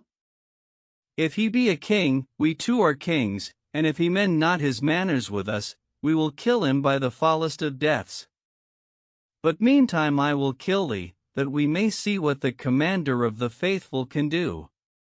So saying, she caught him up and the earth opened and she disappeared with him, which when we saw, we swooned away. Then we came to ourselves and we know not what is become of him. Then will we send to the Caliph and tell him of this and he will invest us with the government in his room. After a while, we will send him a rich present and seek of him the government of Kufa, and one of us shall abide in Basora and the other in Kufa. So shall the land be pleasant to us and we will subdue the people and attain our desire. Thou counsellest well, O my brother, answered Mensawar, and they agreed upon this thing. So Nasir made an entertainment and said to Abdullah, O my brother, verily I am thy brother, and I would have thee and my brother Mensawar heal my heart and eat of my guest meal in my house, so I may glory in thee and that it may be said, the Emir Abdullah hath eaten of his brother Nasir's guest meal, whereby my heart will be solaced. So be it, O my brother, answered Abdullah. There is no distinction between me and thee, and my house is thy house, but since thou biddest me, none refuseth hospitality save the churl. Then he turned to Mensawar and said to him, Wilt thou go with me to thy brother Nasir's house and eat of his guest meal and ease his heart? As thy head liveth, O my brother, replied Mensawar, I will not go with thee, except thou swear to me that, after thou comest forth of my brother Nasir's house, thou wilt enter my house and eat of my banquet. Is Nasir thy brother and am not I thy brother? So, even as thou healest his heart, do thou heal mine. With all my heart, answered Abdullah. When I come out from Nasir's house, I will enter thine, for thou art my brother even as he. So Nasir kissed his hand and going forth of the divan, made ready his banquet. On the morrow, Abdullah took horse and repaired, with his brother Mensawar and a company of his officers, to Nasir's house, where they sat down, he and Mensawar in his company. Then Nasir set the table of food before them and bade them welcome, so they ate and drank, after which the tray and the platters were removed and they washed their hands. They passed the day in eating and drinking and merrymaking in good cheer till nightfall, when they supped and prayed the prayers of sundown, and evensong. Then they sat carousing, and Nasir and Mensawar fell to telling stories, first one and then the other, whilst Abdullah hearkened. Now they three were alone in a pavilion, the rest of the company being in another place, and they ceased not to tell tales and jests and pleasant traits and anecdotes, till Abdullah's heart was dissolved within him, for watching and sleep overcame him. So they spread him a bed and he put off his clothes and lay down. They lay down beside him on another couch and waited till they saw that he was drowned in sleep, when they arose and knelt upon him, whereupon he awoke and seeing them kneeling on his breast, said to them, "What is this, O my brothers?" "We are no brothers of thine," answered they, "nor do we know thee, like courtesy that thou art. Thy death is become better than thy life." Then they gripped him by the throat and throttled him till he lost his senses and abode without motion, so that they deemed him dead. Now the pavilion in which they were overlooked the river, so they cast him therein. But, when he fell, God sent to his aid a dolphin, which was wont to come under the pavilion, for that the kitchen had a window that gave upon the water, and as often as they killed any beast there, it was their wont to throw the offal into the river, and the dolphin came and picked it up from the surface of the water, wherefore it still resorted to the place. That day they had cast out much offal, by reason of the banquet, so the dolphin ate more than of wont and gained strength.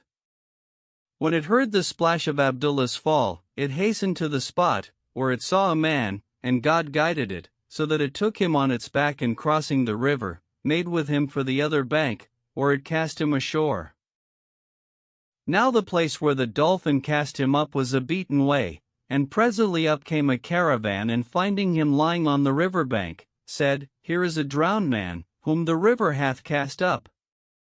Now the chief of the caravan was a man of worth and sound judgment, skilled in all sciences and versed in the art of medicine, so he said to them, "O folk, what is to do?" And they answered, saying, "Here is a drowned man." Whereupon he went up to Abdullah, and examining him, said to them, "O folk, there is yet life in this young man, who is a person of condition and a nursling of honor and fortune, and God willing, there is still hope in him." Then he took him, and clothing him in warm apparel, nursed him and tended him 3 days' journey, till he revived. But he was exceeding weak, by reason of the shock, and the chief of the caravan proceeded to medicine him with such simples as he knew, what while they fared on, without ceasing, till they had traveled 30 days' journey from Basorat, and came to a city in the land of the Persians, by name Auj. Here they alighted at a khan, and spread Abdullah a bed, where he lay groaning all night and disturbing the folk with his groans. On the morrow the porter of the khan came to the chief of the caravan, and said to him, "What is this sick man thou hast with thee?" "Verily, he disturbeth us." Quoth the chief, "I found him by the way, shipwrecked and cast up by the river, and have tended him, but to no effect, for he recovereth not." "Show him to the Sheikh Rajihi," said the porter. "Who is she?" asked the chief of the caravan, and the porter answered, saying, "There is with us a holy woman, a comely and clean maid, called Rajihi, to whom they carry whoso hath any ailment, and he lies the night in her house and awakes on the morrow, whole and ailing nothing." Quoth the chief, "Direct me to her," and the porter said, "Take up thy sick man." So he took up Abdullah, and the porter forewent him, till he came to a hermitage, where he saw folk entering with votive offerings, and other folk coming forth, rejoicing. The porter went in, till he came to the curtain, and said, "Permission, O Sheikh Rajihi. Take this sick man." Quoth she, "Bring him within the curtain." And the porter said to Abdullah, "Enter." So he entered, and looking upon the holy woman, saw her to be his very wife, whom he had brought from the city of stone. She also knew him, and saluted him, and he her. Then said he, "Who brought thee hither?" And she answered, "When I saw that thy brothers had cast thee overboard, and were contending concerning me, I threw myself into the sea, but my Sheikh el-Khizr took me up and brought me to this hermitage, where he gave me leave to heal the sick, and made proclamation in the city, saying, Whoso hath any ailment, let him repair to the Sheikh Rajihi. Moreover he said to me, Abide in this hermitage till the time be accomplished, and thy husband shall come to thee here." So all the sick used to come to me, and I rubbed them and kneaded them, and they awoke on the morrow, whole and well. On this wise the report of me became noised abroad among the folk, and they brought me votive gifts, so that I have with me good galore. Moreover, I live here in all honor and worship, and all the people of these parts seek my prayers. Then she rubbed him, and by the ordinance of God the Most High he became whole. Now Alkizar used to come to her every Friday night, and it chanced that the day of Abdullah's coming was a Friday. So, when the night darkened, they made the evening meal of the richest meats, he and she, and sat awaiting the coming of Alkizar, who made his appearance anon, and carrying them forth of the hermitage, set them down in Abdullah's palace at Basora, where he left them and went his way. As soon as it was day, Abdullah examined the palace and knew it for his own. Then, hearing the folk in clamor without, he looked forth of the window and saw his brothers crucified, each on his own cross. Now the reason of this was as follows. When they had thrown him into the Tigris, they arose on the morrow, weeping and saying, "The Jinnah hath carried off our brother." Then they made ready a present and sent it to the Caliph, acquainting him with these tidings and seeking of him the government of Basora. He sent for them and questioned them, and they told him the story aforesaid, whereupon he was exceeding wroth with Saday. So that night he prayed a two-bow prayer before daybreak, as of his wont, and called upon the tribes of the Jinn, who came before him obediently, and he questioned them of Abdullah, but they swore to him that none of them had done him aught of hurt, and said, "We know not what has come of him." Then came Saday, daughter of the Red King, and acquainted the Caliph with the truth of Abdullah's case, and he dismissed the Jinn. On the morrow, he caused beat Nasir and Mensaur, till they confessed, one against the other, whereupon the Caliph was enraged with them and bade carry them to Basora and crucify them there before Abdullah's palace. As for the latter, when he saw his brothers crucified, he commanded to bury them, then took horse and repairing to Baghdad, acquainted the Caliph with that which his brothers had done with him, from first to last, and told him how he had recovered his wife, whereat Rashid marveled, and summoning the Qadi and the witnesses, let draw up the contract of marriage between Abdullah and the damsel whom he had brought from the city of stone. So he went in to her and abode with her at Basora, till there came to them the destroyer of delights and sunderer of companies, and extolled be the perfection of the living one, who dieth not. Maruf the cobbler and his wife Fatima. There dwelt once in the city of Cairo the guarded a cobbler, who lived by mending old shoes. His name was Maruf, and he had a wife called Fatima, whom the folk had nicknamed the Shrew, for that she was a worthless, ill-conditioned wretch, little of shame and a sore mischief-maker. She ruled her husband and used to revile him and curse him 1,000 times a day, and he feared her malice and dreaded her mischief, for that he was a man of sense and careful of his repute, but poor of estate. When he earned much, he spent it on her, and when he earned little, she revenged herself on his body that night, leaving him no peace and making his night like her book, for she was even as saith the poet of the like of her. How many a night have I spent with my wife in the sorriest of plights for contention and strife? Would God I had given her poison the night of our wedding and so made an end of her life. One day she said to him, "O Maruf, I wish thee to bring me this night vermicelli dressed with bees' honey." "So God the Most High vouchsafe for me its price," answered he, "I will bring it thee." "By Allah, I have no money today, but our Lord will provide."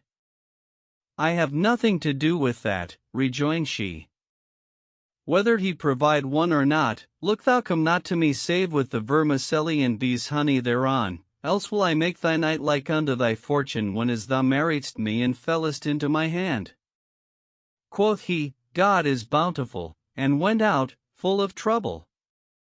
He prayed the morning prayer and opened his shop, saying, "I beseech thee, O Lord, to vouchsafe me the price of the vermicelli and save me from the mischief of yonder wicked woman this night." He sat in the shop till midday, but no work came to him and his fear of his wife redoubled. So he arose and shutting his shop, went out, knowing not how he should do in the matter of the vermicelli, for that he had not, even, wherewithal to buy bread. Presently he came to the shop of the vermicelli seller and stood before it, perplexed, whilst his eyes filled with tears. The cook glanced at him and said, "O Master Maruf, why dost thou weep?" tell me what ails thee. So he acquainted him with his case, saying, My wife is a curse true and would have me bring her vermicelli, but I have sat in my shop half the day and have gotten not even the price of bread, wherefore I am in fear of her. The cook laughed and said, No harm shall come to thee. How many pounds wilt thou have? 5 pounds, answered Maroof. So the cook weighed him out 5 pounds of vermicelli and said to him, I have butter, but no bee's honey. Here is drip honey, however, which is better than bee's honey, and where will be the harm, if it be with drip honey? Maroof was ashamed to object, because the cook was to have patience with him for the price, and said, Give it me with drip honey. So he fried it for him with butter and drenched it with drip honey, till it was fit to present to kings. Then he said to him, Dost thou want bread and cheese? And Maroof answered, Yes. So he gave him 4 paras worth of bread and 1 of cheese, and the vermicelli was 10 paras. Then said he, No, O Maroof, that thou owest me 15 paras, so go to thy wife and make merry and take this para for the bath, and thou shalt have credit for a day or 2 or 3 till God provide thee. And straiten not thy wife, for I will have patience with thee till such time as thou shalt have money to spare. So Maroof took the vermicelli and bread and cheese and went away, with a heart at ease, blessing the cook and saying, Extolled be thy perfection, O my lord! How bountiful art thou! When he came home, his wife said to him, Hast thou brought the vermicelli? Yes, answered he, and set it before her. She looked at it, and seeing that it was dressed with cane honey, said to him, Did I not bid thee bring it with bee's honey? Wilt thou do contrary to my wish and have it dressed with cane honey? He excused himself to her, saying, I bought it not save on credit, but she answered, This talk is idle, I will not eat it, save with bee's honey. And she was wroth with it and threw it in his face, saying, Begone, thou cuckold, and bring me other than this. Then she dealt him a buffet on the chops and knocked out 1 of his teeth. The blood ran down upon his breast, and for stress of anger he smote her 1 slight blow on the head, whereupon she clutched his beard and fell to crying out and saying, Help, O Muslims!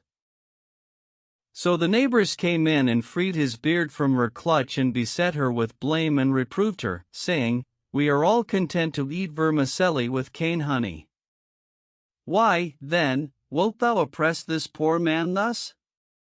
Verily, this is disgraceful in thee. And they went on to soothe her till they made peace between him and her. But, when the folk were gone, she swore that she would not eat of the vermicelli, and Maroof, being consumed with hunger, said in himself, She swears that she will not eat, so I will eat. Then he ate, and when she saw him eating, she said, If it be the will of God, may the eating of it be poison to destroy someone's body. Quoth he, It shall not be as thou sayest, and went on eating, laughing and saying, Thou swearest that thou wilt not eat of this, but God is bountiful, and tomorrow night, if it be his will, I will bring thee vermicelli dressed with bee's honey, and thou shalt eat it alone. And he addressed himself to appease her, whilst she called down curses upon him, and she ceased not to rail at him and revile him till the morning, when she bared her arm to beat him. Quoth he, Give me time and I will bring thee other vermicelli. Then he went out to the mosque and prayed, after which he betook himself to his shop and opening it, sat down. But hardly had he done this when up came 2 officers from the Qadi's court and said to him, Come, speak with the Qadi, for thy wife hath complained of thee to him, and her favor is thus and thus. He knew her, by their description, and saying, May God the Most High torment her, accompanied them to the Qadi's presence, where he found Fatimeh standing, weeping and wiping away her tears, with her arm bound up and her face veil besmeared with blood. Harkee, Sirrah, said the Qadi, hast thou no fear of God the Most High? Why hast thou beaten this good woman and broken her arm and knocked out her tooth and entreated her thus? If I beat her or put out her tooth, answered Maroof, sentence me to what thou wilt, but in truth the case was thus, and the neighbors made peace between me and her. And he told him the story from first to last. Now this Cadi was a benevolent man, so he brought out to him a quarter dinar, saying, O man, take this and get her vermicelli with bees' honey, and do ye make peace, thou and she. Quoth Maruf, Give it to her.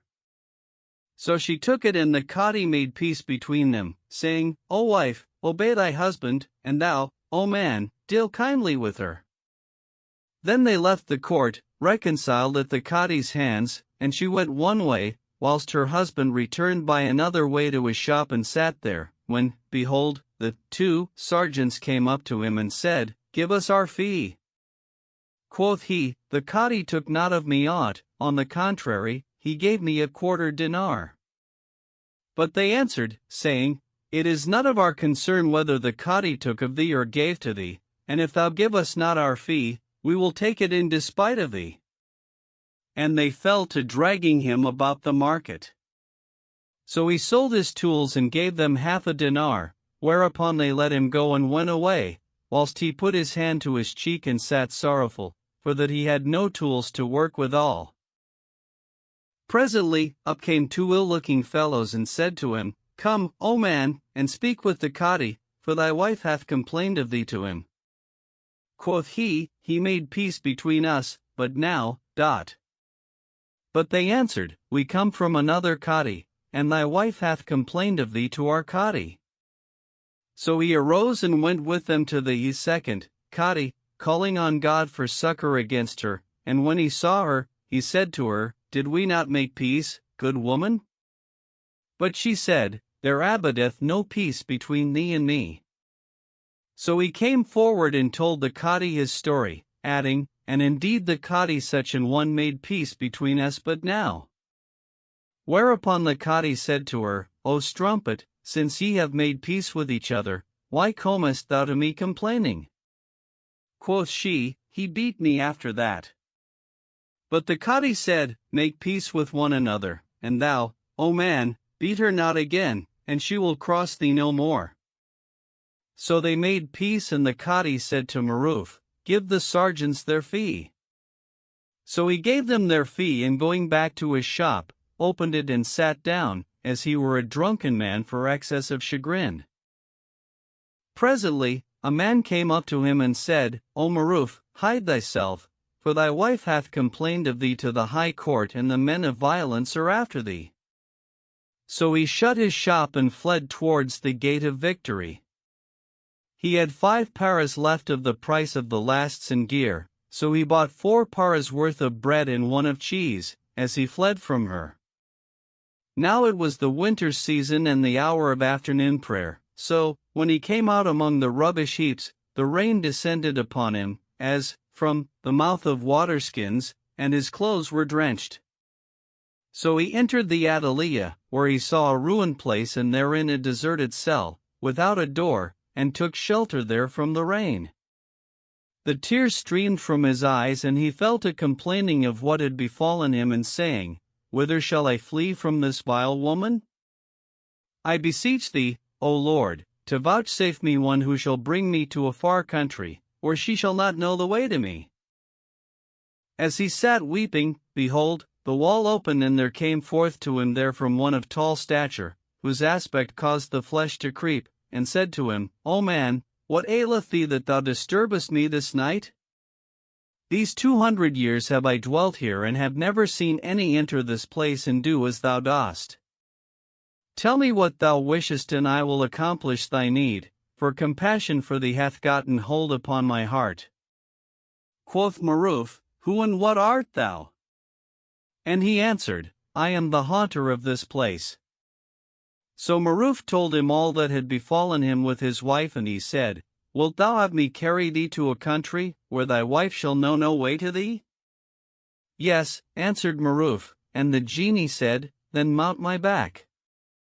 So he mounted on his back, and he flew with him from nightfall till daybreak, when he set him down on the top of a high mountain, and Tit said to him, O mortal, descend this mountain, and thou wilt see the gate of a city. Enter it, for thy wife cannot come at thee there. So saying, he left him and went his way, whilst Maruf abode in amazement and perplexity till the sun rose, when he said in himself, I will arise and go down into the city, for there is no profit in my abiding here. So he descended to the mountain foot and saw a high-walled city, full of lofty palaces and richly decorated buildings, a delight to those who looked upon it. He entered in at the gate and found it a city such as lightened the grieving heart, but, as he walked through the streets, the townsfolk stared at him and gathered about him, marveling at his dress, for it was unlike theirs. Presently, one of them said to him, O man, art thou a stranger? And he answered, Yes. What countryman art thou? Asked the other, and Maruf said, I am from the city of Cairo the Happy. Quoth the townsman, And when didst thou leave Cairo? I left it yesterday, answered Maruf, at the hour of afternoon prayer. Whereupon the man laughed at him and cried out, saying, Come hither, O folk, and look at this man and hear what he says. Quoth they, What does he say? He pretends, replied the other, that he comes from Cairo and left it yesterday at the hour of afternoon prayer. At this they all laughed, and gathering round Maruf, said to him, O man, art thou mad to talk thus? How canst thou pretend that thou leftest Cairo at mid-afternoon yesterday and foundest thyself this morning here, seeing that between our city and Cairo is a full year's journey? Quoth he, None is mad but you. As for me, I speak sooth, for here is bread that I brought with me from Cairo, and see, it is yet fresh. Then he showed them the bread, and they stared at it and marveled at it, for it was unlike their country bread. The crowd increased about him, and they said to each other, This is Cairo bread, look at it. So he became a gazing stock in the city, and some believed him, whilst others gave him the lie and made mock of him. Presently, up came a merchant, riding on a mule and followed by 2 black slaves, and pressed through the people, saying, O folk, are ye not ashamed to mob this foreigner and make mock of him and laugh at him? And he went on to rate them, till he drove them away from Maruf, and none could make him any answer. Then he said to Maruf, Come, O my brother. No harm shall betide thee from these folk. Verily they have no shame. So he took him, and carrying him to a spacious and richly decorated house, seated him in a guest chamber fit for a king, whilst he gave an order to his slaves, who opened a chest and brought out to him a dress such as might be worn by a merchant worth 1,000 purses. He clad him therein, and Maruf, being a well-favored man, became as he were provost of the merchants. Then his host called for food, and they set before them a tray of all manner rich meats. They ate and drank, and the merchant said to Maruf, O my brother, what is thy name? My name is Maruf, answered he, and I am a cobbler by trade and mend old shoes. What countryman art thou? Asked the merchant, and the cobbler said, I am from Cairo. What quarter? Asked the other. Quoth Maruf, Dost thou know Cairo? And the merchant replied, I am of its children. So Maruf said, I come from the Red Street. And whom dost thou know in the Red Street? Asked his host. I know such an one and such an one, answered Maruf, and named several people to him. Quoth the other, Knowest thou Gaffer Ahmed the druggist? He was my next neighbor, wall for wall, replied the cobbler. Is he well? Asked the merchant, and Maruf said, Yes. How many sons hath he? Asked the merchant. 3, replied Maruf, Mustafa, Muhammad, and Ali. Quoth the other, And what hath God done with them? As for Mustafa, answered Maruf, he is well, and he is a learned man, a professor. Muhammad is a druggist, and opened him a shop beside that of his father, after he had married, and his wife hath borne him a son named Hassan. God gladden thee with good news, said the merchant. As for Ali, continued Maruf, he was my friend when we were boys, and I still played with him. We used to go in the guise of the children of the Nazarenes and enter the church and steal the books of the Nazarenes and sell them and buy food with the price. It chanced once that the Christians caught us with a book, whereupon they complained of us to our folk and said to Ali's father, "And thou hinder not thy son from troubling us, we will complain of thee to the king." So he appeased them and gave Ali a drubbing, wherefore he ran away none knew whither, and he hath now been absent 20 years and none hath brought news of him. Quoth the host, "I am that very Ali, son of Gaffer Ahmed the druggist, and thou art my playmate Maruf." So they saluted each other, and Ali said, "Tell me why thou camest from Cairo to this city." So Maruf told him all that had befallen him with his wife Fatimah the shrew, and said, "So, when her mischief waxed on me, I fled from her towards the gate of victory, and went forth the city. Presently, the rain descended on me, so I entered a ruined cell in the Adaliyah and sat there, weeping, whereupon there came forth to me the haunter of the place, to wit, an Afrit of the Jinn, and questioned me. I acquainted him with my case, and he took me on his back and flew with me all night between heaven and earth, till he set me down on yonder mountain and gave me to know of the neighborhood of this city. So I came down from the mountain and entered the city, whereupon the people crowded about me and questioned me. I told them that I had left Cairo yesterday, but they believed me not, and presently thou camest up, and driving the folk away from me, carriedst me to this house. This, then, is how I came to leave Cairo, and thou, how camest thou hither?" Quoth Ali, "Restlessness got hold upon me when I was 7 years old, from which time I wandered from land to land and city to city, till I came to this city, the name whereof is Iktian el-Kutan. I found its people kindly and hospitable folk, trusting in the poor man and giving him credit and believing all that he said. So I said to them, I am a merchant and have foregone my baggage, and I need a place wherein to bestow it. And they believed me and assigned me a lodging. Then I said to them, Is there any of you will lend me 1,000 dinars, till my baggage arrives, when I will repay it to him?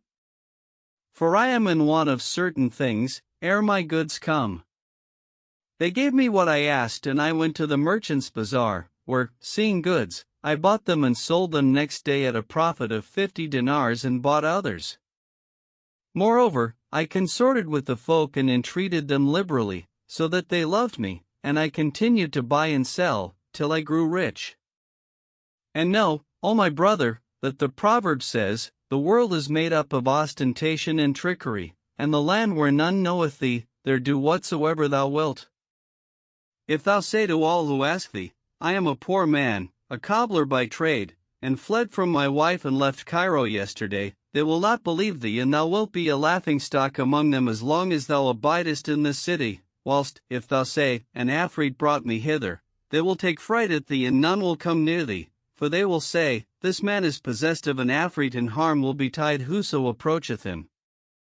And this report will be dishonoring both to thee and to me, for that they know I come from Cairo.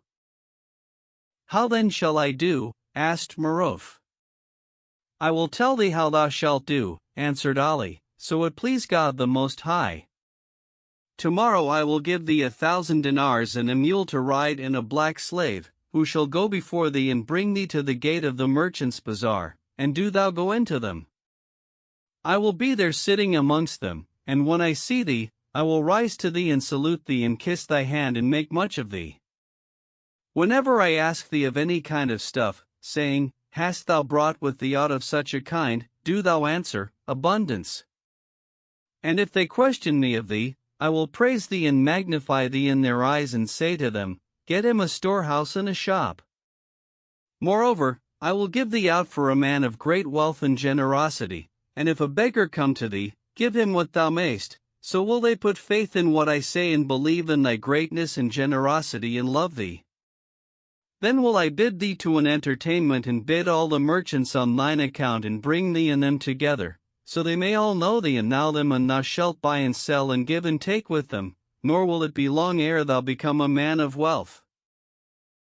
So on the morrow he gave him 1,000 dinars and a suit of clothes and a black slave, and mounting him on a mule, said to him, God give thee quittance of all this, for thou art my friend, and it behoves me to deal generously with thee. Have no care, but put away from thee the thought of thy wife, and name her not to any.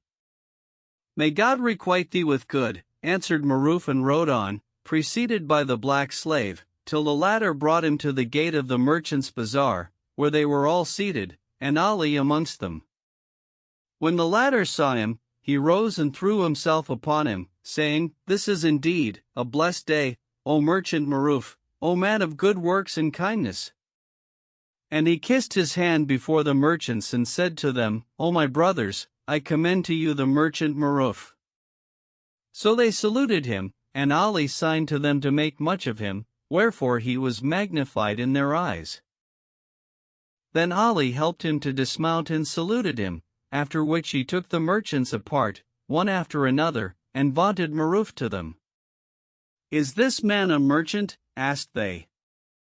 Yes, answered he, and indeed he is the chiefest of merchants. There lives not a wealthier than he, for his wealth and that of his father and forefathers are notorious among the merchants of Cairo.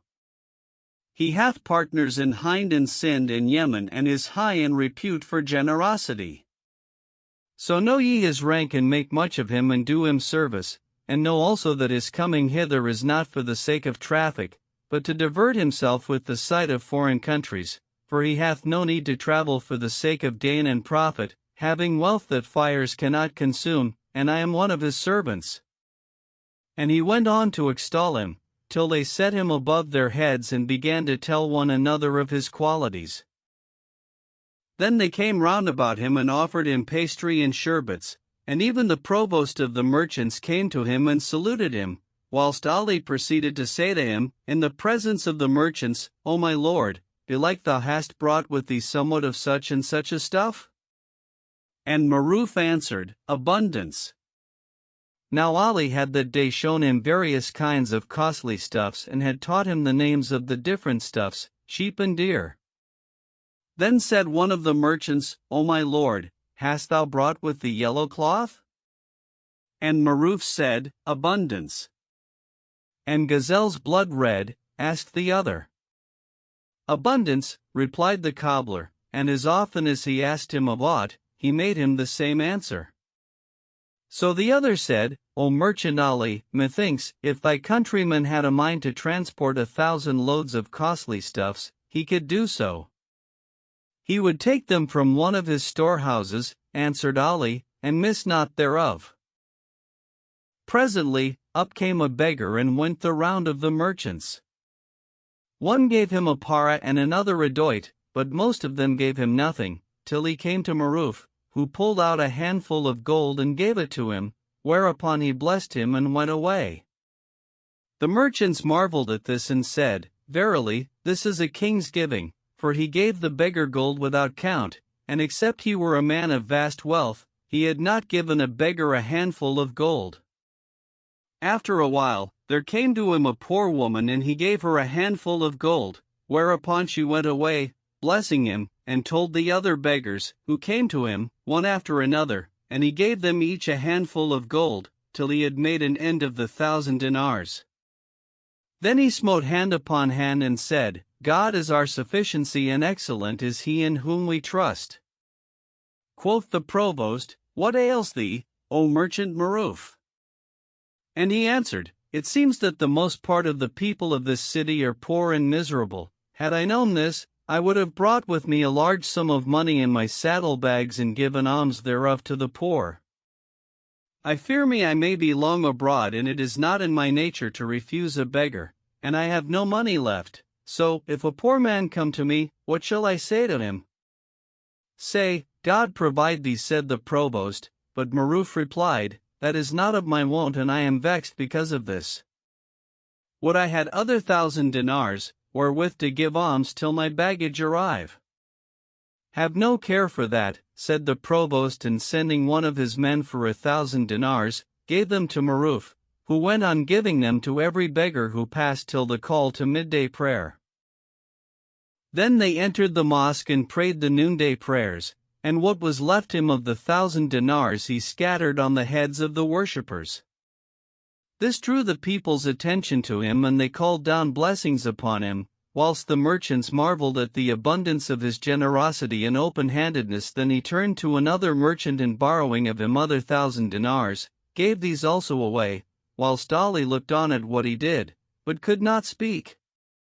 He ceased not to do thus till the call to afternoon prayer, when he entered the mosque and prayed and distributed the rest of the money. On this wise, by the time they shut the gate of the bazaar, he had borrowed 5,000 dinars and given them away, saying to every one of whom he took aught, "Wait till my baggage arrives, when, if thou desire gold, I will give thee gold, and if thou desire stuffs, thou shalt have stuffs, for I have great plenty." At eventide Ali invited Maruf and the rest of the merchants to an entertainment and seated him in the place of honor, where he talked of nothing but stuffs and jewels, and whenever they made mention to him of aught, he said, "I have abundance of it." Next day, he again repaired to the bazaar, where he improved his acquaintance with the merchants and borrowed of them more money, which he gave to the poor, nor did he leave to do thus 20 days, till he had borrowed 70,000 dinars, and still there came no baggage, no, nor a burning plague, to rid the people of him. At last the folk began to clamor for their money and say, "The merchant Maruf's baggage cometh not. How long will he take people's monies and give them to the poor?" And one of them said, "Methinks we should do well to speak to his countryman Ali." So they went to the latter and said to him, "O Ali, the merchant Maruf's baggage cometh not." "Have patience," answered he, "it cannot fail to come soon." Then he took Maruf aside and said to him, "O Maruf, what fashion is this? Did I bid thee toast the bread or burn it? The merchants clamor for their money and tell me that thou owest them 70,000 dinars, which thou hast borrowed and given away to the poor. How wilt thou satisfy the folk, seeing that thou neither buyest nor sellest?" "What matters it," answered Maruf, "and what are 70,000 dinars? When my baggage comes, I will pay them in stuffs or in gold and silver, as they will." "God is most great," replied Ali. "Hast thou then any baggage?" And he said, "Abundance." "God and the saints requite thee thine impudence," cried Ali. "Did I teach thee this saying, that thou shouldst repeat it to me? But I will acquaint the folk with thee." "Begone and prate not," answered Maruf. "Am I a poor man? I have abundance in my baggage, and as soon as it comes, they shall have their money's worth, 2 for 1, I have no need of them." At this Ali waxed wroth and said, "Unmannerly churl that thou art, I will teach thee to lie to me and be not ashamed." "Do thy worst," rejoined Maruf. "They must wait till my baggage comes, when they shall have their due and more." So Ali left him and went away, saying in himself, "I praised him before, and if I blame him now, I make myself out a liar and become of those of whom it is said, he who praises and, then, blames lies twice, one and he knew not what to do." Presently, the merchants came to him and said, "O Ali, hast thou spoken to him?" "O folk," answered he, "I am ashamed to speak to him, though he owes me 1,000 dinars. Ye consulted me not, when ye lent him your money, so ye have no claim on me. Dun him yourselves, and if he pay you not, complain of him to the king of the city, saying, He is an impostor, who hath imposed upon us. And he will quit you of him." So they repaired to the king and told him what had passed, saying, "O king of the age, we are perplexed concerning this merchant, whose generosity is excessive, for he doth thus and thus, and all he borrows, he gives away to the poor by handsful. Were he a man of naught, his heart would not suffer him to lavish gold thus, and were he a man of wealth, his good faith had been made manifest to us by the coming of his baggage, but we see none of his baggage, albeit he avoucheth that he hath a baggage train and hath foregone it, and whenever we name this or that kind of stuff to him, he answereth, I have great plenty of it. Now some time hath passed, but there appeareth no sign of his baggage train, and he oweth us 70,000 dinars, all of which he hath given away in alms. And they went on to praise him and extol his generosity. Now this king was a very covetous man, more covetous than Ashab, and when he heard tell of Maruf's generosity and open-handedness, covetise got the better of him, and he said to his vizier, "Were not this merchant a man of immense wealth, he had not shown all this munificence. His baggage train will assuredly come, whereupon these merchants will flock to him, and he will lavish unto them wealth galore. Now I have more right to this than they, wherefore I have a mind to make friends with him and profess love for him, so that, when his baggage comes, I shall get of him what the merchants would have had, and I will give him my daughter to wife and join his wealth to mine." "O king of the age," answered the vizier, "methinks he is naught but an impostor, and it is the impostor who ruins the house of the covetous." "O vizier," rejoined the king, "I will prove him and know if he be an impostor or a man of good faith, and whether he be a nursling of fortune or not." "And how wilt thou prove him?" asked the vizier. Quoth the king, "I will send for him and make much of him and give him a jewel which I have. If he know it and know its price, he is a man of worth and fortune, but, if he know it not, he is an impostor and an upstart, and I will slay him after the foulest fashion." So he sent for Maruf, who came and saluted him. The king returned his salutation, and seating him beside himself, said to him, "Art thou the merchant Maruf?" "Yes," answered he. Quoth the king, "The merchants pretend that thou owest them 70,000 dinars. Is this true?" And Maruf said, "Yes." "Then why dost thou not give them their money?" asked the king. "Let them wait till my baggage comes," replied Maruf, "and I will repay them 2 for 1. If they wish for gold, they shall have gold, and if they wish for silver, they shall have silver, or if they prefer merchandise, I will give them merchandise. Moreover, him to whom I owe 1,000 I will give 2,000 in requital of that wherewith he hath veiled my face before the poor, for I have abundance." Then said the king, "O merchant, take this and look what is its kind and value." And he gave him a jewel the bigness of a hazelnut, by which he set great store, for that he had bought it for 1,000 dinars and had not another. Maruf took it, and pressing it between his forefinger and thumb, broke it, for it was brittle and would not brook pressure.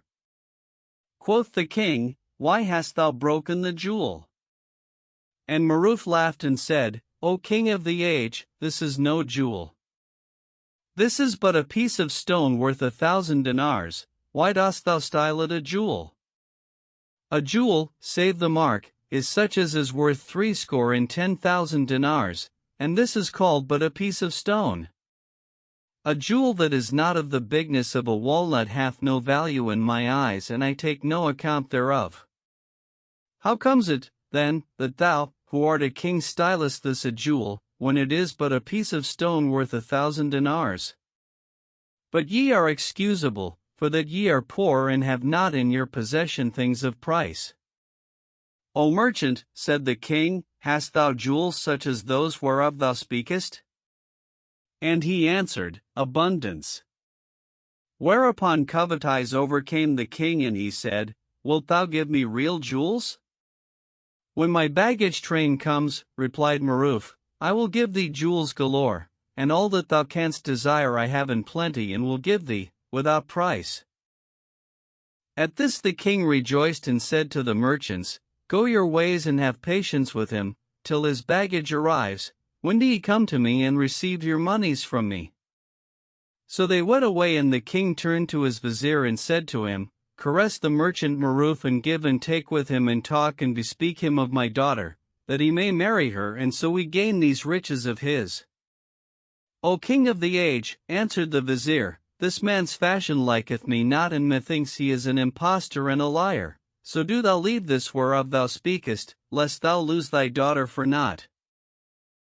Now this vizier had urged the king aforetime to give him his daughter to wife, and he was willing to do so, but she consented not to marry him.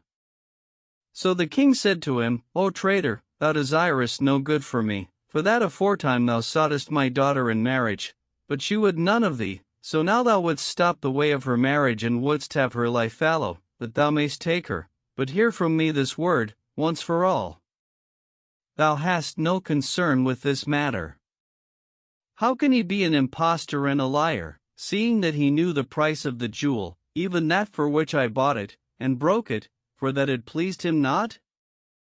He hath jewels galore, and when he goes in to my daughter and sees her to be fair, she will captivate his reason and he will love her and give her jewels and things of price. But, as for thee, thou wouldst forbid my daughter and myself these good things. The vizier was silent, for fear of the king's anger, and said to himself, Set the dogs on the oxen. Then he betook himself to Maruf and said to him, His Highness the king loveth thee and hath a daughter, a fair and lovesome lady, to whom he is minded to marry thee. What sayest thou? I will well, answered Maruf, but let him wait till my baggage comes, for the dowry of kings' daughters is large and their rank demandeth that they be not endowed save with a dowry befitting their station. At present I have no money with me till the coming of my baggage, for I have wealth galore and needs must I make her marriage portion 5,000 purses. Then I shall need 1,000 purses to distribute amongst the poor and needy, on my wedding night, and other 1,000 to give to those who walk in the bridal procession, and yet other 1,000 wherewith to provide victual for the troops and others. Moreover, I shall want 100 jewels to give to the princess on the wedding morning and other 100 to distribute among the slave girls and eunuchs, for I must give each of them a jewel in honor of the bride, besides wherewithal to clothe 1,000 naked poor folk, and alms too must be given. All this cannot be done till my baggage comes, but I have abundance, and once it is here, I shall make no account of all this expense. The vizier returned to the king and told him what Maruf said, whereupon quoth he, Since this is his wish, how canst thou style him an impostor and a liar? And I cease not to say this, replied the vizier. But the king chid him angrily and berated him, saying, As my head liveth, if thou leave not this talk, I will slay thee. Go back to him and fetch him to me, and I will settle with him myself. So the vizier returned to Maruf and said to him, Come and speak with the king. I hear and obey, replied Maruf, and went in to the king, who said to him, Thou shalt not put me off with these excuses, for my treasury is full, so take the keys and spend all thou needest and give what thou wilt and clothe the poor and do thy desire and have no care for the girl and the waiting women. When thy baggage comes, do what thou wilt with thy wife, by way of generosity, and we will have patience with thee for the marriage portion till then, for there is no manner of difference betwixt me and thee. Then he sent for the Sheikh el-Islam and bade him draw up the contract of marriage between his daughter and the merchant Maruf, and he did so, after which the king gave the signal for the commencement of the wedding festivities and commanded to decorate the city. The drums beat and the tables were spread with meats of all kinds, and there came mimes and mountebanks and players. Maruf sat upon a throne in a gallery, and the mimes and mountebanks and jugglers and dancing men and posture makers and acrobats came before him, whilst he called out to the treasurer and said to him, Bring gold and silver. So he brought gold and silver, and Maruf went round among the merrymakers and gave to each performer by the handful. Moreover, he gave alms to the poor and needy and clad the naked, and it was a clamorous festival. The treasurer could not bring money fast enough from the treasury, and the vizier's heart was like to burst for rage, but he dared not say a word, whilst Ali marveled at this waste of wealth and said to Maruf, God and the saints, visit this upon thy head. Doth it not suffice thee to squander the merchant's money, but thou must squander that of the king to boot? It is none of thy concern, replied Maruf. When my baggage comes, I will requite the king manifold. And he went on lavishing money and saying in himself, A burning plague. What will happen, and there is no escape from that which is decreed. The festivities ceased not for the space of 40 days, and on the 41st day, they made the bride's procession, and all the emirs and troops walked before her. When they brought her in before Maruf, he fell to scattering gold on the people's heads, and they made her a magnificent procession, whilst Maruf expended in her honor vast sums of money. Then they brought him into her, and he sat down on the high divan, after which they let fall the curtains and shut the doors and withdrew, leaving him alone with his bride, whereupon he smote hand upon hand and sat a while sorrowful and saying, "There is no power and no virtue save in God the Most High, the Supreme." Till the princess said to him, "O my lord, God preserve thee. What ails thee, that thou art troubled?" Quoth he, "And how should I be other than troubled, seeing that thy father hath embarrassed me and done with me that which is like the burning of green corn?" "And what hath my father done with thee?" asked she. "Tell me." And he answered, "He hath brought me into thee before the coming of my baggage, and I wanted at least 100 jewels to distribute among thy women, to each a jewel, so she might rejoice therein and say, My lord gave me a jewel on the night of his going in to my lady. This would I have done in honor of thy station and for the increase of thy dignity, and I have no need to stint myself in lavishing jewels, for I have great plenty of them." "Be not concerned for that," rejoined she. "Trouble not thyself about me, for I will have patience with thee till thy baggage comes, and as for my women, have no care for them. Rise, put off thy clothes and take thine ease, and when the baggage comes, we shall get the jewels and the rest." So he arose and putting off his clothes, sat down on the bed and sought dalliance, and they fell to toying with each other.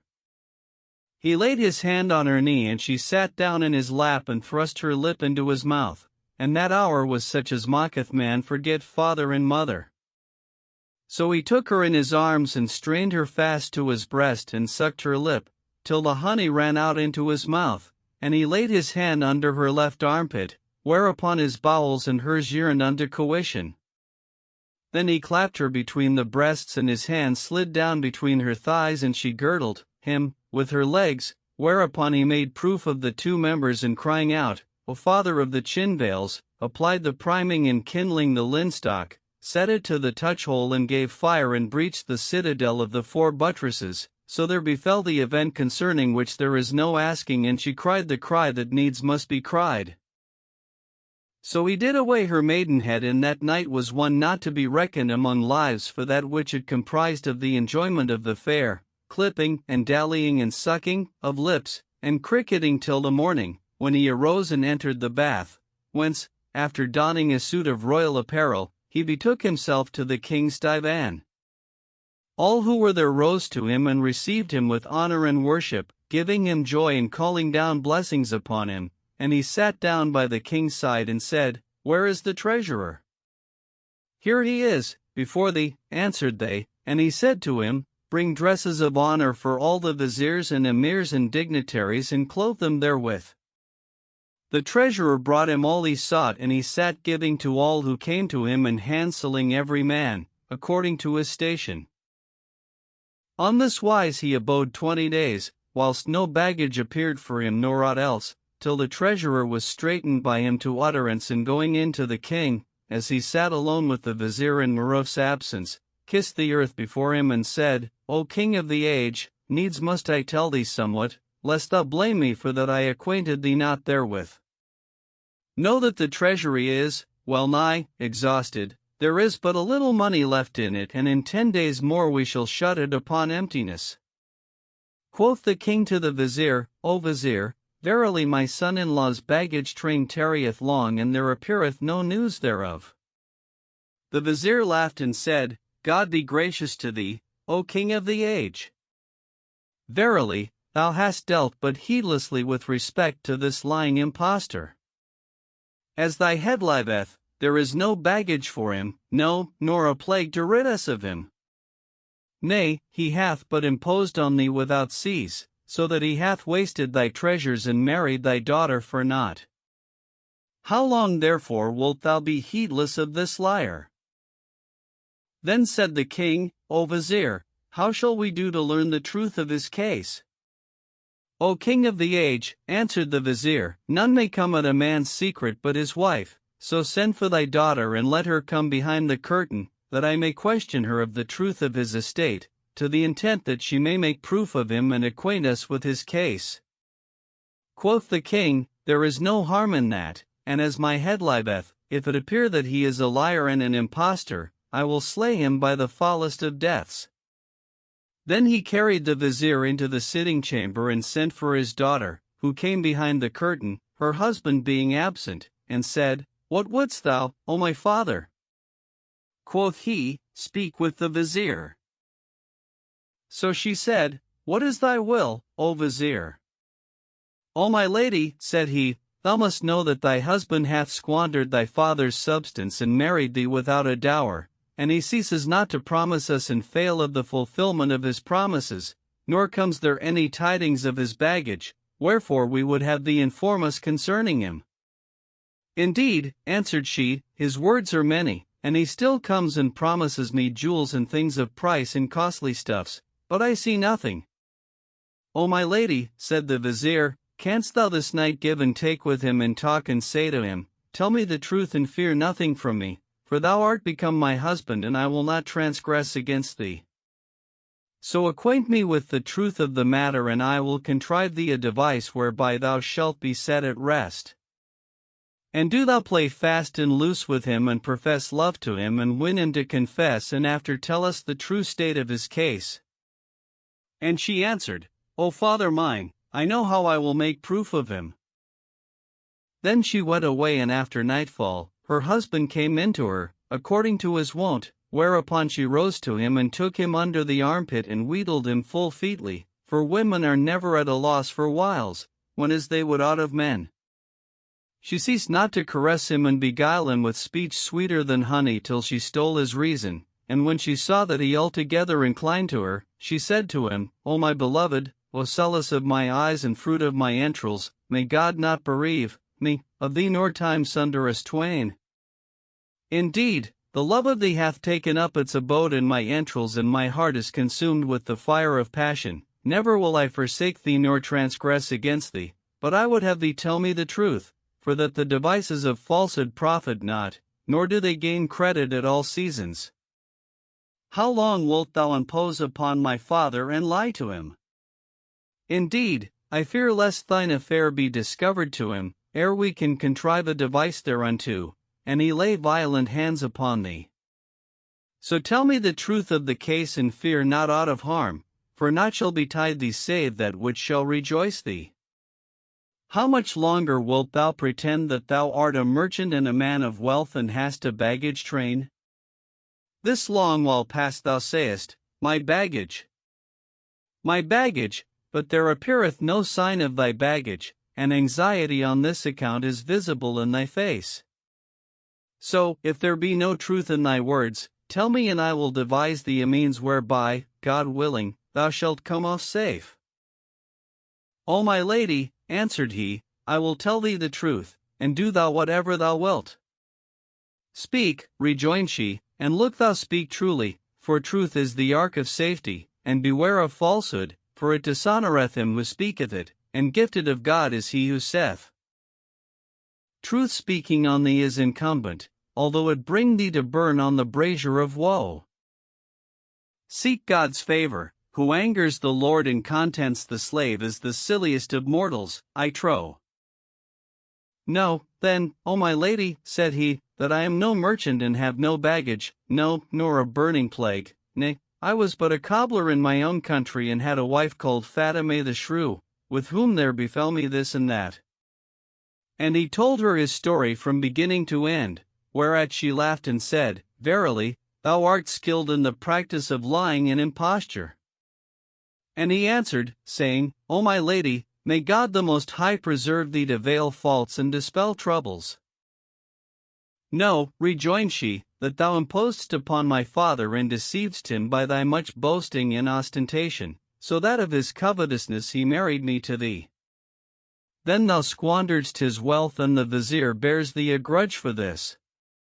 How many a time hath he spoken against thee to my father, saying, Indeed he is an impostor and a liar.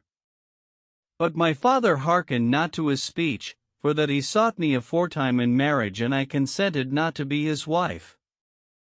However, the time grew long upon my father, and he became straitened and said to me, Make him confess.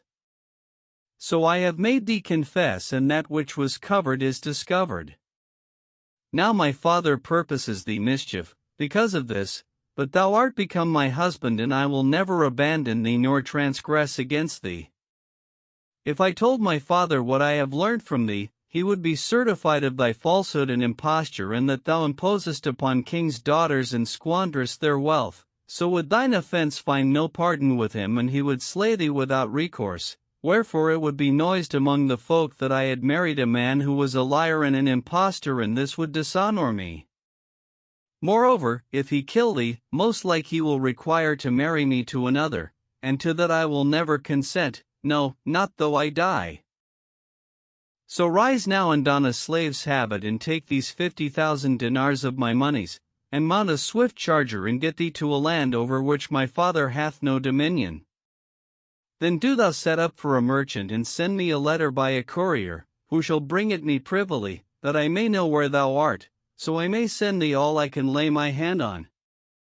Thus shall thy wealth wax great, and if my father die, I will send for thee, and thou shalt return in honor and worship, and if we die, thou or I, and depart, to the mercy of God the Most High, the resurrection will unite us. This, then, is the right counsel, and what while we both abide, alive and, well, I will not leave to send thee letters and moneys. Arise, ere the day break upon thee, and thou be confounded, and perdition encompass thee. O my lady, said he, I beseech thee of thy favor to bid me farewell with thine embracement. And she answered, I will well. So he swived her and made the complete ablution. Then, donning a slave's habit, he bade the grooms saddle him a thoroughbred horse. So they saddled him a courser, and he mounted, and taking leave of his wife, rode forth the city at the last of the night, whilst all who saw him deemed him one of the Sultan's slaves going abroad on an errand. Next morning, the king and his vizier repaired to the sitting chamber and sent for the princess, who came behind the curtain, and her father said to her, O my daughter, what sayest thou? Quoth she, I say, May God blacken thy vizier's face, for that he would have blackened my face in my husband's eyes. How so? Asked the king, and she said, He came in to me yesterday, but before I could name the matter to him, in came Faraj the eunuch, with a letter in his hand, and said, 10 white slaves stand under the window and have given me this letter, saying, Kiss for us the hands of our lord the merchant Maruf, and give him this letter, for we are of his servants with the baggage, and it is told us that he hath married the king's daughter, wherefore we are come to acquaint him with that which befell us by the way. So I took the letter and read as follows, From the 500 slaves to his highness our lord the merchant Maruf. To proceed. We give thee to know that, after thou quittedst us, the Arabs came out upon us and attacked us. They were 2,000 horse and we 500 servants, and there befell a sore battle between us and them. They took from us of the baggage 200 loads of stuffs and slew of us 50 men. Moreover, they hindered us from the road 30 days, and this is the cause of our tarrying from thee. When my husband heard this, God disappoint them, quoth he. What ailed them to wage war with the Arabs for the sake of 200 loads of merchandise? What are 200 loads? It behoved them not to tarry on that account, for the value of the 200 loads is but some 7,000 dinars. But needs must I go to them and hasten them. As for that which the Arabs have taken, it will not be missed from the baggage, nor doth it concern me a jot, for I reckon it as if I had given them an alms thereof. Then he went down from me, laughing and taking no concern for the loss of his goods nor the slaughter of his slaves. As soon as he was gone, I looked out from the lattice and saw the 10 slaves who had brought him the letter, as they were moons, each clad in a suit worth 2,000 dinars. There is not with my father a slave to match one of them. He went forth with them to bring up his baggage, and praised be God who hindered me from saying to him aught of that thou badest me, for he would have made mock of me and thee, and belike he would have looked on me with the eye of disparagement and hated me. But the fault is all with thy vizier, who speaketh against my husband words that beseem him not. O my daughter, replied the king, thy husband's wealth is indeed immense, and he recks not of it, for, from the day he entered our city, he hath done naught but give alms to the poor. God willing, he will speedily return with the baggage, and great good shall betide us from him. And he went on to appease her and chide the vizier, being duped by her device. Meanwhile Maruf fared on into the open country, perplexed in knowing not to what land he should betake himself, and for the anguish of parting and the pangs of passion and love-longing, he lamented and recited the following verses. Fortune hath played our union false and rent our loves in twain, my heart's dissolved and all on fire for separation's pain. Mine eyes with many a teardrop rain for my beloved's loss, this, then, is severance, ah, when shall meeting be again? O shining full moon face, I'm he whose entrails for thy love thou leftest torn with waste desire, a love-distracted swain. Would I had never met with thee, since, after the delight of thy possession, needs the cup of misery I must drain. Maruf will never cease to be for Dunya's love distraught, still may she live, though he should die, of very passion slain. O thou whose visage radiant is as the resplendent sun, succor his heart that's all consumed with love-longing in vain. Will fate, I wonder, e'er reknit our separated loves, and shall we ever of the day's union and gladness gain? Shall my love's mansion reunite us two in joy, and I the sapling of the sands once more in my embraces strain? Bright visage of the moon at full, ne'er may thy countenance, the sun of me thy lover, leave with charms to shine amain.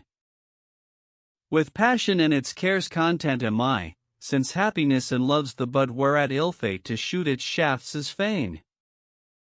Then he wept sore, for indeed the ways were blocked up in his sight, and death seemed to him better than life, and he fared on, like a drunken man for excess of perplexity, and stayed not till noontide, when he came to a little town and saw a husbandman hard by, ploughing with a yoke of bulls.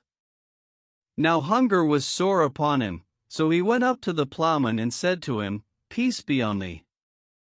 The peasant returned his salutation and said to him, Welcome, O my lord. Art thou one of the Sultan's officers? Yes, answered Maruf, and the other said, Alight with me, that I may entertain thee. Whereupon Maruf knew him to be a liberal man and said to him, O my brother, I see with thee not wherewith thou mayst feed me. How is it, then, that thou invitest me? O my lord, answered the peasant, good is at hand. Alight here, the town is near at hand, and I will go thither, and fetch thee the noon meal and fodder for thy horse. Since the town is near at hand, rejoined Maruf, I can go thither as quickly as thou and buy me what I have a mind to in the market and eat. O my lord, answered the peasant, the place is but a little village, and there is no market there, neither selling nor buying.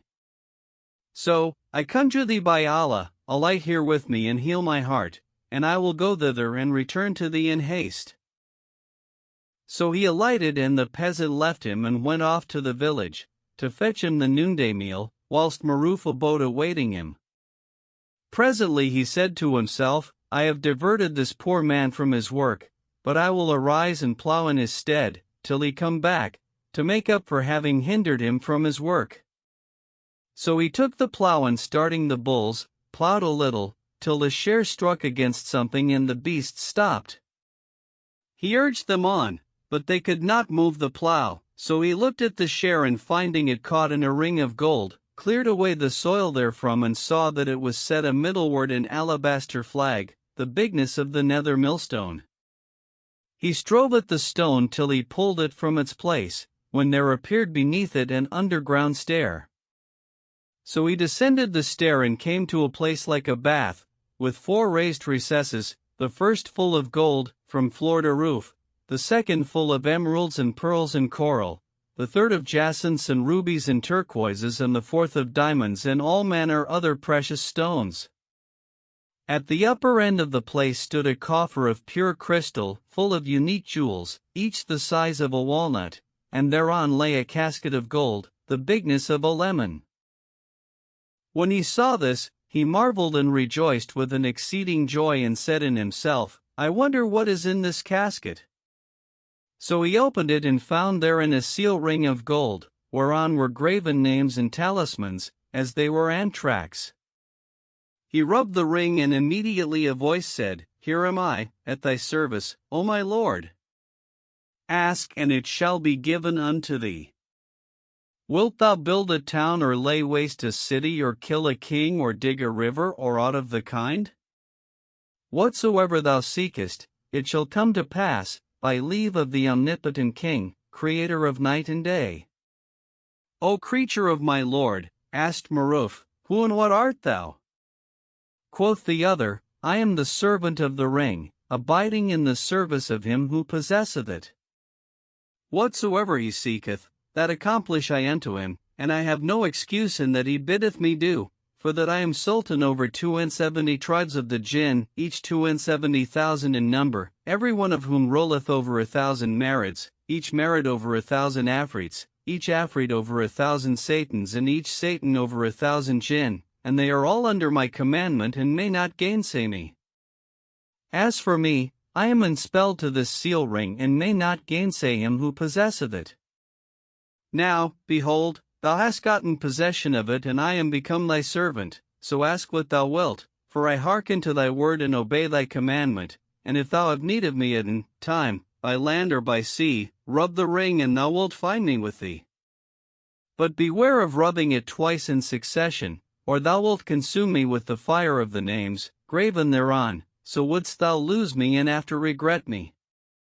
Now have I acquainted thee with my case, and peace be on thee. What is thy name? Asked Maruf, and the genie answered, Abusadat. O Abusadat, said Maruf, what is this place, and who enchanted thee in this casket? O my lord, replied he, this is a treasure called the treasure of Sheddad son of Aad, him who builded Iram of the columns, the like whereof was not made in the lands. I was his servant in his lifetime, and this is his seal ring, which he laid up in his treasure, but it is thy lot. Quoth Maruf, canst thou transport that which is in the treasure to the surface of the earth? Yes, answered the genie. Nothing easier. Then, said Maruf, bring it forth and leave nothing. So the genie signed with his hand to the ground, which clove asunder, and he descended and was absent a little while. Presently, there came forth young and graceful boys, with fair faces, bearing golden baskets full of gold, which they emptied out, and going away, returned with more, nor did they cease to transport the gold and jewels, till, in a little, they said, there is not left in the treasure. Whereupon out came Abusadat and said to Maruf, O my lord, thou sayest that we have brought forth all that was in the treasure. Who are these beautiful boys? Asked Maruf, and the genie answered, They are my sons. This affair merited not that I should call together the merits for it, wherefore my sons have done thine occasion and are honored by serving thee. So ask what thou wilt beside this. Quoth Maruf, canst thou bring me mules and chests, and fill the chests with the treasure and load them on the mules? Nothing easier, answered Abusadat, and gave a great cry, whereupon his sons presented themselves before him, to the number of 800, and he said to them, Let some of you take the form of mules, and others of muleteers and servants and handsome white slaves, the like of the least of whom is not found with any of the kings. So 700 of them changed themselves into pack mules, and other 100 took the form of servants. Then Abusadat called upon his marids, who presented themselves before him, and he commanded some of them to assume the semblance of horses saddled with saddles of gold set with jewels. They did as he bade them, which when Maruf saw, he said, Where are the chests? They brought them before him, and he said, Pack the gold and the jewels, each kind by itself. So they packed them and loaded 300 mules with them. Then said Maruf, O Abu Sadat, canst thou bring me some loads of costly stuffs? Quoth the genie, Wilt thou have Egyptian stuffs, or Syrian, or Persian, or Indian, or Greek? Bring me 100 loads of each kind, answered Maruf, on 500 mules. O my lord, said Abu Sadat, grant me time that I may dispose my merits for this, and send a company of them to each country to fetch 100 loads of its stuffs, and then take the form of mules and return, carrying the stuffs. What time dost thou want? Asked Maruf. The time of the blackness of the night, answered Abu Sadat, and day shall not dawn ere thou have all thou seekest. I grant thee this time, said Maruf, and bade them pitch him a tent. So they pitched him a tent, and he sat down therein, and they brought him a table of food. Then said Abu Sadat to him, O my lord, abide thou in this tent, and these my sons shall guard thee, so fear thou nothing, for I go to assemble my marids and send them to do thy desire. So saying, he departed, leaving Maruf seated in the tent, with the table before him and the genie's sons in attendance upon him, in the guise of slaves and servants. Presently up came the husbandman, with a great platter of lentils and a nosebag full of barley, and seeing the tent pitched and the slaves standing, with their hands upon their breasts, thought that the Sultan was come and had halted there. So he stood confounded and said in himself, Would I had killed a pair of chickens and fried them with butter for the Sultan. And he would have turned back to kill the chickens, to regale the Sultan withal, but Maruf saw him and cried out to him and said to the slaves, Bring him hither. So they brought him and his load before Maruf, who said to him, What is this?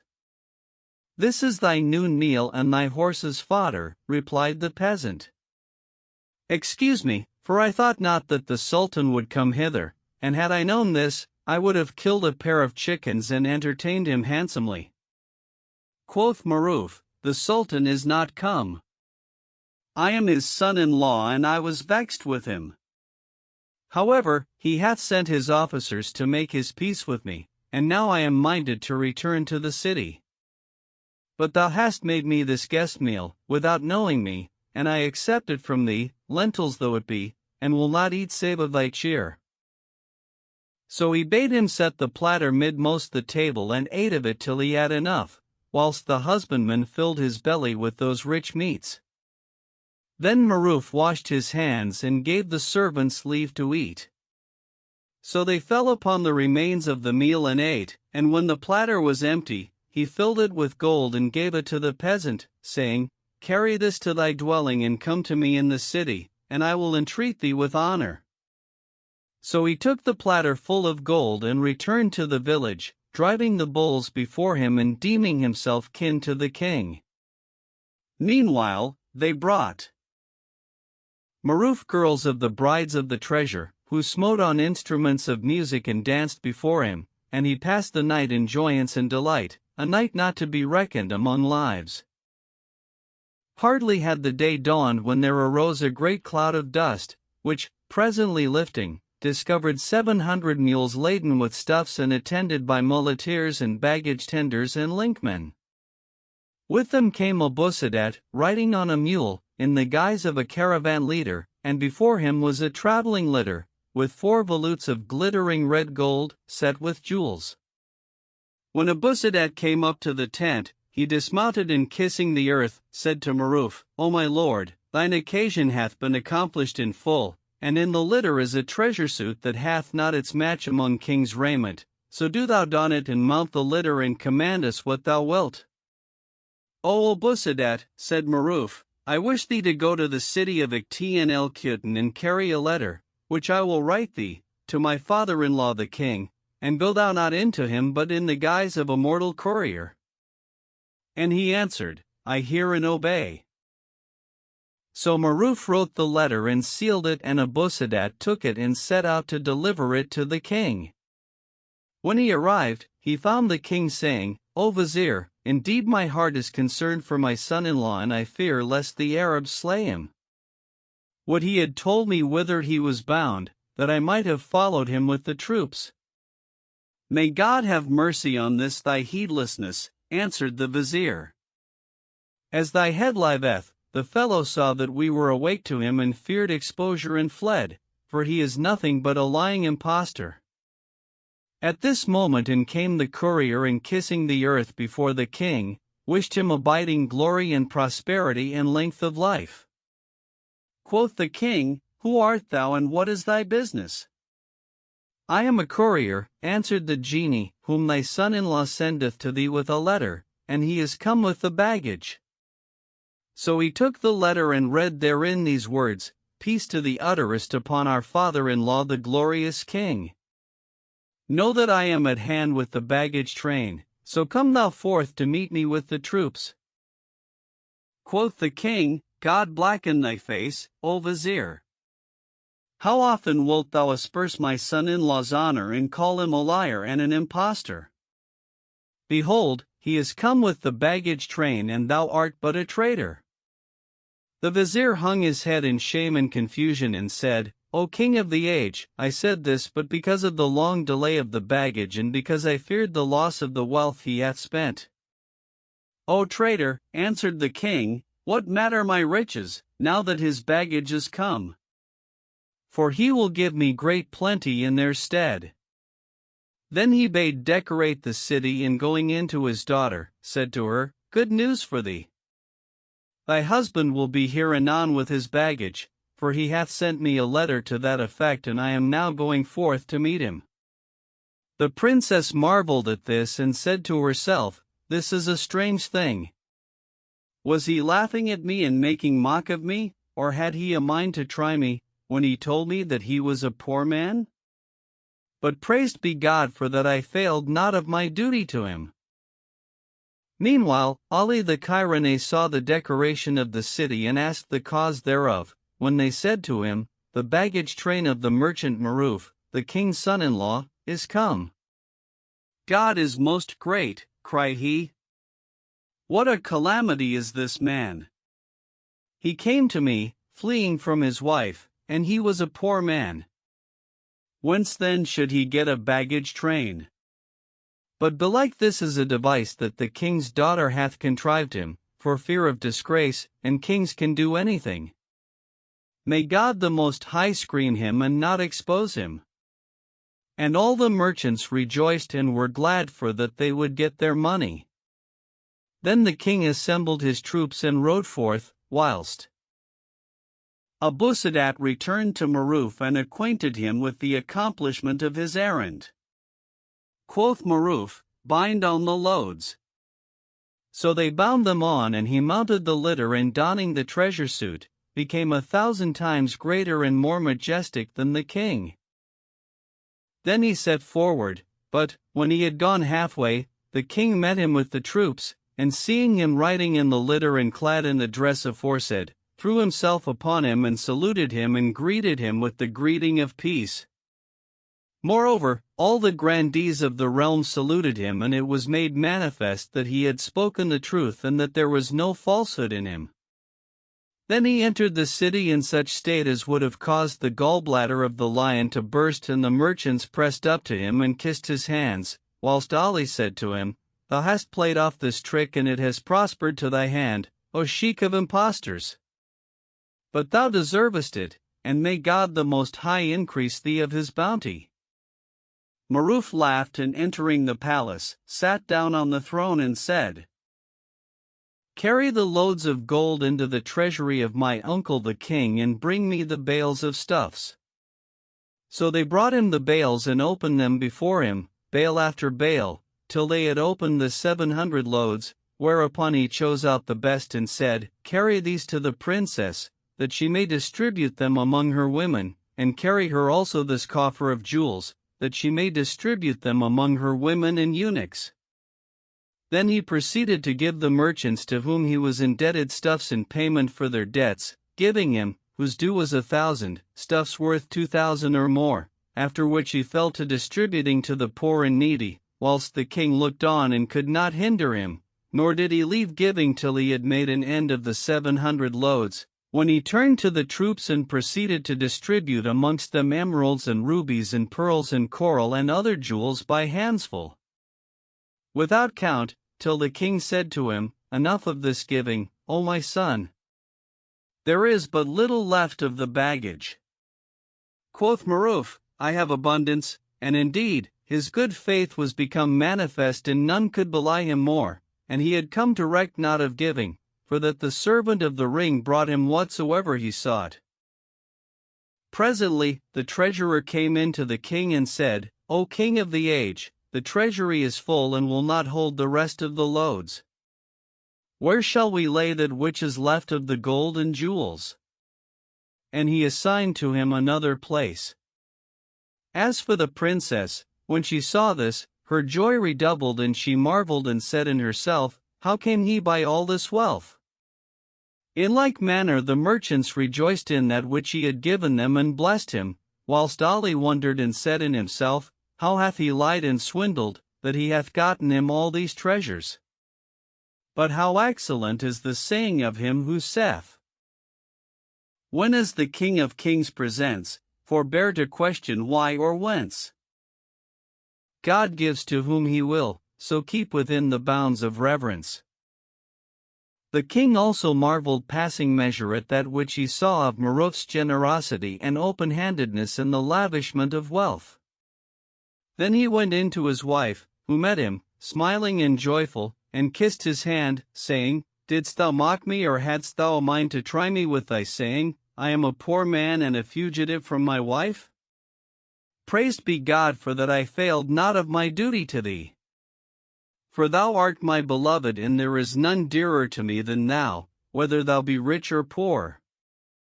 But I would have thee tell me what thou soughtest by these words. I wish to try thee, answered Maruf, and see whether thy love were sincere or for the sake of wealth and the lust of worldly good. But now it is become manifest to me that thy love is sincere, so welcome to thee. I know thy worth. Then he went apart into a place by himself and rubbed the ring, whereupon Abu Sadat presented himself and said to him, Here am I, at thy service. Ask what thou wilt. Quoth Maruf, I want a treasure suit and treasure trinkets for my wife, including a necklace of 40 unique jewels. I hear and obey, answered the genie, and brought him what he sought, whereupon Maruf dismissed him, and carrying the dress and ornaments in to his wife, laid them before her and said, Take these and put them on and welcome. When she saw this, her reason fled for joy, and she found among the ornaments a pair of anklets of gold, set with jewels, of the handiwork of the magicians, and bracelets and earrings and a girdle such as no money could buy. So she donned the dress and ornaments and said to Maruf, O my lord, I will treasure these up for state occasions and festivals. But he answered, Wear them always, for I have others in plenty. And when she put them on and her women beheld her, they rejoiced and kissed his hands. Then he left them, and going apart by himself, rubbed the ring, whereupon the genie appeared, and he said to him, Bring me 100 suits of apparel, with their ornaments of gold. I hear and obey, answered Abu Sadat, and brought him the 100 suits, each with its ornaments within it. Maruf took them and called the slave girls, who came to him, and he gave them each a suit. They donned them and became like unto the black-eyed girls of paradise, whilst the princess shone amongst them as the moon among the stars. One of them told the king of this, and he came in to his daughter and saw her and her women, thus splendidly arrayed and dazzling all who beheld them, whereat he wondered exceedingly.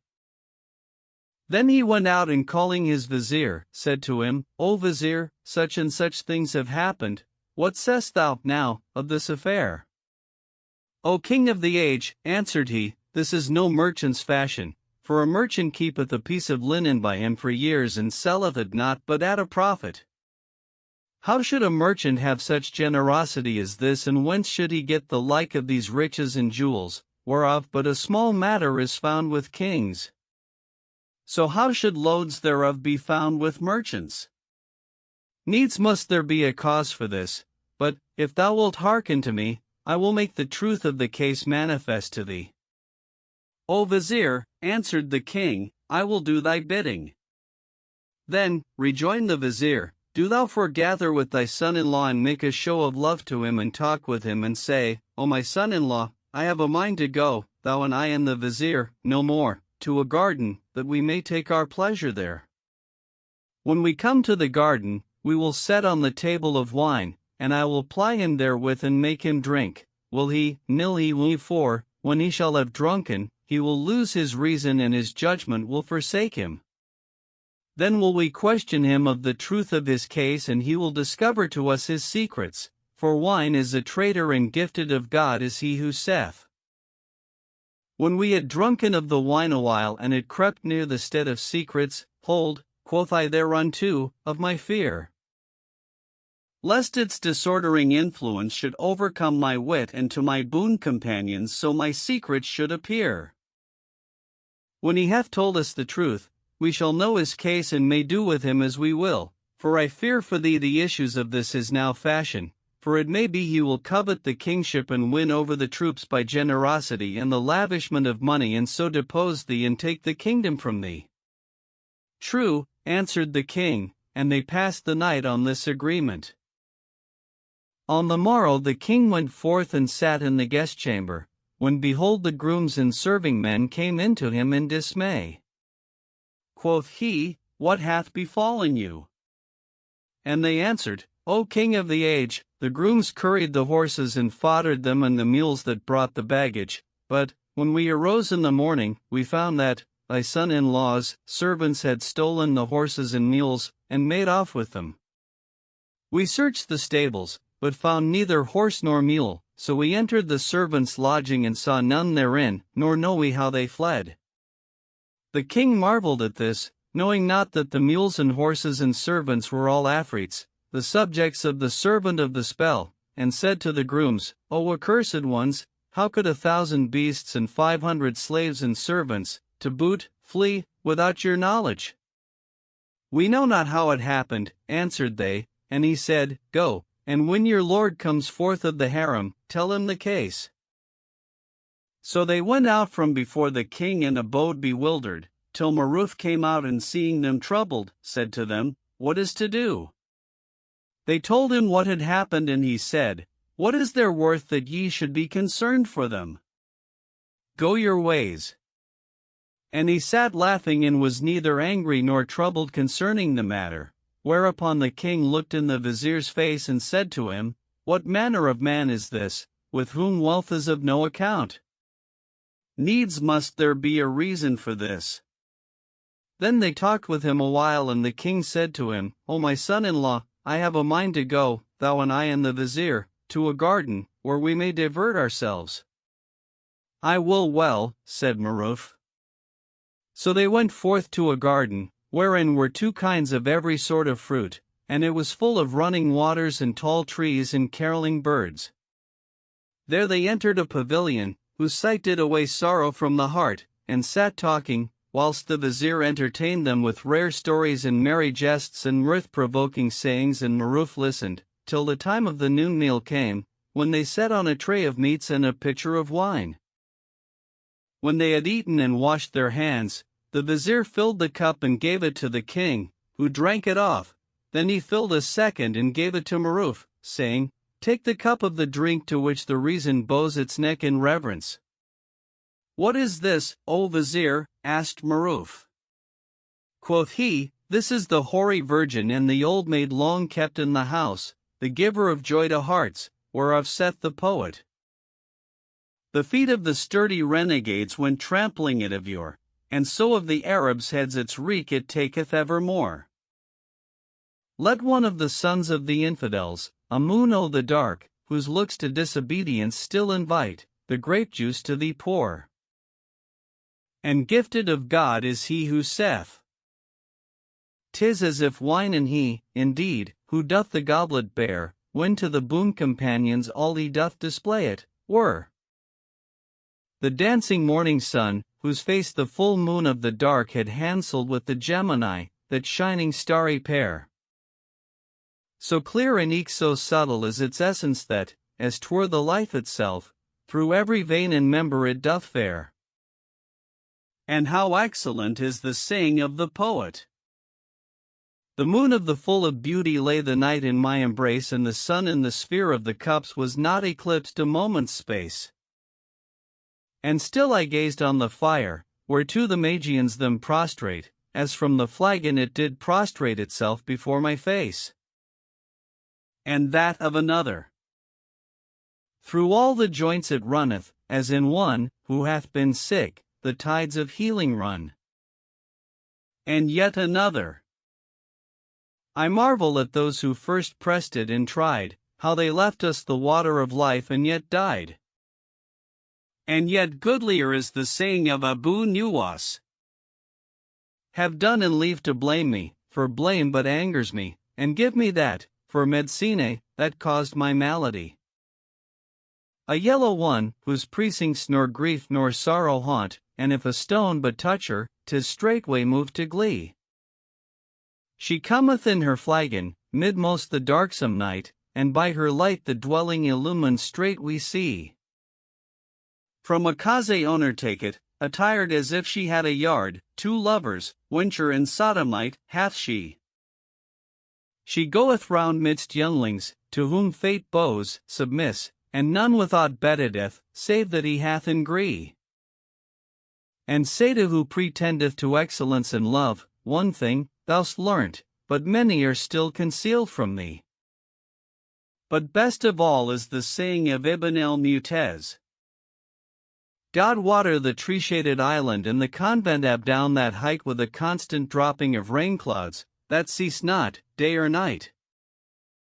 How oft for the draught of the morning awakened me there of yore, in the forefront of dawn, when the swallow had not yet taken to flight. The voice of the monks of the convent, indeed, and the sound of their chant, as they crooned o'er their prayers in the gloaming, with their tunics of black bedight. How many a loveling among them, I painted with languor, abode, whose eyelids on eyes shut that glittered with lustrous black and white. Who came forth to visit me, shrouding himself in the cloak of the night, and hastened his steps, as he wended, for caution and fear and affright. Then rose I and laid in his pathway my cheek, as a carpet it were, for abjection, and trailed o'er my traces my skirts, to efface them from sight. But, lo, the new moon rose and shone, like a nail-paring cleft from the nail, and all but discovered our loves with the gleam of her meddlesome light. And then there beddedeth between us what I'll not discover, I faith, so question no more of the matter and deem not of ill or upright. And gifted of God is he who saith, the richest of mortals am I, in gladness rejoiceth my soul. Liquid gold without stint I possess, and I measure it out by the bowl. And how goodly is the saying of the poet! By Allah, there's no alchemy, except in this it be, and all is false that they avouch of other alchemy. Upon 100 weight of woe a carat pour of wine, and straight it is transformed and changed to gladness and to glee. And that of another. The glasses, when we are empty, are heavy, but forthright when with pure wine we fill them, unblent, they grow as light. As air and eke for transport they're like to fly away, and bodies in like manner are lightened by the sprite. And yet another. Wine in the cup to worship have claims more than can be said, nor is it right in us to leave their claims unhonored. When as I die, beside a vine I prithee bury me, so of its veins I still may drink, e'en after I am dead. Yea, in the desert waterless, I charge you, lay me not, for sore after my death to taste no more of wine I dread. And he ceased not to incite him to drink, naming to him such of the virtues of wine as he thought well, and repeating to him what occurred to him of verses and pleasant anecdotes on the subject, till Maruf addressed himself to sucking the lips of the cup and cared no longer for aught else. The vizier ceased not to fill for him, and he to drink and enjoy himself and make merry, till he lost his reason and could not distinguish right from wrong. When the vizier saw that drunkenness had attained in him to utterance and overpassed the limit, he said to him, "By Allah, O merchant Maruf, it wonders me whence thou gottest these jewels whose like the kings of the Khosrows possess not. In all our lives never saw we a merchant possessed of riches like unto shine or more generous than thou, for thy fashion is the fashion of kings and not the fashion of merchants. So, God on thee, do thou acquaint me with this, that I may know thy rank and condition." And he went on to ply him with questions and cajole him, till Maruf, being bereft of reason, said to him, "I am neither merchant nor king," and told him his whole story from first to last. Then said the vizier, "I conjure thee by Allah, O my lord Maruf, show us the ring, that we may see its fashion." So, in his drunkenness, he pulled off the ring and said, "Take it and look upon it." The vizier took it and turning it over, said, "If I rub it, will the genie appear?" "Yes," replied Maruf. "Rub it and he will appear to thee, and do thou divert thyself with the sight of him." So the vizier rubbed the ring and immediately the genie appeared and said, "Here am I, at thy service, O my lord, I ask and it shall be given to thee. Wilt thou lay waste a town or build a city or slay a king? Whatsoever thou seekest, I will do for thee, without fail." The vizier pointed to Maruf and said, "Take up yonder knave and cast him down in the most desolate of desert lands, where he shall find nothing to eat nor drink, so he may die of hunger and perish miserably, and none know of him." So the genie snatched him up and flew up with him betwixt heaven and earth, which when Maruf saw, he gave himself up for lost and wept and said, "O Abu Sadat, whither goest thou with me?" "Dolt that thou art," replied the genie, "I go to cast thee down in the desert quarter of the world. Shall one have the like of this talisman and give it to the folk to look upon? Verily, thou deservest that which hath befallen thee, and but that I fear God, I would let thee fall from a height of 1,000 fathoms, nor shouldst thou reach the earth, till the winds had torn thee in pieces." Maruf was silent and did not again bespeak him till he reached the desert quarter of the world, and casting him down there, went away and left him in that horrible place. Meanwhile, the vizier said to the king, "How deemest thou now? Did I not tell thee that this fellow was a liar and an impostor, but thou wouldst not credit me?"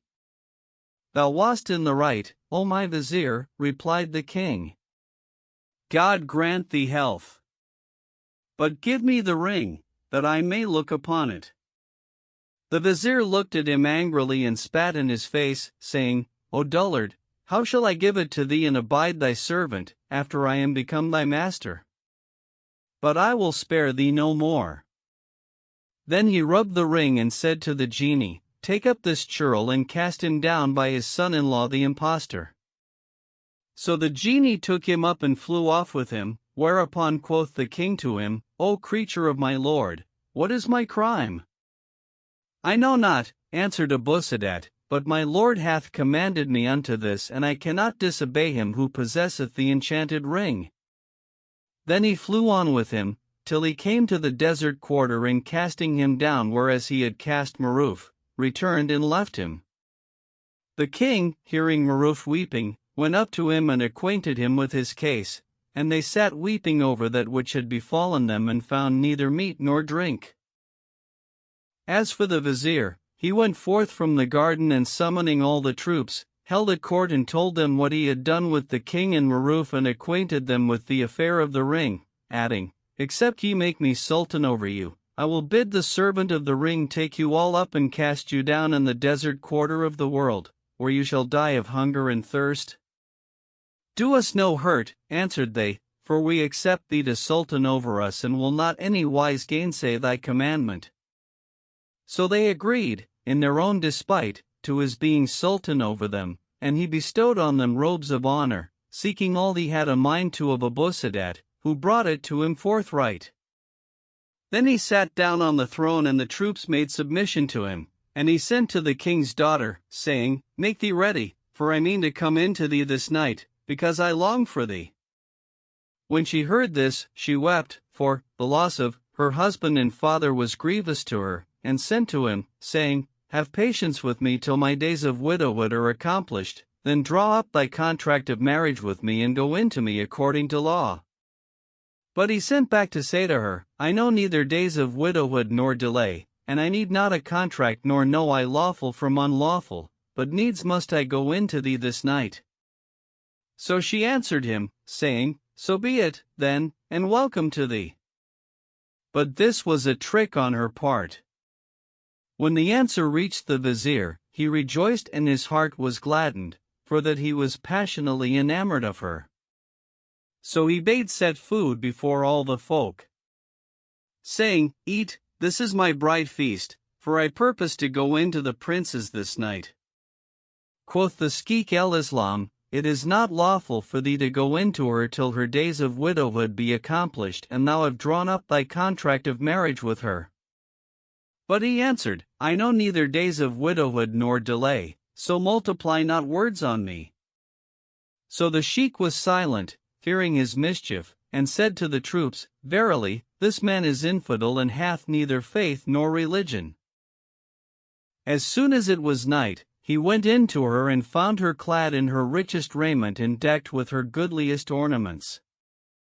When she saw him, she came to meet him, laughing, and said, This is a blessed night. But, hadst thou slain my father and my husband, it had been better to my mind. And he said, Needs must I slay them. Then she made him sit down and began to jest with him and make a show of love to him, caressing him and smiling in his face, whereupon his reason fled, but she did but cajole him on this wise that she might get possession of the ring and change his joy into calamity on his bead, nor did she deal thus with him but after the counsel of him who saith, Indeed, I have won by my sleight what swords had not compassed nor might. And with spoil I return, whose plucked fruits are sweet to the taste and the sight. When he saw her caress him and smile upon him, desire stirred in him and he besought her of dalliance, but, when he drew near her, she started back from him, saying, O my lord, sayest thou not the man looking at us? I conjure thee by Allah, screen me from his eyes. How canst thou have to do with me what while he looketh on us? When he heard this, he was angry and said, Where is the man? There he is, in the bezel of the ring, answered she, putting out his head and looking at us. He thought that the genie was looking at them and said laughing, Fear not, this is the servant of the ring, and he is at my commandment. Quoth she, I am afraid of afrits, pull it off and throw it afar from me. So he pulled it off and laying it on the cushion, drew near to her, but she dealt him a kick in the stomach and he fell over on his back, senseless, whereupon she cried out to her attendants, who came to her in haste, and said to them, Lay hold on him. So 40 slave girls seized him, whilst she snatched up the ring from the cushion and rubbed it, whereupon Abu Sadat presented himself, saying, Here am I, at thy service, O my mistress. Take up yonder infidel, said she, and clap him in prison and shackle him heavily. So he took him and laying him in strait prison, returned and told her. Quoth she, Whither wentest thou with my father and my husband? And he answered, I cast them down in the desert quarter of the world. Then said she, I command thee to fetch them to me forthwith. I hear and obey, replied he, and taking flight at once, stayed not till he reached the desert quarter, where he lighted down upon them and found them sitting weeping and complaining to each other. Quoth he, Fear not, for relief is come to you. And he told them what the vizier had done, adding, Indeed I imprisoned him with my own hand, in obedience to her commandment, and she hath bidden me carry you back. And they rejoiced in his news. Then he took them up and flew back with them, nor was it more than an hour before he brought them in to the princess, who rose and saluted them. Then she made them sit down and brought them food and sweetmeats, and they passed the rest of the night with her. On the morrow, she clad them in rich apparel and said to the king, O my father, sit thou on thy throne and be king as before, and make my husband thy vizier of the right, and acquaint thy troops with that which hath happened. Then send for the vizier out of prison, and slay him, and after burn him, for that he is an infidel, and would have gone into me in the way of lewdness, without marriage rights, and he hath testified against himself that he is an infidel and believeth in no religion. And do thou tender thy son-in-law, whom thou makest thy vizier of the right. I hear and obey, O my daughter, answered he. But give me the ring, or give it to thy husband. Quoth she, It behoveth not that either thou or he have it. I will keep it myself, and belike I shall be more careful of it than you. Whatsoever you want, seek it of me, and I will demand it for you of the servant of the ring. So fear no harm so long as I live, and after my death, do as ye will with the ring. This is well seen, O my daughter, rejoined the king, and taking Maruf, went forth to the divan. Now the troops had passed the night in sore concern for the princess and that which the vizier had done with her, in going in to her after the way of lewdness, without right of marriage, and for his ill usage of the king and Maruf, and they feared lest the law of Islam be dishonored, because it was manifest to them that he was an infidel. So they assembled in the divan and fell to reproaching the Sheikh el-Islam, saying, Why didst thou not forbid him from going in to the princess in the way of lewdness? O folk, answered he, the man is an infidel and hath gotten possession of the ring and you, and I can avail nothing against him. But God the Most High will requite him his deed, and be ye silent, lest he slay you.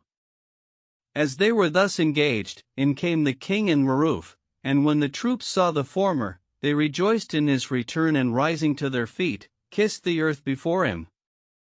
He sat down on his throne and told them what had passed, whereupon their chagrin ceased from them. Then he commanded to decorate the city and sent to fetch the vizier from the prison. So they brought him, and as he passed by the troops, they cursed him and reviled him and upbraided him, till he came to the king, who commanded to put him to the vilest of deaths. So they slew him and after burned his body, and he went to hell, after the sorriest of fashions, and right well quoth one of him, God to the tomb wherein his bones are laid no mercy show, and Munkar and Nakir therein be present evermo. The king made Maruf his vizier of the right, and the times were pleasant to them and their joys untroubled. They abode thus 5 years, till, in the 6th year, the king died, and the princess made Maruf sultan in her father's stead, but gave him not the ring. During this time she had conceived by him and borne him a boy of surpassing loveliness, excelling in beauty and perfection, who was reared in the laps of the nurses till he reached the age of 5, when his mother fell ill of a mortal sickness, and calling her husband to her, said to him, I am ill. Quoth he, May God preserve thee, O beloved of my heart. Belike, said she, I shall die, and thou needest not that I commend thy son to thy care, wherefore I charge thee but be careful of the ring, for thine own and the boy's sake. And he answered, No harm shall befall him whom God preserveth. Then she pulled off the ring and gave it to him, and on the morrow she was admitted to the mercy of God the Most High, whilst Maruf abode in possession of the kingship and applied himself to the governance. One day, he shook the handkerchief and dismissed the divan, whereupon the troops withdrew to their places, and he betook himself to the sitting chamber, where he sat till the day departed and the night came with the darkness. Then came into him his boon companions of the notables of the kingdom, according to their wont, and sat with him, by way of solace and diversion, till midnight, when they craved leave to withdraw. He gave them leave, and they retired to their houses, after which there came in to him a slave girl affected to the service of his bed, who spread him the mattress, and doing off his apparel, clad him in his sleeping gown. Then he lay down, and she kneaded his feet, till he fell asleep, whereupon she withdrew to her own chamber and slept. Presently, he felt something beside him in the bed, and starting up in alarm, said, I seek refuge with God from Satan the stoned. Then he opened his eyes, and seeing by his side a woman foul of favor, said to her, Who art thou? Fear not, answered she. I am thy wife Fatime. Whereupon he looked in her face and knew her by her misshapen form and the length of her dog teeth. So he said to her, Whence camest thou into me, and who brought thee to this country? Quoth she, In what country art thou at this present? And he said, In the city of Ictian el Cutin. But thou, when didst thou leave Cairo? But now, answered she. How can that be? Asked he.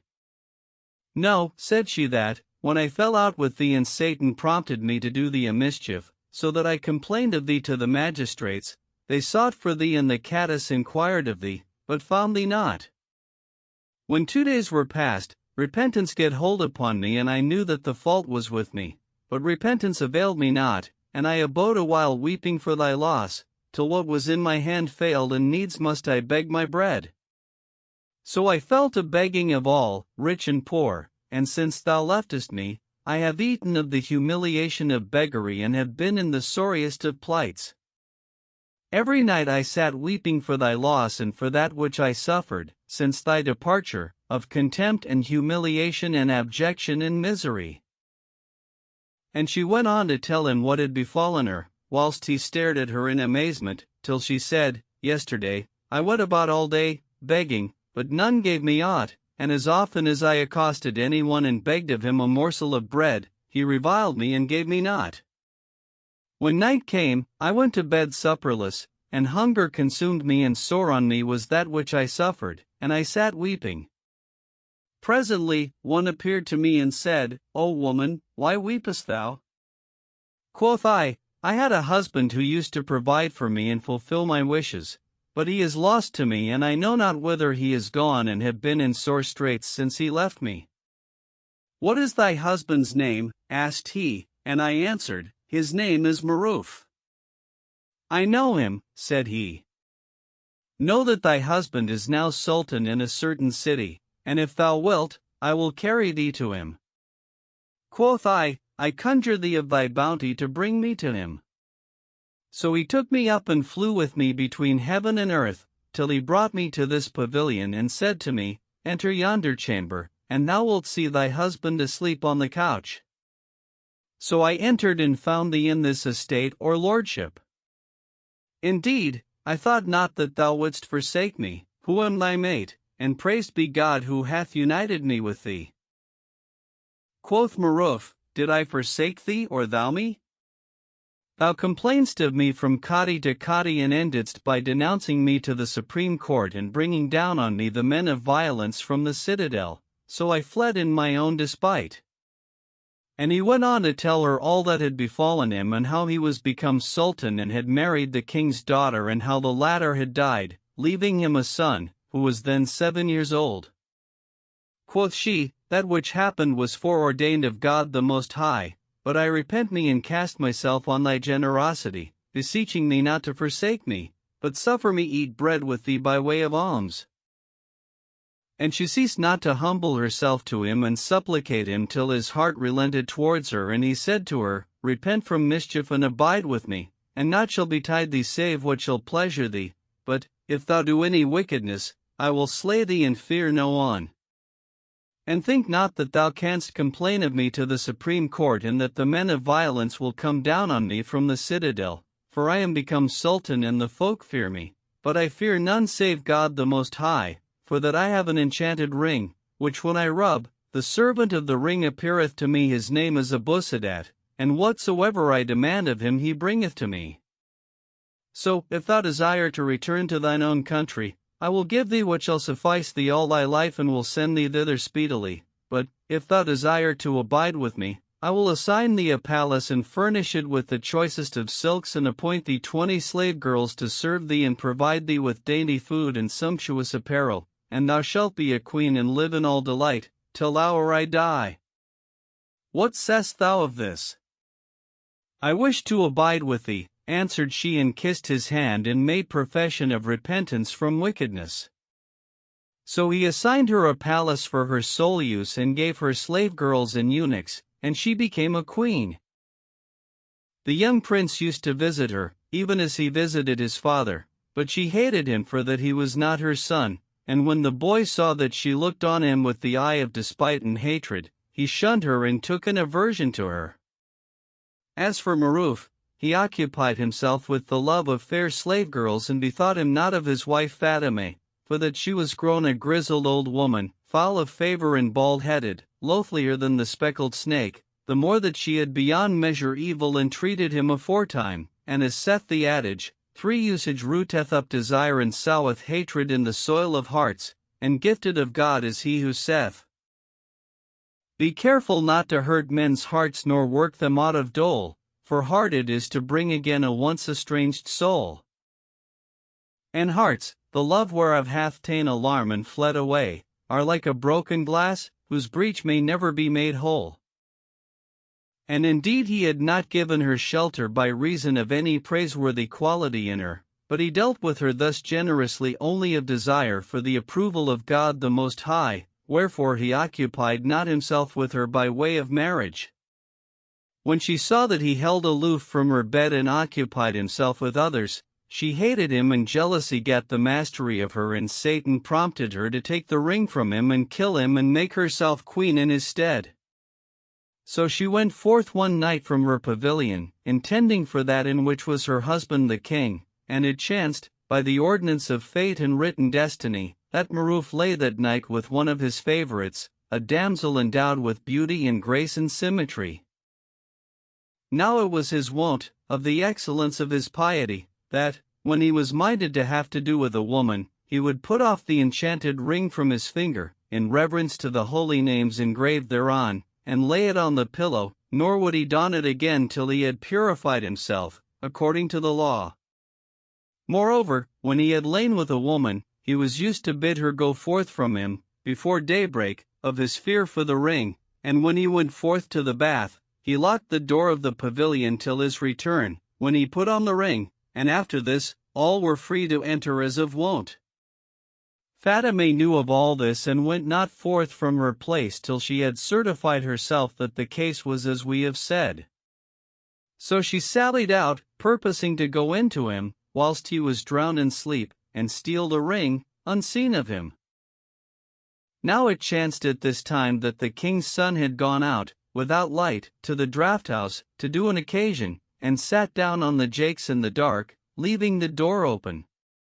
Presently, he saw Fatime come forth of her pavilion and make stealthily for that of his father, and said in himself, What ails this witch to leave her lodging in the dead of the night and make for my father's pavilion? Needs must there be some reason for this. So he went out after her and followed in her steps unseen of her. Now he had a short sword of watered steel, which he held dear, so that he went not to his father's divan, except he were girt therewith, and his father used to laugh at him and say, What God will. This is a fine sword of thine, O my son. But thou hast not gone down with it to battle nor cut off a head therewith. Whereupon the boy would reply, I will not fail to cut off with it some head worth the cutting. And Maruf would laugh at his words. So he drew the sword from its sheath and followed her till she came to his father's pavilion and entered, whilst he stood and watched her from the door. He saw her searching about and heard her say, to herself, Where hath he laid the ring? Whereby he knew that she was looking for the ring, and waited till she found it and said, Here it is. Then she picked it up and turned to go out, but he hid behind the door. As she came forth, she looked at the ring, and turning it about in her hand, was about to rub it, when he raised his hand with the sword and smote her on the neck, and she gave one cry and fell down dead. With this Maruf awoke, and seeing his wife lying on the ground, with her blood flowing, and his son standing with the drawn sword in his hand, said to him, What is this, O my son? O my father, answered the prince, how often hast thou said to me, Thou hast a fine sword, but thou hast not gone down with it to battle nor cut off a head. And I have answered thee, saying, I will not fail to cut off with it a head worth the cutting. And now, behold, I have cut off for thee therewith a head worth the cutting. And he told him what had yest. Marus sought for the ring, but found it not, so he searched the dead woman's body till he saw her hand closed upon it, whereupon he took it from her hand and said to the boy, "Thou art indeed my very son, without doubt. May God ease thee in this world and the next, even as thou hast eased me of this vile woman." Her endeavor led but to her own destruction, and gifted of God is he who saith, "When God his aid unto a man vouchsafes, good hap is his and still his wish of everything he cloth fulfill, he wis. But if the Almighty's countenance to any be denied, the first to against the white his own endeavor is." Then he called to some of his attendants, who came in haste, and he told them what his wife Fatima had done and bade them take her and lay her in a place till the morning. They did as he bade them, and, on the morrow, he gave her in charge to a number of eunuchs who washed her and shrouded her and made her a tomb and buried her. Thus her coming from Cairo was but to her grave, and gifted of God is he who saith, "We tread the steps to us of destiny forwrit, for he to whom a way is decreed must needs submit to walk therein, and he whose death is foreordained to be in such a land shall die in none but it." And how excellent is the saying of the poet, "When to a land